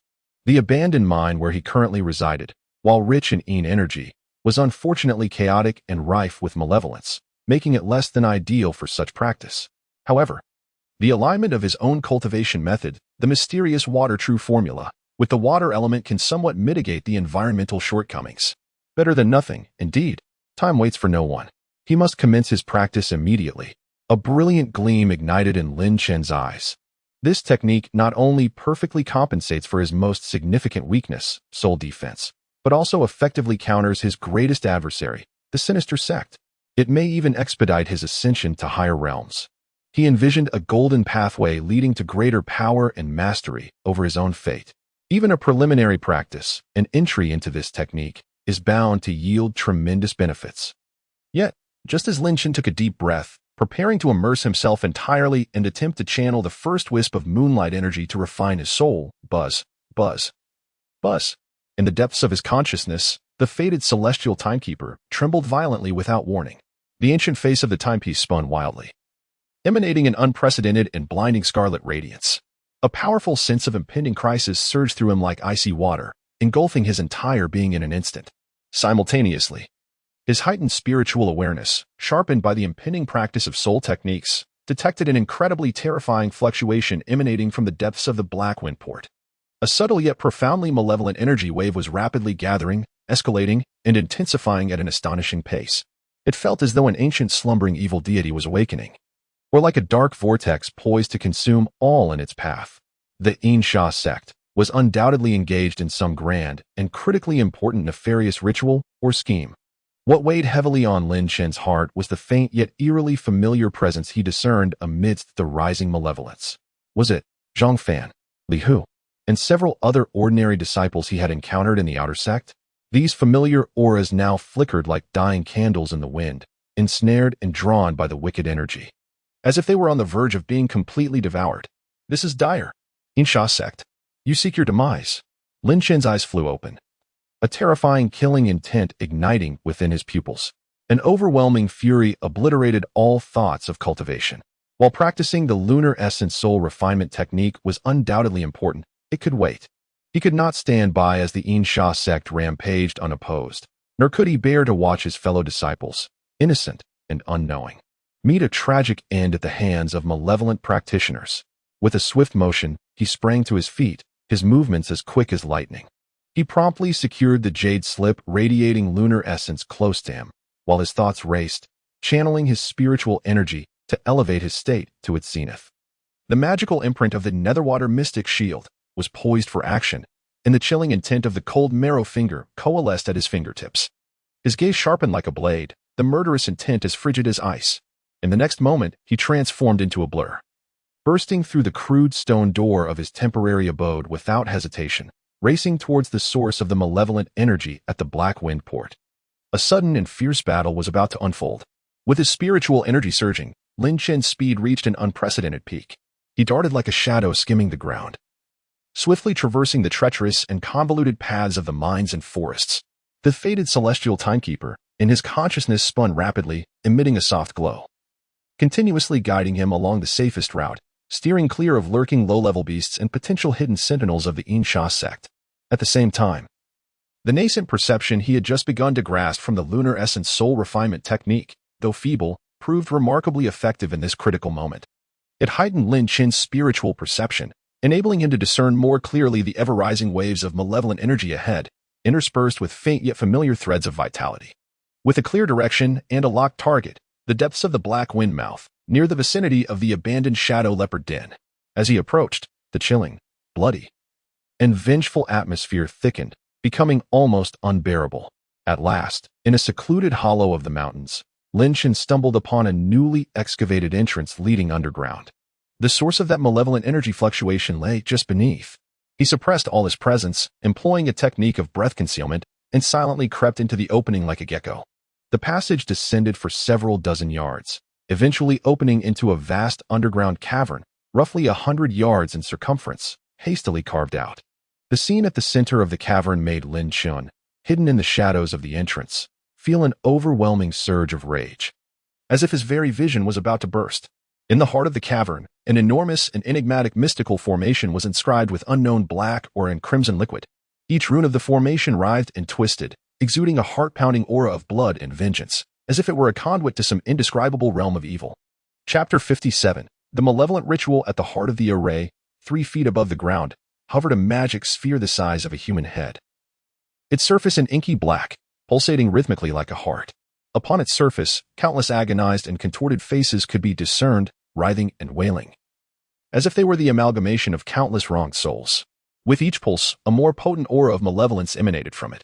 An aged figure clad in a black robe adorned with embroidered skull motifs, his complexion as pallid as a corpse and exuding an aura of chilling desolation, stood at the edge of the array. His hands executed strange gestures, while he muttered incantations under his breath. His cultivation had evidently reached the pinnacle of the 9th layer of chi refinement. With a sinister grin, he intermittently retrieved items from a pouch at his side, each radiating a faint spiritual glow. Upon closer inspection, these were identity tokens of outer disciples, or personal jade pendants imbued with lingering energy, and shards of shattered magical artifacts. One by one, he cast these items into the array, and with each offering, the radiance of the array intensified, causing the dark magic sphere to throb more violently, its malevolent energy swelling correspondingly. Beside this black-robed elder stood 3 other similarly attired cultivators, their levels ranging from the 7th to the 8th layer of chi refinement. Their expressions were numb and fervent, like marionettes, as they continuously infused their own malevolent spiritual energy into various nodes of the array, sustaining the ritual's flow. What ignited Lin Chen's fury and murderous intent was the sight of 7 or 8 disciples clad in the outer garments of the Fallen Cloud sect, sprawled at the periphery of the array like sacrificial offerings. Each one bore a ghastly pallor, their eyes filled with boundless terror and despair, their bodies ensnared by visible tendrils of black energy. Their vitality, their soul force, was being cruelly siphoned by the malevolent array, transforming into sustenance for the dark magic sphere. Among the unfortunate disciples serving as sacrifices, Lin Chen immediately recognized 2 familiar faces, Zhang Fan and Li Hu, whom he had encountered only once before. From their appearance, it seemed they had ventured near the Black Wind Mouth for a trial, only to fall prey to these sinister practitioners of the Insha sect, captured to serve as materials for this wicked ritual. Collecting souls, forging malevolent artifacts, Lin Chen instantly grasped the nefarious intent of these Insha sect practitioners. They were so utterly deranged, using the souls of the living as bait to forge this dreadfully poisonous magic sphere. Once completed, it would undoubtedly wreak havoc upon countless beings. Its power formidable and fraught with peril. Time was of the essence. Every second of delay increased the danger for Zhang Fan and the others. Lin Chen felt no further inclination to conceal himself. Kill. Boom. Without any warning, a colossal shadow of an obsidian shield emerged abruptly, akin to an ancient beast of terror crashing forth from the void, exuding an unparalleled weight and ferocity. In an instant, it took form before Lin Chen, transforming into a black meteor that tore through the air, charging directly towards the 3 black-robed cultivators, who were assisting in the incantation at the 7th and 8th levels of chi refinement. The Mingshui Xian shield, renowned for its defensive prowess, was at this moment wielded by Lin Chen as a relentless and direct battering ram. Simultaneously, at the moment of impact, Lin Chen's right hand formed a union with his index, middle, and ring fingers, the tip shimmering with an icy azure brilliance. Whoosh, whoosh, whoosh. 3 bolts. As swift as lightning and honed to perfection, manifesting the Han Sui finger, imbued with the terrifying intent to freeze all, surged forth, cleaving the air with a piercing shriek. Aimed precisely at the hearts, foreheads, and dantians of the 3 black-robed cultivators. This sudden and thunderous assault utterly surpassed the expectations of all the Insha sect practitioners. The 3 accomplices of Qi refinement, caught off guard, could scarcely muster any effective response. Their hastily summoned protective auras crumbled like paper before the sheer force of the Ming Shui Xin shield, shattering instantaneously. Then came the resounding crashes. Bang! Bang! 2 of the black-robed cultivators were struck squarely by the obsidian shield, the sound of their bones fracturing resonating painfully. Blood gushing from their mouths as they were sent hurtling like severed kites, crashing into the distant rock wall, their fates unknown. The remaining cultivator, slightly quicker on his feet, attempted to dodge the onslaught of the Ming Shui Xian shield, but could not evade the lethal icy brilliance that followed. With a sickening thrust, the azure, Han Sui finger precisely pierced his heart. The chilling aura erupted instantaneously, encasing his entire chest, along with his heart, in a solid block of ice. The expression of shock and terror on his face froze in an instant, life extinguished as he fell straight down. With an overwhelming force, in the blink of an eye, Lin Chen had incapacitated or slain all 3 of the Insha sect's formidable allies, each at the late stage of Qi refinement, rendering them utterly devoid of combat capability. This decisive and audacious strike momentarily silenced the entire cavern. The elder in the black robe presiding over the ritual, at the pinnacle of the 9th level of Qi refinement, found his malevolent grin abruptly frozen in place. He turned sharply, his bloodshot, murky eyes reflecting the image of Lin Chen, who descended like a harbinger of death. Initially stunned, his expression swiftly morphed into boundless fury. "It is you, Lin Chen." The elder recognized this notorious figure, recently risen to infamy within the outer sect. "You little beast, how dare you sabotage the grand designs of my Insha sect?" Though he felt immense reluctance at the imminent failure of his demonic orb, witnessing the instantaneous demise of his 3 capable subordinates made him acutely aware that his own survival was paramount. He made a swift decision and abruptly interrupted the ongoing ritual. The brilliance of the magic array dimmed instantly, and the pulsating energy of the magic sphere slowed. A pair of cold, vengeful eyes locked onto Lin Chen like a venomous serpent. The overwhelming aura of the peak 9th level of Qi refinement erupted like a chilling tide, sweeping across the entire cavern. "Since you have delivered yourself to my doorstep, let your soul serve as the final offering for my soul pearl." The core conflict erupted suddenly. A fierce battle, determining life and death, was on the verge of igniting. The oppressive aura of the peak 9th level of Qi refinement coiled around Lin Chen like a frigid serpent, seeking to utterly devour him. The gaunt face of the old man in black robes twisted into a malicious grin. "You truly do not know the meaning of danger. There are paths to heaven that you refuse to tread, yet you boldly intrude upon hell. Last time, you managed to escape by sheer luck outside the Elder Hall. But this time, I shall extract your soul and refine your essence, ensuring you will never achieve rebirth." He seemed to possess knowledge of Lin Chen's past encounters, his words laced with an air of lofty judgment, attempting to shatter Lin Chen's will to resist by contrasting his previous fortuity with the current disparity in their realms. However, what he faced was Lin Chen, who had endured countless trials of life and death, his resolve as unyielding as rock. Confronted by the terrifying pressure that would instill fear in any Qi refinement practitioner, Lin Chen stood tall and unwavering. His gaze was colder than eternal ice, devoid of any fear, only radiating a chilling intent to kill.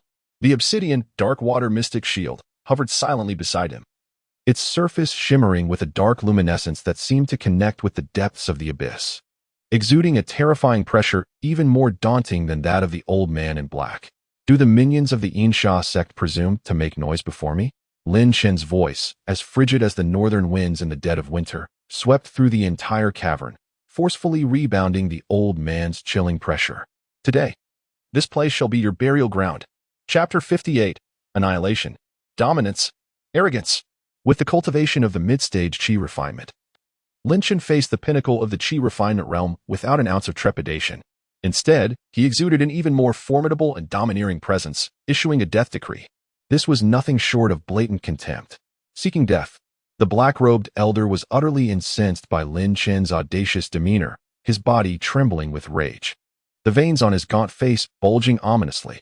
He ceased his verbal sparring and swiftly formed a complex and sinister seal with his hands. Suddenly, a chilling wind howled through the cave. Waves of gray-black, viscous essence. Interlaced with countless anguished wails and distorted faces, this was the soul-devouring Yin wind, charged towards Lin Chen like a ferocious beast with its gaping maw wide open. This was the signature soul attack that had brought the Yin Sha sect fame. Infamous for its cruelty, it specifically targeted the consciousness of cultivators. Once it infiltrated the sea of consciousness, the consequences ranged from madness to the utter obliteration of the soul. As the black-robed elder unleashed one of his most potent killing moves, it was evident he aimed to deliver a fatal blow, leaving Lin Chen no opportunity to evade. Before the sinister wind even reached him, the piercing cries of the tormented souls and the malice they harbored had already rendered the distant disciples, who were trapped, pale and trembling, their spirits shaken in agony. However, just as the soul-rending, soul-devouring Yin wind was about to envelop Lin Chen's body, a faint yet resplendent and chilling radiance unexpectedly emanated from the center of his brow. It resembled the crescent moon rising high above the heavens. Moonglow soul refinement technique. Although Lin Chen had merely grasped the rudiments, not yet even reaching the threshold of mastery, this secret method, derived from the essence of the Tying, spontaneously activated at this moment. That seemingly weak lunar power contained an essence so pure and exalted that it cleansed the world of all malevolence. As the ferocious and chaotic, soul-devouring Yin wind made contact with this radiant lunar force, it emitted a sharp, dissolving sound, akin to boiling soup splashing onto snow. The dense malevolence and vengeful soul energy within the wind appeared to meet its natural nemesis under the cool illumination of the moonlight, its potency instantly diminished by over half. Lin Chen could distinctly observe the vengeful phantoms hidden within the wind, clawing and lunging towards his sea of consciousness. Upon contact with the moonlight, they emitted silent cries of anguish, twisting and writhing in an agonizing dance, ultimately dissipating into azure smoke.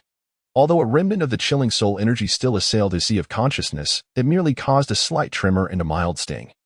A stark contrast to the anticipated shattering of his consciousness and devastating harm to his soul. It was, in fact, almost entirely unscathed. What? Upon witnessing his pride and joy, the soul-devouring Yin wind, which could annihilate peers of the same level, falter so pathetically against the strange lunar force. The sinister smile on the black-robed elder's face froze instantaneously, his pupils constricting as he gasped in disbelief. Impossible. How could one possibly withstand the soul-devouring gale unleashed by this old man? What manner of power is this? He could hardly believe his own eyes. This was the formidable soul technique he had painstakingly cultivated over decades, the very source of his unrestrained dominance.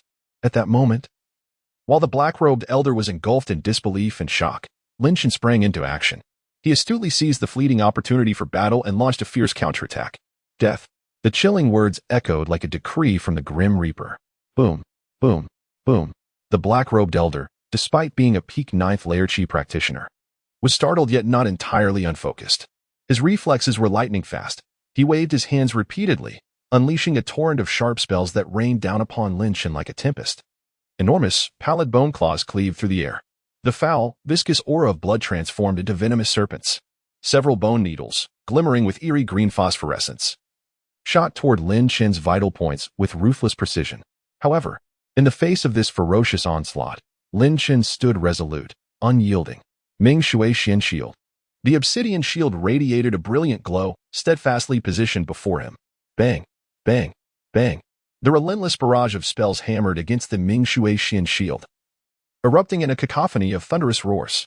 The surface of the shield swirled with dark light, trembling violently, even manifesting delicate ripples. Yet, it remained unyielding. Like a rock steadfast against a tempest, it absorbed and neutralized all assaults. The terrifying resilience of the shield sent waves of dread coursing through the black-robed elder, intensifying with each strike. Now was the moment. Withstanding the elder's frenzied attacks, Lin Chen's gaze sharpened, brimming with predatory intensity. He keenly discerned the fleeting moment of vulnerability as the elder's old power waned and new energy had yet to manifest amidst his continuous casting. The index finger of his right hand, an icy blue radiance coalesced to perfection in an instant. It was even more refined, colder, and deadlier than when he had slain those 3 accomplices. This time, Lin Chen, inspired by an epiphany, endeavored to weave the nascent power of the moonlight soul refining technique, capable of purging malevolence, into this ultimate, Cold Essence Finger. Not merely a simple overlay, but a profound amalgamation. This supreme chill bore a fragment capable of penetrating material defenses and reaching the very essence of the soul. Cold Essence Finger. Enhanced version. Whoosh. A slender, nearly imperceptible, yet blindingly swift, icy blue beam shot forth from Lin Chen's fingertip, transcending the limits of visual perception. It lacked a grandiose display, yet carried an aura of terror that could pierce through all, extinguishing life itself. The black-robed elder felt an unprecedented sense of impending doom enveloping him. He wished to evade. He wished to defend. But it was too swift. The icy blue radiance seemingly disregarded the dense, protective, malevolent aura enveloping him, as well as the lower-tier defensive robe shimmering with spiritual light that adorned his form. A soft sound akin to the cracking of ice resonated. The frigid blue light precisely penetrated his forehead. A chilling scream, filled with sheer terror, erupted from the black-robed elder, only to abruptly cease. His movements froze instantaneously. He could distinctly sense an overwhelming coldness that, like a parasite, swiftly froze his limbs, internal organs, and every drop of his blood. Yet, this was not the most terrifying aspect. The most harrowing element was that amidst this extreme cold lay a force, albeit feeble, yet piercingly cold and sharp as a silver needle, that directly breached his sea of consciousness, ruthlessly stabbing into the essence of his soul. It was an excruciating pain and ice-cold confinement emanating from the very depths of his soul, utterly unresistible and inescapable. The expression of terror on the black-robed elder's face became utterly frozen, his eyes dimming rapidly as if receding with the tide. His body, akin to a marionette stripped of all support, toppled straight backward. Thud! He fell heavily onto the icy ground, raising a cloud of dust. Life was irrevocably extinguished. A dual obliteration of body and soul. At the pinnacle of the 9th layer of Qi refinement, a core member of the Insha sect. Executed. Silence. The entire cavern once again succumbed to a profound stillness. Only the heavy breaths of the trapped disciples in the distance and Lin Chen's steady heartbeat remained. Lin Chen gradually retracted his finger, the last wisp of icy blue radiance dissipating quietly. He stood proudly in the center. Behind him were 7 or 8 disciples, still in shock, gazing at him with a reverence reserved for deities. Beneath his feet lay the cold, rigid corpse of the once mighty core member of the Insha sect. At the pinnacle of Qi refinement, with a force as powerful as thunder, he shattered the stalemate. With a mid-level cultivation in Qi refinement, he had slain a top-tier adversary. The indestructible nature of the Ming Shui Xian shield, the lethal precision of the Han Sui finger, and the nascent brilliance of the Yu Hua Chui Hun Fa that turned the tide of battle. This confrontation was exhilarating. It undeniably reaffirmed his extraordinary prowess and astonishing rate of growth. Chapter 59. Foundation Establishment Pill. As the battle concluded, the cavern remained thick with the stench of blood and a lingering aura of malevolence. Lin Shun cast a swift glance over the cold corpses strewn upon the ground, without pausing, and hastened towards the edge of the formation. Without a moment's hesitation, he pointed decisively, unleashing a concentrated beam of icy radiance towards the ominous dark orb still suspended in midair, exuding an aura of wickedness. Bang! The orb quivered violently, numerous anguished faces manifesting upon its surface as if attempting to resist. Yet, under the pure coldness of the cold bone finger, it ultimately emitted a reluctant wail before shattering explosively. A core of pure yet vengeful energy plummeted from within, which Lin Chen deftly ensnared with his mind and temporarily sealed away. Next, he lifted his foot and ruthlessly crushed the eerie blood-red formation on the ground, ensuring it could no longer operate autonomously. After completing these tasks, he approached the 7 or 8 outer disciples collapsed upon the ground. With a series of gentle taps, he infused a stream of soothing spiritual energy into their bodies, dissolving the binding malevolent aura that ensnared them. "You are safe now," Lin Chen reassured, retrieving several bottles of healing and restorative pills from his storage pouch and distributing them among the group. His voice was calm yet possessed an innate power that could instantly soothe troubled hearts. Brother Lin, Zhang Fan, and Li Hu struggled to rise and pay their respects, but, weakened, fell back to the ground. They gazed at Lin Shun, their eyes filled with relief from surviving the ordeal, mingled with fervent admiration and profound reverence. "Brother Lin, you have saved us once again. We are eternally grateful," Zhang Fan stammered, his eyes reddening with emotion. Li Hu, overwhelmed, suddenly knelt before him, disregarding his weakness. "Brother Lin, had you not arrived in the nick of time, we might have." They understood better than anyone the unspeakable horror they had just faced. It was not merely death. It was the prospect of their souls being imprisoned and desecrated, doomed to eternal unrest. Lin Chun raised his hand to assist Li Hu to his feet, interrupting their fervent gratitude. It was merely a small effort, no need for such formalities. How did you come to be captured here? Zhang Fan, suppressing his weakness, recounted their harrowing tale. It turned out they had ventured together to search for spiritual herbs in the vicinity of the Black Wind Mouth, only to be ambushed unexpectedly by a group of Insha sect cultivators. The enemy had acted swiftly and stealthily, and their formidable strength left the group with little chance to resist before they were captured and brought to this eerie cavern. After listening, Lin Chen nodded, confirming his previous suspicions. The Insha sect's actions were indeed premeditated and covert. This place is not safe for long, Lin Chen said gravely. Your injuries are severe. You must leave promptly, return to the sect for refuge, and report this matter to the Elder Hall. Yes, Brother Lin, they responded in unison, their gazes towards him filled with unwavering trust. This debt of life was as heavy as a mountain. They would never forget it. As he watched Zhang Fan, Li Hu, and others supporting each other, filled with boundless gratitude and reverence, stumble away from the cave, Lin Chen finally turned his gaze to the 4 corpses of the Insha sect's cultivators lying on the ground. Without a trace of hesitation, he swiftly approached and removed their storage bags one by one. Delving into them with his spiritual sense, he quickly assessed their contents. Even for Lin Chen, whose temperament was remarkably composed, his breath quickened imperceptibly upon discovering the treasures within these bags. The haul was extraordinarily bounteous. Firstly, there were the spirit stones. The combined total from the 4 storage bags amounted to over 1,300 low-grade spirit stones. In the storage bag of the Elder at the 9th level of Qi refinement, he even discovered 5 mid-grade spirit stones, glowing with a gentle radiance. This was undoubtedly a substantial fortune. Next came various items belonging to the Insha sect, in addition to dozens of bottles containing pills of varying quality and a stack of reasonably powerful Insha talismans. Lin Chen also found 3 jade slips documenting the low-tier techniques and spells of the Insha sect. Although he would not cultivate these techniques, they held immense value for studying the methods and weaknesses of the Insha sect. In a corner of one storage bag, he stumbled upon a palm-sized, jet-black flag, its surface faintly echoing the wails of vengeful spirits, the 100 Souls banner. This was evidently a sinister artifact, and Lin Chen frowned slightly, choosing to seal it for the time being, intending to research its crafting methods later or directly purify it with the power of moonlight. Naturally, there was also the core of the malevolent energy orb that he had shattered. Despite its severe damage, the pure soul power and resentment contained within were still astonishing. It might reveal some core secrets of the Insha sect upon further examination. Finally, within the storage bag of the Elder at the 9th level of Qi refinement, Lin Chen found a pitch-black token, intricately carved with a grotesque demon's head. The material and craftsmanship of this token were evidently superior to the previously acquired one, exuding a more chilling aura. The reverse side bore the faint inscription of the character for evil. This could potentially signify an inner disciple of the Insha sect, or even a higher-ranking identity. Undoubtedly, this presented yet another clue requiring deciphering. Aside from these unique items of the Insha sect, the Elder, as a master of his craft, had amassed considerable wealth.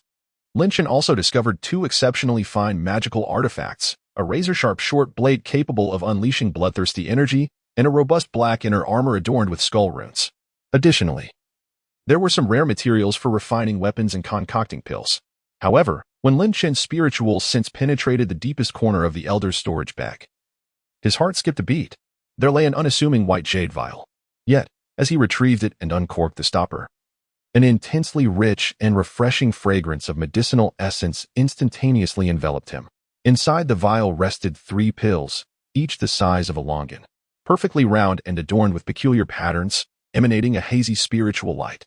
The purity of their medicinal power, the unique spiritual resonance, the Foundation Establishment Pill.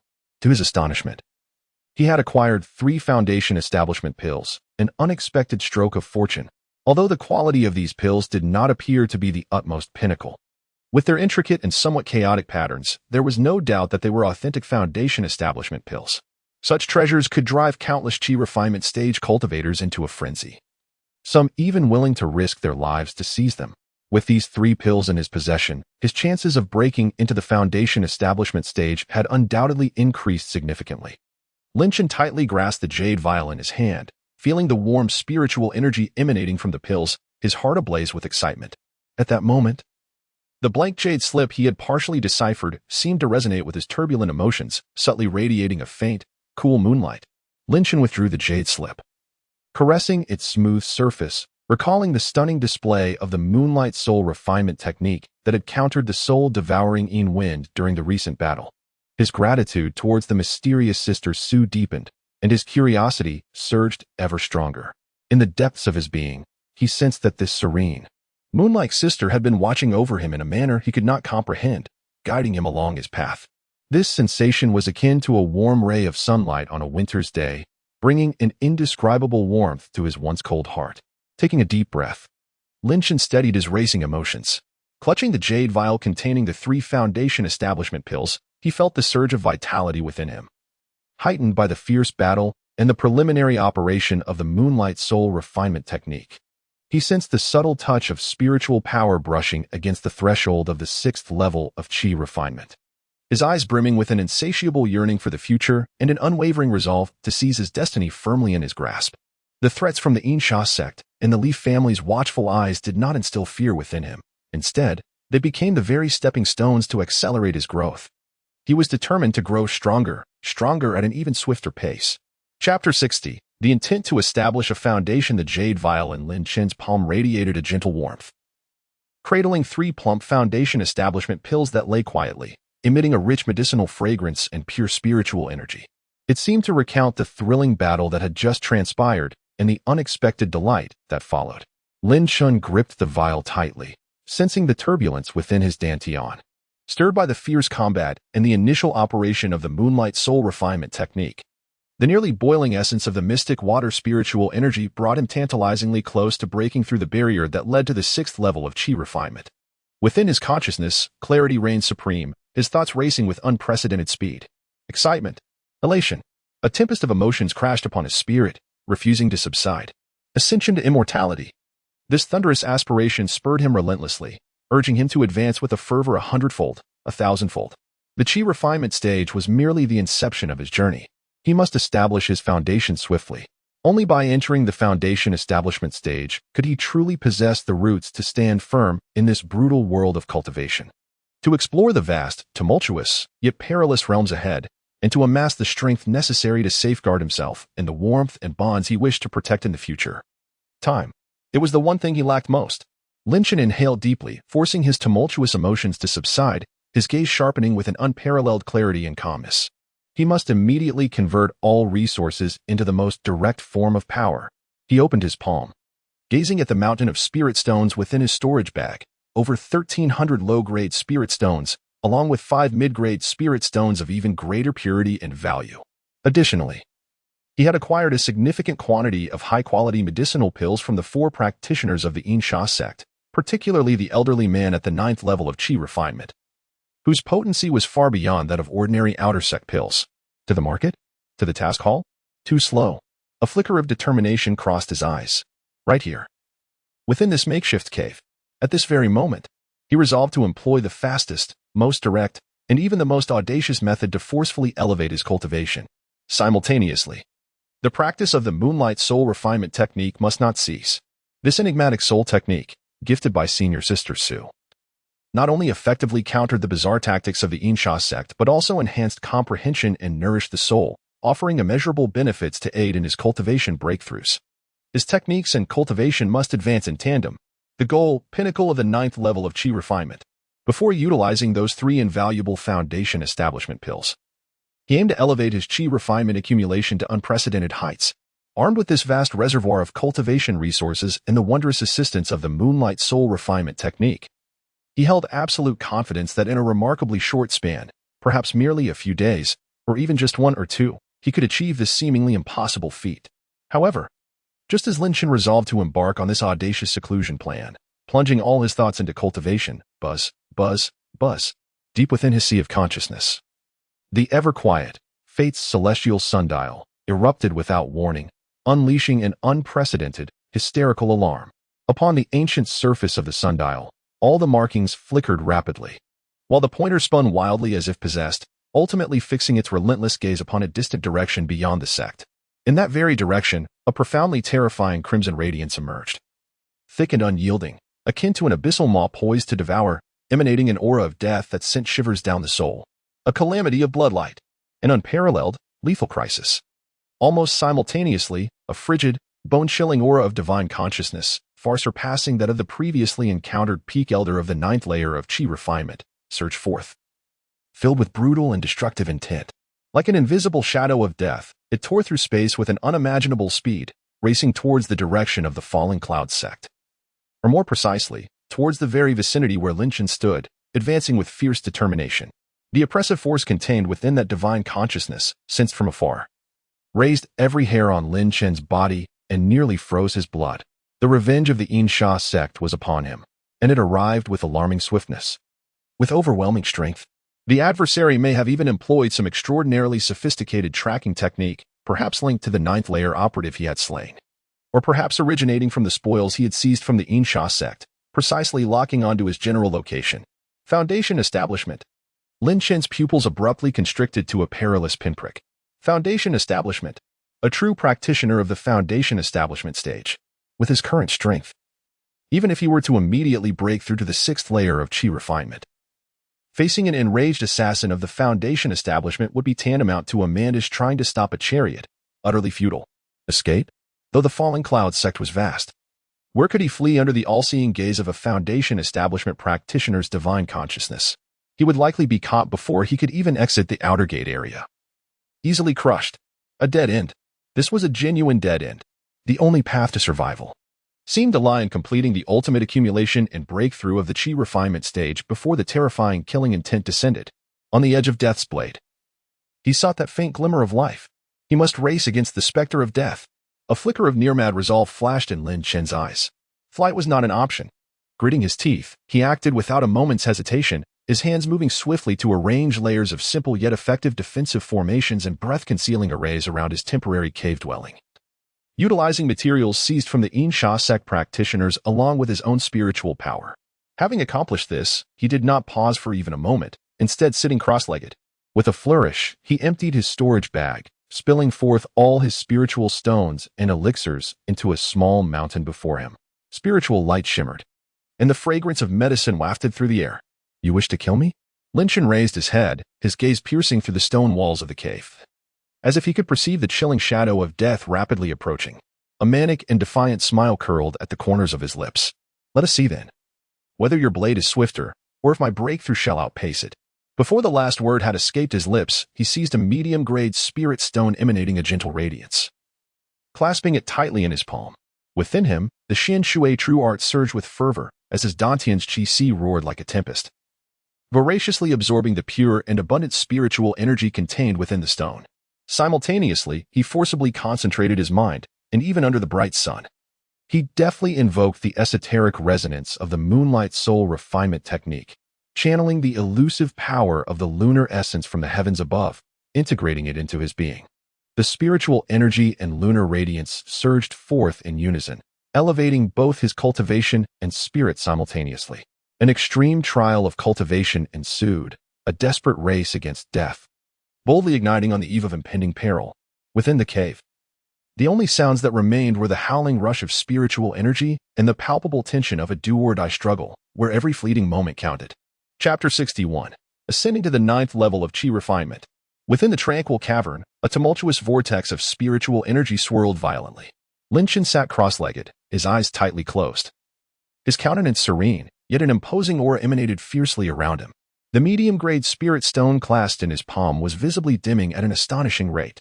The pure essence contained within it, far surpassing that of inferior-grade spirit stones, surged forth like a deluge, which he ravenously devoured, drawing it into his being. Simultaneously, the high-quality elixirs seized from the storage bags of the Insha sect cultivators, particularly from the venerable elder at the ninth level of Qi refinement, were being consumed without restraint, akin to indulging in sweet confections. Essence elixirs, Qi condensation elixirs, and even several unknown potions with formidable potency.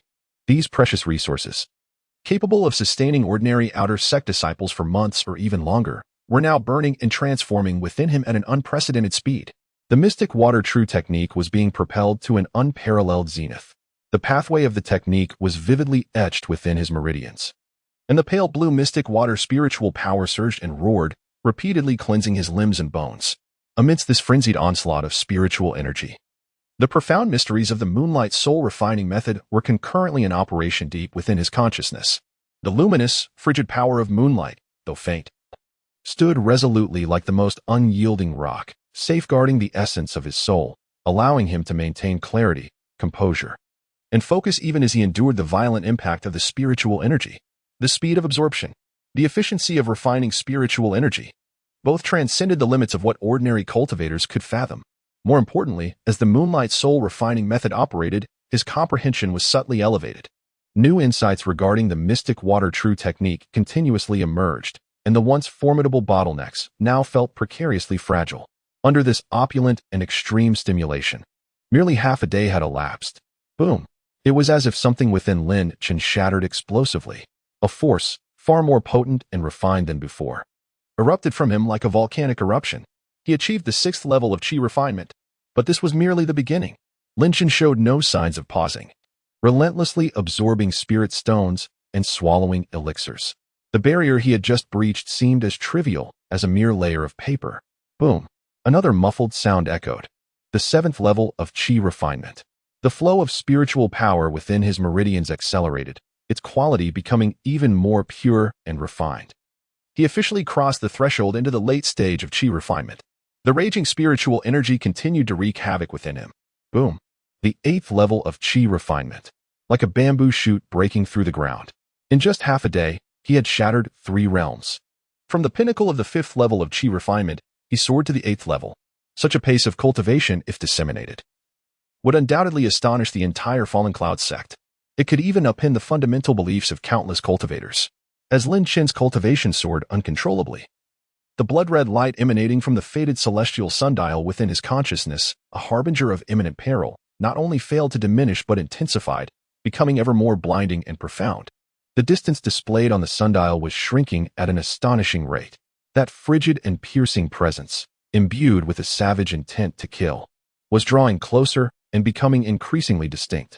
The adversary appeared to possess remarkable patience, refraining from a direct onslaught, instead circling like a seasoned hawk in the sky, gradually tightening the noose around its prey. This silent encroachment exerted a suffocating pressure far more oppressive than any overt attack. Lin Chen could even distinctly sense that chilling murderous aura, as though it had materialized into a tangible shadow, hovering ominously above his dwelling, ready to unleash its lethal talons and rend everything apart. A profound sense of crisis gnawed at Lin Chen's every nerve like a relentless parasite. Yet he did not falter. While he fervently advanced his cultivation, he also allocated a portion of his focus to diligently practicing the moonlight soul refinement technique. As his understanding of this enigmatic art deepened, the pure lunar energy within his consciousness grew increasingly potent, coalescing into a small, radiant moon that illuminated the depths of his mind. Under the continuous purification and nourishment of this pristine moonlight, his soul's essence became more refined, resilient, and pure.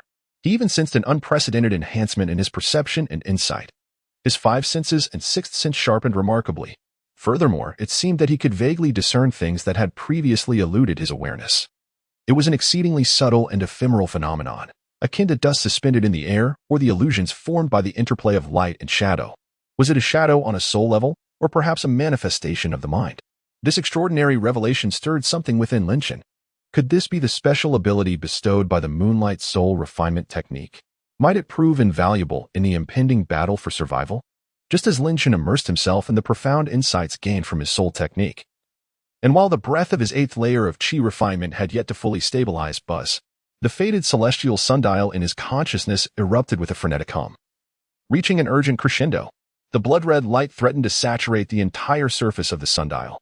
A warning. It had reached its zenith. Almost simultaneously, the rudimentary alarm formation set outside his dwelling emitted a faint yet unmistakably clear tremor, akin to a stone cast into a tranquil lake. The enemy. Approaching. Lin Chen's eyes snapped open. Within his pitch-black pupils, there was no hint of panic, only a chilling, bone-deep murderous intent, coupled with the fervent, volcanic battle spirit ready to erupt. Just in time, he let out a low growl, a flash of resolute madness gleaming in his eyes. With not a hint of hesitation, he discarded the mid-grade spirit stone that had expended its energy, turning to ash. Then, he seized the last few high-quality elixirs and the remaining 4 mid-grade spirit stones. grasping them in a single, determined motion. Like a whale engulfing its prey, he swallowed every elixir whole. Simultaneously, he forcefully detonated the 4 mid-grade spirit stones in a manner akin to self-mutilation. Boom! An unprecedented surge of pure spiritual energy, exponentially more violent than any before, flooded through every meridian in his body like a tsunami. Refining chi to the 9th layer. Give me. Break. The final sprint. In perfect synchrony with the enemy's impending arrival, the boundary between life and death became astonishingly blurred at this moment. An overwhelming sense of tension and anticipation surged to its zenith. Outside the cave, a cold gaze, brimming with boundless malice, pierced through layers of rock and fell upon him. Chapter 62, Confrontation at the Foundation Establishment. Boom. Just outside the cave dwelling, layers of vigilant and breath-concealing formations were instantaneously torn asunder by an overwhelming, domineering force, far exceeding the chi refinement stage, as if it were mere dry twigs. In that moment of shattering, a thunderous roar erupted from within Linshan, akin to the resounding clap of thunder from the heavens or the tumultuous rush of a river breaching its banks. The formidable barrier obstructing his path to the ultimate realm of the chi refinement stage was finally penetrated under the fervent assault of boundless spiritual energy and medicinal elixirs. A terrifying aura, several times more potent than that of the 8th level of chi refinement, and faintly approaching the true foundation establishment stage, erupted from him like a primordial beast awakening from slumber. The pale blue Xian Shui spiritual power had thickened to a near-liquid state, surging tumultuously through his vastly expanded meridians, producing sounds akin to dragon roars and tiger howls. Within his sea of consciousness, his soul essence, nourished by the power of moonlight, became unprecedentedly clear, bright, and resilient. He had reached the pinnacle of the 9th level of chi refinement. Under the immense pressure of life and death, he had truly accomplished what seemed an impossible feat. His strength had once again achieved a remarkable leap. Almost simultaneously with Lin Chen's surge of energy, a figure shrouded in dense, roiling black mist stepped leisurely into the disheveled cave, exuding an air of mocking challenge, as if a cat were toying with its prey. This was a tall, slender man, resembling a bamboo pole. His face was entirely concealed within the writhing shadows and black fog, save for a pair of eyes gleaming with a cruel, bloodthirsty red light, reminiscent of ghostly flames in the night, sending chills down one's spine. The pressure emanating from him was undeniably that of the early foundation establishment stage, far surpassing the chi refinement stage. Yet intertwined with this pressure was an exceedingly sinister, malevolent aura, saturated with death and resentment, causing the temperature within the cave to plummet sharply, with a thin layer of frost even forming on the rocky walls. This was no ordinary early foundation establishment. Its actual combat power likely exceeded its apparent realm. Oh, the pinnacle of chi refinement? A raspy, grating voice, akin to 2 pieces of sandpaper rubbing together, broke the silence, laced with a hint of amusement and surprise as it fell upon Linshan, who had just broken through, his aura still not fully stabilized. Quite interesting. It seems far stronger than the intelligence suggested. However, this is fortuitous. It appears that slaying you will provide me with a rather fine primary soul for my recently concocted little ghost banner. His tone was nonchalant, as if discussing an inconsequential item, steeped in a profound disregard for life and a nauseating, cruel greed. In his eyes, Linshan was no longer a living being but merely a resource to enhance the power of his malevolent artifact. Before his words had even faded, the black-robed foundational cultivator, seemingly disinterested in invoking any magical artifacts, casually lifted his bony fingers, resembling a skeletal claw, and with a detached gaze, lightly pointed towards Lin Chen's brow. Buzz! In an instant, a dark ray of energy, thick as ink and seemingly coalescing hundreds of twisted, vengeful souls, materialized from thin air. Insha Ghost Finger. This single gesture, devoid of any earth-shattering grandeur, bore a terrifying power that could penetrate the void, corrode all existence, and strike at the very essence of the soul. Swift. Incredibly swift. The moment the finger ray manifested, it had already traversed the spatial distance, arriving at Lin Chen's brow. This was an outright display of superiority in realms, a foundational cultivator wielding life and death over mere chi-refining ants. It was filled with absolute disdain and unyielding confidence. The shadow of death loomed more ominously than ever. Lin Chen's pupils instantly contracted to their utmost limits. Yet deep within his gaze, there was not a trace of fear or despair. Instead, a more fervent, more frenzied battle intent ignited. Retreat? There was no avenue for retreat. Then, let us fight. Roar. Lin Chun emitted a suppressed growl, the surging spiritual power of the ninth level of qi refining, which he had just broken through, surged forth like a flood unleashed from a dam, pouring unreservedly into the suspended Ming Shui Xin shield before him. Buzz. The inky black shield's phantom instantly surged with unprecedented brilliance. What was once merely an ethereal outline now seemed to solidify into a tangible form. On its surface, a gloomy radiance whirled wildly, as if transformed into a profound black hole capable of swallowing all light and energy. It stood unwavering, resolutely blocking the ominous Insha ghost finger. Hiss, hiss, hiss, hiss, hiss. An excruciating sound akin to sulfuric acid corroding steel erupted. The Insha ghost finger, potent enough to pierce mountains and obliterate refined gold, struck fiercely against the surface of the Ming Shui Xin shield. The terrifying power of Insha erupted violently. The shield trembled and distorted intensely. The dark radiance flickered erratically, akin to a candle flickering in the wind. The shield's phantom visibly thinned and dimmed at a discernible pace, as if on the brink of total collapse. Yet, it ultimately held firm, though it was exceedingly strained. Though the shield's phantom was on the verge of shattering. Though Lin Chun felt a horrific backlash coursing through him, his blood surging. The lethal strike from the foundational period, capable of effortlessly slaying any pinnacle qi-refining cultivator, had indeed been withstood. Simultaneously, at the very moment the Ming Shui Xin shield braced against the physical and energy impact, the moonlight soul-refining technique within Lin Chun's sea of consciousness surged to its utmost limits. The luminous moon suspended deep within his consciousness radiated its brilliance. The pure and frigid power of the moonlight surged forth like a tidal wave, instantaneously forming an invisible yet remarkably resilient spiritual barrier around Lin Chun's soul origin.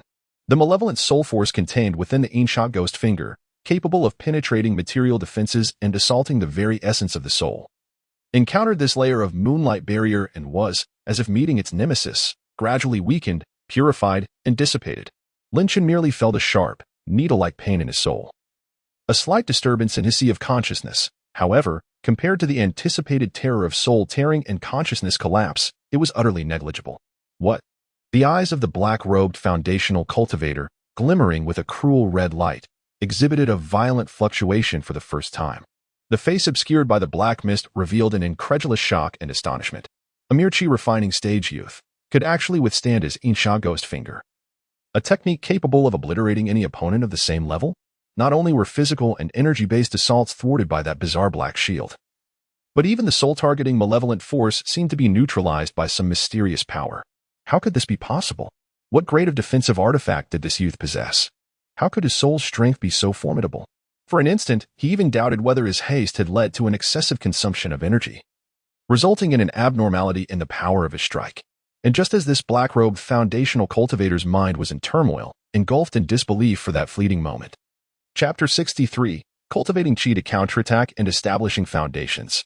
Lin Chun seized this opportunity. He unleashed his long-planned scheme, waiting for this moment, a desperate counterattack. His objective had never been to recklessly confront this formidable opponent in the foundation establishment stage. Rather, it was to attack the enemy and save himself, to create an opening. His gaze was firmly locked on the swirling, dense black mist enveloping the black-robed foundation establishment cultivator. This black mist was not merely a simple defense. It served as the source of power and medium for him to execute numerous sinister techniques. More importantly, with the heightened sensitivity of his soul power perception gained from the lunar essence soul refinement technique, Lin Chun faintly sensed that this seemingly ethereal black mist had an extraordinarily intimate, even symbiotic connection with the very essence of the black-robed cultivator's soul. Whatever happened to one would inevitably affect the other. Here it is. Break. A glimmer of brilliance surged in Lin Chun's eyes. His right index finger pointed once more. Cold marrow finger. Yet this time, the icy blue radiance coalescing at his fingertip was utterly distinct from before. Within that extreme cold, it seamlessly merged with a strand of pure, radiant power, the lunar essence capable of penetrating the depths of the soul and disregarding physical defenses. This was the first perfect union of the lunar essence soul refinement technique and his most formidable attack, the cold marrow finger. Cold moonbreak. Whoosh. This strike did not aim for the fleshly vulnerabilities of the black-robed cultivator, nor did it seek unparalleled destructive force. It was as elusive as a deer's antlers, leaving no trace. Like the scalpel of the most skilled surgeon, it precisely tore through the air, directly piercing the tumultuous and seemingly impenetrable black mist enveloping him. There was no earth-shattering explosion, no cataclysmic momentum. However, puff, at the moment when the finger imbued with the powers of ice and lunar essence pierced the black mist, the once indomitable black-robed Foundation establishment cultivator suddenly trembled violently, emitting a shrill, agonized scream that seemed to emanate from the depths of his soul. This wail overshadowed the shock from the previously blocked, Insha ghost finger. It was as if his soul's essence had been mercilessly stabbed by a red-hot, poison-laden steel needle rather than his physical form suffering any injury. The dense, swirling black mist surrounding him boiled violently, as if cast into a pot of boiling oil, becoming extremely unstable in an instant. For a fleeting moment, signs of widespread dissipation appeared, revealing beneath the mist a gaunt face distorted by excruciating pain and fury. The cruel red light in his eyes surged wildly, fixating on Lin Chun with an expression filled with unimaginable agony and uncontrollable rage. He could never have anticipated, not even in his wildest dreams, that a mere ant in the chi refinement stage would. The assault he unleashed was astonishingly capable of penetrating the invincible protective aura surrounding him, inflicting direct harm upon the very essence intricately linked to his soul. This was nothing short of a complete upheaval of his decades-long understanding of cultivation. Such an occurrence was utterly inconceivable. Although Lin Chun, having endured the Insha ghost finger, found his internal spiritual energy severely depleted, his complexion grew pale, and a trickle of blood escaped from the corner of his mouth. He gazed at his opponent's anguished cries and the unstable, chaotic black mist surrounding them. His fighting spirit ignited with even greater fervor, more fervently, wounding the foundation of the opponent's protective aura through a reverse attack in his chi refining stage. Even though it merely grazed the opponent's protective essence without inflicting fatal damage, the immense shock and unparalleled exhilaration it brought him reached a zenith in that moment. It created a crucial opportunity for his subsequent actions. You little bastard. You seek death. The sharp, piercing pain emanating from the soul felt as though countless steel needles were stabbing into his very core, driving the black-robed foundational cultivator into a complete frenzy. He let out a chilling howl, unrecognizable as human, as the swirling black mist around him erupted into a furious tempest, akin to boiling tar. The cruel red glint in his eyes now bore a layer of frenzied destructive intent. Yet, amidst this wild rage, a minuscule yet vividly clear flicker of trepidation passed through the depths of his gaze. This young man's methods were exceedingly bizarre, too sinister. That obsidian shield possessed a defensive capability rivaling that of supreme protective artifacts. The resilience of his soul was astonishing, able to withstand the impact of the Insha ghost finger, infused with soul power. What horrified and intimidated him the most was the seemingly inconspicuous ice-blue ray emitted by his opponent, which could bypass his protective aura and directly assault the very essence connected to his soul. Such a tactic was unheard of, unseen. If he were to be granted more time to develop, the consequences would be unimaginable. No further carelessness could be afforded. He must immediately employ his true trump card to utterly crush this youth, reducing him to dust. A wave of destruction, even more terrifying and suffocating than the previous Insha ghost finger, began to brew violently within him. The entire cavern seemed to warp and moan under the weight of this looming pressure. Lin Chun could distinctly sense the terrifying force brewing, one capable of completely obliterating him. Engaging in a direct confrontation? That would surely be a path to self-destruction. The seemingly stunning counterattack had already depleted the majority of his internal spiritual energy, and the Ming Shui Xian shield was on the brink of shattering, further inciting his opponent's murderous intent. The objective had been achieved: successful intimidation, a fleeting wound, and the creation of this brief moment to breathe. Now, the most vital thing was to survive. The frenzied fighting spirit in Lin Chen's eyes was instantly replaced by utmost calm. Without hesitation, he made the most prudent decision: retreat. At the moment when the black-robed Foundation establishment cultivator slowly raised his hands, on the brink of unleashing a terrifying killing move, Lin Chen sprang into action, not by charging forward, but rather, igniting everything. With a resounding clap, he abruptly struck his storage bag. All the meticulously prepared talismans, along with those seized from the 4 Insha sect cultivators, dozens of various types, were hurled out like snowflakes in a tempest. Fire talismans, ice spike talismans, diamond talismans, divine movement talismans, interference talismans, and even a few low-grade earth escape talismans. Buzzing. In the next instant, the multicolored, attribute-diverse talismans exploded with the brilliance of festive fireworks, wreaking havoc within the confined space of the cave. Fiery crimson flames, stark white ice spikes, blinding golden light, chaotic energy currents, the deafening roars of explosions. The entire cave trembled violently, enveloped in dust and debris.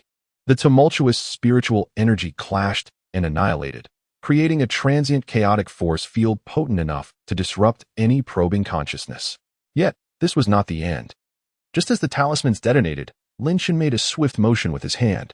Two ominous objects, exuding a sinister aura, were fiercely hurled toward the black-robed Foundation establishment cultivator, who was caught off guard by the sudden onslaught of talismans as he prepared to unleash his lethal move. Chapter 64. The Earth Escape Talisman. On one side lay the pitch-black, 100 Souls banner, its surface adorned with countless wraiths, flickering in and out of visibility. On the other, the remnants of the shattered core of an evil energy orb, still brimming with immense, pure soul power and endless resentment. Although Lin Shen had temporarily sealed and suppressed these two malevolent artifacts using a unique technique, the overwhelming malice and sinister energy contained within were truly astounding. At this moment, he cast them forth, and upon contact with the pure foundational energy emanating from the black-robed foundation-building cultivator, it was as if a spark had ignited a cauldron of oil. The ceiling was instantaneously detonated. A chilling, piercing wail echoed through the cave. From the 100 Souls banner, surged forth over 100 distorted and indistinct souls. The core of the evil energy orb erupted violently, transforming into an even purer, more vengeful black energy storm. Countless tortured, despairing, and hateful spirits shrieked and roared like frenzied beasts, surging towards the black-robed foundation-building cultivator who was mere feet away. These lesser vengeful spirits and residual evil energy were undoubtedly incapable of inflicting substantial harm on a foundation-building cultivator. However, they were more than sufficient to disturb his mind and disrupt the flow of spiritual energy he was currently channeling. Damn ants! The black-robed foundation cultivator had clearly not anticipated Lin Shen's use of such a malevolent countermeasure. Caught off guard by the sudden onslaught of vengeful spirits, he quickly dispersed the lesser spirits with his protective malevolent aura. Yet, the fearsome attack he had been conjuring had to be temporarily interrupted. In the midst of the chaotic explosion of talismans and the wails of evil spirits, at that peak moment of turmoil, Lin Shen's figure melded into the shadows, becoming indistinct. He activated an exceptionally rare high-tier Earth Escape Talisman and Breath-Holding Talisman, salvaged from the storage bag of that 9th-level Qi Refining Elder. The Destiny Celestial Clock had already calculated a glimmer of hope, guiding him towards the most concealed and safest route of escape. As the black-robed foundation cultivator roared, unleashing a torrent of black mist that shredded the remaining talisman lights and dispelled the last few unwilling wails of vengeful spirits, he regained control of the cave. What he beheld was utter devastation. The place where he had once meditated was now utterly empty. The Qi Refining Brat, who had brought him unprecedented humiliation and shock, had vanished without a trace, as if he had never existed at all. All that remained was a completely destroyed, noxious cave, strewn with debris and remnants of energy. Standing amidst the wreckage in the center of the cave, the black-robed foundation cultivator's powerful consciousness swept through the area like a tempest, scouring the surroundings for miles. There was nothing at all. The boy's presence had vanished as if swallowed by the earth, leaving no trace behind. After a futile search, the robed cultivator suddenly raised his head, unleashing a roar that reverberated throughout the depths of the Black Wind Pass, filled with boundless fury and profound frustration. You little beast, no matter where you flee, I will hunt you down. I shall rend your body to pieces and extract your soul. His furious cry echoed through the valley, startling countless birds and beasts. Yet, this impotent rage only served to highlight the perilous and miraculous nature of Lin Shen's escape. Deep within the earth, an eerie silence prevailed. After traversing an indeterminate distance, the power of the earth-escaping talisman finally waned. Lin Shen collapsed in a dark, damp corner of an abandoned cave, reminiscent of a ragged doll drained of its last ounce of strength. The spiritual energy here was alarmingly thin, intermingled with traces of foul, corrupting energy harmful to cultivators. Guided by the Destiny's celestial compass, he found himself in this forsaken place, abandoned by all cultivators and even demonic beasts. The most dangerous locales often provide the greatest safety. Yet, the price he paid was exorbitantly steep. His body was drenched in blood, bones fractured in multiple places, and his skin was covered in a layer of dried and fresh blood clots. His meridians felt as though they had been ravaged by relentless energy, threatening to tear apart with excruciating pain. His Dantian was utterly empty, his spiritual power nearly depleted. The once indomitable, netherwater mystic shield, which had deflected countless lethal blows, now lay dim and dusty, riddled with a web of cracks, its spirit diminished, on the verge of collapse. His complexion was as pale as parchment, and his breath was so faint it seemed it could cease at any moment. This was the most grievous injury he had sustained since arriving in this world, bringing him perilously close to death. Struggling against the icy rock wall, Lin Chen gasped for breath, each inhalation tearing at his wounds, inflicting heart-wrenching agony. However, deep within his eyes, stained with blood and dirt, there was no trace of despair or defeat. Instead, it was as if a spark ignited in the dark night, swiftly spreading into an unprecedented, almost frenzied blaze of fervor. The recent brush with death against that foundational-level black-robed cultivator, the overwhelming pressure of the opponent's realm, the absolute power that regarded him as an insignificant insect, capable of crushing him at will. The feeling of desperation when he could only escape in a state of disarray despite exhausting all his efforts. All these experiences were indelibly etched into the depths of his soul. Not enough. Far from enough. I refuse to be hunted like an ant, to be slaughtered at will. I demand power. Greater power. I shall seize my fate, my life and death, firmly and tightly in my own hands. I will stand higher, see farther, ascend to the true pinnacle of cultivation. This fervent desire, akin to the most potent of stimulants, instantaneously overshadowed the excruciating agony coursing through his body. In a state of heightened exhilaration, Lin Chen began to swiftly assess the rewards yielded by this harrowing assassination attempt. He gained an unparalleled and brutally vivid understanding of the true prowess of foundational stage practitioners. He also attained a clearer comprehension of the defensive limits of the Ming Shui Xian Dun, the lethal potential of the Han Sui Ji, and the remarkable efficacy of the Yuhua Chui Han Fa in soul confrontations. Moreover, Lin Chen, trembling with anticipation, retrieved a white jade vial from his bosom. Within it lay 3 plump and lustrous foundation establishment pills, exuding vibrant vitality and a rich medicinal fragrance, quietly nestled, as if brimming with infinite possibilities. This was his greatest acquisition and his sole beacon of hope. Chapter 65, The Impact of Foundation Establishment. Within the sea of consciousness, the destined celestial mechanism no longer issued frantic warnings as it once did, yet it still emitted a faint and elusive sense of crisis. Akin to the sword of Damocles hanging overhead, the Insha sect would undoubtedly not relent. That assassin in the Foundation establishment stage was surely outside, frantically searching for his trace like a rabid dog. There was no time. No time to seek out spiritual lands. No time to slowly recover from injuries. No time to await the so-called optimal moment. To delay would lead only to a dead end. He could wait no longer. A glint of reckless determination flashed in Lin Chen's eyes. Here, now. He would surge forth and attempt Foundation establishment. This was an exceedingly reckless decision, perhaps even tantamount to courting death. In this dire subterranean abyss, where spiritual energy was scarce and the environment was harsh, his own body was grievously wounded, and his spiritual power had been depleted. From any perspective, this was far from an ideal time and place to confront the bottleneck of Foundation establishment. The probability of success was appallingly low. However, this was also the most unexpected location for his enemies, the least likely place to be discovered. He intended to transform the tremendous pressure imposed by the Insha sect into the ultimate motivation to break through his own shackles and defy fate. To rise from the ashes, Lin Chen swiftly made his decision. He gritted his teeth against the agonizing pain, retrieving the few remaining mid-grade spirit stones and all the array materials he could muster. With utmost speed, he set up several layers of even more concealed and powerful concealment and alert formations around him. Having completed this, he had nearly exhausted the last vestiges of his strength. With trembling hands, he opened the jade bottle and poured out a Foundation establishment pill. The pill's warm texture and alluring fragrance wafted towards him. Yet he did not swallow it immediately. Instead, he retrieved the blank jade slip from Su Qingxue, of which he had deciphered only a small portion. He gently traced the smooth surface of the slip with his blood-stained fingers, and the serene and ethereal visage of senior sister, Su, involuntarily surfaced in his mind, along with the miraculous manifestations of the moonlight soul refinement technique that had saved his life multiple times during battle. Senior sister Su, he murmured softly, his voice hoarse from weakness. I hope your technique can assist me once more in overcoming this tribulation. This was not merely a reliance on the power of her technique, but rather a subconscious yearning for that distant warmth and a spiritual anchor in this desperate situation. Taking a deep breath, all hesitation and uncertainty faded from Lin Chen's gaze. What remained was boundless resolution and madness. He suddenly opened his mouth wide and forcefully swallowed the Foundation establishment pill, which bore all his hopes. The pill dissolved instantly upon entering his mouth, leaving him no time to react. A torrent of overwhelming, vast, and tumultuous energy surged forth, threatening to shatter him entirely.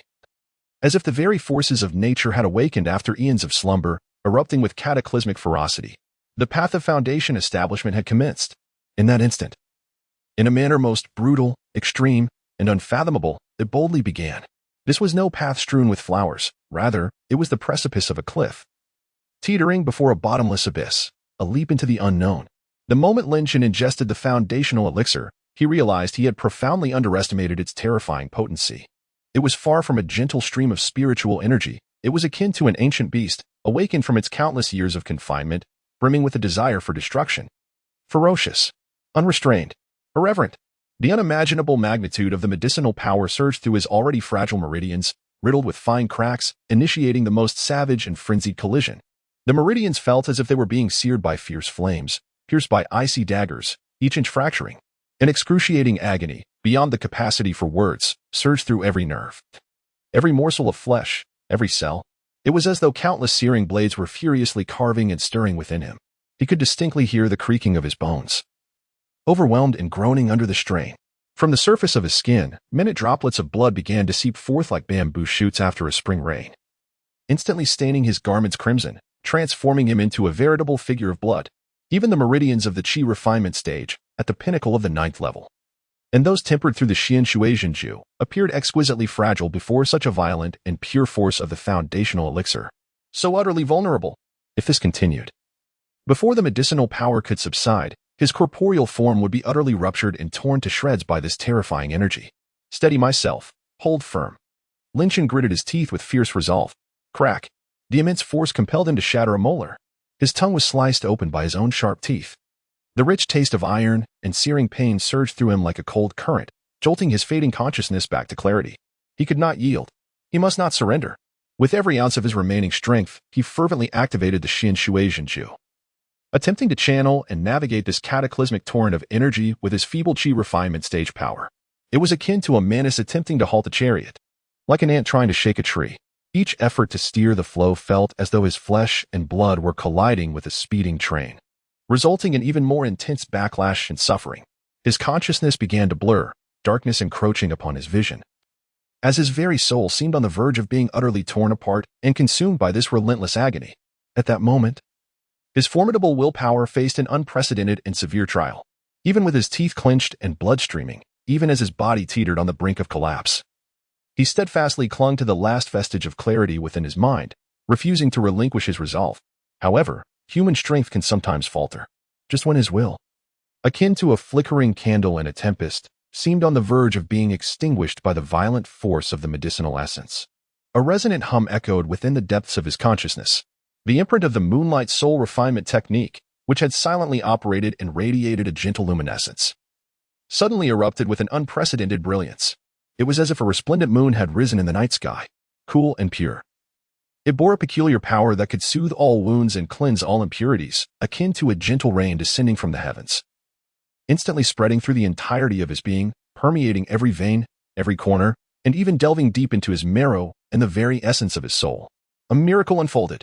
The tumultuous, rampaging force of the foundational elixir, which had threatened to obliterate him entirely upon contact with this serene lunar power, encountered its nemesis, and its agitated essence was swiftly quelled.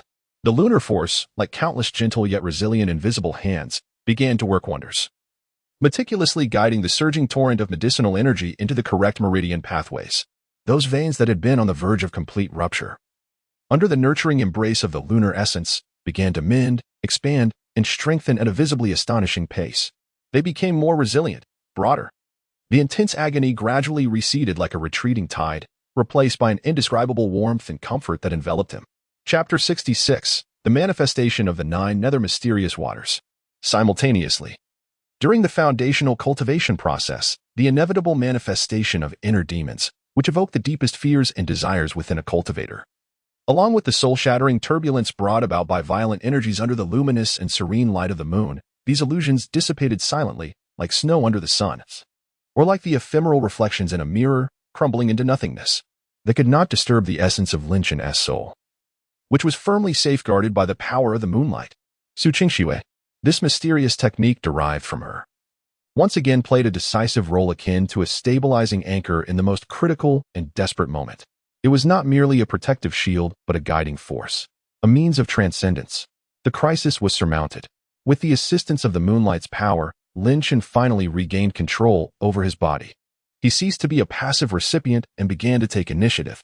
He guided the still vast yet no longer tumultuous energy of the foundational elixir, diligently cleansing his limbs, organs, and meridians repeatedly along the path of the true art of mysterious waters, cleansing the meridians, purging the marrow. With each cleansing wave, it seemed as though the impurities and filth deep within his body were being washed away. His physical form was undergoing a transformation at an astonishing pace. It became more resilient, pure, and imbued with explosive power. A more pronounced change occurred in his dantian, the sea of qi. The originally tenuous azure energy of the mysterious waters began to coalesce, compress, and swirl at a visible speed, spurred on by the immense medicinal power and the enigmatic influence of the moonlight. Gradually, the once pure gaseous energy began to exhibit a viscous, hazy state, reminiscent of the morning mist, the transformation of spiritual energy into mist. This was one of the most significant and critical markers in the transition from the qi refinement stage to the foundation establishment stage. Once the spiritual mist fully coalesced, it would signify the astonishing metamorphosis from gaseous to liquid form. At that juncture, both the quality and quantity of spiritual energy would undergo earth-shattering changes. Lin Shan's aura began to transform and elevate in an entirely new manner. The previously unrestrained and domineering essence of peak qi refinement was gradually becoming more subdued. In its place emerged a deeper, more profound vibration, brimming with vitality, akin to a surging river.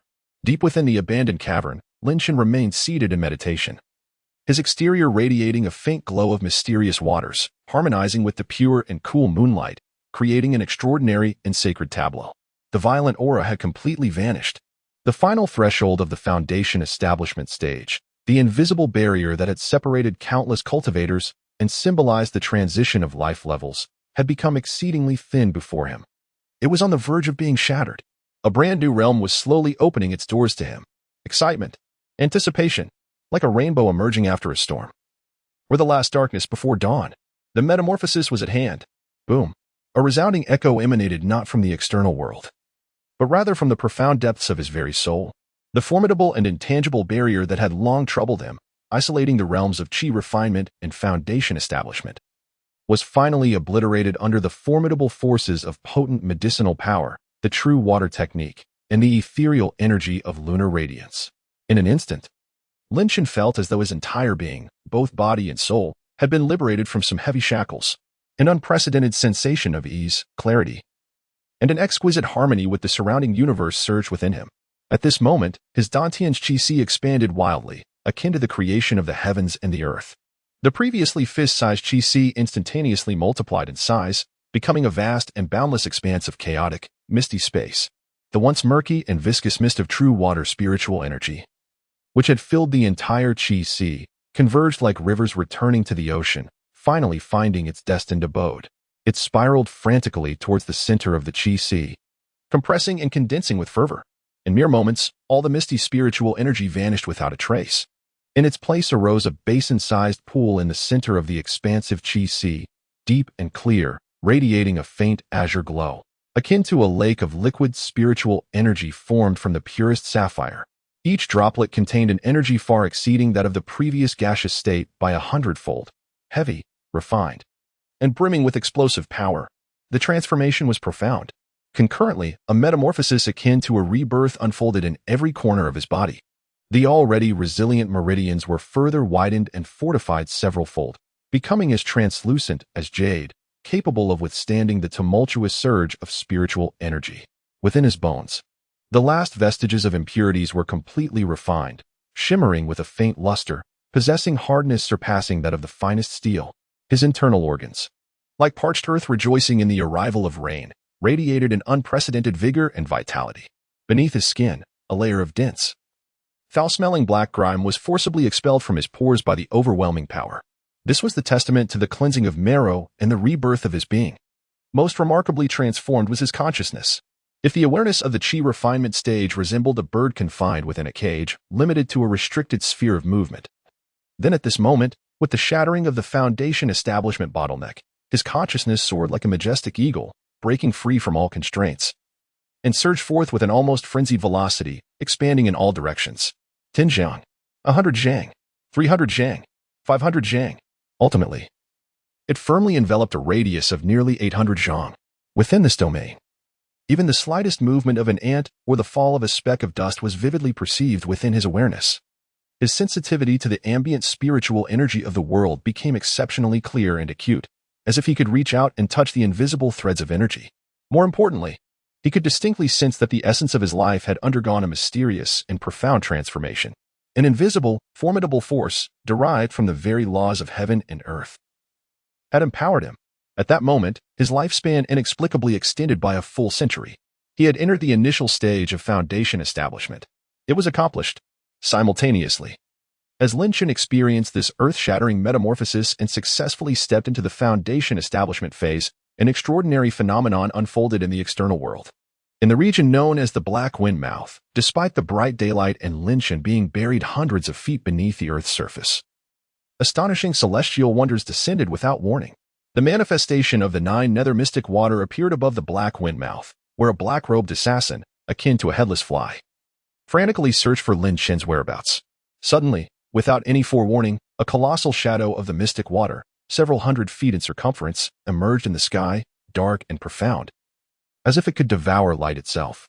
This shadow, as black as ink, seemed to harbor endless undercurrents surging within, as if connected to the legendary 9 Nether River. It radiated a chilling aura that instilled deep dread in all living beings, a bone-chilling coldness, coupled with a terrifying pressure as heavy and vast as an ancient divine mountain. This abrupt phenomenon lasted only a fleeting moment, merely a breath or two, before dissipating like an illusion.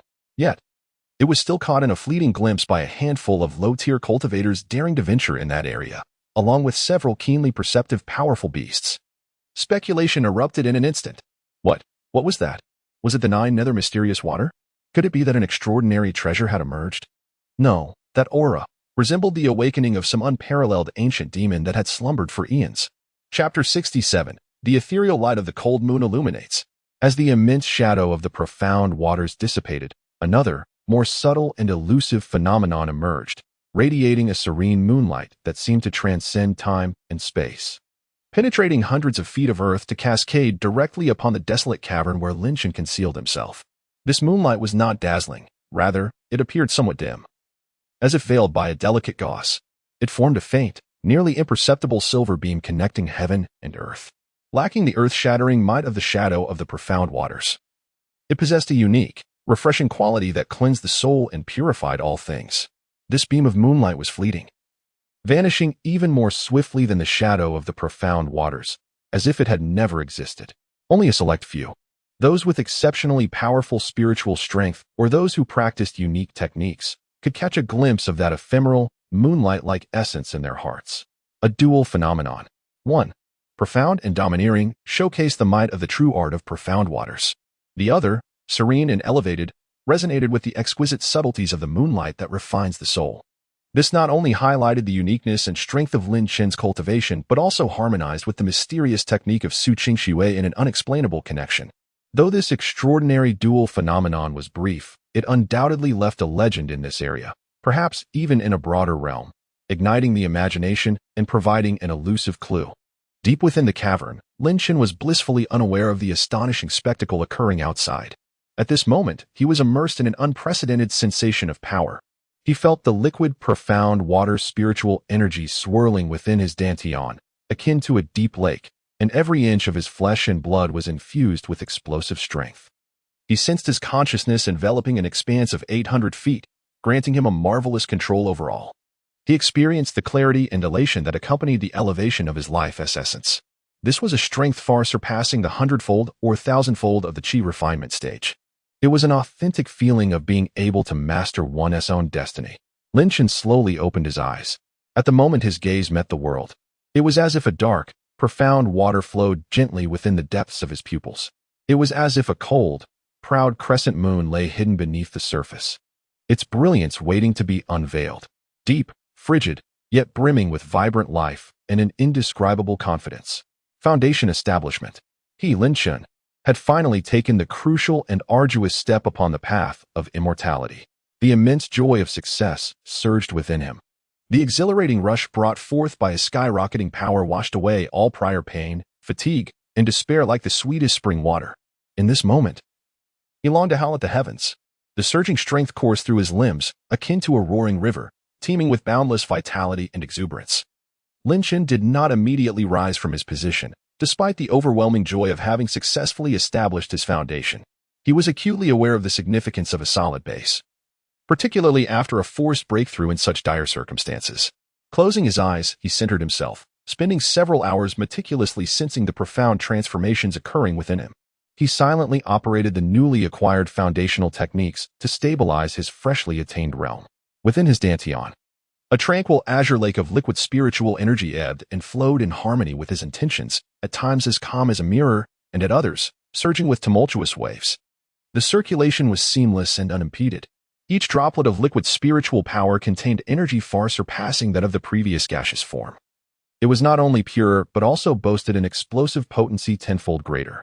Extending his consciousness, he cast an invisible net, encompassing everything within an 800 jong radius, every rustle of grass, the movement of subterranean creatures, even the faint currents of spiritual energy in the air became astonishingly clear and detailed. This sense of control was intoxicating, deep within his consciousness. The moonlit clarity of the lunar essence refinement method shone brighter and more refined, with his soul's essence becoming resilient and pure, significantly enhancing his cognitive processing speed and danger perception. Lin Chen silently compared his current self to his former peak state at the 9th level of Qi refinement. The conclusion was overwhelming dominance. He was utterly confident that, without resorting to any hidden trump cards, he could effortlessly overpower his past self. Relying solely on his early foundational cultivation and the advantages of liquid spiritual energy, should he encounter the black-robed assassin from earlier, who had relentlessly pursued him. A cold smile crept upon his lips. Although danger still loomed, given the opponent's seasoned experience and cunning tactics, he would no longer be defenseless, forced to flee in disgrace.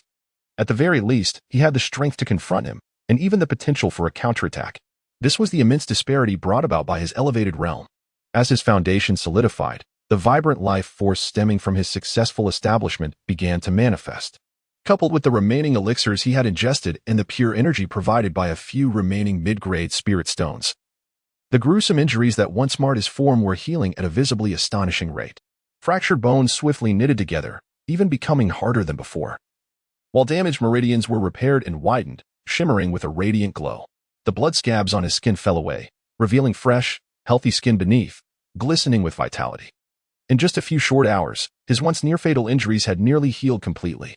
Even the Ming Shui Xin shield, which had been on the brink of destruction due to the force of the Yin Sha ghost finger, saw its ethereal imprint, suspended beside him, gradually mending its surface cracks under the nurturing flow of pure liquid spiritual energy, regaining its profound luster. Even so, Lin Chen subtly sensed that this life-bound treasure, which had accompanied him for so long, seemed to be experiencing a new opportunity for transformation after its recent destruction and rebirth. Once his injuries had mostly healed and his realm firmly established, Lin Chen's gaze once again fell upon the blank jade slip gifted by Su Qingxue. Previously, during his Qi refinement stage, he could only decipher a small portion of the content regarding the Moonlight Soul refinement technique. Now, having ascended to the foundation establishment stage, what revelations awaited him? With a sense of anticipation, he cradled the smooth jade slip in his palm. This time, he summoned his newly formed consciousness, which was exponentially more refined and pure than during his Qi refinement stage, and like a gentle stream, it slowly penetrated the jade slip. Simultaneously, he meticulously mirrored the unique moonlit aura emanating from Su Qingxue. Buzz. Almost instantaneously, as his foundation establishment consciousness made contact with the internal restrictions of the jade slip, it quivered softly. The previously fragmented and indistinct flow of information, akin to a poor signal, suddenly became remarkably clear and fluid. A torrent of fresh information surged into his mind like a burst dam. The subsequent chapters of the Moonlight Soul refinement technique were unveiled before him. Chapter 68. The sequel to the Moonlight Soul refinement method. This chapter not only encompasses more profound techniques for the cultivation of the spirit, but also introduces several soul arts based on moonlight that can be directly employed for both offense and defense. Beyond the contents of the techniques, Lin Shun was further delighted to discover that the Jade Slip also contained some deeper secrets left by Su Qingxue regarding the Yinsha sect. It detailed the characteristics and approximate power dynamics of several major factions within the sect, while also highlighting the evident weaknesses of its core techniques. Moreover, it subtly alluded to several significant secret strongholds that the Yinsha sect might possess within the territory of the Luoyun sect. This information was nothing short of a timely boon, invaluable in nature. It not only provided him with a clearer and deeper understanding of the vast and enigmatic enemy, but also offered the most direct and effective guidance for his forthcoming actions. Lin Shun meticulously absorbed the vast influx of information flooding his mind, sensing a subtle hint of concern hidden beneath the cool script of the Jade Slip, at least. That was how he interpreted it. His gratitude towards the enigmatic Su Shiji intensified, coupled with an ever-growing curiosity. Of course, there was also that quietly budding, indistinct sentiment that had unknowingly begun to rekindle. With the successful establishment of his foundation, it seemed he finally possessed a glimmer of confidence to pursue her steps. With a significant advancement in strength and crucial information at his disposal, Lin Shun slowly exhaled a breath of turbid air and began to calmly strategize his next course of action. The assassin in the foundation establishment stage. Along with the entire vast and malevolent Yinsha sect looming over him like a sword of Damocles, posed a threat that must be eradicated. He was resolute in his unwillingness to endure another passive beating and a hasty escape from such dire straits. A gentleman does not leave grievances unaddressed. Lin Shun was certainly no paragon of virtue who repays kindness with kindness. To fundamentally eliminate the threat, he must ultimately enhance his own strength. The early stages of foundation establishment were merely a new beginning. He required more cultivation resources, stronger techniques, and more formidable artifacts. The sequel to the Moonlight Soul refinement method must be cultivated without delay.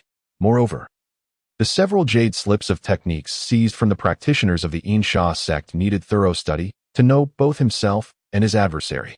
Although the Xian Shui Zhenju was exceptional, it seemed to cease at the foundation establishment stage, necessitating an urgent search for higher-level water attribute techniques or a means to obtain its subsequent chapters. Additionally, the two supreme artifacts, the Blood Fiend Dagger and the Skeleton Armor, captured from the Elder of the ninth layer of Qi refinement, were now ripe for refinement and use, significantly bolstering his combat prowess. Should he return to the Luoyun sect immediately? With his current cultivation level at the foundation establishment stage, he could directly ascend to the status of an inner sect disciple, gaining access to a superior training environment, a greater allocation of resources, and elevated standing within the sect. However, Lin Shun's brow furrowed slightly. Upon returning to the sect, one would certainly gain refuge. However, this would inevitably expose them once more to the surveillance of the Li family and the agents of the Yinsha sect embedded within the sect itself. Should that foundation establishment assassin fail to locate him, there is no guarantee that he would not exploit the clandestine connections within the sect to continue his pursuit. This could even endanger others. No, it is unwise to return, at least not at this moment. A flicker of determination sparked in Lin Shun's eyes. He resolved to delay his return to the sect and remain in hiding for a while longer, utilizing the newly acquired intelligence regarding the Yinsha sect's strongholds and vulnerabilities. Along with his nascent foundation establishment prowess, he would take the initiative. Rather than passively await the enemy's next move, it is far wiser to seize the offensive. He would seek opportunities to counterattack the foundation establishment cultivator pursuing him, even if he could not eliminate him immediately. He would first dismantle the peripheral strongholds the Yinsha sect had established near the Fallen Clouds sect, gathering more valuable intelligence and significantly weakening the enemy's strength, causing them considerable distress. Such was Lin Shun's nature. Revenge must be exacted. Grievances must be addressed. He would never sit idly by. He would actively seize control of his own destiny. Lin Shun rose slowly to his feet. As he did, an aura, profound and powerful, characteristic of a foundation establishment cultivator, inadvertently emanated from him, causing the entire abandoned cavern to tremble ever so slightly. His eyes shimmered with an unprecedented confidence and a chilling intent akin to ancient ice. Foundation establishment. Splendid. He murmured to himself, his voice imbued with a sense of strength. Yinsha sect. Li family. Your repeated surprises have been duly noted by me, Lin Shun. Now, it is my turn to repay you in kind. With that declaration, he stepped forth, his figure ghostly and silent as he departed from the cavern that had witnessed his metamorphosis and rebirth through fire. Ahead lay unknown challenges and lurking dangers. Yet, at this moment, Lin Shun felt no trace of fear. Only an overwhelming fervor and indomitable fighting spirit surged within him. A new journey had begun. Outside the cavern, the sun blazed fiercely. Lin Chen basked in the long-awaited radiance, feeling the torrent of Foundation establishment spiritual energy surging within him. His consciousness spreading like liquid mercury over a vast expanse of 800 zhang. An unprecedented sense of control welled up within him. Yet, this feeling of mastery did nothing to quell the seething flame of vengeance burning fiercely in his heart. Without a moment's hesitation, his thoughts stirred, and he began to meticulously examine the myriad secrets imparted by the jade slip from Su Qingshui regarding the Yinsha sect. Soon, his gaze fixed upon a target. Within the jurisdiction of the Fallen Cloud sect, not too far from his current location, calculating his current Foundation establishment speed. He estimated it would take him merely half a day to reach a secret stronghold of the Yinsha sect. This outpost masquerades as a long-abandoned spirit mine town. At first glance, it appears desolate and lifeless. However, in reality, it serves as a crucial hub for the Yinsha sect, gathering and transiting various malevolent materials, including the souls of low-tier cultivators and even mortals in the surrounding area. According to the information contained within the Jade Slip, this stronghold is perpetually guarded by several disciples of the Yinsha sect at the pinnacle of Qi refinement, and there is also a foundational stage cultivator station there. Notably, the information indicates that this foundational cultivator is likely a recent recruit, possessing an unstable foundation or inferior aptitude, having forcibly broken through with external aid, rendering them one of the weakest among their peers. Excellent. Let us begin with you. A glint of cold light flashed in Lin Chen's eyes, and a chilling intent to kill coalesced as if it were a tangible entity. This was not merely the first step in his revenge plan, but also the finest test of his strength following his ascension to the foundational stage. Furthermore, it marked his inaugural proactive counterattack against the formidable Yinsha sect. With his target set, Lin Chen hesitated not for an instant. His figure transformed into a pale blue streak of light, dashing toward the direction of the forsaken spirit mine town like an arrow released from its bow. The speed of his movement at the foundational stage was exponentially faster than that of the Qi refinement stage. The sound of the wind roared past his ears as the scenery rapidly receded. Yet, he did not allow his entire focus to dwell solely on the journey. Time was of the essence. Not a single moment could be squandered. Chapter 69. The stronghold of the Yinsha sect. Lin Chen, surprisingly, was multitasking, maintaining a rapid escape while simultaneously engaging in intense preparations for battle. First and foremost, he began to refine his magical artifacts. With a mere thought, the two exquisite magical items, the Bloodslaughter short blade and the skeleton inner armor, which he had seized from the storage bag of an elder at the 9th level of Qi refinement, floated before him. His formidable consciousness, far surpassing that of the Qi refinement stage, enveloped the artifacts like invisible tendrils. Concurrently, pure liquid Xian water spiritual energy surged forth from his dantian, forcefully cleansing the original prohibitive imprints within the artifacts and leaving behind his unique mark. The refining efficiency at the Foundation establishment stage was incomparably superior to that of the Qi refinement stage. In just a couple of hours, a faint hum resonated from the Bloodslaughter short blade, which was entirely crimson and emanated a sinister aura. The bloodlight danced erratically across the blade, and an intense bloodthirsty desire was clearly conveyed to Lin Chen's mind. The initial refinement was a success. Subsequently, the skeleton inner armor, composed of unknown, pale bones intricately connected and inscribed with delicate skeletal runes, emitted a ghostly glow, automatically flying up to adhere to his inner garments. An aura of cold resilience instantaneously radiated, harmonizing subtly with the Xian water spiritual energy within him, as well as the chill of the Ming water Xian shield, greatly enhancing his overall defensive capabilities beyond that provided by the shield itself. While refining the magical artifacts, a portion of Lin Chen's consciousness swiftly scanned through the various jade slips containing the Yinsha sect's techniques that he had acquired. Rather than delving deeply into the malevolent techniques themselves, he focused on the recorded methods of casting various low-level Yinsha spells, their energy characteristics, and the commonly employed prohibitive arrangements by the sect's practitioners, searching for any potential flaws or weaknesses. Additionally, he began to contemplate targeted countermeasures, drawing upon fragmented insights from the Moonlight Soul Purification technique regarding the suppression of malevolent entities and the purification of Yinsha. The Moonlight Soul Purification technique itself operated instinctively within his sea of consciousness and meridians. The radiant power of moonlight not only solidified his newly established Foundation establishment stage spirit, allowing him to maintain a heightened sense of calm and focus, but it also significantly expanded his range of perception and acuity, while bestowing an excellent layer of vigilance and concealment to his rapid escape. Half a day's time swiftly passed.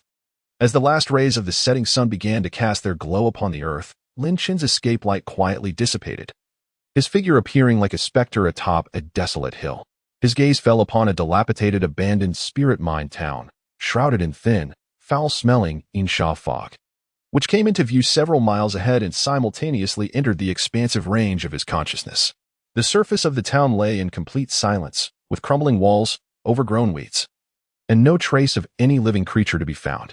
Yet, beneath Lin Chen's formidable consciousness, which far surpassed the Qi refinement stage and extended over an impressive radius of 800 zhang, coupled with the acute sensitivity to malevolent energies and soul fluctuations bestowed by the moonlight refining soul technique, the true visage of this small town was laid bare, devoid of any concealment. He perceived with crystal clarity the hidden formations deep within the town's subterranean depths, intersecting lines emanating a chilling aura.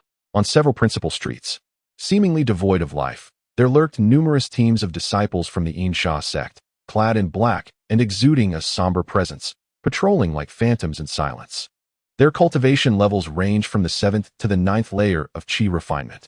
In the heart of the town, within the depths of the most towering and dilapidated stone edifice, there thrived an unmistakably distinct aura, one that diverged sharply from the other Qi refinement disciples, a chill, obscured essence imbued with a hint of ethereality, indicative of a nascent foundation establishment stage. Indeed, it was here. A frosty smile curled upon Lin Chen's lips, and a fleeting glimmer of murderous intent flickered in his eyes. Without a moment's hesitation, he shifted his form slightly, melding seamlessly into the air and shadows, suppressing all his presence and fluctuations, transforming into an almost imperceptible specter as he stealthily advanced towards the perilous abandoned town. The hunter had locked onto his prey. A one-sided hunt, initiated by a foundation establishment powerhouse, was poised to commence before the shroud of night fully descended. The forsaken spirit mine town, enshrouded in a thin miasma of malevolence and the encroaching darkness, appeared increasingly ominous and eerie. Yet, on the periphery of the town, several layers of invisible, flickering barriers exuding a faint dark glow diligently fulfilled their purpose, isolating this region from the outside world. These formations, akin to impregnable fortifications for Qi refinement cultivators, served to keep the vast majority of ill-intentioned intruders at bay or to disorient them. However, in Lin Chen's eyes, these barriers appeared as mere childish scribbles, naive and laughable. With the powerful and intricate consciousness befitting a foundation establishment cultivator, he casually surveyed the formations, comprehending their nodes, energy flows, and the unique techniques of the Insha sect embedded within them. To unravel them? Such a task would be an utter waste of time. A barely perceptible smile graced his lips as the moonlight refining soul technique operated silently within his consciousness. Threads of pure, cool moonlight energy enveloped him like the gentlest veil. Under the illumination of the moonlight, his figure seemed to blend into the surrounding shadows, becoming indistinct and ethereal, nearly merging with the environment itself. Then, he took a step forward. There was no earth-shattering noise, no violent energy fluctuations. He proceeded, as if on a leisurely stroll, effortlessly traversing the seemingly impenetrable barrier that would be unyielding to any Qi refinement cultivator. The barrier did not even ripple, as if he had merely passed through a layer of ordinary air.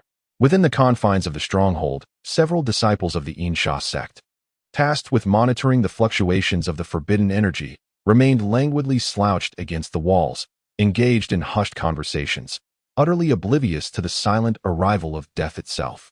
This exemplifies the absolute dominance of the foundation establishment stage over the Qi refinement stage, not merely in terms of power but also in the profound understanding of the laws of nature that comes with ascended realms.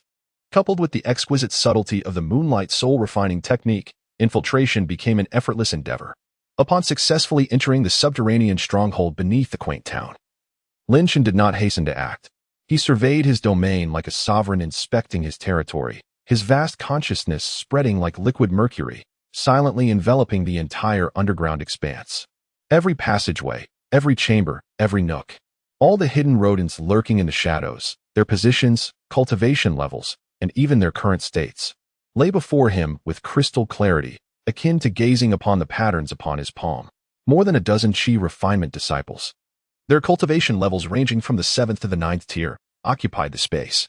Some meditated in dim corners, inhaling the thin, sinister energy, others huddled in small groups, whispering in a daze, while several teams patrolled the corridors like soulless automatons, adhering to predetermined routes. Deep within the stronghold, in a stone chamber, a gaunt middle-aged man clad in a black robe sat cross-legged, his eyes closed in meditation. The aura emanating from him was that of the initial stage of Foundation establishment, cold and ethereal. Everything was firmly within his grasp. Chapter 70, The Purge. A glimmer of cold light flashed in Lin Chen's eyes. He resolved to first eliminate these troublesome nuisances. Serving as an appetizer for that esteemed senior in the Foundation establishment stage, subtly warming up the atmosphere. However, he did not intend to create too much commotion. Silent hunting often evokes the deepest terror. Lin Chen halted his steps, concealing himself in the shadows of a passage. He refrained from summoning the bloodthirsty short blade or employing the cold bone finger. Within a sea of consciousness, the radiant moon gently revolved, its pure lunar power converging like a tidal wave. He began to attempt the first soul path attack secret technique recorded in the subsequent chapters of the Lunar Essence Soul Refinement method that he had newly comprehended from Su Qingshua's Jade Slip. Cold Moon Stab. Buzz. As his thoughts stirred, several formless and intangible mental needles, invisible to the naked eye and with an exceedingly faint fluctuation of spiritual energy, instantaneously coalesced into form.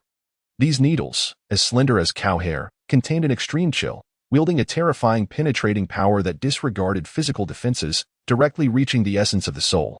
Whoosh, whoosh, whoosh, whoosh. Without any discernible interval, four cold moon stabs, as if traversing the void, struck with a speed surpassing lightning, precisely and silently piercing the foreheads of the four patrolling disciples from the Insha sect, each at the pinnacle of the 9th layer of Qi refinement. Who were closest to him? Puff, puff, puff, puff. Following a barely audible sound, the expressions on the faces of the four pinnacle disciples instantly froze. The spark in their eyes extinguished abruptly, akin to candle flames snuffed by a fierce wind.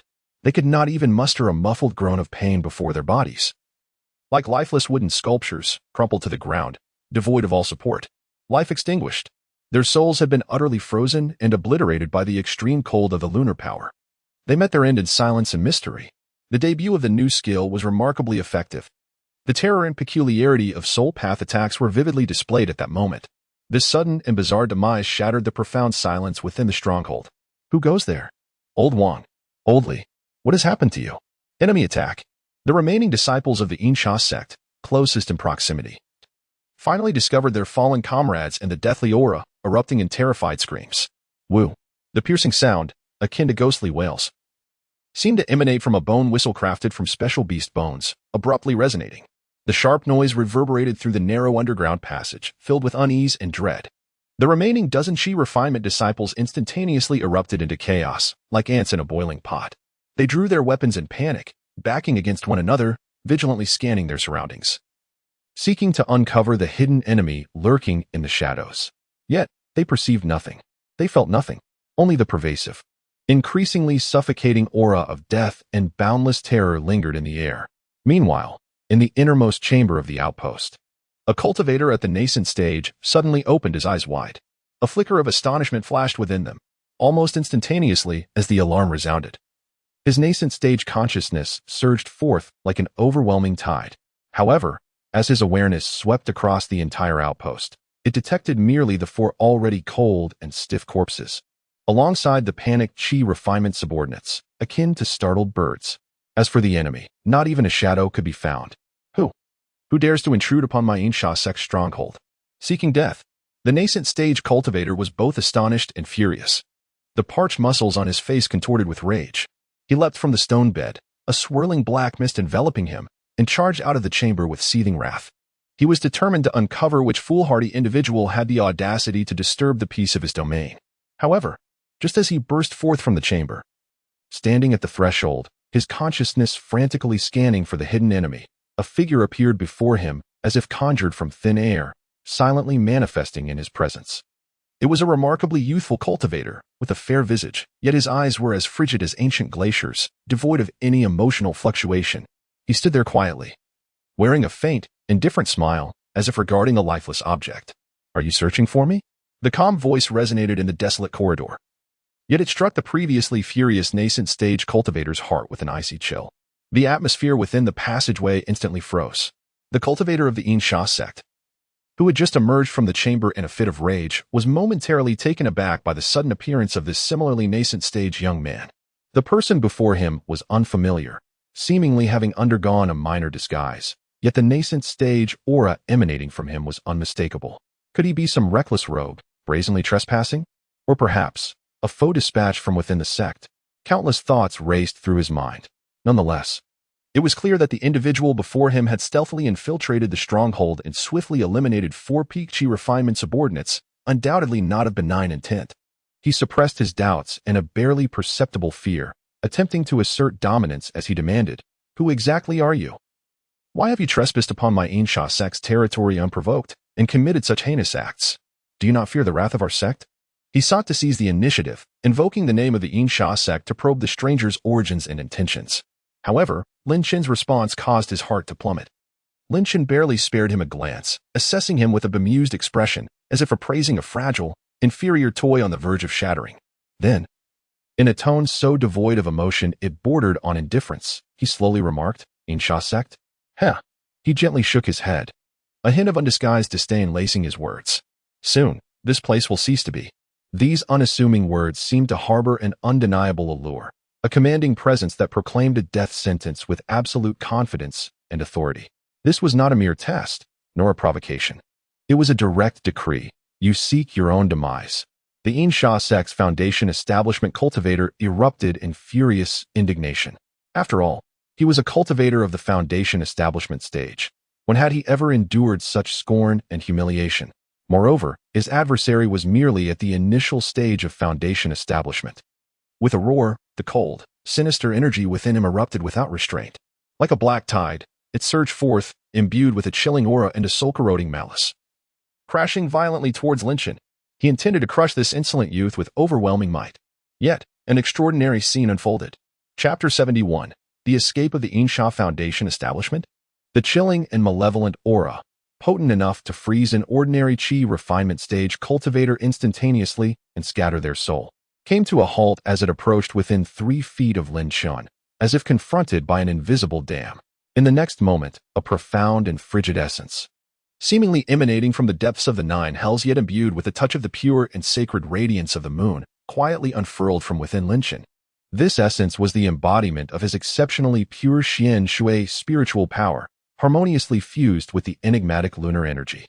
The proud and chilling malevolence of the Insha sect's foundation establishment cultivator was effortlessly repelled, dissolved, and purified by this more domineering and refined aura.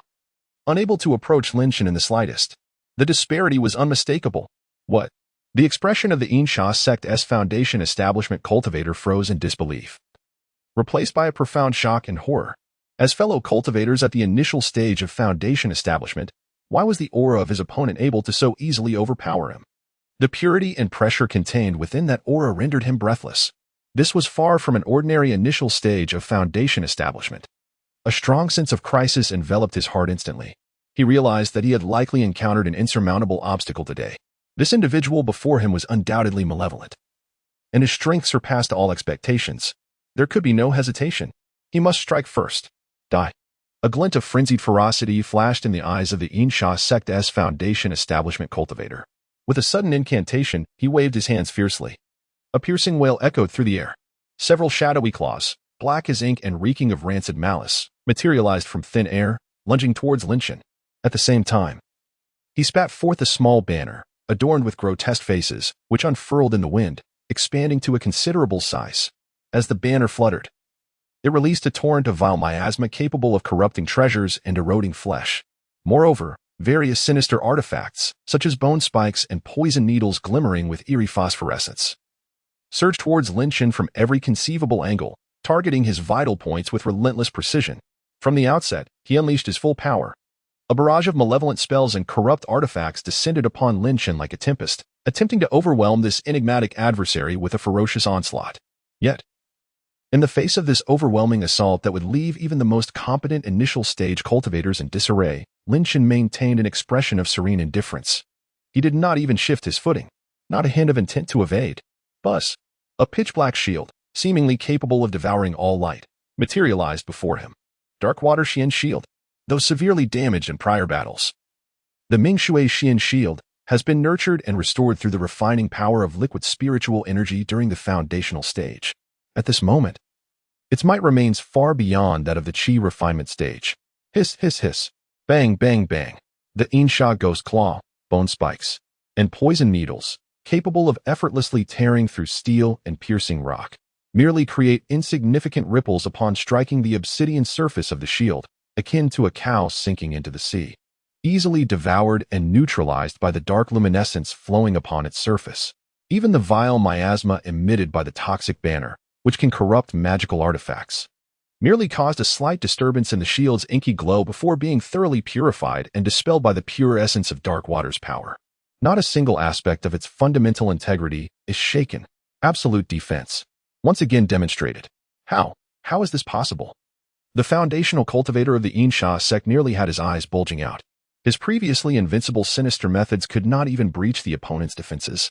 What rank of artifact is this black shield? Yet, what terrifies him even more lies ahead. As he witnessed the bone spikes and poison needles being repelled, he intended to retract them or alter his attack strategy.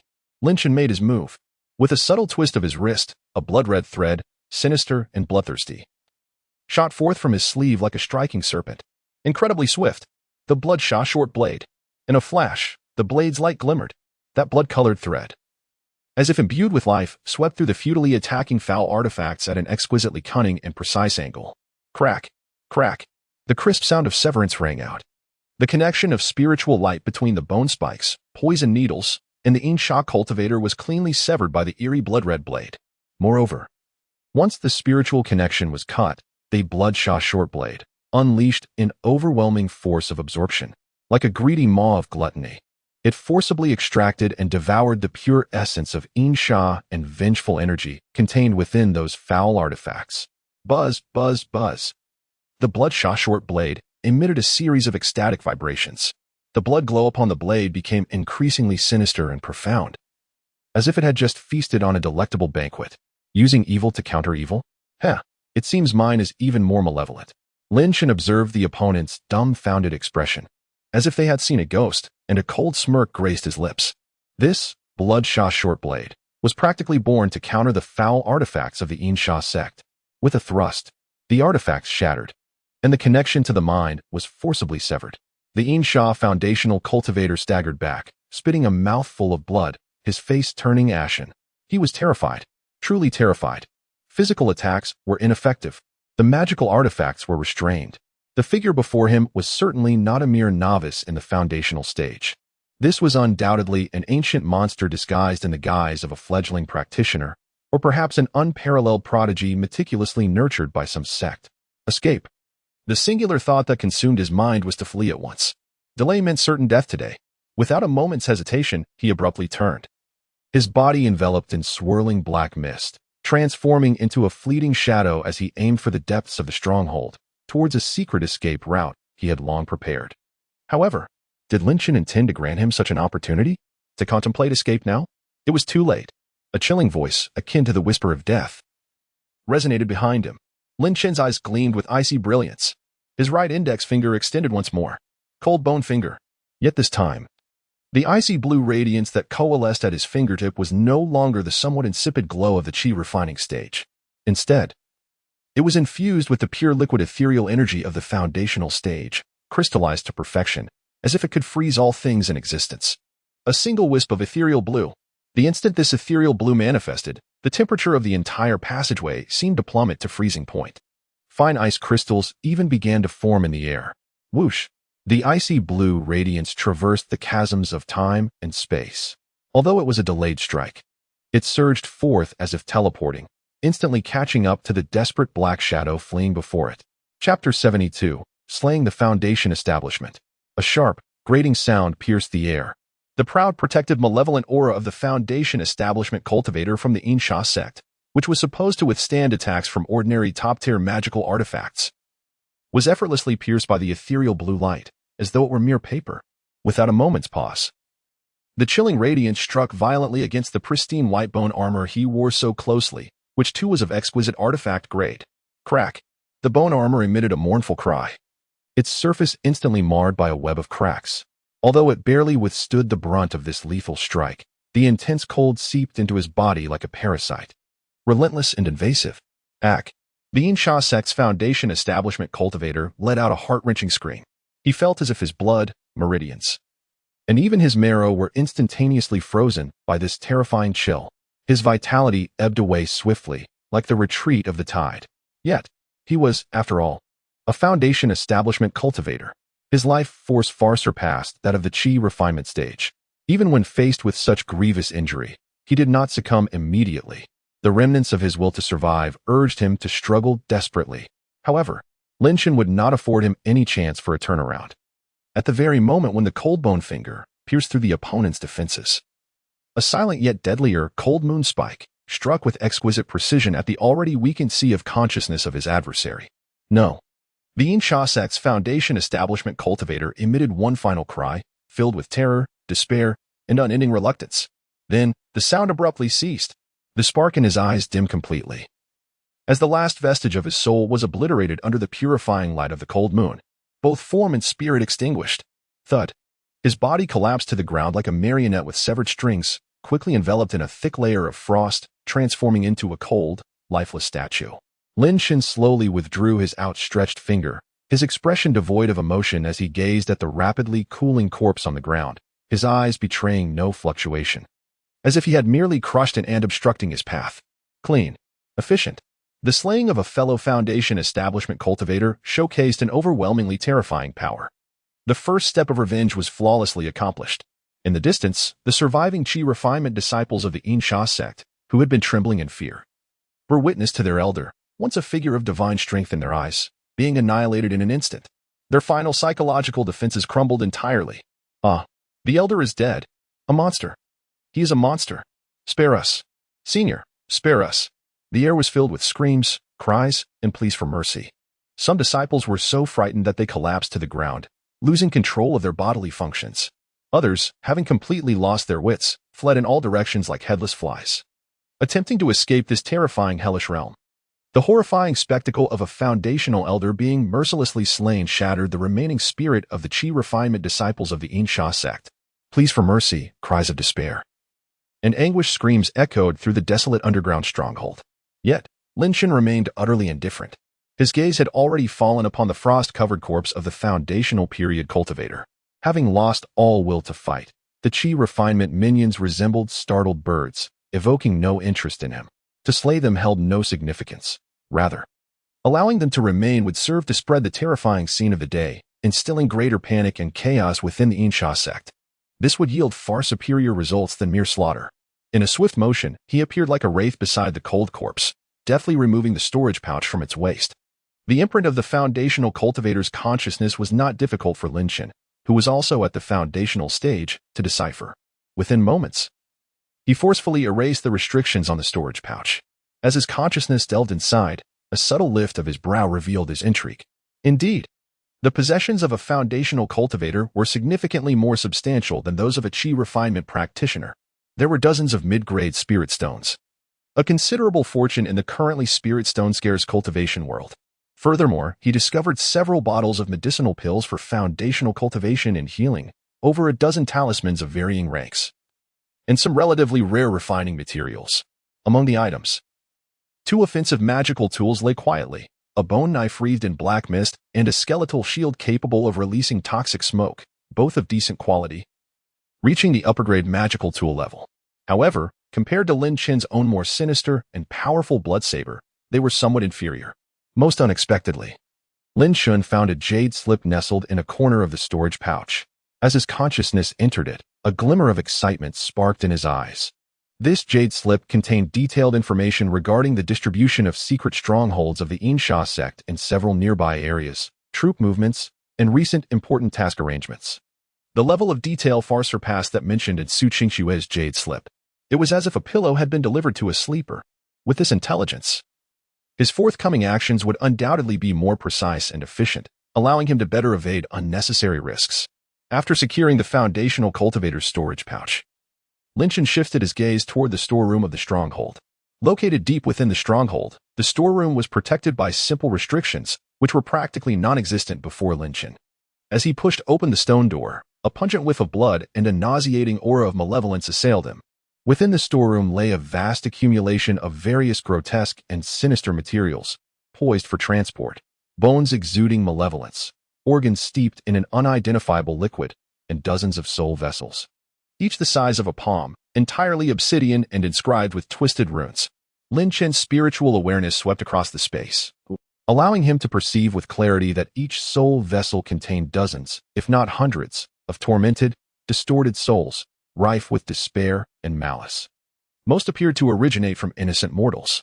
Witnessing this scene, Lin Chen's brow furrowed tightly, his eyes flashing with unmasked revulsion and a chilling intent to kill. This was the Insha sect, which regarded human life as inconsequential, reveling in the plunder of souls and the joy of slaughter. Without a moment's hesitation, he pointed his finger like a sword. With a swift motion, beams infused with frigid purity and the essence of purification erupted forth, like a force of nature. They obliterated all the sinister materials tainted with innocent blood, along with the soul vessels imprisoning the pitiful spirits. An icy blue aura enveloped the area, freezing the vile materials into powder. The trapped souls, purified by the power of moonlight, emitted sighs of liberation, dissipating into glimmers of light. Once this was accomplished, Lin Chen collected the few valuable spiritual herbs, ores, and scattered spirit stones that remained in the storeroom. As he prepared to depart from the thoroughly annihilated stronghold, he paused momentarily, as if struck by a thought. He turned, his gaze settling upon the desolate plaza at the center of the stronghold, ravaged by the previous conflict. With a flicker of intent, he extended his index finger once more, the tip coalescing into an icy blue radiance, imbued with liquid spiritual energy of the Foundation establishment stage, alongside a trace of the cool, ethereal power of moonlight. Chapter 73, Moonlit Chill. Hiss, hiss, hiss. The fingertips danced like the sharpest of chisels, swiftly carving into the unyielding stone surface. Fragments of rock flew in all directions. A chill permeated the air. Moments later, two immense characters, with a piercing elegance and exuding a bone-chilling aura complemented by a faint lunar glow, were deeply etched into the center of the plaza. Moon. Chill. These characters were not mere scratches. They encapsulated Lin Chen's unique fluctuations of mystical water energy, intertwined with a trace of the formidable deterrence originating from the lunar essence soul refining technique, targeting the very essence of the soul. It was sufficient to ensure that any practitioner of the Insha sect who set foot here would instantly feel a soul-deep, chilling dread upon gazing at these two characters. This act was not only a blatant provocation to the Insha sect, but also an unabashed warning. Furthermore, it served as an enigmatic clue, urging them to speculate, to be wary, to tremble in fear. It made them acutely aware that an entity known by the codename Moonlit Chill had set its sights upon them. Having completed this, Lin Chen was poised to turn away when suddenly, a flicker of thought crossed his mind. He seemed to recall something and once more delved into the storage pouch of the foundational-level cultivator he had just plundered. This time, his attention was drawn to some inconspicuous trinkets. Soon, his gaze fixed upon a shattered communication talisman, its spiritual light dimmed. This talisman had evidently been activated recently, yet it appeared to have failed to relay a complete message before being destroyed for some reason. Lin Chen cautiously probed with his consciousness, meticulously sensing the faint remnants of energy that lingered upon it. In the next moment, his pupils constricted slightly. He discerned two distinct traces of energy lingering on the damaged talisman. One was somewhat familiar, bearing a striking resemblance to the aura of the black-robed foundational assassin who had previously pursued him at the Black Wind Pass. The other was more elusive, colder, and significantly more powerful, seemingly emanating from a higher echelon, imbued with a heart-stirring pressure, and also replete with the unique malevolence characteristic of the Insha sect. Who were they contacting? A sudden sense of foreboding flashed through Lin Chen's mind. Could it be that the pursuit was not limited to just that one foundational assassin? Or was there an even stronger presence that had already set its sights on him? This unexpected revelation sent a shiver down Lin Chen's spine. The fleeting sense of relaxation he had experienced from successfully establishing his foundation and achieving his first victory evaporated instantaneously. His vigilance towards the colossal entity that was the Insha sect surged to its zenith once more. Simultaneously, he instinctively recalled the information contained within Su Qingshue's jade slip. Perhaps, within those details regarding the internal factions and high echelons of the Insha sect, he might uncover some clues pertaining to this mysterious aura. It seemed that troubles were far from over. Lin Chen took a deep breath and tucked away the damaged communication talisman. He cast one final glance at the underground stronghold, utterly devastated, permeated with the scent of blood and an icy aura, and at the ground where two imposing characters loomed silently, first battle victorious. Not only had he successfully avenged himself, slaying an enemy at the Foundation establishment stage. But he had also seized a wealth of spoils and immensely valuable intelligence. Yet, he had also uncovered a new, more perilous potential crisis. Without a moment's hesitation, he transformed into a streak of pale blue light, soaring skyward like a bolt of lightning, instantly tearing through the night, vanishing into the distant horizon. He needed to find a secure location swiftly, to assimilate his recent gains, scrutinize the new intelligence, and enhance his strength. Then, he would brace himself for even graver and more dangerous challenges ahead. The game of hunting and counterhunting had only just begun.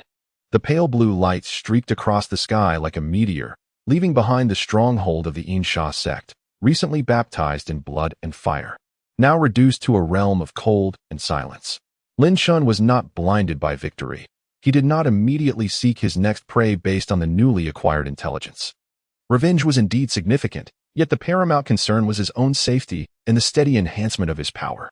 While maintaining a rapid escape at the Foundation establishment stage, he divided his focus, carefully sensing the subtle guidance emanating from the destiny mechanism, while cross-referencing it with the detailed distribution map of the Insha sect stored in his mind. Ultimately, he chose a secluded ancient cave deep within the rolling mountains, where the terrain was exceptionally concealed. Although the spiritual energy was not particularly abundant, it was adequate, and most importantly, it lay far from any known markers of the Insha sect's influence, serving as his new temporary refuge. The previous battle, though seemingly overwhelming and crushing, had exacted a toll on his spiritual power and consciousness, whether through activating the mysterious shield of Een water to withstand attacks or employing techniques such as the bloodthirsty dagger, cold bonefinger, and chilling moonstab. More critically, he required time to fully digest the bountiful spoils of war, to meticulously study the invaluable intelligence from the Insha sect, and to prepare thoroughly for the potential greater crisis hinted at by the damaged communication talisman. Deep within the profound, silent ancient cave, Lin Shun set up multiple layers of concealment and warning formations before finally relaxing completely. He did not immediately commence his cultivation. Instead, he promptly retrieved the intelligence jade slip confiscated from the storage bag of the slain Insha sect Foundation establishment cultivator, immersing his consciousness within to meticulously sift through its contents. The more he examined it, the more furrowed his brow became. The information recorded in the jade slip was far more detailed than he had anticipated. It clearly delineated the specific locations of dozens of secret strongholds, both large and small, belonging to the Insha sect within the territory of the Falling Clouds sect and its surrounding areas, along with the names of the responsible individuals, their cultivation levels, and even their primary tasks, such as gathering materials, spying for intelligence, and nurturing malevolent spirits. It was nothing short of a meticulously presented list of targets. This provided him with unimaginable convenience for his subsequent targeted elimination plan. However, what truly set alarm bells ringing in Lin Shun's heart were the sections in the jade slip regarding personnel movements. It explicitly mentioned that, in recent times, several individuals at the mid-foundation stage from the Insha sect had been frequently active in several specific areas near the Falling Cloud sect. Their movements were shrouded in secrecy, and their tasks seemed to extend beyond mere collection of sinister materials or mere maintenance of outposts. The jade slip merely alluded to executing secret missions. Yet the emphasis conveyed through the text was anything but ordinary. Mid-foundation stage. This was considerably more formidable than the initial foundation stage opponent he had just vanquished, whose foundation was rather tenuous. The gap represented by each minor realm in the foundation stage signified a vast chasm in strength. This revelation doused the flickering flames of complacency that had arisen from easily dispatching an opponent of the same tier, instead instilling a heavy sense of pressure, coupled with the mysterious token engraved with the character for Shah, which he had obtained from the old man at the 9th layer of Qi refinement. Lin Shun began to harbor a conjecture. This so-called secret mission was likely linked to a more core and clandestine department within the Insha sect. That token inscribed with Shah might very well serve as the identity marker for members of this department, whose authority and strength were likely far beyond those of the peripheral outpost leaders and ordinary disciples. Chapter 74. The Shadow of the Moon Taking a Deep Breath. Lin Shun quelled the tumult within his heart and refocused his attention on the battered communication talisman before him. This time, he not only employed the more refined and pure consciousness of his foundation establishment stage, but also fully activated the Moonlight Soul refinement technique, elevating his spiritual perception to its utmost limits as he meticulously sought to capture the faint, almost imperceptible remnants of a more potent aura lingering on the shattered talisman fragments. Gradually, he began to discern certain characteristics. This aura was not merely cold and formidable. It bore an intense, bone-chilling stillness, a detachment reminiscent of a superior who regarded all living beings as mere fodder. This sensation, Lin Chen's brow furrowed as a spark of insight ignited in his mind. It seemed to bear a striking resemblance to the essence exuded by those infamous practitioners of malevolence, renowned for their mastery over puppets and even the reanimation of corpses. He promptly revisited the intelligence jade slip. Indeed, the slip indicated that within the Insha sect, numerous factions vied for power, one of which was particularly enigmatic and formidable, famed for its expertise in corpse refinement and puppet manipulation. Its disciples were known for their secretive and ruthless methods, making them exceptionally challenging adversaries. Could it be that the black-robed Foundation establishment assassin, in his final moments, sought to contact an expert from this faction? Perhaps that even more potent aura emanated from a powerful corpse reanimator or puppeteer. This conjecture caused Lin Chen's heart to sink slightly. Corpses and puppets were often physically robust, impervious to ordinary blades, and utterly fearless of death. Coupled with the peculiar techniques of their creator, they would undoubtedly prove far more troublesome than their peers of the same cultivation level. A sense of crisis surged over him like a tidal wave. Strengthening his powers was of the utmost urgency.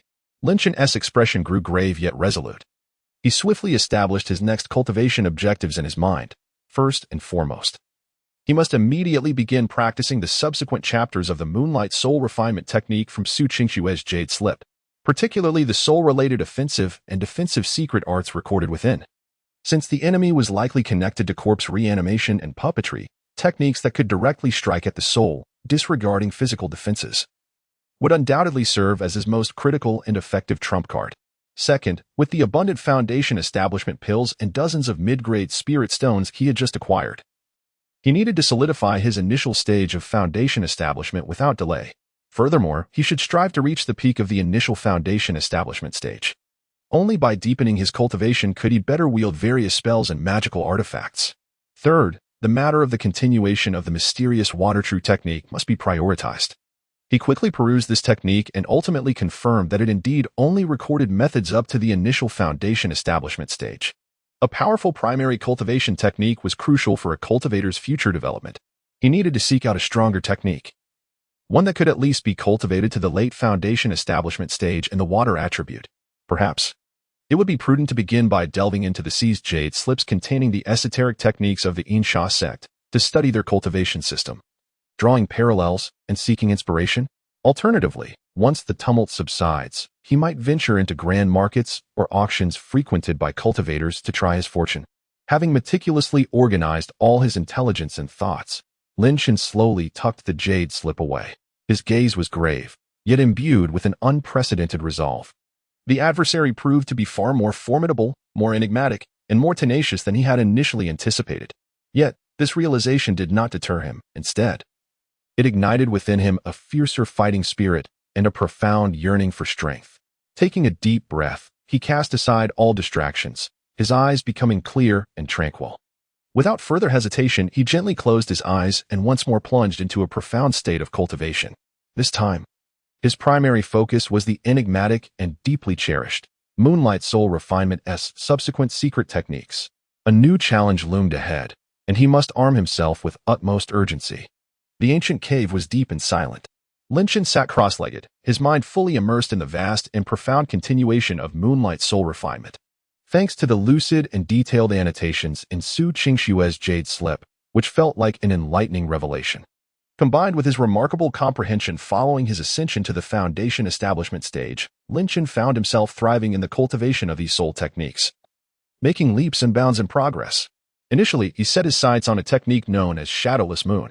This technique was not merely about suppressing one's aura. Instead, it harnessed the power of moonlight to simulate the fluctuations of shadows illuminated by the moon, perfectly blending one's aura, form, and even soul fluctuations into the surrounding light and shadow. As he executed the incantation, the aura emanating from Lin Chen began to waver unpredictably, at times elusive like the cool moonlight, and at others merging seamlessly with the profound shadows. Just a few hours later, he had grasped the essence of this technique. If anyone were present, they would be astounded to see Lin Chen's figure, once sitting cross-legged, had become exceedingly dim and indistinct, as if poised to vanish entirely into the air. Without keen observation, it would be nearly impossible to detect his presence through mere spiritual perception. Lin Chen felt a surge of delight. The concealment effect of Shadowless Moon surpassed all the aura-suppressing talismans and minor techniques he had previously employed by several magnitudes. From now on, whether for stealthy ambushes or desperate escapes, this would be an invaluable trump card in his arsenal. In fact, he was confident that unless a late-stage Foundation establishment cultivator meticulously scrutinized him with their spiritual sense, even mid-stage Foundation establishment cultivators would find it exceedingly difficult to uncover his tracks. Having mastered Shadowless Moon, Lin Chen immediately shifted his attention to the second soul technique, Lunar Guardian. This was a purely defensive soul art. As his thoughts stirred within the depths of his consciousness, the originally radiant and luminous moonlight began to coalesce into a more solid and resplendent lunar shadow, seemingly forged from the essence of moonbeams. This celestial disk rotated slowly, emanating a frigid yet sacred aura, steadfastly safeguarding his entire mindscape. Lin Chen could distinctly perceive that, under the aegis of this lunar guardian, his spiritual defenses surged to unprecedented heights. Whether facing mental onslaughts, deceptive illusions, or malevolent curses, breaching this lunar shield would prove exponentially more challenging. In fact, for certain weaker soul-based assaults, this lunar shield could even rebound them, forcing the caster to confront the consequences of their own actions. Coupled with his exceptionally potent soul that far surpassed others of the same tier, the Lunar Guardian became an invincible bane to all soul-based attacks, bolstering his confidence against foes adept in mental mysticism. Lastly, and most importantly to Lin Chen, he commenced the meticulous refinement and enhancement of a secret technique he had previously begun to grasp, showcasing impressive prowess in actual combat, the Cold Moon Spike. By integrating more profound methodologies of soul energy manipulation from subsequent chapters, Lin Chen transformed the originally scattered spikes into a more concentrated and refined point of chilling brilliance, the Cold Moon Soul Piercer. Chapter 75, A Call for Aid? Buzz. As Lin Chen focused his thoughts, a point of ethereal blue soul energy, even more delicate, substantial, and frigid than the previous Cold Moon Spike, flickered at his fingertips. Within this glimmer lay a terrifying power capable of rending steel and freezing souls. Its penetrating and destructive force surpassed that of the earlier Cold Moon Spike by several folds. Lin Chen harbored no doubt that this soul-rending spike, when unleashed with full force, could instantaneously obliterate any Qi refinement stage practitioner. Even a foundational stage practitioner caught off guard would undoubtedly suffer severe damage on a soul level. Moreover, with a well-placed angle and perfect timing, it could even threaten practitioners at the mid-foundational stage. This would become his most formidable single-target soul attack, and yet another trump card in his future battles against formidable foes. With a preliminary grasp of the three great soul techniques, Lin Chen's overall strength experienced a significant enhancement. While diligently cultivating his soul methods, he did not neglect the consolidation of his own cultivation base. The foundational stage elixirs he had previously acquired were consumed and refined like sugary confections. The already abundant spiritual energy within his cave abode was voraciously absorbed into his body, further transformed into pure liquid profound water spiritual power with the aid of dozens of mid-grade spirit stones, continuously nourishing the ethereal blue lake within his dantian. His foundational stage initial realm was thoroughly solidified, establishing an exceptionally firm foundation. In fact, the area of that spiritual power lake seemed to hint at an outward expansion, mere half a step away from the pinnacle of the foundational stage initial realm. Although a considerable distance remained before breaking into the mid-foundational stage, the sensation of steady progress filled him with immense satisfaction. However, just as Lin Chen was fully immersed in the exhilarating sensation of rapidly ascending power, preparing to seamlessly integrate the soul techniques, a sudden buzz erupted outside his cave. The multi-layered defensive formations he had set up began emitting a faint yet peculiar wave of energy fluctuations. This fluctuation was exceedingly strange. It was not the violent tremors resulting from a forceful attack on the formations, rather, it resembled something that had disregarded the barriers of space or employed some extraordinary means to penetrate the formation's defenses, creating subtle ripples in the spatial fabric and residual energy waves.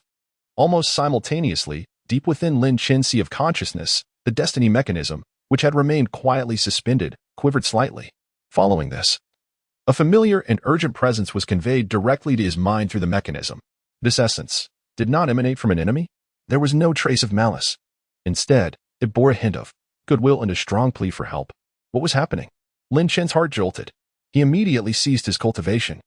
His eyes flew open, sparkling with intensity.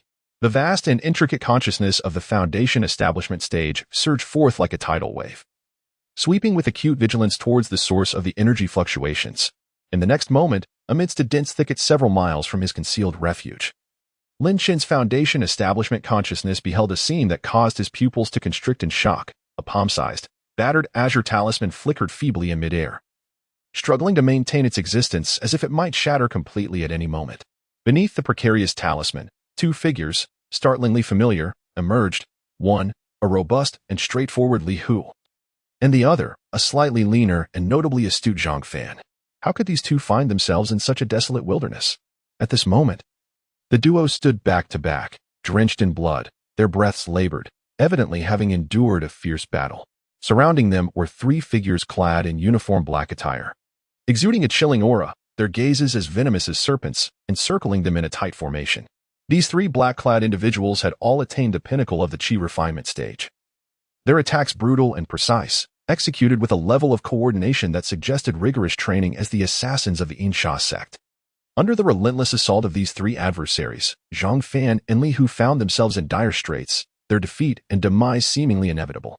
The flickering azure talisman, clearly their last means of seeking help, dangled precariously in the balance. Observing the perilous situation of Zhang Fan and Li Hu, along with the talisman that threatened to extinguish at any moment, Lin Shen felt his brow furrow in contemplation. He had never prided himself on being a bleeding heart. However, Zhang Fan and Li Hu were indeed his fellow disciples, and they owed him a tangible debt of gratitude for their lives. More crucially, given the circumstances, it was highly probable that their perilous plight was a consequence of his own entanglements. Furthermore, the Azure Talisman had managed to bypass the multiple layers of protective formations he had established, directly transmitting a distress signal and even triggering a response from the destiny mechanism. Such an item was no ordinary artifact. It undoubtedly concealed some hidden intricacies and secrets. To save them, or not to save them? A daunting choice lay before Lin Shen. To intervene would risk exposing his whereabouts and potentially attract even more formidable foes. Yet, to refrain from action, setting aside any pangs of conscience, would mean forfeiting the chance to uncover the mysteries that lay behind the enigmatic talisman. A thought that left him with a lingering sense of dissatisfaction. In that fleeting moment of hesitation, Lin Shen found himself engulfed in contemplation. Life and death, salvation or abandonment, rested solely within his thoughts. After but a brief deliberation, Lin Shen resolved to act. He is certainly not a self-sacrificing saint, yet neither is he a cold-blooded fiend. The dire straits they find themselves in are, more often than not, a consequence of their own entanglements. To stand idly by and witness their tragic demise beneath the blades of the Insha sect would weigh heavily on his conscience. Moreover, the enigmatic azure talisman capable of penetrating the intricate barriers he had erected, even provoking a response from the destined celestial mechanism, is indeed suspicious. It must conceal some profound secret. Perhaps it holds an unexpected opportunity or a crucial clue regarding Su Qingxue and the deeper mysteries of the Insha sect. Fortune favors the bold. Opportunities often accompany peril. Salvation. Yet, prudence is paramount. A cautious exploration is in order. Resolute in his decision, Lin Shen hesitated no longer. With a subtle shift of his thoughts, the lunar radiance within his consciousness flowed, and the secret art of Moonshadow's embrace was instantly activated to its utmost potential. His form dissolved into the surroundings like a drop of ink diffusing in water, silently merging with the dense shadows of the trees in the encroaching twilight. His presence, fluctuations, even his very essence, were reduced to the barest minimum. Like a true specter, a reaper traversing under the lunar shadows, he emitted no sound, stealthily advancing towards the battlefield several miles away with a speed far beyond the comprehension of any Qi refining practitioner. Chapter 76, A Swift Kill. Deep within the forest, with a sudden gasp, Li Hu expelled a mouthful of fresh blood, his robust frame teetering on the brink of collapse, his complexion as pale as parchment. The heavy back knife in his grip was marred with deep nicks, and the flesh of his palm was torn, blood flowing freely. Brother Hu, hold on. Zhang Fan was no better off. His face mirrored the pallor of his companion, streaks of crimson adorning the corners of his mouth. A small, intricately cracked shield hovered protectively before him, its ethereal light dimmed, clearly on the verge of shattering. Both men bore an ancient jade pendant of a deep azure hue upon their chests. At this moment, the pendant emitted a faint azure glow, enveloping them in a fragile shield that barely sustained their defense against the onslaught of three peak-stage Qi refinement assassins. It was the radiance from this pendant that had allowed them to endure till now, despite the relentless assault. The wavering talisman in the air was a manifestation triggered by the pendant's power. He do not struggle. Your protective shell shall soon be shattered. Surrender willingly, and I may grant you a merciful end. Otherwise, I shall extract your souls and refine your very essence, condemning you to an eternity devoid of rebirth. The three dark-clad assassins sneered, their weapons crashing down upon the fragile azure barrier like a tempest. Each strike sent violent tremors through the shield, its color dimming further with every blow. Their eyes glinted with a cruel, bloodthirsty light, as if envisioning the exquisite spectacle of their prey being torn asunder. They continued their relentless assault, utterly oblivious to the cold, indifferent gaze of a pair of eyes observing them from the shadows nearby, akin to one regarding lifeless objects. Lin Chun, it is time. He was like the most cunning of hunters, concealed in the perfect ambush, patiently awaiting the opportune moment to strike. Observing the three disciples of the Insha sect attacking like rabid dogs, Lin Chun's eyes flickered with disdain.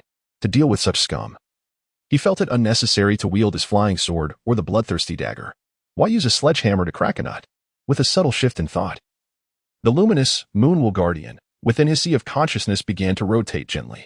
Three ethereal, hair-thin, cold moon soul-piercing stabs, imbued with a chilling azure luminescence, silently coalesced into existence. There was not a whisper of energy fluctuation, nor a sound of air being sliced. They resembled three death rays emanating from the depths of the netherworld.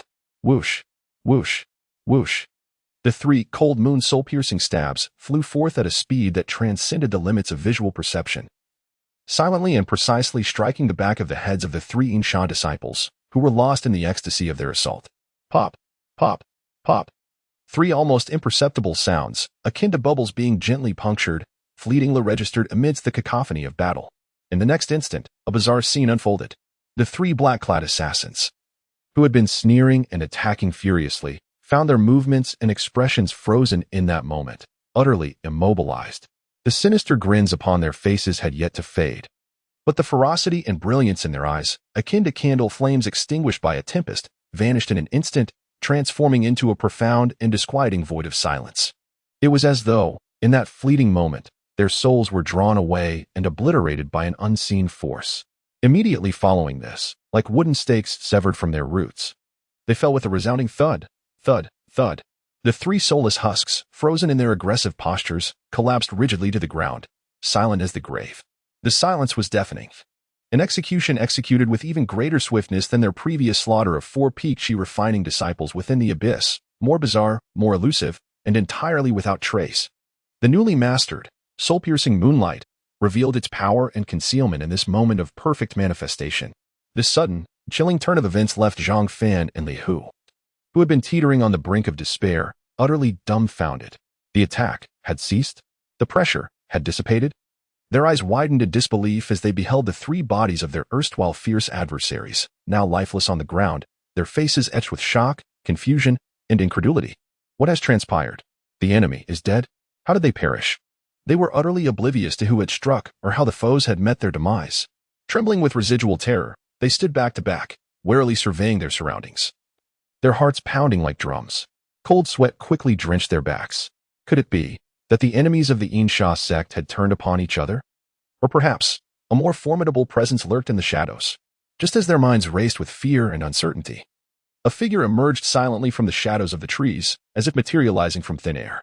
The moonlight cascaded down, illuminating a young face that bore a hint of familiarity but was also tinged with a chilling strangeness. It was Lin Chun. He had dispelled the moonshadow disguise, appearing as a traveler returning from a leisurely stroll, calmly presenting himself before Zhang Fan and Li Hu. The forest was enveloped in an eerie silence. Only the three rigid bodies of the black-clad assailants bore witness to the ghastly scene that had just unfolded. Zhang Fan and Li Hu stared in astonishment at Lin Chun as he stepped forth from the shadows, their minds momentarily unable to comprehend. Is it truly him? Upon recognizing Lin Chun's familiar yet cold visage, an indescribable surge of joy and exhilaration erupted within them like a volcanic explosion. Lin, brother Lin, it is you. It is truly you. Li Hu's robust frame trembled violently, tears of excitement welling in his fierce eyes. He fell to his knees with a thud, his voice choked with emotion, unable to articulate his overwhelming elation. Zhang Fan's reaction was equally intense. He cast aside the battered shield in his grasp, his knees buckling as he knelt heavily upon the ground, bowing repeatedly before Lin Chun. His voice trembled with a mixture of relief and profound gratitude for having escaped the jaws of death. Senior Brother Lin, you have saved us once again. Oh, you have granted us another lease on life. Such a debt of gratitude cannot be expressed adequately, even if we were to shatter our very bones. We could never repay this kindness. Their overwhelming emotions were palpable, a blend of sheer excitement and lingering fear. From the clutches of the black wind to being rescued once more from the clutches of certain demise, their continued existence was entirely owed to Lin Chun. This senior brother Lin was nothing short of their destined savior. Observing their fervent and disordered demeanor, Lin Chun furrowed his brow slightly. An invisible force lifting the two men to their feet. Enough, rise and speak, he commanded, his voice remaining calm and devoid of excessive emotion. Senior brother Lin, Zhang Fan and Li Hu stood up apprehensively, their heads bowed, too fearful to meet Lin Chen's gaze. Lin Chen's eyes fell upon the ancient jade pendant hanging from their chests, now marred by cracks, its once vibrant azure glow nearly extinguished.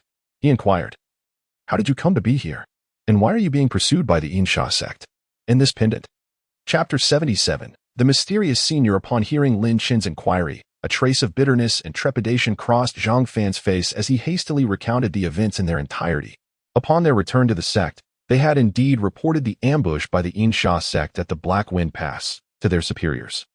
The higher-ups of the sect were undeniably furious, vowing to conduct a thorough investigation and even dispatching personnel to eradicate the nearby Insha sect strongholds. However, it appeared that their actions were more bluster than substance. The crackdown quickly lost momentum, allegedly hindered by certain factions, with speculation pointing towards the Li family as the covert obstructionists. As witnesses to the incident and having had contact with Lin Chun, they found themselves the targets of resentment from the Li family. Life within the sect became exceedingly arduous, marked by exclusion and oppression. Resources were withheld, and even their regular cultivation was adversely affected. In desperation, the two deliberated that rather than languishing within the sect, it would be more prudent to venture out, seek opportunities, and perhaps carve out a path for survival. Little did they anticipate that shortly after leaving the sect, they would once again attract the attention of the Insha sect. The adversaries appeared to be well prepared, dispatching trained assassins to relentlessly pursue them, had it not been for a mysterious senior connected to their family, who unexpectedly found them before their departure and gifted them a talisman known as the Jade Amulet of Relocation. They might have perished on the journey. According to that senior, this amulet could withstand several powerful attacks below the Foundation establishment stage and, in the direst moments, could be activated to facilitate a short-distance random teleportation. Furthermore, it would emit a faint, nearly imperceptible distress signal towards the general direction of the person the wearer trusted most and hoped to seek assistance from. In a state of desperation, they activated the amulet, clinging to a glimmer of hope. To their astonishment, the amulet indeed transported them near Brother Lin Chen. Remarkably, the faint distress signal had been received by him. A mysterious senior? A designated direction for help? After listening to Zhang Fan's account, Lin Chen's brow furrowed even deeper.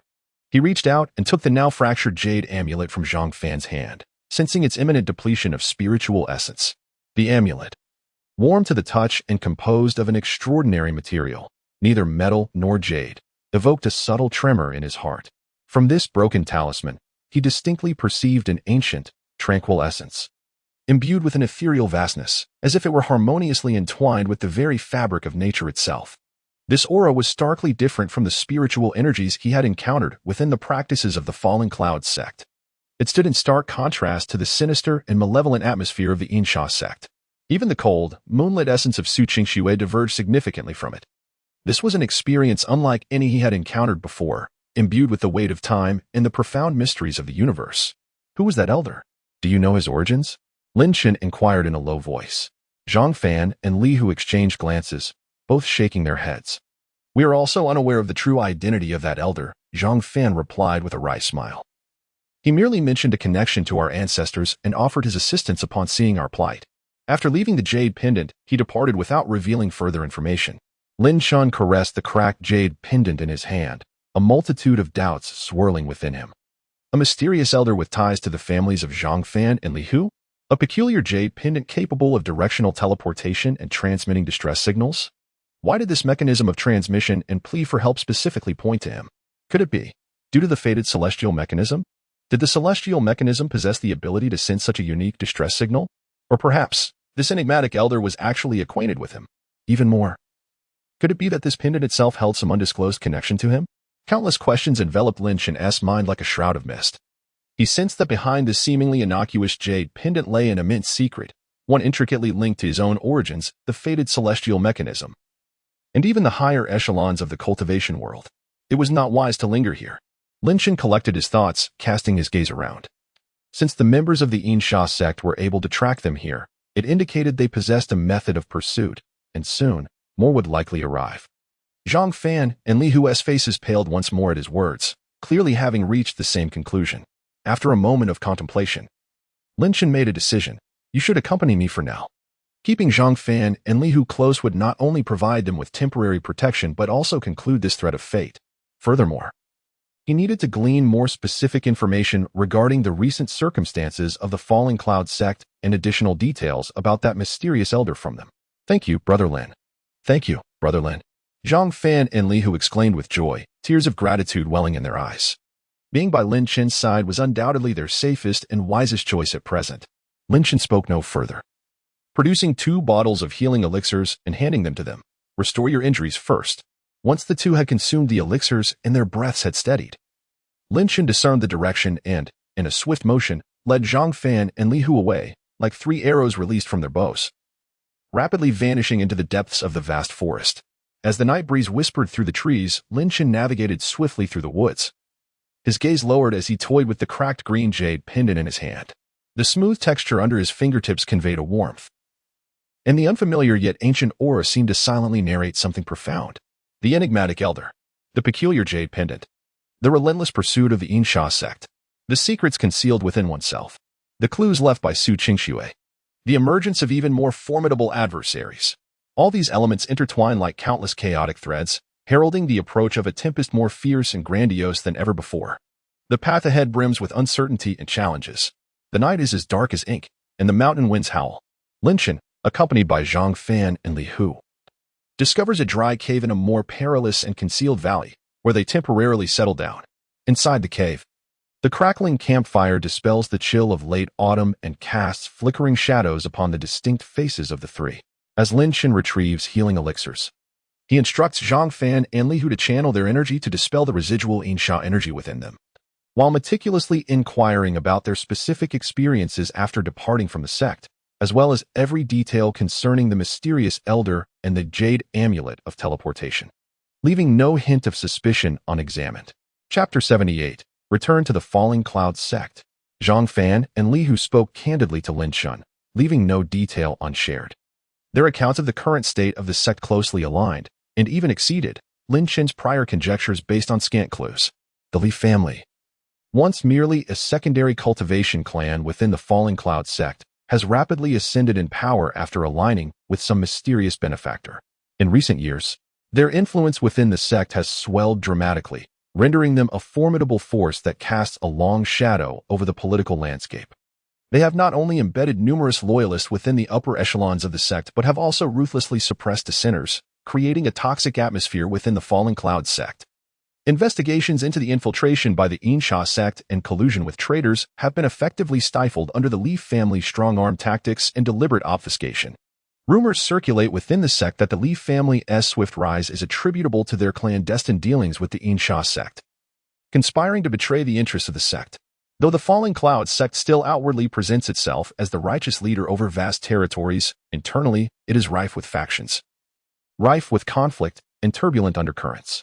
The once glorious sect now shows unmistakable signs of decay and corruption.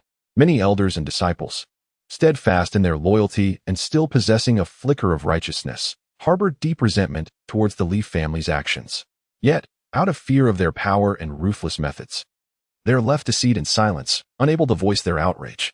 Upon hearing this, Lin Chen's gaze grew increasingly frigid.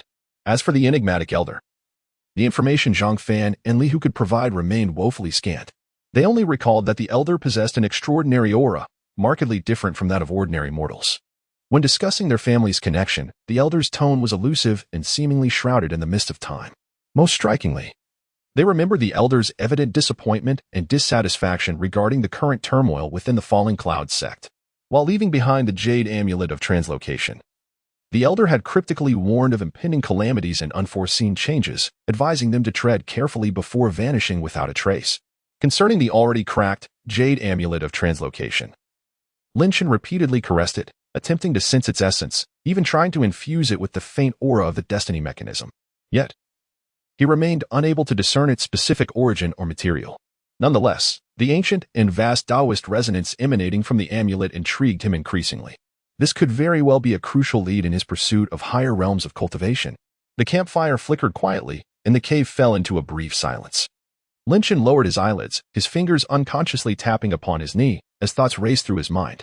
The narratives from Zhang Fan and Li Hu, combined with the intelligence he had previously gleaned from Su Qingshue's jade slip and the intelligence seized from the Yinsha sect's stronghold, gradually unfolded a more complete and perilous picture before him. He realized that his previous approach of recklessly hunting down the strongholds of the Yinsha sect and low-level cultivators outside the sect, though it provided some temporary satisfaction and resources, ultimately only addressed the symptoms and not the root cause. The true malignancy resided within the Falling Clouds sect itself, the Li family. This principal culprit, colluding secretly with the Yinsha sect and wreaking havoc within the sect, must be eradicated completely. Otherwise, the Falling Clouds sect would inevitably descend into a den of demons. Moreover, he himself would never find peace, forever living under the shadow of pursuit and schemes. Furthermore, Su Qingshui remained within the sect. The enigmatic blank jade tablet potentially concealed further information, even higher-tier techniques such as the Moonlight Soul Refinement Method's subsequent chapters, or other powerful inheritances, might only be obtainable within the sect's scripture repository or specific areas. Merely hiding and evading would never resolve the fundamental issue.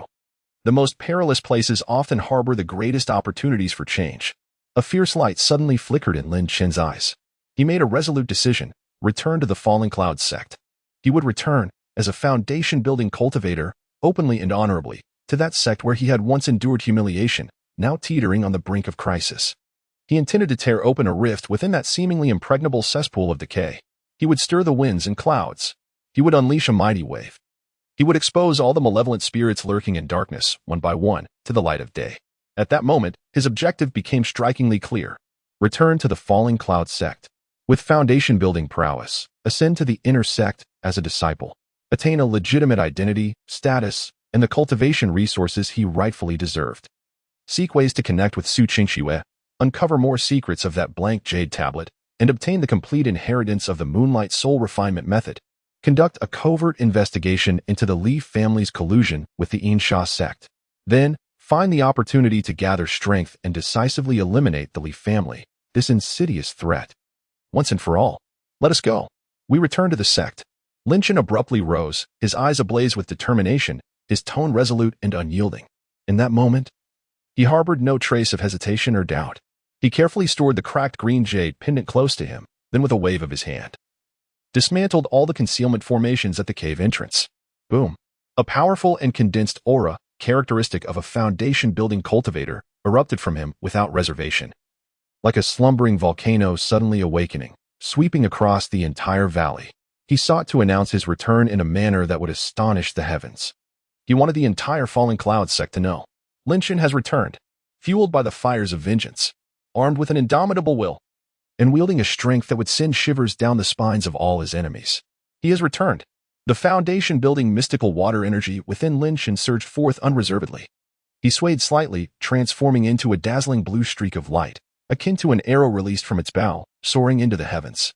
Simultaneously, he emanated a thread of pure and gentle spiritual energy, resembling two invisible bonds that entwined around Zhang Fan and Li Hu's waists, ensnaring them within the radiant light. Although Zhang Fan and Li Hu, being in the Qi refinement stage, were utterly incapable of matching the escape speed of a foundation establishment cultivator. Under the deft guidance and protection of Lin Chen's gentle spiritual force, they managed to maintain their balance, avoiding being torn apart by the ferocious currents. Nevertheless, the lightning-fast velocity still left them dizzy and exhilarated. It was astonishingly fast. They felt as though an invisible hand was gripping them, careening wildly between the clouds and mountains. The surroundings blurred into a cascade of indistinct light as they sped by. This speed surpassed that of any elder from their sect they had previously witnessed. Could this truly be the pace of an initial foundation establishment cultivator? Lin Chen pushed his speed to the utmost limit. He embraced his brilliance without a hint of modesty. declaring his return in the most direct and awe-inspiring manner. Chapter 79. A Powerful Return. That dazzling blue light, akin to a comet streaking across the sky, tore through the heavens with an unparalleled momentum, heading straight towards the gates of the fallen cloud sect, thousands of miles away. Along the way, some low-ranking beastlings, who had been cultivating in the depths of the mountains, were startled by this sudden and oppressive aura. They emitted anxious roars, curling up in their lairs, trembling in fear. Patrolling disciples of the fallen cloud sect, active in the outer regions, caught sight of the astonishingly swift blue light and the disconcerting pressure emanating from it, which was indicative of the Foundation establishment stage. They stood in stunned silence, believing it to be a high-ranking elder of the sect making an appearance. At the gates of the fallen cloud sect, the grand entrance still stood tall, with the robust characters of fallen cloud sect gleaming in the sunlight. In the plaza before the gates, several squads of gatekeeping disciples, clad in uniform attire, were idly fulfilling their duties. Suddenly, from the horizon, a brilliant blue point of light rapidly magnified at a speed visible to the naked eye. Following closely, an overwhelming and suffocating pressure descended upon them like a mountain crashing down. Who is it? An enemy attack? The faces of the gatekeeping disciples turned ashen. Under the sudden pressure of the Foundation establishment stage, they felt their legs tremble uncontrollably, nearly collapsing to the ground. In sheer terror, they looked up.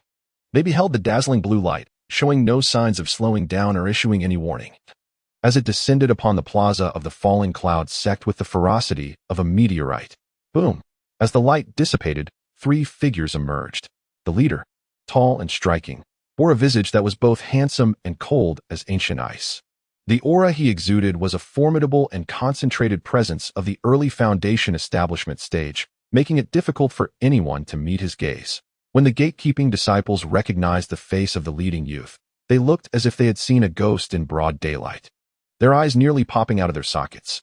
Their mouths hung open wide enough to fit a duck egg. Lin Chun. Is that the outer sect's vice steward, Lin Chun? He was supposed to be dead. Or missing. My heavens. He is still alive? Moreover, he has reached Foundation establishment. Incredulous exclamations arose in waves. This sudden turn of events, along with the unabashed pressure of the Foundation establishment stage emanating from Lin Chun, created ripples of astonishment that spread across the plaza like a boulder thrown into a tranquil lake. Nearby outer sect disciples, alerted by the commotion or fortuitously passing by, were utterly awestruck by this astonishing spectacle. They gathered around, and upon witnessing Lin Chun standing resolutely in the center of the square like a spear, along with Zhang Fan and Li Hu, who, despite their disheveled appearance, displayed an unmistakable transformation in demeanor, the entire square erupted with fervor. Whispers of astonishment, gasps of disbelief, and exclamations of awe and fear reverberated through the air. Shock, incredulity, reverence, fear, envy, jealousy. A myriad of complex emotions intertwined upon the faces of the onlookers. The once missing outer sect deputy steward, Lin Chun, who had been presumed dead after the Black Wind mission, had returned. Moreover, he had come back in an unexpectedly formidable manner. Foundation establishment, a realm that countless outer sect disciples yearned for yet deemed unattainable. This news spread like wildfire, soaring through the realms of the fallen clouds sect with astounding rapidity. Extra! Lin Chun has returned. Which Lin Chun? Who else but the deputy steward who vanished during the Black Wind mission? What? Was he not dead? He is alive. He has returned, and he has successfully established his foundation. He is now a cultivator of the Foundation establishment stage. My heavens, is this truly real? It is utterly inconceivable. In an instant, the name Lin Chun once again became the most talked about topic within the Fallen Cloud sect, especially in the outer sect. A return, a focal point, the center of attention. Yet, at the eye of the storm, Lin Chun appeared oblivious to the multitude of astonished, reverent, fearful, and perplexed gazes alongside the incessant murmurings. Not even a glance was spared for the disciples surrounding him. His expression remained as placid as water, devoid of any tumult. His gaze was sharp as an eagle's, seemingly capable of piercing through all illusions. He stood there silently, exuding a powerful aura characteristic of a Foundation establishment cultivator, compelling all who approached him to feel an inexplicable pressure. After a brief moment, he moved. He took a step forward, without hesitation, striding directly toward the intersect area, where the sect steward hall was located. Behind him, Zhang Fan and Li Hu, though somewhat unnerved by the multitude of astonished and complex gazes, felt a surge of indescribable pride and security upon witnessing Lin Chen's upright and confident silhouette. They instinctively straightened their backs, held their heads high, and followed closely in step behind him, as if, by merely walking in this man's shadow, they harbored no fears. They felt honored, observing that solitary and resolute figure advance. Step by step, unwaveringly toward the heart of the sect, everyone came to a realization. A tremendous storm is about to sweep through the once tranquil confines of the Falling Cloud sect. And at the heart of this tempest stands Lin Chen, a figure once dismissed and forgotten, now making a resounding comeback with astonishing force. Lin Chen's ambitions are clear and resolute, to ascend to the inner sect as a disciple and acquire the status and resources he seeks. He strides purposefully along the familiar pathways of the sect, heading towards the Elder Hall where the registration for inner disciples takes place, moving with the ease of one traversing their own garden. However, as he passes, an invisible tide of reverence swells around him. Disciples who recognize his status, whether engaged in conversation, walking, or cultivating, freeze in their tracks as if ensnared by a spell, instinctively stepping aside with faces etched in awe, curiosity, and even a hint of unmasked trepidation. Foundation establishment. In the outer regions dominated by outer disciples and servant apprentices, these three words signify an exalted position, an emblem of absolute authority. Moreover, this newly elevated practitioner of Foundation establishment is none other than Lin Chen, a figure shrouded in legend. Once presumed to be dead, he encounters no obstacles on his path. Not a single soul dares to approach him with questions or attempts to impede his progress. The intangible pressure emanating from him, characteristic of a Foundation establishment cultivator, is sufficient to deter any malefactor or provocateur, leaving them to recoil in apprehension. Chapter 80. The Foundation Establishment of Shock Injury. Within a concealed and opulently adorned chamber of the Falling Cloud sect, news of Lin Chen's survival and successful Foundation establishment reverberated like thunder, reaching the inner circle of the Leaf family in no time. The atmosphere in the chamber instantly froze to a chilling point. A middle-aged man, clad in a brocade robe, exuding the peak aura of early Foundation establishment, suddenly crushed the teacup in his hand. Scalding tea splashed onto him, yet he remained utterly oblivious. This man was none other than Li Hong, one of the most powerful elders within the sect, and a key instigator behind the plot to eliminate Lin Chen. What did you say? Li Hong's eyes glinted with malice as he fixed a fierce gaze upon the Li family disciple who brought the news. His voice, distorted by shock and fury, echoed. Lin Chen, that wretched little beast, he's still alive? Moreover, he has established his foundation. How is this possible? Where is the Black Wind pursuer? The assassins I dispatched to hunt him down. Those were Foundation-level killers I had to pay a hefty price to summon. How could they fail? He could scarcely believe his ears. A mere outer sect disciple, whom he regarded as insignificant, not only survived a death sentence, but miraculously succeeded in Foundation establishment within such a brief period. This was utterly preposterous. Yet, what instilled greater dread and trepidation in Li Hong was not merely Lin Chen's personal vengeance. It was the terrifying possibility that the detestable little beast might have already uncovered their secret collusion with the Insha sect. Had he returned with irrefutable evidence, ready to expose everything to the world? Should those matters come to light, not only would the Leaf family be doomed, but even their mysterious benefactor would likely be unable to safeguard them. That would spell true ruin. In an instant, panic spread like a plague among the senior members of the Leaf family. The entire clan descended into chaos. Just as the Leaf family was engulfed in turmoil due to Lin Chen's return, he had already arrived at a spacious square leading to the inner sect registration office. A mere passage through this square would bring him to the Hall of Elders. However, at that moment, several figures, harboring blatant hostility, swiftly emerged from the side, blocking his path. At the forefront stood a young man clad in luxurious attire, his countenance haughty, yet his eyes betrayed a flicker of undisguised resentment and fear. His cultivation had evidently reached the early stage of Foundation establishment. This individual was Li Hong's own nephew, a standout among the younger generation of the Li family, Li Xiao. Behind him trailed several Li family disciples at the peak of the 9th level of Qi refinement, all bearing unfriendly expressions, clearly sent by Li Hong to test, or rather, to obstruct and harass Lin Chen. Li Xiao suppressed the fear and unease that surged within him upon sensing Lin Chen's formidable aura, and, with a facade of bravado, pointed an accusatory finger at Lin Chen, exclaiming, Lin Chen, you treacherous scoundrel who colludes with demonic forces, harming your fellow disciples and betraying our sect. How dare you return here with such audacity? My falling cloud sect cannot allow a shameless wretch like you to set foot here again. Surrender immediately and come with me to the law enforcement hall to kneel and beg for forgiveness." His voice boomed loudly, deliberately raising his volume to seize the initiative, attempting to firmly affix the labels of traitor and scoundrel upon Lin Chen. Simultaneously, he sought to incite the surrounding disciples, who were unaware of the truth, to apply additional pressure on Lin Chen. To occupy the moral high ground and then exert oppression was a familiar tactic of the Li family. However, in the face of Li Zhao's vehement accusations and slander, Lin Chen did not even pause his stride. As he was about to brush past Li Xiao, he finally turned his head slightly, casting a glance filled with disdain, as if regarding a mere clown. That gaze was rife with unabashed contempt. The members of the Li family? A cold smirk graced Lin Chen's lips, his tone unruffled yet laced with a chilling mockery. Indeed, they could only bark like dogs here. Before the words had fully left his lips, a terrifying force far surpassing that of an ordinary Foundation establishment cultivator erupted from Lin Chen's body, icy and bone-chilling, even bearing a hint of celestial majesty. It surged forth like a flood unleashed from a dam. Within this overwhelming aura was also subtly woven the chilling intimidation cultivated through the moonlight soul refinement technique, targeting the very essence of the soul. This palpable pressure crashed down like a cataclysmic tsunami upon Li Xiao and his companions. The few sycophants behind Li Xiao, all at the pinnacle of the 9th level of Qi refinement, had no time to react. They felt an irresistible, terrifying force shatter their mental defenses as if struck by an invisible giant hammer upon their chests. Unable to utter even a complete cry of despair, they immediately spewed forth blood, their faces as pale as paper, collapsing to the ground like limp ragdolls, instantly losing consciousness.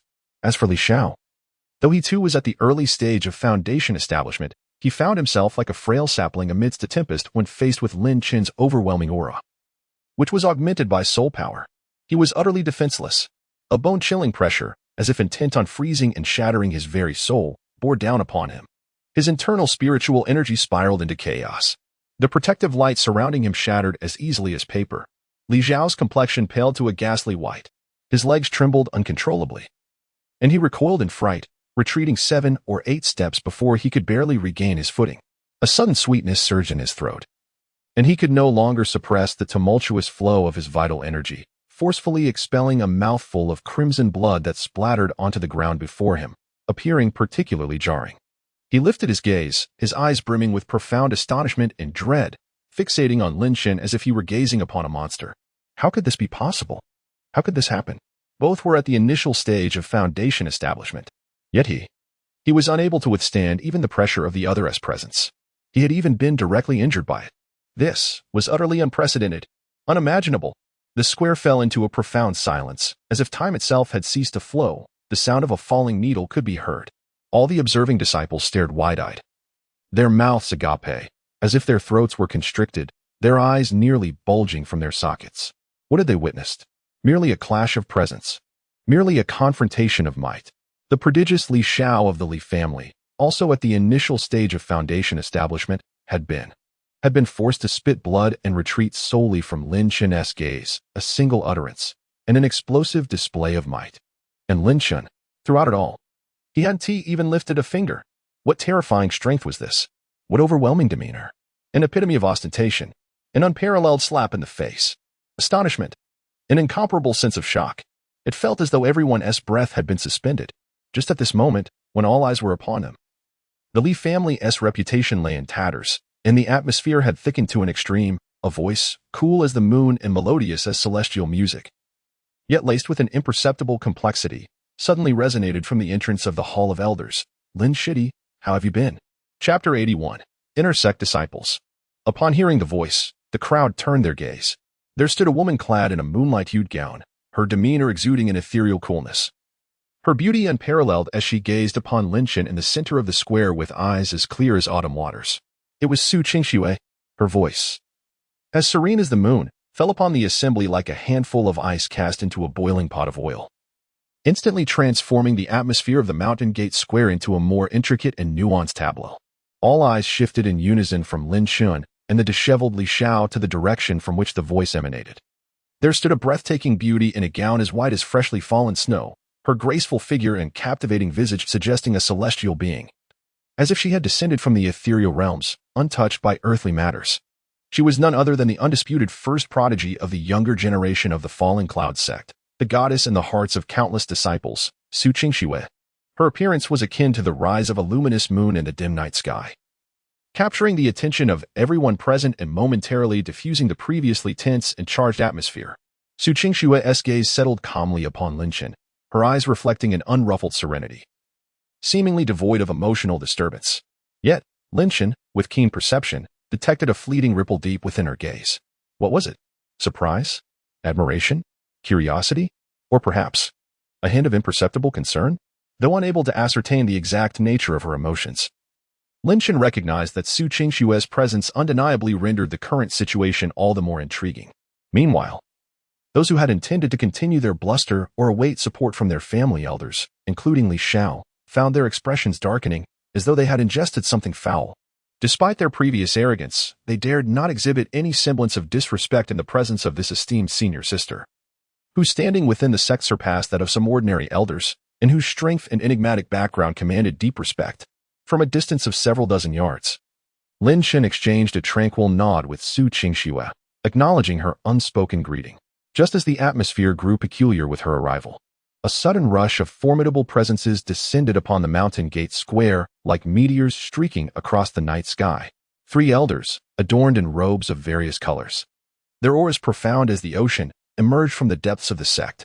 The oppressive energy they radiated was far beyond that of Li Changkai and his ilk, marking them as true high-ranking elders of the sect. Their cold, unmasked gazes directed at Li Xiao clearly indicated they were not allies of the Li family faction. These elders had evidently come in response to the earlier commotion and had witnessed the unfolding events in the square with keen observation. They regarded Lin Chen with a gaze that was tinged with unabashed astonishment and scrutiny, yet more prominently, it bore an implicit admiration and anticipation. Among them stood an elderly man clad in a cerulean robe, his countenance lean and exuding an air of impartial authority. His gaze lingered on Lin Chen for a brief moment before he slowly spoke, his voice resonating across the square. Lin Chen, having successfully established your foundation and undergone a metamorphosis, according to the regulations of our Fallen Cloud sect, you shall immediately be promoted to the rank of Inner Disciple. Proceed to the Inner Sect's administrative office forthwith to complete the necessary identity registration and receive the entitlements befitting an Inner Disciple, along with your designated cave dwelling. As for your grievances with the Li family, duels are strictly forbidden within the sect. All matters shall be adjudicated by the sect. Should there be irrefutable evidence, you may appeal to the Law Enforcement Hall. Elder Qin's words were resolute, publicly acknowledging Lin Chen's new status and position as an Inner Disciple, while simultaneously delivering a clear admonition to the Li family, warning them against any rash actions within the sect. This effectively stifled the imminent conflict that had been on the verge of eruption. It was evident that a message was being conveyed within the upper echelons of the sect. Not everyone was in collusion with the Li family. Others were indeed observing Lin Chen. Upon hearing Elder Qin's proclamation, Li Zhao's countenance turned as dark as a pig's liver. He glared at Lin Chen with an expression of intense malice, his eyes seemingly wishing to devour him whole. However, he cast a wary glance at the impassive Su Qingxue and the several enigmatic elders of the sect, ultimately refraining from uttering another word. Supported by several equally terrified members of the Li family, Li Xiao retreated in a disheveled manner, resembling a stray dog, his defeat palpable. Yet, it was clear to all that this matter would not conclude so easily. Given the Li family's modus operandi, they would certainly not relent. Lin Chen's formidable return today, coupled with his public humiliation of them, had irrevocably tarnished their reputation. This enmity was now firmly established.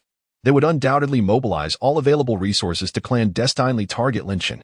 In their eagerness to eradicate this formidable adversary, they might even resort to desperate measures, accelerating their collusion with the Insha sect and concocting a more sinister and grandiose conspiracy. An even greater crisis loomed, concealed beneath the surface. Lin Chen's assertive resurgence and successful foundation establishment, alongside his prior encounter with the ambush orchestrated by the Insha sect at Blackwind Pass, although specific details remained undisclosed, coupled with the escalating rumors of the Li family's collusion with the demonic sect, had ignited a fervent outcry among the elders and disciples within the sect who were already vehemently opposed to the audacious actions of the Insha sect. A tense atmosphere, reminiscent of a storm brewing, began to permeate the skies above Fallen Cloud sect. The specter of a righteous versus demonic conflict no longer seemed distant, silently encroaching upon the seemingly tranquil realm of cultivation. Under the gaze of countless eyes filled with awe, envy, jealousy, and schadenfreude. Lin Chen walked into the Hall of Stewards with a stoic expression, with the personal attention of Elder Qin and several other senior elders. The process of his promotion to an inner sect disciple proceeded remarkably smoothly. Soon, he received a specially crafted token symbolizing his esteemed status as an inner sect disciple of the Fallen Cloud sect, along with a jade slip detailing the location of his new inner sect abode. Stepping out of the Hall of Stewards, Lin Chen lifted his gaze towards the direction in which Su Qingxue had departed, lost in contemplation. He then turned his attention to the retreating figures of the Li family, a cold, mocking smile playing on his lips. The Fallen Cloud sect, this seemingly tranquil yet profoundly murky water, was ripe for disturbance. Becoming an inner sect disciple is merely the beginning. The journey of Lin Chen's vengeance and rise to prominence has only just commenced. Chapter 82. The visit of Steward Lu. The turmoil in the square of the Mountain Gate subsided temporarily with Lin Chen's departure and the intervention of the sect's higher-ups.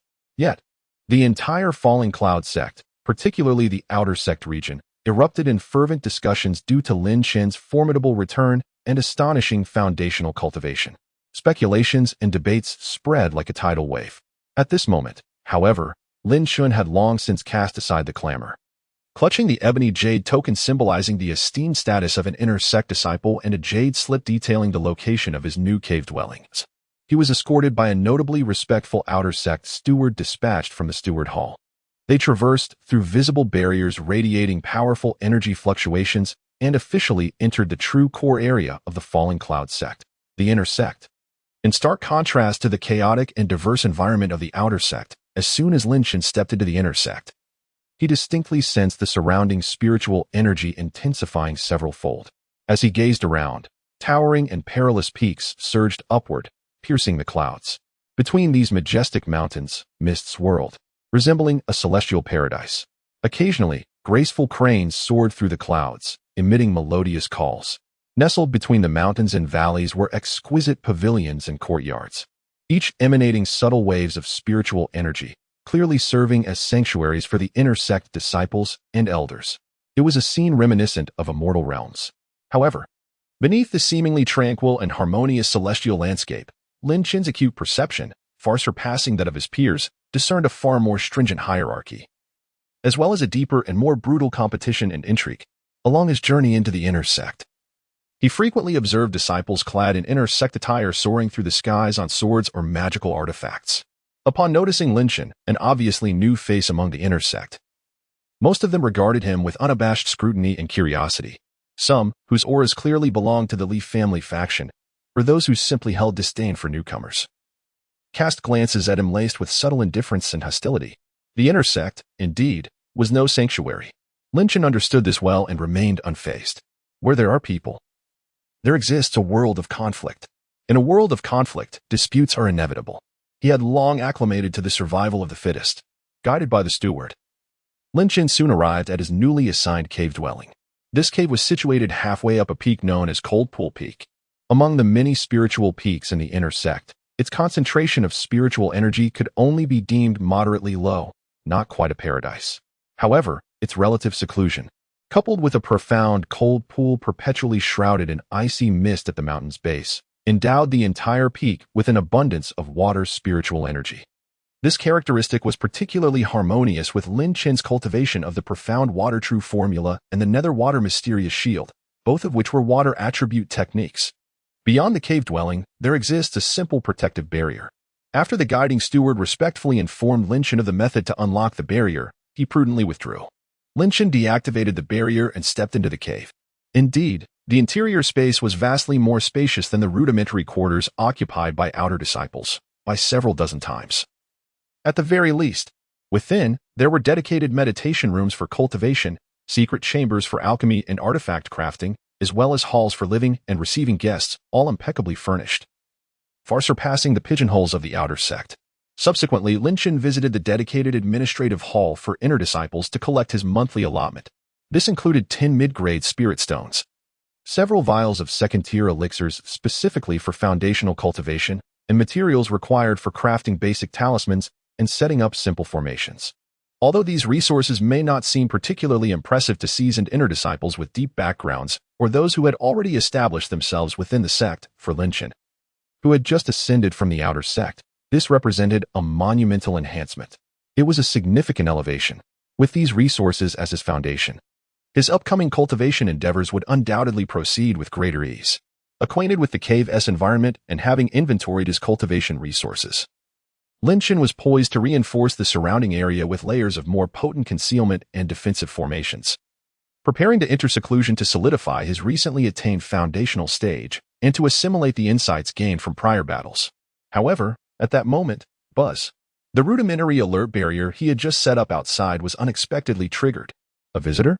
Lin Chen furrowed his brow, extending his consciousness like a silent tide. The next instant, a flicker of astonishment crossed his eyes.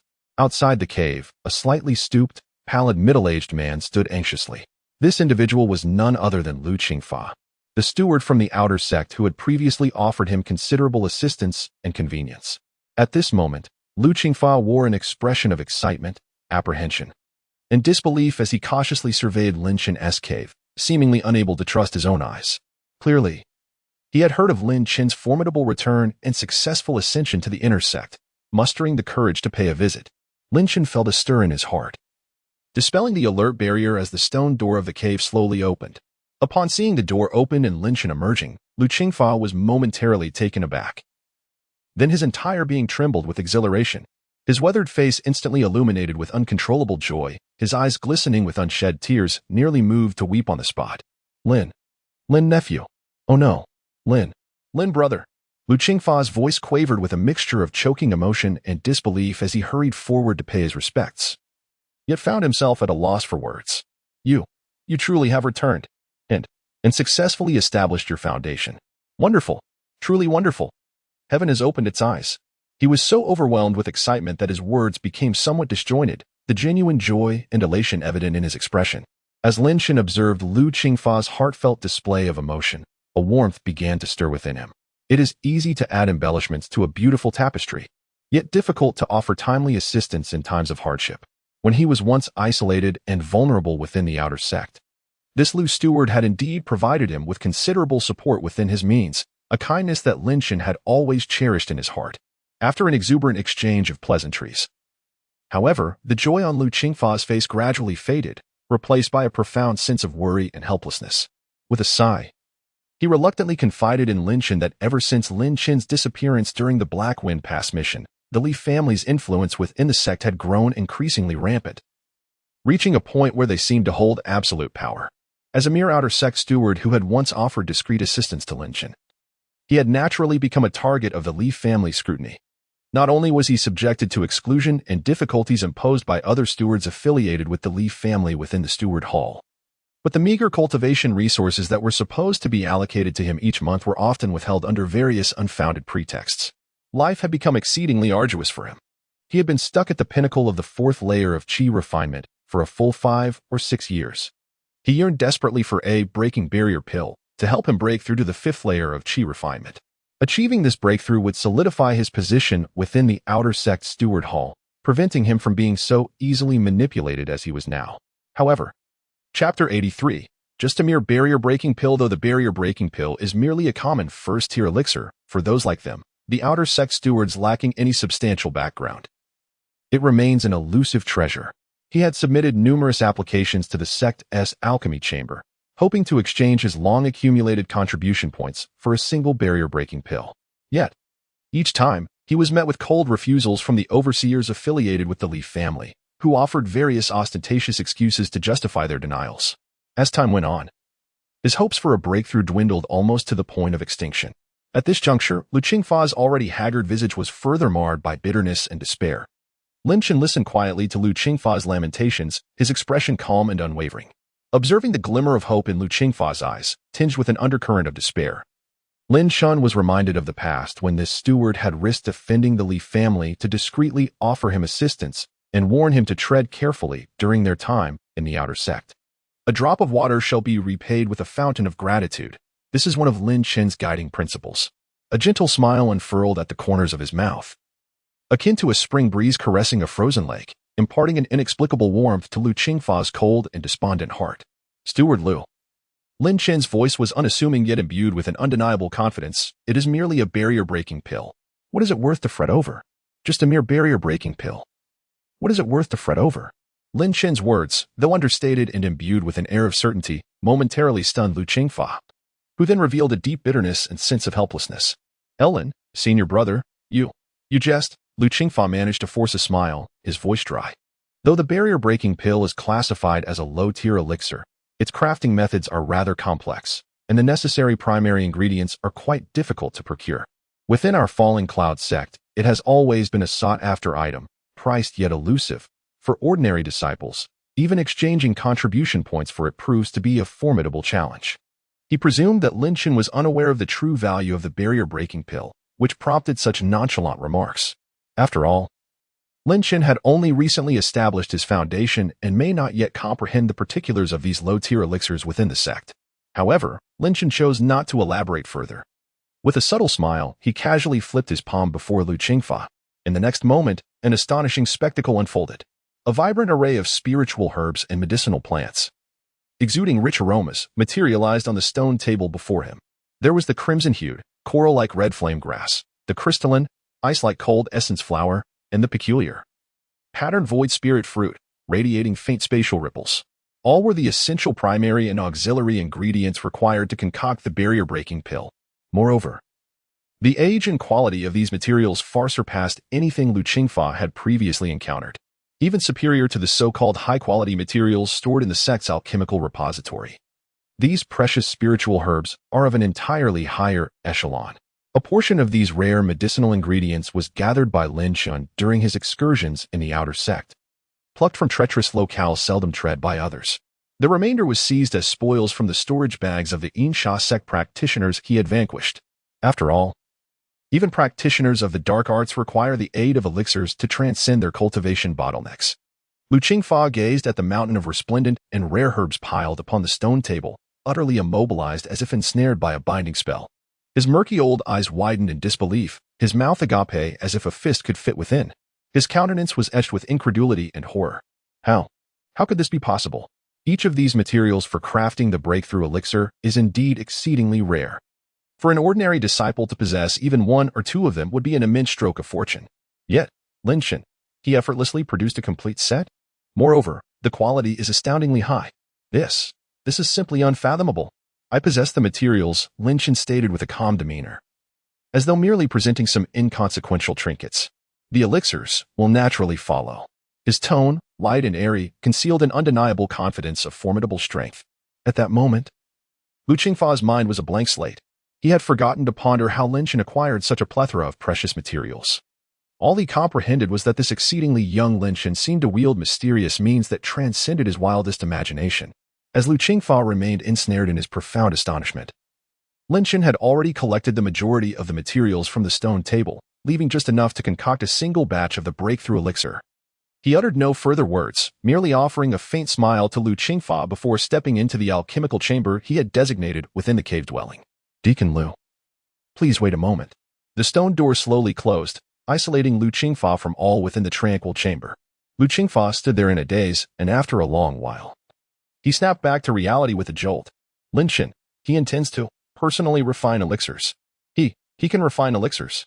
Moreover, judging by his assured demeanor, he appears to be quite confident in his abilities. In an instant, tumultuous waves of astonishment surged within Lu Qingfa's heart. It is well known that alchemists hold a position of utmost reverence within the realm of cultivation. An alchemist capable of producing even a single competent elixir is valued even more than a combat practitioner of the same rank. Lin Chen, not only having successfully established his foundation at such a young age, possesses unfathomable combat prowess. Now, he is also a concealed alchemist. Is this even human? Time, in the anxious yet hopeful anticipation of Lu Qingfa, passed slowly, second by second. Approximately after the burning of a stick of incense, the tightly shut stone door of the alchemy chamber finally creaked open. Lin Chen's figure reappeared before Lu Qingfa. His expression remained serene, and his breath showed no signs of disarray, as if he had merely taken a brief nap. However, when Lu Qingfa caught a whiff of the rich medicinal fragrance wafting from within the chamber, a scent so enchanting that it subtly carried an unusual wave of intricate alchemical patterns, his heart skipped a beat. There in Lin Chen's outstretched palm lay a pill the size of a longan, perfectly round, its surface a pale azure, with ethereal and mysterious patterns swirling upon it. The potent and pure essence of the medicine, the enigmatic aura of the alchemical symbols. Without a doubt, this was undoubtedly a pill of exceptional quality. It could even be described as a top-tier, barrier-breaking pill. Chapter 84, Monthly Assessment, a promise fulfilled with a faint smile. Lin Chen extended the exquisite elixir in his hand towards Lu Qingfa. Lu Qingfa gazed at the alluringly radiant and intoxicating fragrance of the top-tier breakthrough pill, feeling as if his very breath was about to cease. Trembling, he carefully received the pill, as though cradling a rare treasure. Tears welled up in his eyes once more. Hot and overwhelming. The top-tier breakthrough pill. This was a treasure he had never dared to dream of possessing. He had initially thought that merely acquiring an ordinary breakthrough pill through Lin Chen's assistance would be an extraordinary stroke of luck. Yet, he could scarcely believe that Lin Chen had not only succeeded in crafting a breakthrough pill before his very eyes in such a short span of time, but had also produced one of astonishing quality. This kindness was truly immense. Lin, senior brother Lin. Lu Qingfa's voice trembled, overwhelmed with emotion. He could barely articulate his thoughts, his knees buckling as he prepared to kneel before Lin Chen once more. There is no need for such reverence, Lu. Lin Chen swiftly intervened, utilizing a gentle surge of spiritual power to support him and halt his descent. This elixir possesses pure potency. You must proceed to my cultivation chamber without delay and consume it to break through your bottleneck. Lin Chen spoke with a soothing tone. I shall safeguard you. Thank you, senior brother Lin. Thank you, senior brother Lin. Lu Qingfa, tears of gratitude streaming down his face, bowed repeatedly. Without hesitation, he cradled the top-tier breakthrough pill and entered the cultivation chamber within Lin Chen's abode, where the spiritual energy was most concentrated. Lin Chen settled cross-legged outside the chamber, his consciousness extending outward as he vigilantly monitored his surroundings, personally protecting Lu Qingfa. With Lin Chen, a cultivator of the foundation establishment stage, offering his unwavering support. Coupled with the formidable potency of the extraordinary breakthrough pill, Lu Qingfa's endeavor to transcend the fifth layer of qi refinement unfolded seamlessly, devoid of any uncertainty.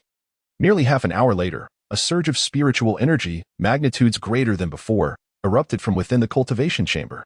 Moments later, jubilant and unrestrained, Lu Qingfa's ecstatic roar resonated from within the chamber. He had succeeded. The bottleneck that had stymied him for 5 to 6 years had been utterly shattered at this moment. Reaching the fifth layer of qi refinement, feeling the long-awaited, tumultuous surge of advancing power within him, Lu Qingfa was overwhelmed with emotion, tears streaming down his face.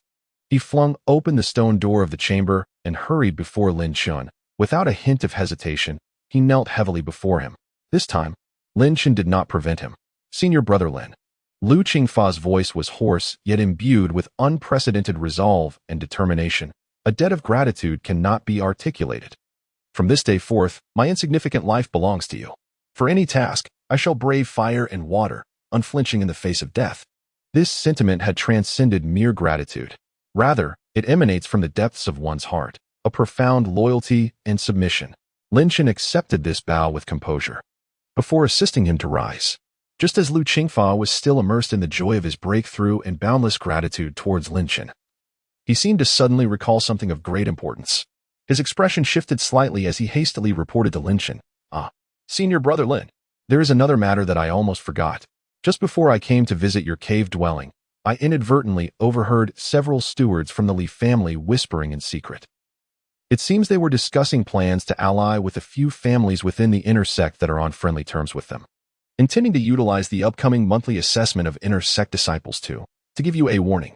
They even mentioned wanting to take advantage of the assessment to find a way to cripple your cultivation. By the end of his words, Lu Qingfa's face was filled with concern and indignation. The Li family, truly, their malicious intent remains unquenched. Upon hearing that the Li family was preparing to take action against him during the monthly assessment of inner sect disciples, a cold glint flickered in Lin Chen's eyes.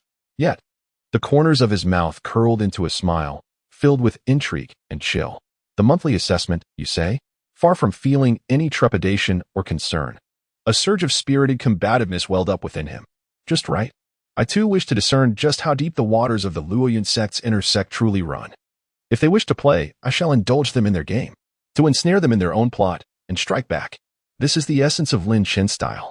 The Li family dares to scheme against him during the monthly assessment of inner sect disciples. Upon receiving this news, Lin Chen's initial reaction was not one of anger or worry, but rather a hint of cold exhilaration. His original plan had been to remain low-key within the inner sect for a time, solidifying his foundational cultivation while delving into the deeper soul techniques of the Moonlight Soul refining method to enhance his strength. After all, the inner sect is teeming with hidden dragons and crouching tigers, its formidable talents far surpassing those of the outer sect. It is wise to exercise caution upon arrival. However, now that the Foolishly family has presented themselves to be struck, he certainly cannot deny them their wish. The monthly assessment, you say? A frosty smile graced Lin Chen's lips. Very well. He has changed his mind. He is resolved to utilize the forthcoming monthly assessment of inner sect disciples as a grand stage to assert his dominance. He intends not only to thoroughly shatter the Li family's despicable and insidious schemes before the eyes of all, but also to seize this opportunity to unmistakably declare his strength and boundaries to the entire inner sect of the Luoyun sect. He aims to make all those harboring ill intentions, those who wish to see him falter, or even those who aspire to rise at his expense, carefully reconsider their own weight and worth. He intends to assertively claim the status and training resources that are rightfully his, employing the most direct and domineering means to do so. The inner sect shall serve as the inaugural stage upon which Lin Chen will stir the winds of change and rise with formidable strength. Upon hearing Lin Chen's words, filled with indomitable fighting spirit, and sensing the unrestrained aura of dominance he exuded, Lu Qingfa, who had just recently reveled in his own breakthrough, felt his heart leap into his throat. His countenance changed drastically as he anxiously urged, "Brother Lin, you must not be careless. The monthly assessment for the inner sect disciples is entirely different from the trivial skirmishes of the outer sect. The competition is fierce, and the tactics employed are far beyond your imagination. The Li family has operated within the inner sect for many years, establishing deep roots and a multitude of followers. If they are determined to target you during the assessment, they may very well lay an intricate web of traps, making it nearly impossible to defend against." Lu Qingfa was genuinely alarmed. He understood the depths of the inner sect and was acutely aware of the Li family's formidable influence. Although Lin Chen possessed extraordinary talent and exceptional combat prowess, he had only just ascended to the inner sect and lacked a solid foundation. If he were to collide head-on with the Li family during the assessment, he would likely suffer significant losses. Chapter 85. A spectacle awaits. Observing the genuine concern and anxiety etched on Lu Qingfa's face, Lin Chen felt a warmth envelop his heart. He extended his hand and gently patted Lu Qingfa on the shoulder, a confident smile gracing his features as he spoke in a relaxed tone. "Do not worry, Elder Lu. They are merely a bunch of petty scoundrels lurking in the shadows, incapable of standing on any grand stage." His calm demeanor and dismissive attitude toward all adversaries inexplicably soothed the restless heart of Lu Qingfa, who had been filled with trepidation. It was as if the presence of this senior brother Lin could turn even the most insurmountable challenges into mere trifles. Subsequently, Lin Chen inquired further about the specific rules and processes of the monthly evaluations for inner disciples. According to Lu Qingfa, the evaluations were diverse and not fixed in form. At times, they would take place within specially designated trial realms, filled with various restrictions and illusions, where disciples would face challenges, with their scores determined by the number of obstacles overcome and the time taken. Other times, direct combat on the arena would determine their standings, with victors advancing and the defeated being eliminated. Occasionally, unique sect tasks would be assigned, requiring inner disciples to either team up or work solo, with points awarded based on the difficulty and completion level of the tasks, ultimately ranking them by accumulated points, regardless of the format. The evaluations were far more challenging and perilous than those faced by outer disciples. Moreover, during the evaluation process, while lethal force was strictly prohibited, other methods were almost tacitly permitted. Deceit and cunning would abound. As Lin Chen listened to Lu Qingfa's account, he combined it with his understanding of the Li family's modus operandi, swiftly analyzing in his mind the despicable tactics they might employ against him during the evaluations. There were only a few possibilities. They might bribe the elders or stewards overseeing the evaluations, subtly targeting him within the rules or settings to create trouble. Alternatively, they might arrange for ruthless inner disciples to give him undue attention during the combat or task segments, even resorting to all means necessary to severely injure him. Or perhaps, in tasks requiring teamwork, they would deliberately isolate him, leaving him in a vulnerable and unsupported position. Lin Chen scoffed internally. No matter what tricks the Li family wished to play, He would meet them head-on. He would stand firm, ready to counter any assault. He would demonstrate to the Li family that, in the face of absolute strength, all plots and machinations were nothing but futile struggles. Having formulated a rough plan of action in his mind, Lin Chen engaged Lu Qingfa in casual conversation, probing for details about the distribution of various factions and interpersonal relationships among the inner disciples. As evening approached, Lin Chen rose to escort Lu Qingfa from the cave dwelling. Before parting, he earnestly reminded Lu Qingfa to remain low-key and cautious upon returning to the outer sect, advising him to avoid drawing the Li family's attention due to his own affairs. Should one encounter any insurmountable difficulties beyond the outer gate, they are welcome to seek him at Cold Pool Peak at any time. Lu Qingfa expressed his heartfelt gratitude, deeply moved, and departed with a sense of profound respect for Lin Chen and a hopeful vision for the future. As Lin Chen stood at the entrance of the cave dwelling, he observed Lu Qingfa's slightly stooped figure, which was undeniably more upright than when he had arrived, gradually fading away at the end of the mountain path. And a gentle warmth stirred within his heart. Gratitude and support, remembering the past. This is one of Lin Chen's unwavering principles. Regardless of how high he ascends or how formidable he becomes, this principle shall remain unchanged. After Lu Qingfa's departure, the defensive barriers surrounding Lin Chen's cave dwelling silently reactivated, restoring the tranquil ambience of Cold Pool Peak. Lin Chen sat cross-legged in the meditation chamber, his profound gaze shimmering with a sharp, icy brilliance reminiscent of a hawk. His mind was entirely absorbed in the final preparations for the upcoming monthly assessment of the inner disciples. Did the Li family intend to impose their authority? Did they wish to undermine his cultivation? Such notions were mere fantasies. He would astonish all who sought to mock him. He would make those who aimed to ascend by stepping on him pay an exorbitant price. Within the inner sanctum of the Falling Cloud sect, a grand spectacle was on the brink of unfolding. As the storm clouds began to gather, a potent sense of anticipation surged within Lin Chen, akin to a volcano on the verge of eruption. As night deepened atop Cold Pool Peak, the moonlight cascaded like water. Within the cave, Lin Chen sat in meditation, his eyes gently closed, fully immersed in the profound integration and rehearsal of his own strength. He understood well that since the Li family dared to act against him during the inner sect's monthly assessment, they had likely made thorough preparations, possibly even laying intricate traps. Though he appeared nonchalant towards Lu Qingfa, he accorded unprecedented importance to this assessment. It was not merely his inaugural battle since ascending to the inner sect. It was a pivotal moment to establish his foothold, intimidate the petty, and secure greater influence and resources for cultivation. Failure was not an option.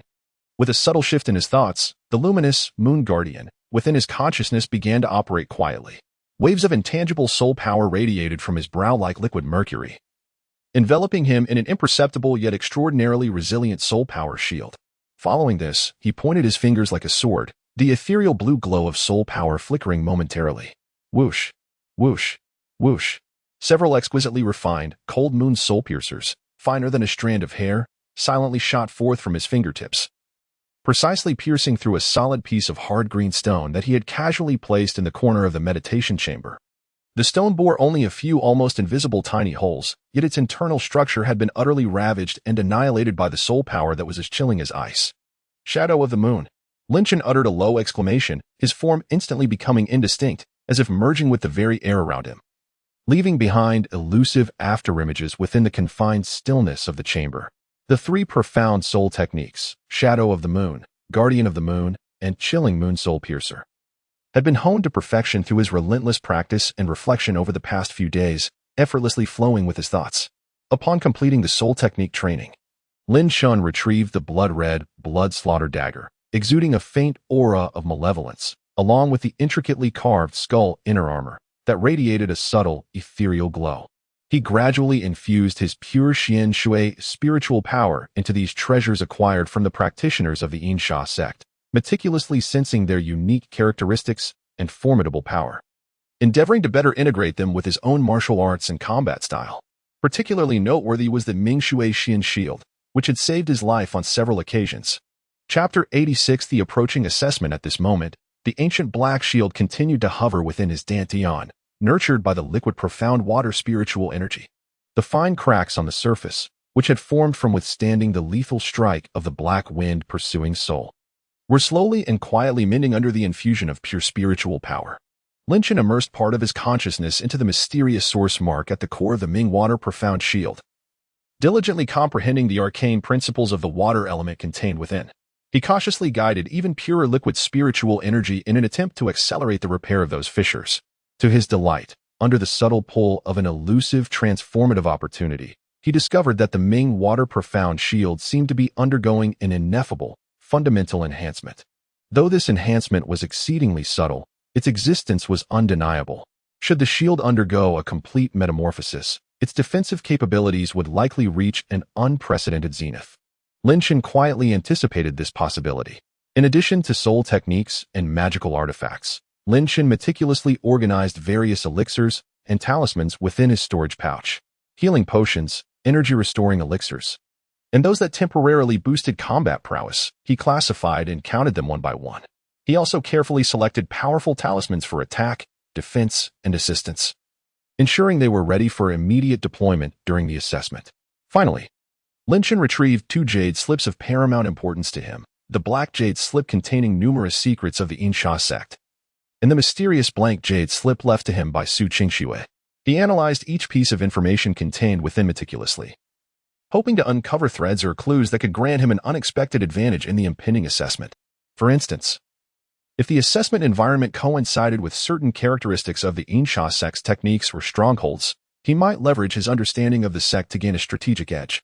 Meanwhile, within a heavily guarded chamber on a spiritually rich peak controlled by the Li family and the inner sect of the Fallen Cloud sect, the atmosphere was notably somber and oppressive.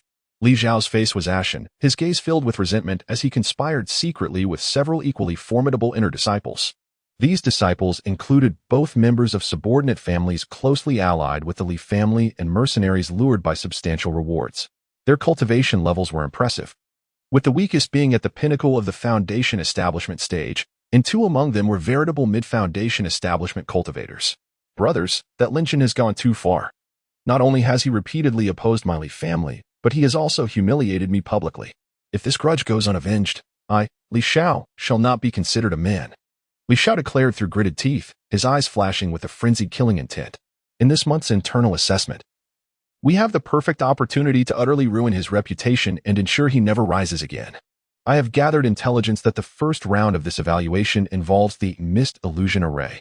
I have secretly bribed Elder Zhang, who controls the Illusion Array, to discreetly amplify its potency and difficulty in the area where Lin Chen will enter.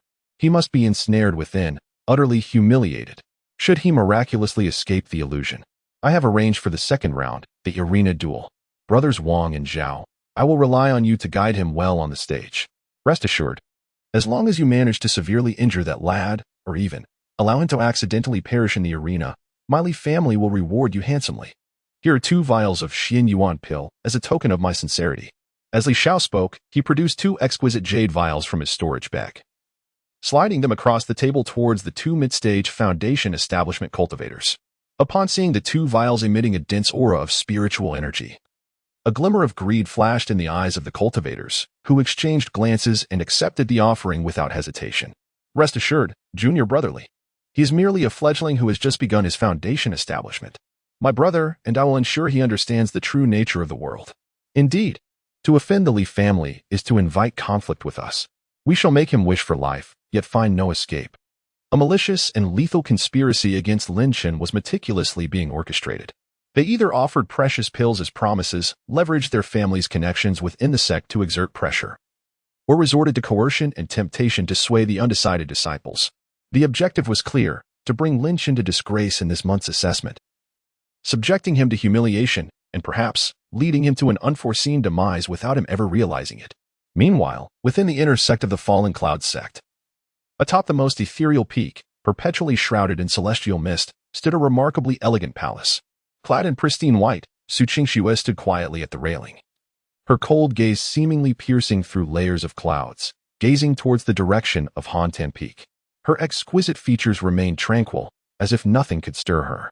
However, upon closer inspection, one might notice a fleeting, complex glimmer deep within her autumn-like, crystalline eyes, imperceptible to others. It was evident that news of Lin Chen's impending participation in the internal disciples' monthly assessment had reached her ears. Would she take an interest in this forthcoming evaluation? What sentiments did she harbor towards Lin Chen, who had continually brought her unexpected surprises. Was it curiosity, admiration, or something else entirely? No one could know. The thoughts of this exceptional young woman are as enigmatic as the mist that envelopes her, elusive and difficult to grasp. The day of the assessment draws near, and the atmosphere within the inner sect of the Falling Cloud sect grows subtly and strangely charged, influenced by the impending, tension-filled monthly evaluation. All gazes, whether intentional or otherwise, converge upon the direction of Cold Pool Peak, fixating on the newly returned and formidable inner disciple, Lin Chun, whose arrival has stirred the tranquil waters like a boulder cast into a serene lake, inciting boundless turmoil. Will he astound the multitude once more in this highly anticipated assessment, continuing his legendary saga? Or will he, like a fleeting bloom, be utterly suppressed in its nascent stage by the deeply entrenched and ruthlessly family? Countless eyes await with bated breath. A splendid performance is about to unfold. Chapter 87. The illusory maze as dawn broke and golden sunlight pierced through the clouds, it cascaded over the vast martial arena of the Fallen Cloud sect, a venue capable of accommodating tens of thousands. The day of assessment had finally arrived. At this moment, the arena was teeming with throngs of eager disciples, the atmosphere charged with excitement. Thousands of inner sect disciples, adorned in garments of various colors, gathered here. Some wore expressions of exhilaration, eagerly rubbing their hands together, ready to showcase their skills in the assessment, vying for better ranks and resources. Others bore serious expressions, quietly adjusting their breath and mindset, making final preparations for the impending rigorous trial. Many more disciples congregated around the arena, either to observe and learn or simply to revel in the spectacle, engaging in animated discussions, pointing and gesturing, eagerly anticipating an extraordinary contest of prowess. At the northern end of the arena, upon a hastily constructed platform, sat several elders of the sect, exuding a profound and dignified aura. Among them was Elder Qin, who had previously spoken on behalf of Lin Chen. At this moment, he stroked his beard, his gaze calmly sweeping over the disciples below, lost in thought. The expressions of the other elders varied. Some were impassive, while others displayed subtle nuances, clearly representing different factions and stances. Amidst the crowd, Li Xiao and his core followers stood conspicuously. They huddled together, their eyes filled with malice and coldness, akin to venomous snakes lurking in the shadows, fixated on the entrance of the arena, awaiting the appearance of their prey. A cruel and sinister smile lingered at the corner of Li Xiao's mouth, as if he could already envision Lin Chen in a pitiful state during the assessment, perhaps even facing the dire fate of demise. Silence.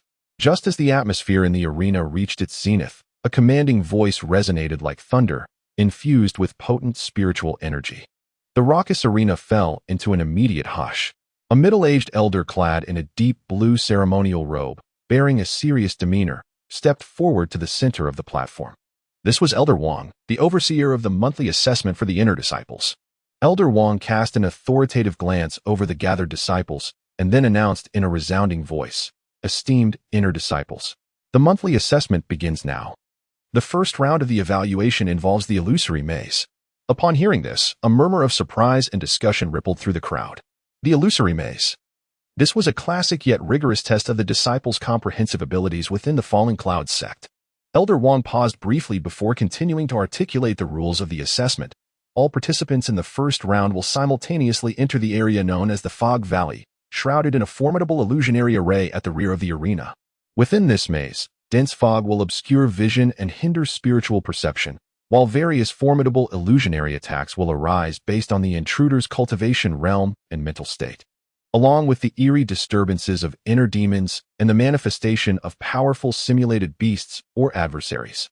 Your objective is singular: to successfully traverse the mist illusion array within a single hour, reaching the destination at the far end of the array. The shorter your time, the higher your evaluation score. Should you be defeated by illusions along the way or fail to arrive at the destination within the time limit, you will be deemed unsuccessful and eliminated from the assessment. Is that clear to everyone? Elder Wang's voice reverberated throughout the training ground.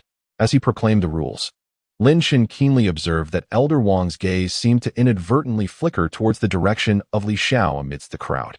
Moreover, when he mentioned the fairness and unpredictability of the illusion array, his tone conveyed an unsettling subtlety. Lin Chen could not help but smirk inwardly.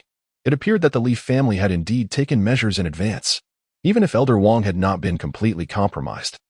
He was likely under considerable pressure from the Li family or had received some benefits. This missed illusion array would surely present challenges far more thrilling than those faced by the other disciples. Soon, the first batch of disciples began to enter according to the guidance of the attendants. As it came time for Lin Chen's group to prepare to step into the training ground and await their entry into the illusion array, his calm and composed demeanor instantly became the focal point of the entire assembly. He appeared unfazed, his gaze serene, and his step steady and powerful, as if he were not about to participate in a perilous and uncertain trial, but rather taking a leisurely stroll in his own backyard. His nonchalant posture stood in stark contrast to the other inner disciples, who exhibited varying degrees of tension, excitement, or solemnity, drawing countless gazes from both inside and outside the training ground. Among the crowd on the periphery, Zhang Fan and Li Hu, their expressions tense, craned their necks to fixate on Lin Chen's back, beads of cold sweat forming in their palms. Although they held unwavering confidence in Lin Chen's abilities, this was, after all, an intersect assessment, and the notorious missed illusion array at that. Furthermore, they had heard whispers of the Li family's intentions to undermine Lin Chen, leaving them deeply concerned. Not far away, on the other side, Lu Qingfa, who had just broken through to the 5th level of qi refinement and appeared revitalized, quietly blended into the crowd. His eyes filled with anxiety and hope as he silently prayed for Lin Chen. On the high platform, a select few, including Elder Qin, who harbored interest and anticipation for Lin Chen, observed him with keen curiosity, eager to witness what extraordinary performance this prodigious youth, known for his miraculous feats and countless surprises, would deliver this time. In stark opposition to this were Li Xiao and his cohorts, who reveled in malicious delight, their eyes brimming with spite. They observed Lin Chen's facade of feigned composure, their hearts brimming with disdain and derision, as if they had already foreseen his imminent disorientation within the illusory array. The malevolent echoes of his own psyche turning upon him, or worse, being torn to shreds by the phantasmal beasts that lurked therein. Some, who had long harbored jealousy towards Lin Chen's overwhelming brilliance, or had secretly allied themselves with the inner disciples of the Li family, whispered among themselves, mocking and ridiculing, convinced that Lin Chen was merely engaging in a charade, vainly attempting to project an air of calm. Soon enough, he would have cause to lament his folly. Yet, Lin Chen appeared utterly oblivious to the myriad gazes surrounding him, some filled with concern, others with anticipation, and still others with malice or scorn. His state of mind remained as tranquil as the surface of an ancient, undisturbed lake, devoid of even the slightest ripple. He simply stood quietly among the ranks of examinees, awaiting the moment when the assessment would officially commence. At last, all disciples participating in the first round of evaluations prepare. Elder Wang's resounding voice echoed once more. Enter the array. Chapter 88. A trivial skill. Do you think you can trap me? With a commanding shout, a resonant hum reverberated through the air. At the rear of the training arena, the area known as the Mist Valley, once shrouded in dense, enigmatic fog, suddenly revealed a flickering barrier at its entrance. Gradually, it opened to unveil a massive passageway capable of accommodating dozens of individuals simultaneously. Lin Chen and several dozen inner disciples participating in the first round of the monthly assessment stepped forward in unison, their figures darting forward like arrows released from a bow. Unhesitatingly entering the vast illusionary zone enveloped in thick, mysterious fog, the assessment had officially commenced. Tension filled the air, anticipation hung palpably, and all eyes were fixated on the unfolding events, hearts racing with exhilaration. Boom! As Lin Chen stepped into the fog-laden Mist Valley, a fleeting frown crossed his brow. Something was amiss. The mist here was far denser than what he had observed from outside and what he had gleaned from Lu Qingfa's accounts. The surging white vapor seemed to solidify, rendering visibility nearly non-existent. Even with his formidable foundational cultivation, his probing range was severely constricted, barely allowing him to discern the scene within 3 feet ahead. An unsettling chill gripped his heart.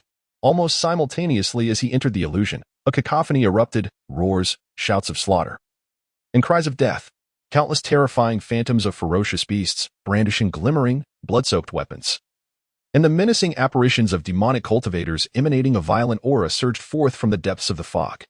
Familiar shadows of past adversaries, like the blurred figures of the Insha sect disciples he had slain, and the twisted faces of the Li family science, filled with resentment and unwillingness, came crashing towards him like a relentless tide. These illusions were not mere deceptions of sight and sound. They were imbued with an overwhelming surge of negative emotional energy, hatred, fear, greed, and a thirst for blood.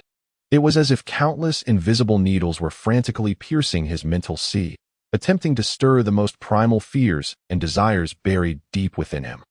The swiftness of the attacks, the veracity of the illusions, and the magnitude of their power exceeded the ordinary by far. Lin Chen's gaze turned icy in an instant. He swiftly deduced that the potency of the illusion array in this area had been subtly amplified by the Li family, enhanced several-fold. The intensity of this illusionary assault was perilously close to the level of trials designed for mid-foundation cultivators. Any ordinary early-stage foundation disciple, if caught unprepared in this place, would likely succumb within mere breaths, losing their mental fortitude, ensnared by the illusions, and perhaps even falling prey to their own inner demons, resulting in immediate disqualification. The Li family truly wielded a ruthlessly cunning strategy.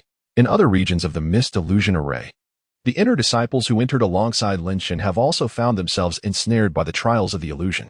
Although the intensity of the illusions they face pales in comparison to the special treatment afforded to Lin Chen, many still find themselves in a state of utter confusion. Some disciples, disoriented by the dense fog and ever-changing phantoms, flounder aimlessly as if they were headless flies, drenched in sweat from their anxiety. Others, whose mental fortitude is somewhat lacking, are besieged by the disturbing forces within the array, their faces ashen, cold sweat streaming down as terror and unease fill their eyes. Indeed, several weaker disciples, or those with wavering resolve, have emitted shrill cries of panic, clearly ensnared in the clutches of the illusion, unable to extricate themselves. This stands in stark and ironic contrast to the tempestuous attacks that Lin Chen currently faces, highlighting the despicable and shameless tactics of the Li family. However, confronted by this unexpectedly lethal array, Lin Chen's lips curled into a smirk, imbued with a sense of cold disdain. "Do you think such petty tricks can ensnare me?" He scoffed inwardly, not even bothering to furrow his brow. Buzz, just as the frenzied phantoms and negative emotions threatened to assail his mind. The lunar soul refinement technique within his consciousness surged into action, as if provoked by some unseen force. A radiant and substantial halo known as the Lunar Guardian, seemingly forged from the purest moonlight, silently emerged from the depths of his spiritual awareness. This cool and gentle aura of soul power acted as an impenetrable barrier, repelling all negative emotions targeting his mind and thwarting the bizarre illusions attempting to awaken his inner demons, sealing them off entirely. Despite the surrounding chaos, with monsters howling and clawing in fury, and the onslaught of venomous and murderous sentiments crashing against him, Lin Chen remained steadfast. His mind was as clear as glass, undisturbed by the slightest ripple. The mental assaults that could cause other disciples to falter or even succumb to madness were to him as gentle as a breeze, utterly incapable of unsettling him. Simultaneously, a shadowy silhouette of an ancient, weighty black shield quietly materialized around him, the Mingshui Xin shield. Though merely a phantom, its aura of stability and resilience was sufficient to effortlessly counter the simulated, frenzied physical attacks of the illusions. Blades, spears, and claws clashed against the specter of the Mingshui Xin shield, failing to elicit even the slightest ripple, dissipating into nothingness like a cow sinking into the sea. Thus, Lin Chen withstood the onslaught of illusions, fierce enough to instill despair in any early-stage foundation cultivator. Beneath his feet, it felt as if he were leisurely strolling through a serene garden, unhurriedly advancing through the impenetrable fog that obscured everything. His tall figure, set against the backdrop of countless ferocious apparitions, appeared remarkably distinguished and steadfast, akin to a mountain unmoved by the winds. The terrifying assaults, capable of sending other disciples of the inner sect into a frenzy of panic, seemed to him merely the gentle caress of a breeze, utterly inconsequential. Upon the high platform, a select few elders of the sect, possessing profound cultivation and keen insight, had their attention subtly fixed on Lin Chen since the initiation of the illusion array. When they discerned that the energy fluctuations in Lin Chen's vicinity were markedly more intense than in other regions, exuding an almost palpable aura of violent ferocity, they couldn't help but furrow their brows, a flicker of displeasure crossing their faces. It was evident to them that someone was operating in the shadows. However, as they employed special techniques to observe Lin Chen, who, amidst the tempestuous onslaught of illusions, exhibited neither panic nor disarray, but rather responded with an air of ease as if strolling through a familiar path, his steps never faltering, they couldn't suppress a gasp of astonishment and admiration. What a remarkable youth! Truly extraordinary! This state of mind, this prowess, this composure, he was nothing short of a prodigy.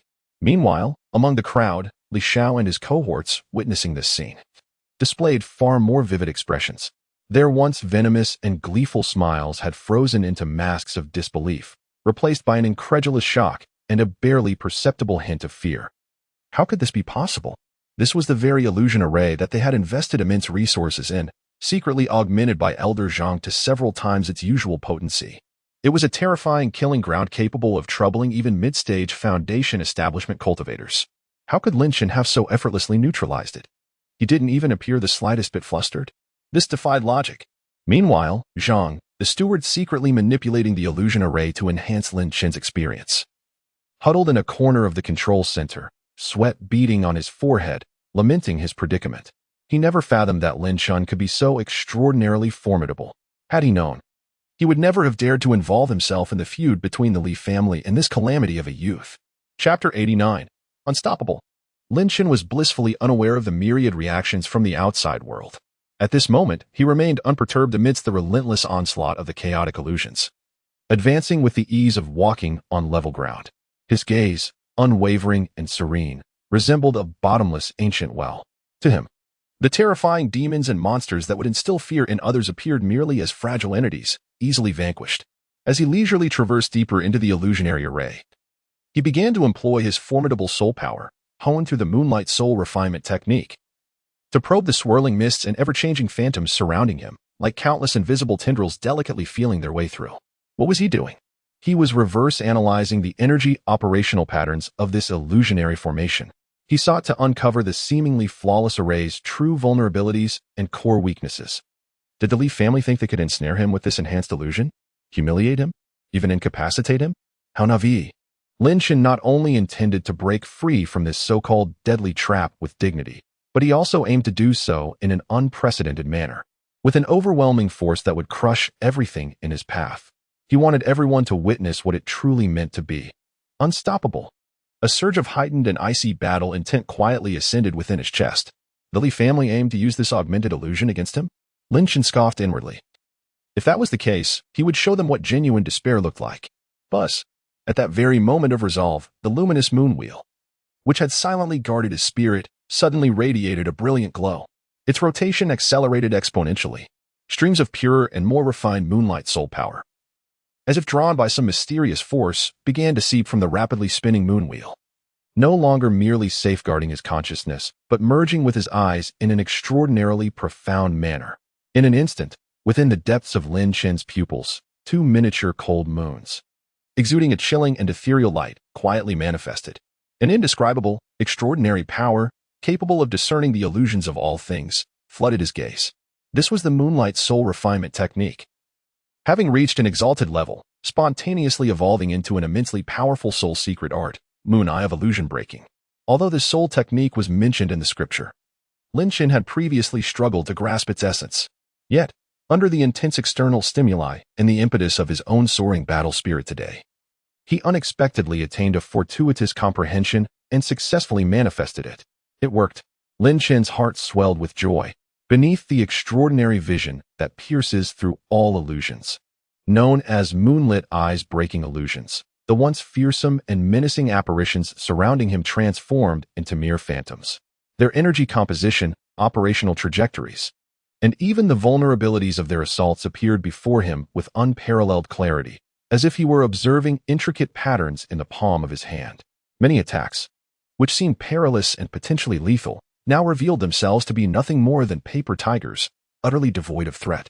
Even more astonishing was the realization that his eyes, shimmering with a gentle lunar radiance, could directly penetrate the dense, inextricable mists. He could distinctly perceive the complex and arcane array patterns concealed within the void, which constituted this formidable illusion formation. These intricate array lines, resembling a spider's web, were densely interwoven throughout the entire illusionary realm, emanating a peculiar yet potent energy wave, the source of which birthed myriad illusions and assaults. Thus, enlightenment dawned upon Lin Chen, his lips curling into a knowing smile. The mystery of this illusion formation was, after all, not so profound. Having discerned the essence and operational rules of the array, the ensuing scene left all observers, both within and outside the martial arena, utterly astonished. Their worldviews shattered. Amidst the relentless onslaught of the wild apparitions that seemed intent on tearing him to shreds, Lin Chen exhibited no sign of distress. Instead, he moved through the chaos as if strolling leisurely in his own garden, effortlessly and with grace. It was as if he could foresee the landing points and emergence of each illusionary attack, consistently evading what appeared to be fatal blows with minimal movements, precise positioning, and astonishing angles. The once fearsome specters of beasts and demonic illusions now appeared before him as clumsy actors, unwittingly performing a comedic routine. The thunder was loud, yet the rain was sparse. Occasionally, Lin Chun would extend his hand, seemingly casually tapping on an unseen point in the void, inadvertently triggering the energy flow of a hidden array line. Consequently, an astonishing spectacle unfolded. The frenzied assaults that had aimed to obliterate him suddenly redirected towards a predetermined empty space or even turned upon one another in chaotic combat. Self-sabotage. Attacking empty spaces. He had manipulated the entire illusion formation as if it were a mere plaything. With a complete understanding of the operational rules of this specially enhanced illusion array laid by the Li family, Lin Shen ceased his playful antics and accelerated his pace. His figure darted through the mists and illusions like a wraith, traversing rapidly. The illusions that had previously posed even the slightest challenge to him now failed to present any semblance of obstacle. He moved through the illusionary maze as if traversing his own backyard, effortlessly and unobstructed, racing towards the exit. Among the crowd gathered below the high platform, Li Xiao witnessed the scene displayed on the luminous screen. Lin Shen appeared to stroll leisurely, almost mocking the maze with his audacious demeanor. His eyes instantly turned crimson with rage. His face, twisted with jealousy and fury, resembled that of a malevolent specter. He fixed his gaze intently on Zhang, the steward responsible for manipulating the illusion, and with a nearly primal growl escaping his clenched teeth, he hissed, "Steward Zhang, what on earth is happening? Increase the power. Use the strongest attack. Employ every means at your disposal. Trap him. Eliminate him." He was on the verge of a furious roar. He could hardly believe it. Nor did he wish to accept that the lethal trap he had meticulously crafted, one that could ensnare even mid-stage foundation establishment cultivators, could be so effortlessly unraveled by Lin Shen in such a ridiculous manner. This was akin to a public slap in the face, a resounding blow.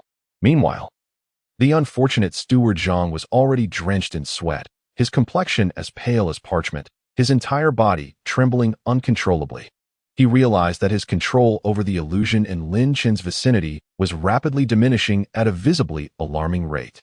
It was as if an invisible yet formidable force was interfering with, or even counter-controlling, the core of the formation beneath his feet. He summoned every ounce of strength he possessed, frantically urging the array plate in his hands, attempting to reclaim dominance over the illusion. Yet, no matter how hard he tried, Lin Chen on the luminous screen continued to navigate the maze as if it were an uninhabited realm, strolling leisurely, effortlessly, alarmingly. Steward Zhang also discovered that each attempt he made to amplify the maze's power was cleverly turned against him by Lin Chen, accelerating his passage through the illusion instead. It was over, utterly doomed. This Lin Chen was nothing short of a monster, a prodigy. He was not merely breaching the array, he was toying with it.